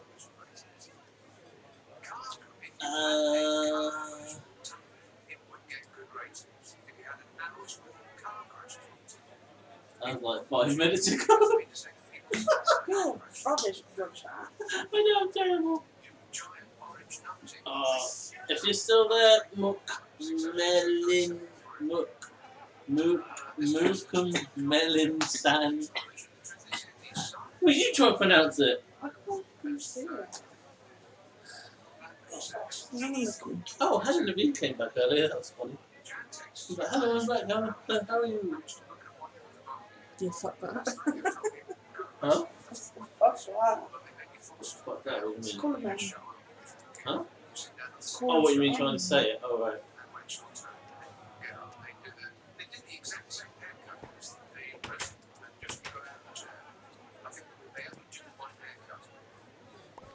Which is a little bit disappointing because having grown my hair now for longer than I think I've had like my entire life without having the intention of a hair right now. I'm quite enjoying the idea of it going, you know, relive from the 1970s. Wouldn't that be groovy? Yes. I don't think they do not. They just get flutes out, do you shop back and size, and that's it. £15, please. How much? Neil texts. What you describe about Johnson is lies, obviously gaslighting, undermines the victim's sense of reality and is different. So I'm trying again. What you describe about Johnson is lies and hypocrisy. Gaslighting undermines the victim's sense of reality and is different. No, I think it is gaslighting. He keeps telling us things that we know aren't true and insisting that they are. Like we have a world-beating contact test trace. It's going tremendously well. No such thing exists. We haven't got one. He said that no country on earth has such an app. Yes, they do. Germany, for instance. It's and etc. and so on. I think gaslighting is the new thing these days. It's replaced knowing things. Politicians used to know things. They used to be across their brain. Sorry. They used to read their manual on how to do stuff. Now you just make it up on something and insist on it. By the time anybody has checked, you are told another dozen lines. What? Baby, please just come running in here and then run back. Someone don't chase their own tail. Then they give up, panting and falling to a heap on ground. I think exhausting the opposition is the trick now. And it works for a good long while. Ali texts, my 19-year-old aunt is being discharged from hospital early next week. I asked for a COVID-19 test before she comes back home. I'm told no. Tests are only being done for those going into care homes. 90 years old. That doesn't surprise me at all. Nothing surprises me anymore. Frantic, you are my 12-year-old daughter's mathematical hero. She did a maths test online. I got minus 47 out of 100. And she thought that was good. I have now banned her from listening to you for the rest of the time. That's an excellent choice, Frank. Minus 47 out of 100. Well, that's not bad. I mean, 47 is a large number, so it's probably. Patrick emails, so. President starts a sentence with so. The audience is waiting to hear your prediction of the US presidential election.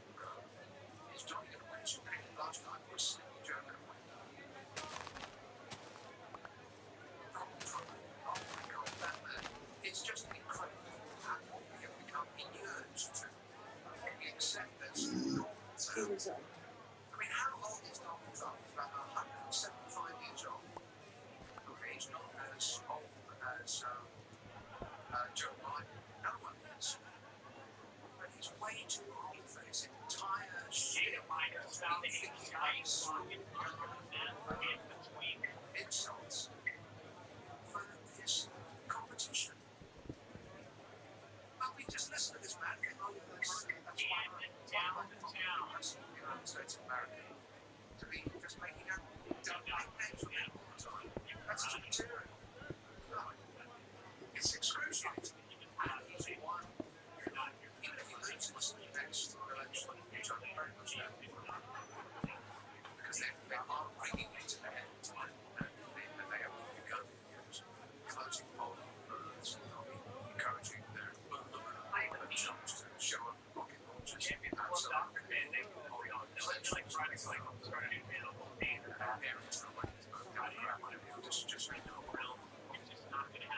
even if it's overwhelming that he loses, it's still not going to leave because it's Jane Taylor's emails or something.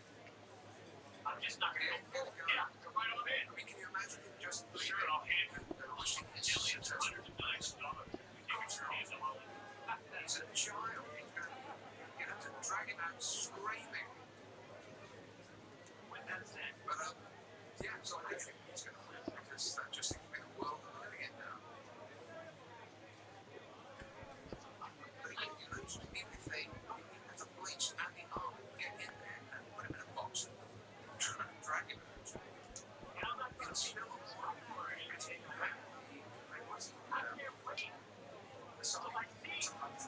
judges who are American, and they're all going to be total mind professionals. So, even when he's gone, Donnie Hill will live on. Close. Very, very close. Not no. That's more wicked. We'll edit that down later. 0345 6060973. Text Oh, are you back? Hello.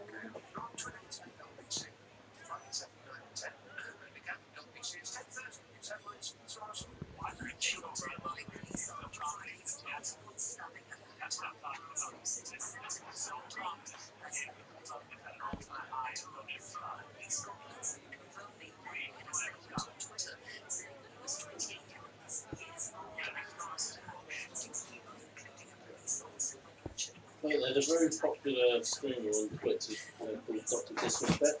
You might have seen that face somewhere around the internet before. Maybe. I bet you normally would do.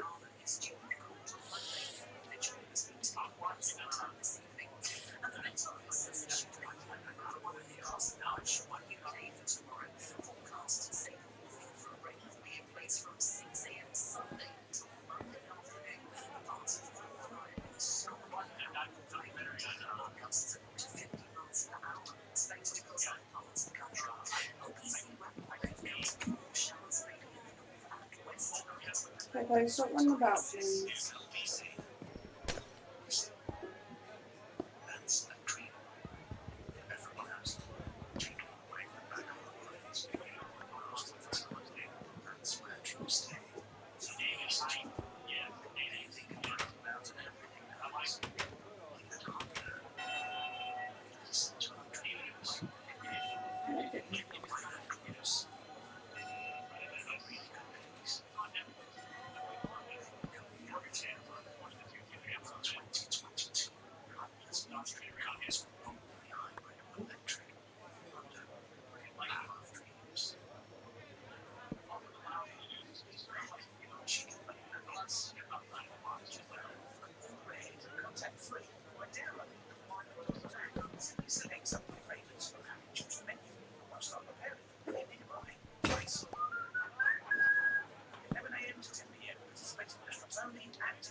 Teacher was very supportive. She matched me up with friends that spoke the same language as me. Having friends gave me a lot of confidence. I felt like I'm not being left out. Teaching every lesson shapes a life. Get free once support without teacher training advisors. Get one step closer to the classroom. Subject to eligibility, essential to teaching. At Aston, we provide 3,500 care homes with priority access to delivery slots. At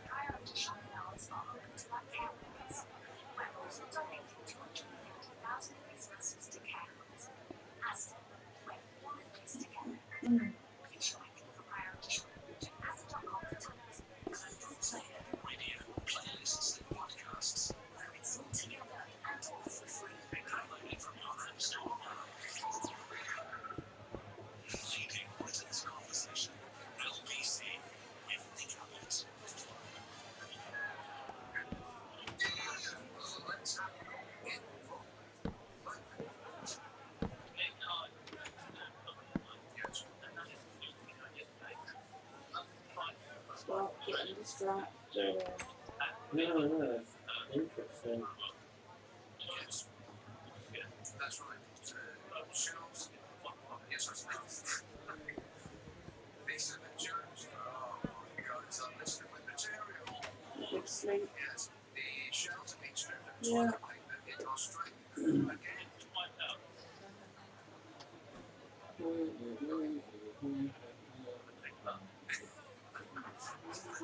That was your last one. Thanks. Australian supermarkets have reintroduced a cap on toilet paper purchases after the rise in coronavirus cases start panic buying for a second time. United, since reporting its first case of coronavirus in January, 104 people have died after contract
3 casinos worth over $1 billion in 10 years. The Playboy defensive sex, the Christian who doesn't go to church, the philanthropist who supports charity. The patriot who adopts the God, the innocent man who refuses to testify the president, who takes no responsibility, the tough, strong man who wears pickup and hairspray. The deal maker is yet to close a deal. I think they're talking about you, Donnie. Oh, shut up! Here is Glasgow, Craig. Good evening.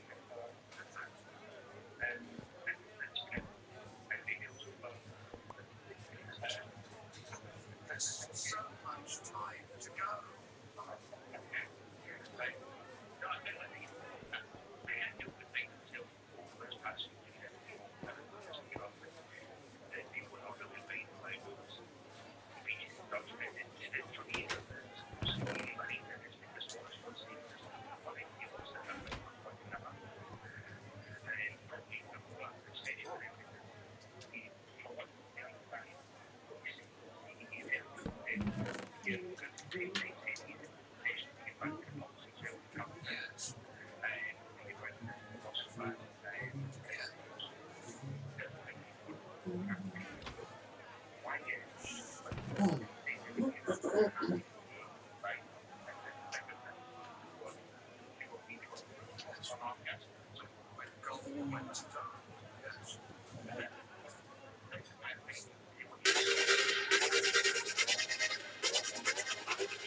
Oh, Tufty. Oh, thanks for the fire extinguisher, Tufty. Hello. I forgot about those knowledges. It's been quite a while since someone sent a spot that was like that high in value.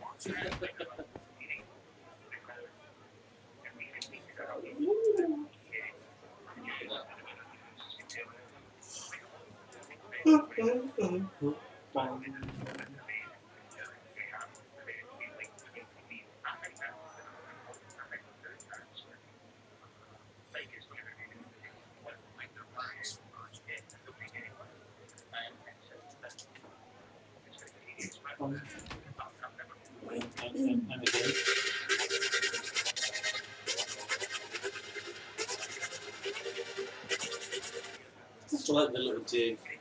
Thank you, Tufty.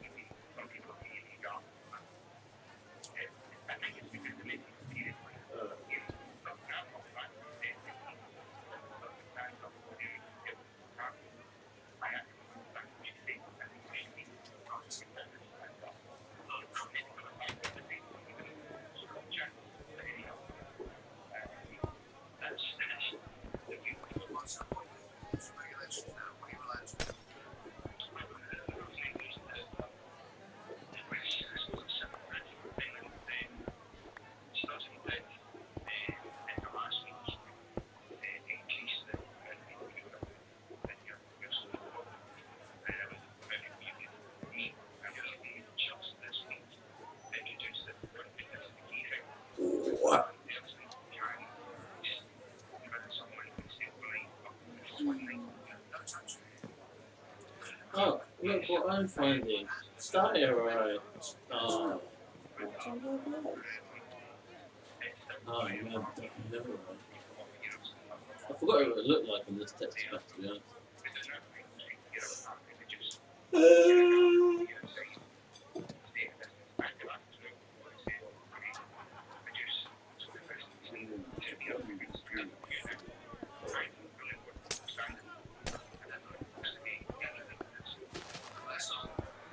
That's where we're having no personal interface with each other. Yeah, nobody gets to within a metre of anybody in this country unless they are, practically engaged. Yes. Yeah,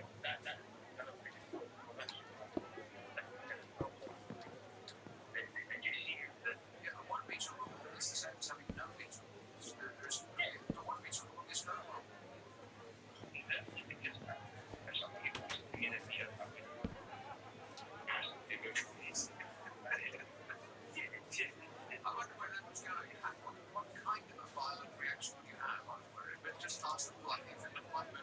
inches away, of course.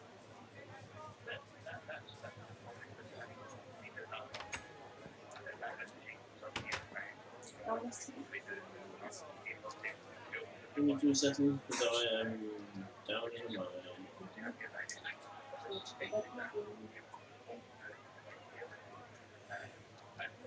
I'm only at a height of 50.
Right.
close up them out, please.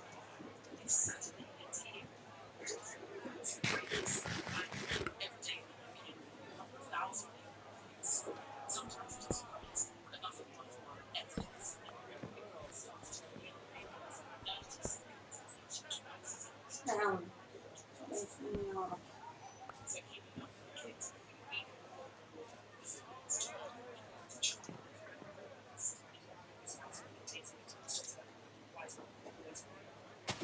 My name's Tanya. I moved to Manchester in 2010. I came from Afghanistan.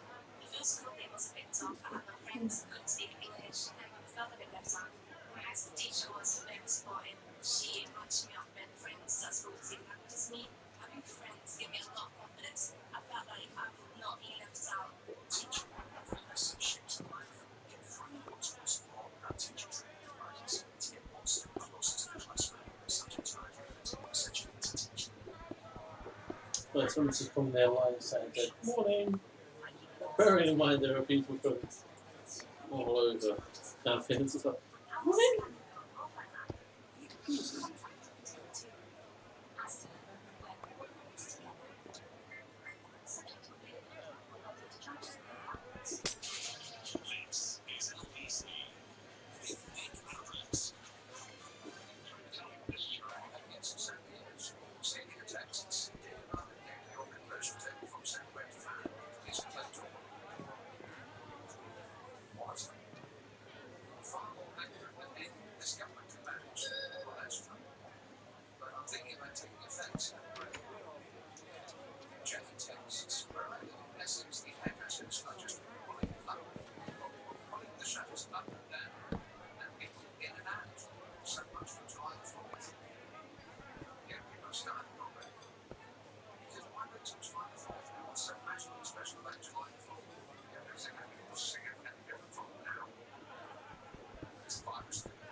It's not true.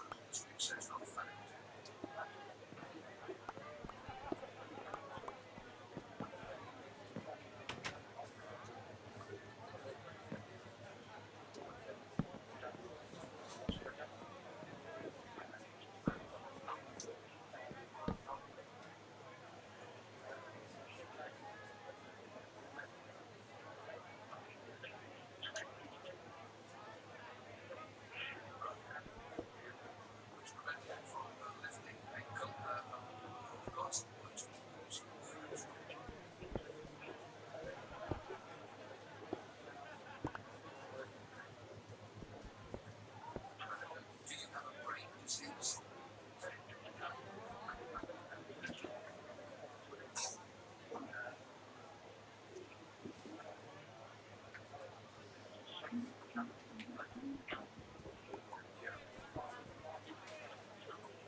It's like not allowed in one person planet.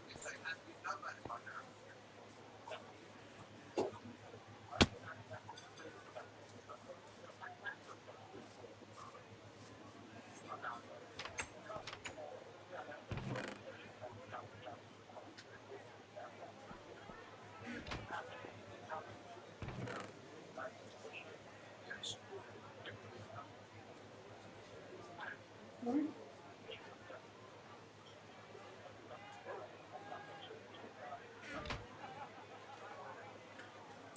You are freaking me out. It's just listen to what he was saying. That sounded funny to me. If I'm not going to check it, I refuse to check that same homework. I don't need to what in fact never. But leave it with me and I'll look at it later. Thanks, Mike. 2020. Yikes. Yes, that's right. President of the United States of America, the great. No, that doesn't sound like me. Generally, that's like mine, so I drove a car to see them without my vision. I planned to use the car.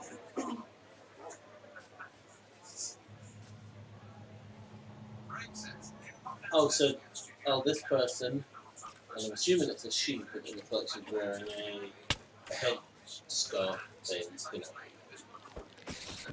4:45, so I'm guessing it's 4:45 a.m. in the morning? Yeah. What the hell are you doing up? That's crazy, honest, yeah. Well, I know I can't. I tried it a couple of times. It's just exercising at home is just something people don't do. How do you exercise at home? There's so much else to do. You think, wow, I could exercise now. Because there's billions of videos that you watch on your phone. You can just join in. And I joined in on one of them, and I picked the beginners list. And I did my knee and my shoulder. Ow! It's not whining. It's very, very painful.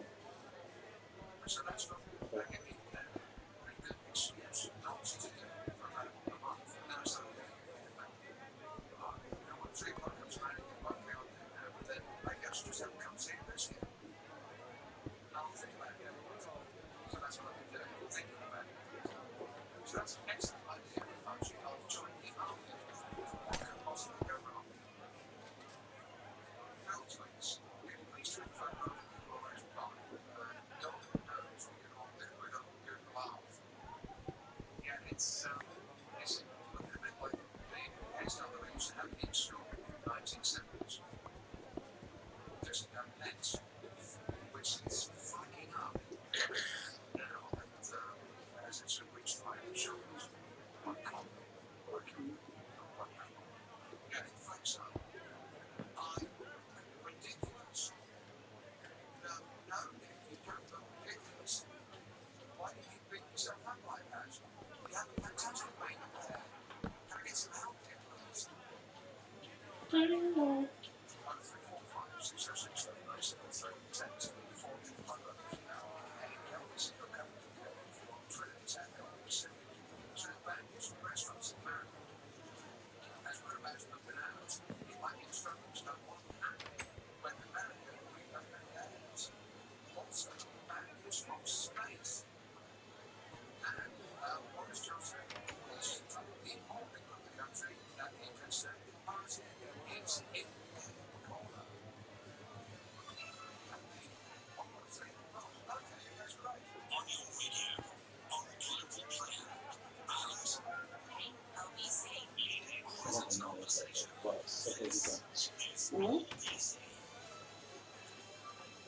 Ow, my butt!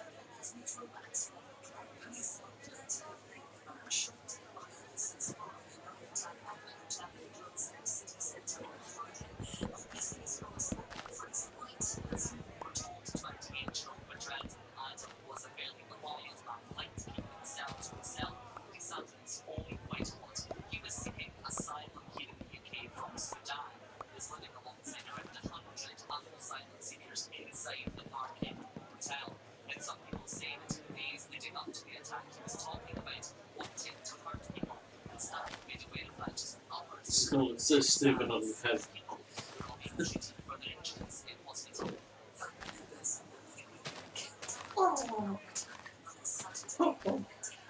Oh, that's so much better.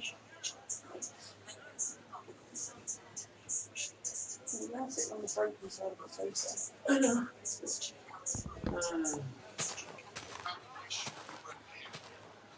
Reflecting upon the tragic events of last week, and remembering those who lost their lives and also those that were injured in body.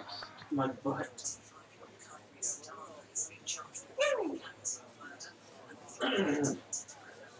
The only reason I didn't ever used to want to sit here was because of the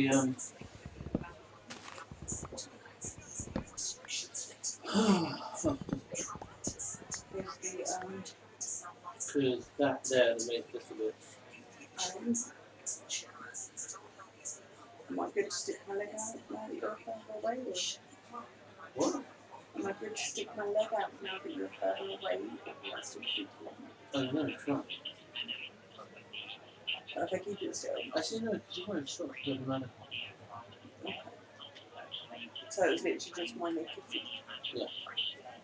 There could have been anyone's naked feet, to be honest. I'm just trying to figure out what it is that. I'm trying to figure out what the fuck's wrong with you. I'm just trying to figure out how I can not make one uncomfortable. Go to bed, I tell you.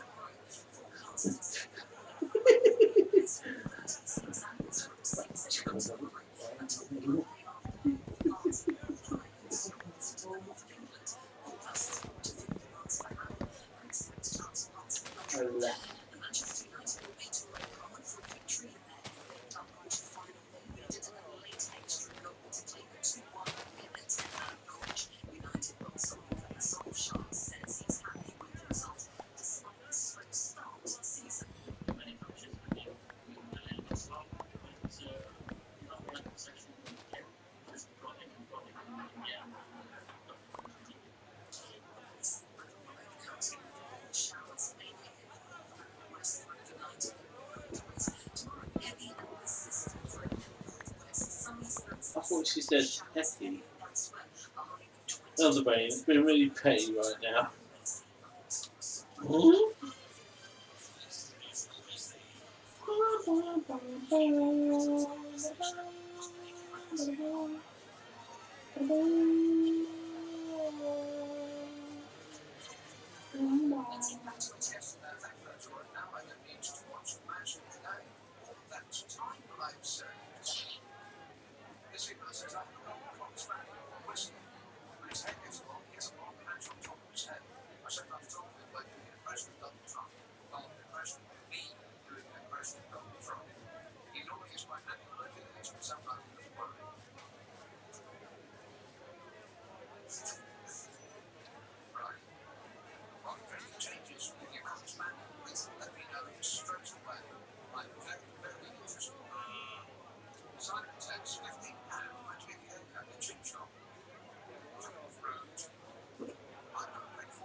Okay, stop running about, please.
I'm going to take a little break from doing towels.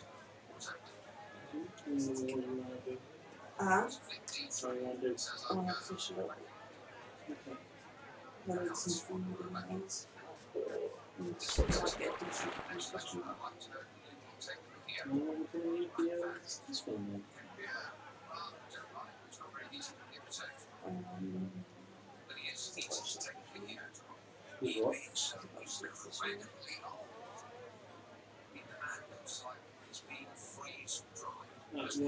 No. Not just letting you use my fishing. You've got to look at the Ceylon Wind, isn't it? And they're like, not one, I'm breaking free, go through and curse of management. This means if you die, it disappears.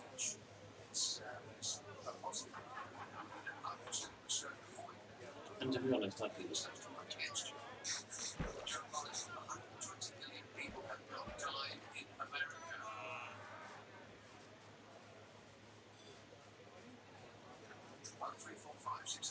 You can like mining down here.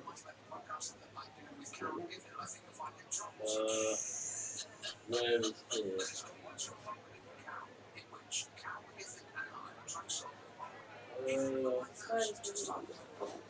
It's like definitely some like, because I could go straight across this to a bridge. Oh no, that bit there, that has been like that. Yeah, I remember that bit. I always go around it. Meet me in the house. I'm down. I'm down in just my...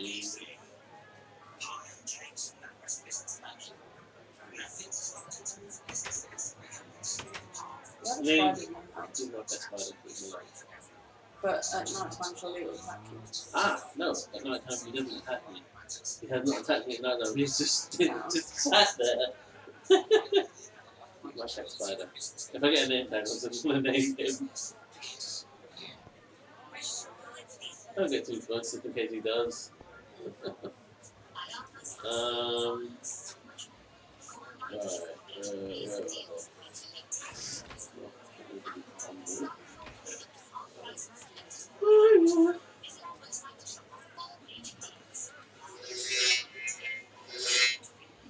Oh, Steve Oyster. Hello.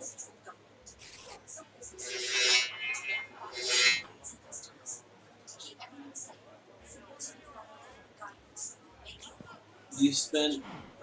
Well, I'm not paying attention to the chat. Right, you spent $10 to turn your name accidentally on X. Oh dear. Oh, crap. Ah! Oh, I pressed the wrong button. I thought I was on the Xbox. I pressed the like button because I was going to look at my friends' list. Give me a sec, I'll probably pop in and pop out. Or I might not talk.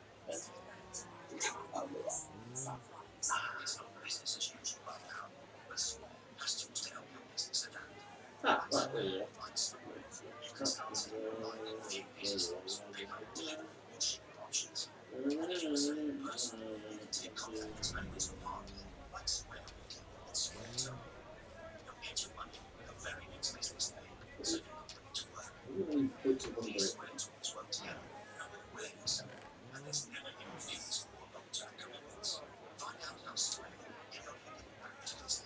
Right, in that case, I will give you this one. I'm currently waiting for enough XP to combine it with another one I have, which says I'm breaking free, clear to just balance from 1. 24 XP. I'm going to go with 24, 25. Okay, that one there. Write it down. You pick it up now. The anvil behind you.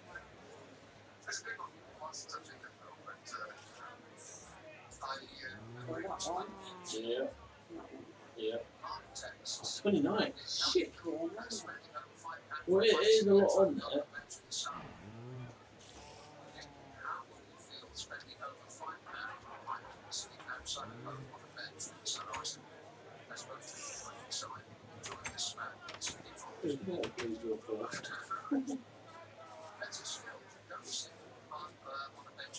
Perfectly safe to carry on throughout the night, by the way, because of the size of it and whatnot. And you get the rain as well. And no, I haven't seen a spider get in so far. You can actually point right in the centre of that square. But obviously, I couldn't put that into the guide because not everyone's using the texture pack, so that might not make too much sense.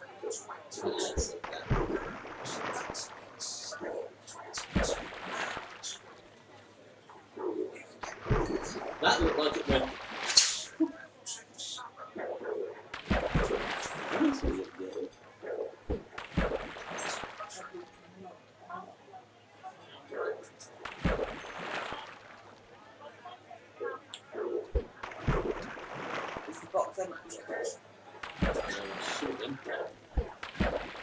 Yeah, good. 3 fish, 1 bone.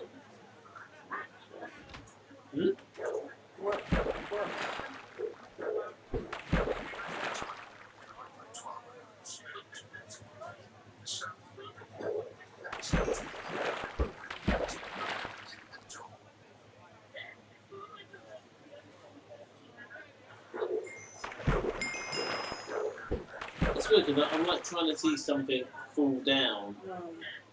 All I see is the XP sword. Oh, the hook almost goes, it's like the hook goes into the lava. Yeah, the hook goes into the lava.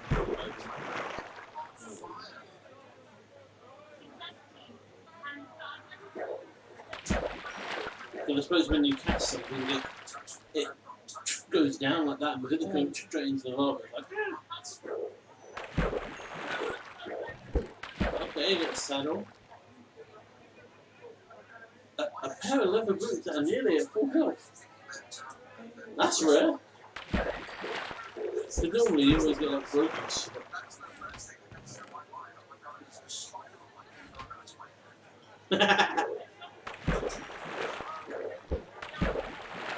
Oh, is that her?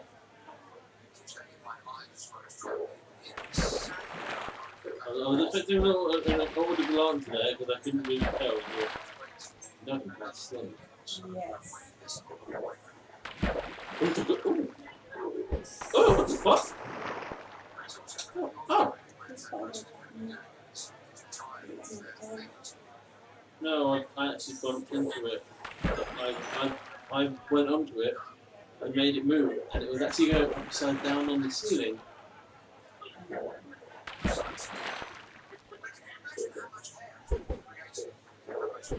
Sorry, oh god, Steve, what? Huh? What?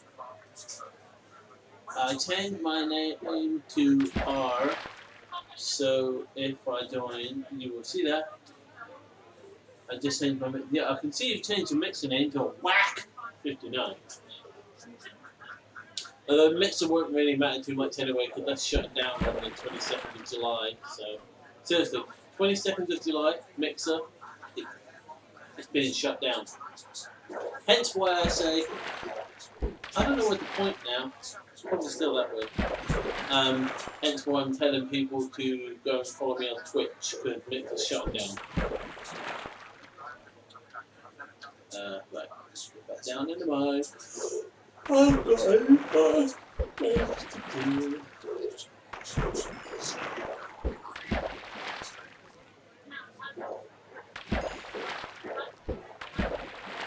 I can just see your name tag from where I am.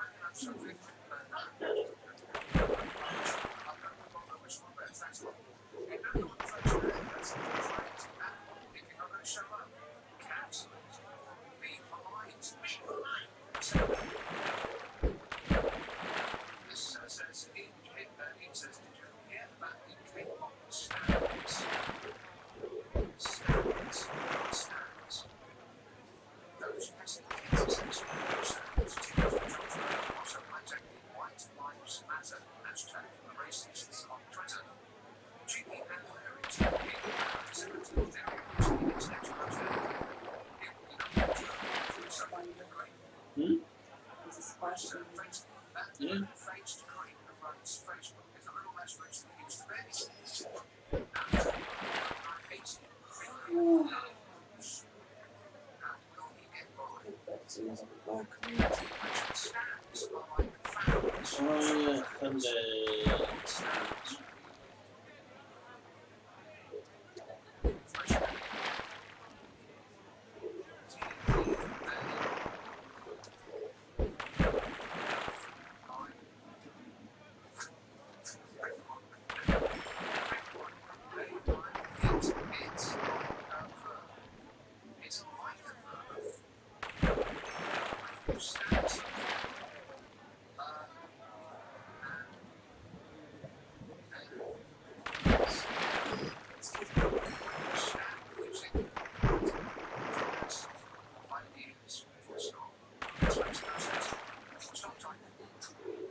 Huh?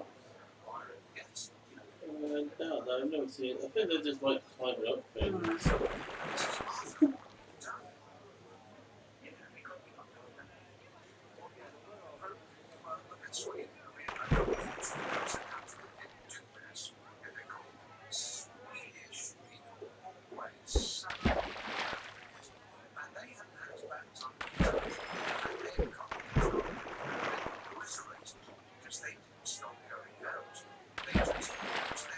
Swedish common sense and took necessary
What? Sponge fell off the glass. Oh yeah, there was one earlier. It was on the left hand side. Kept trying to climb up and fall down. It kept like hurting itself every time it fell down. No.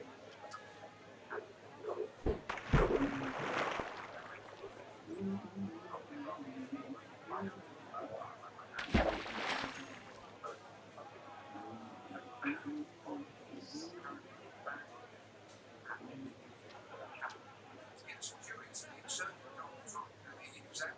The exact same thing in America because it's almost the same.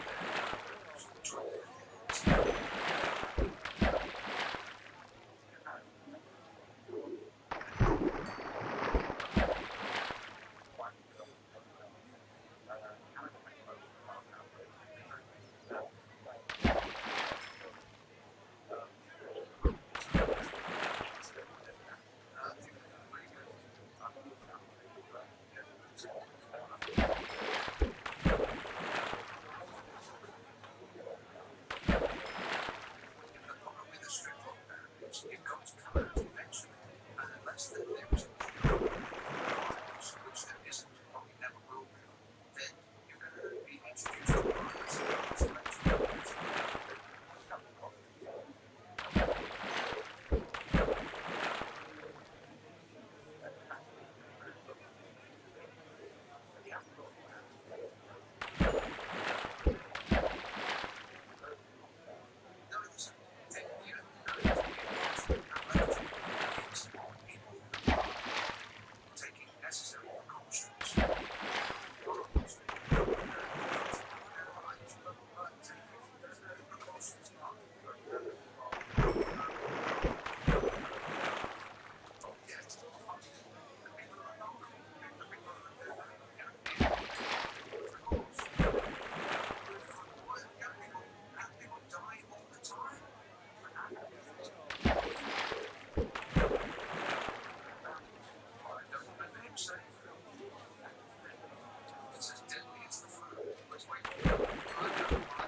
Yeah,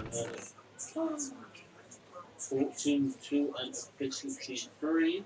That would be good for a pickaxe mining or actually, yeah, pickaxe mining any kind of ore. Okay, flavor power 4. Power 4, pretty good. Well, you'd be tired after all that work of mining and boring.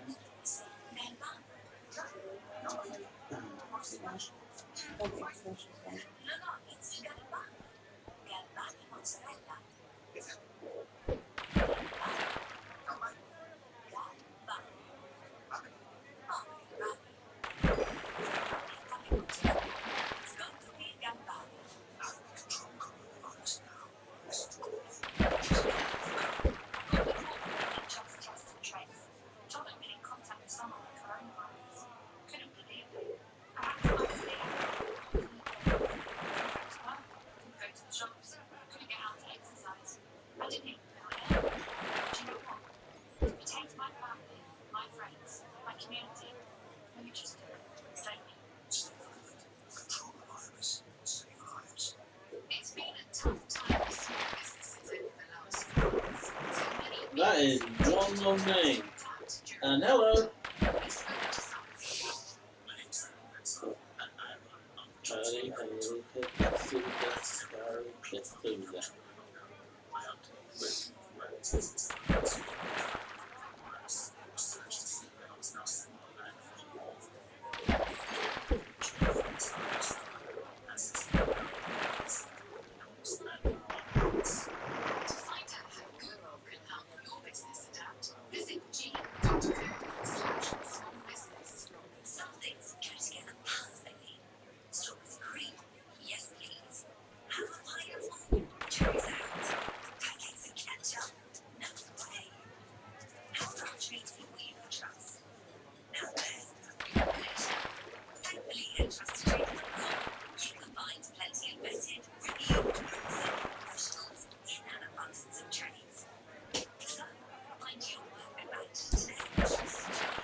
Not on a shelf.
Oh, I thought you were trying to get up to 29. I want to get 30 something like. Oh, it's done. Yeah, I'm pretty much done. The window was clearing. I've literally cleared half of it. I'm only doing it to a height that I need to. I'm not doing anything stupid this time. So 4 chest high, so I need it to be at least 5 high so the fourth one opens. I think we better jump off there.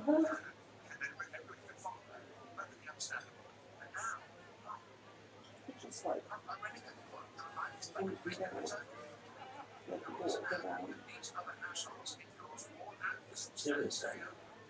Just all you gotta do is break a few of the top locks. Hold on.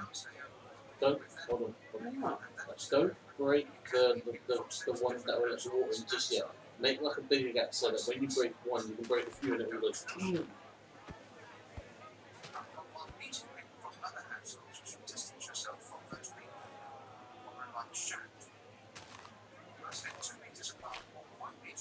Break that one in the corner.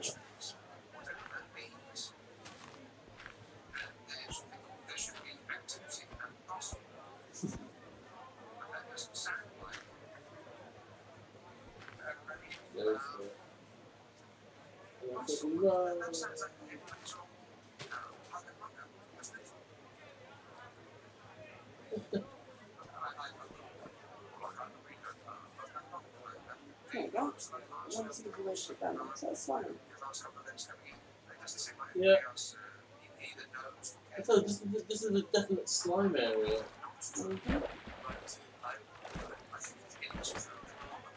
That is cool. Really? It's a false sense of security people are being given because they've gone through a period of not so they think, oh, well, I'm going to get it. That's not true. Don't change the scenery too much because the way it's like surfing. I've read into how, you've read into how slime spawn as well. And for them to spawn in a non-jungle biome, it's fucking lucky.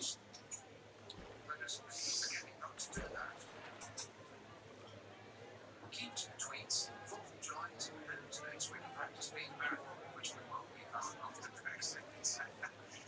We will be after Brexit. Yes. That was not a way. It was climate change. The other thing we know is coming but aren't preparing for. This way seems like a spawn of ending on the We stopped the world. It's still spinning. I went to sleep last night, but on Thursday night. City Defence 2017, Jesus Christ. That sandstorm that blown up from Sahara was affecting Paris and also comfortably seeing it like a cloud. Very, very science fiction. Perhaps it was just me. Maybe there's something wrong with my eyes. 0345 6060 973. Text N4B5. Email nick@lbc.co.uk. Later on Twitter, it's @LBC. I want to about GPS satellite. We made another excellent start about computer system run by Go. It just runs. Monday to Friday from 4 p.m. we go to Go. Below 1 meter provided other precautions in place as the toilets face risks and even facing away from people in schools.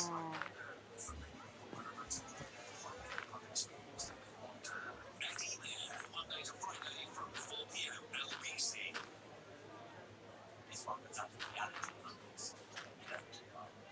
If you look inside the competition box, you're tearing up with the TV show stars.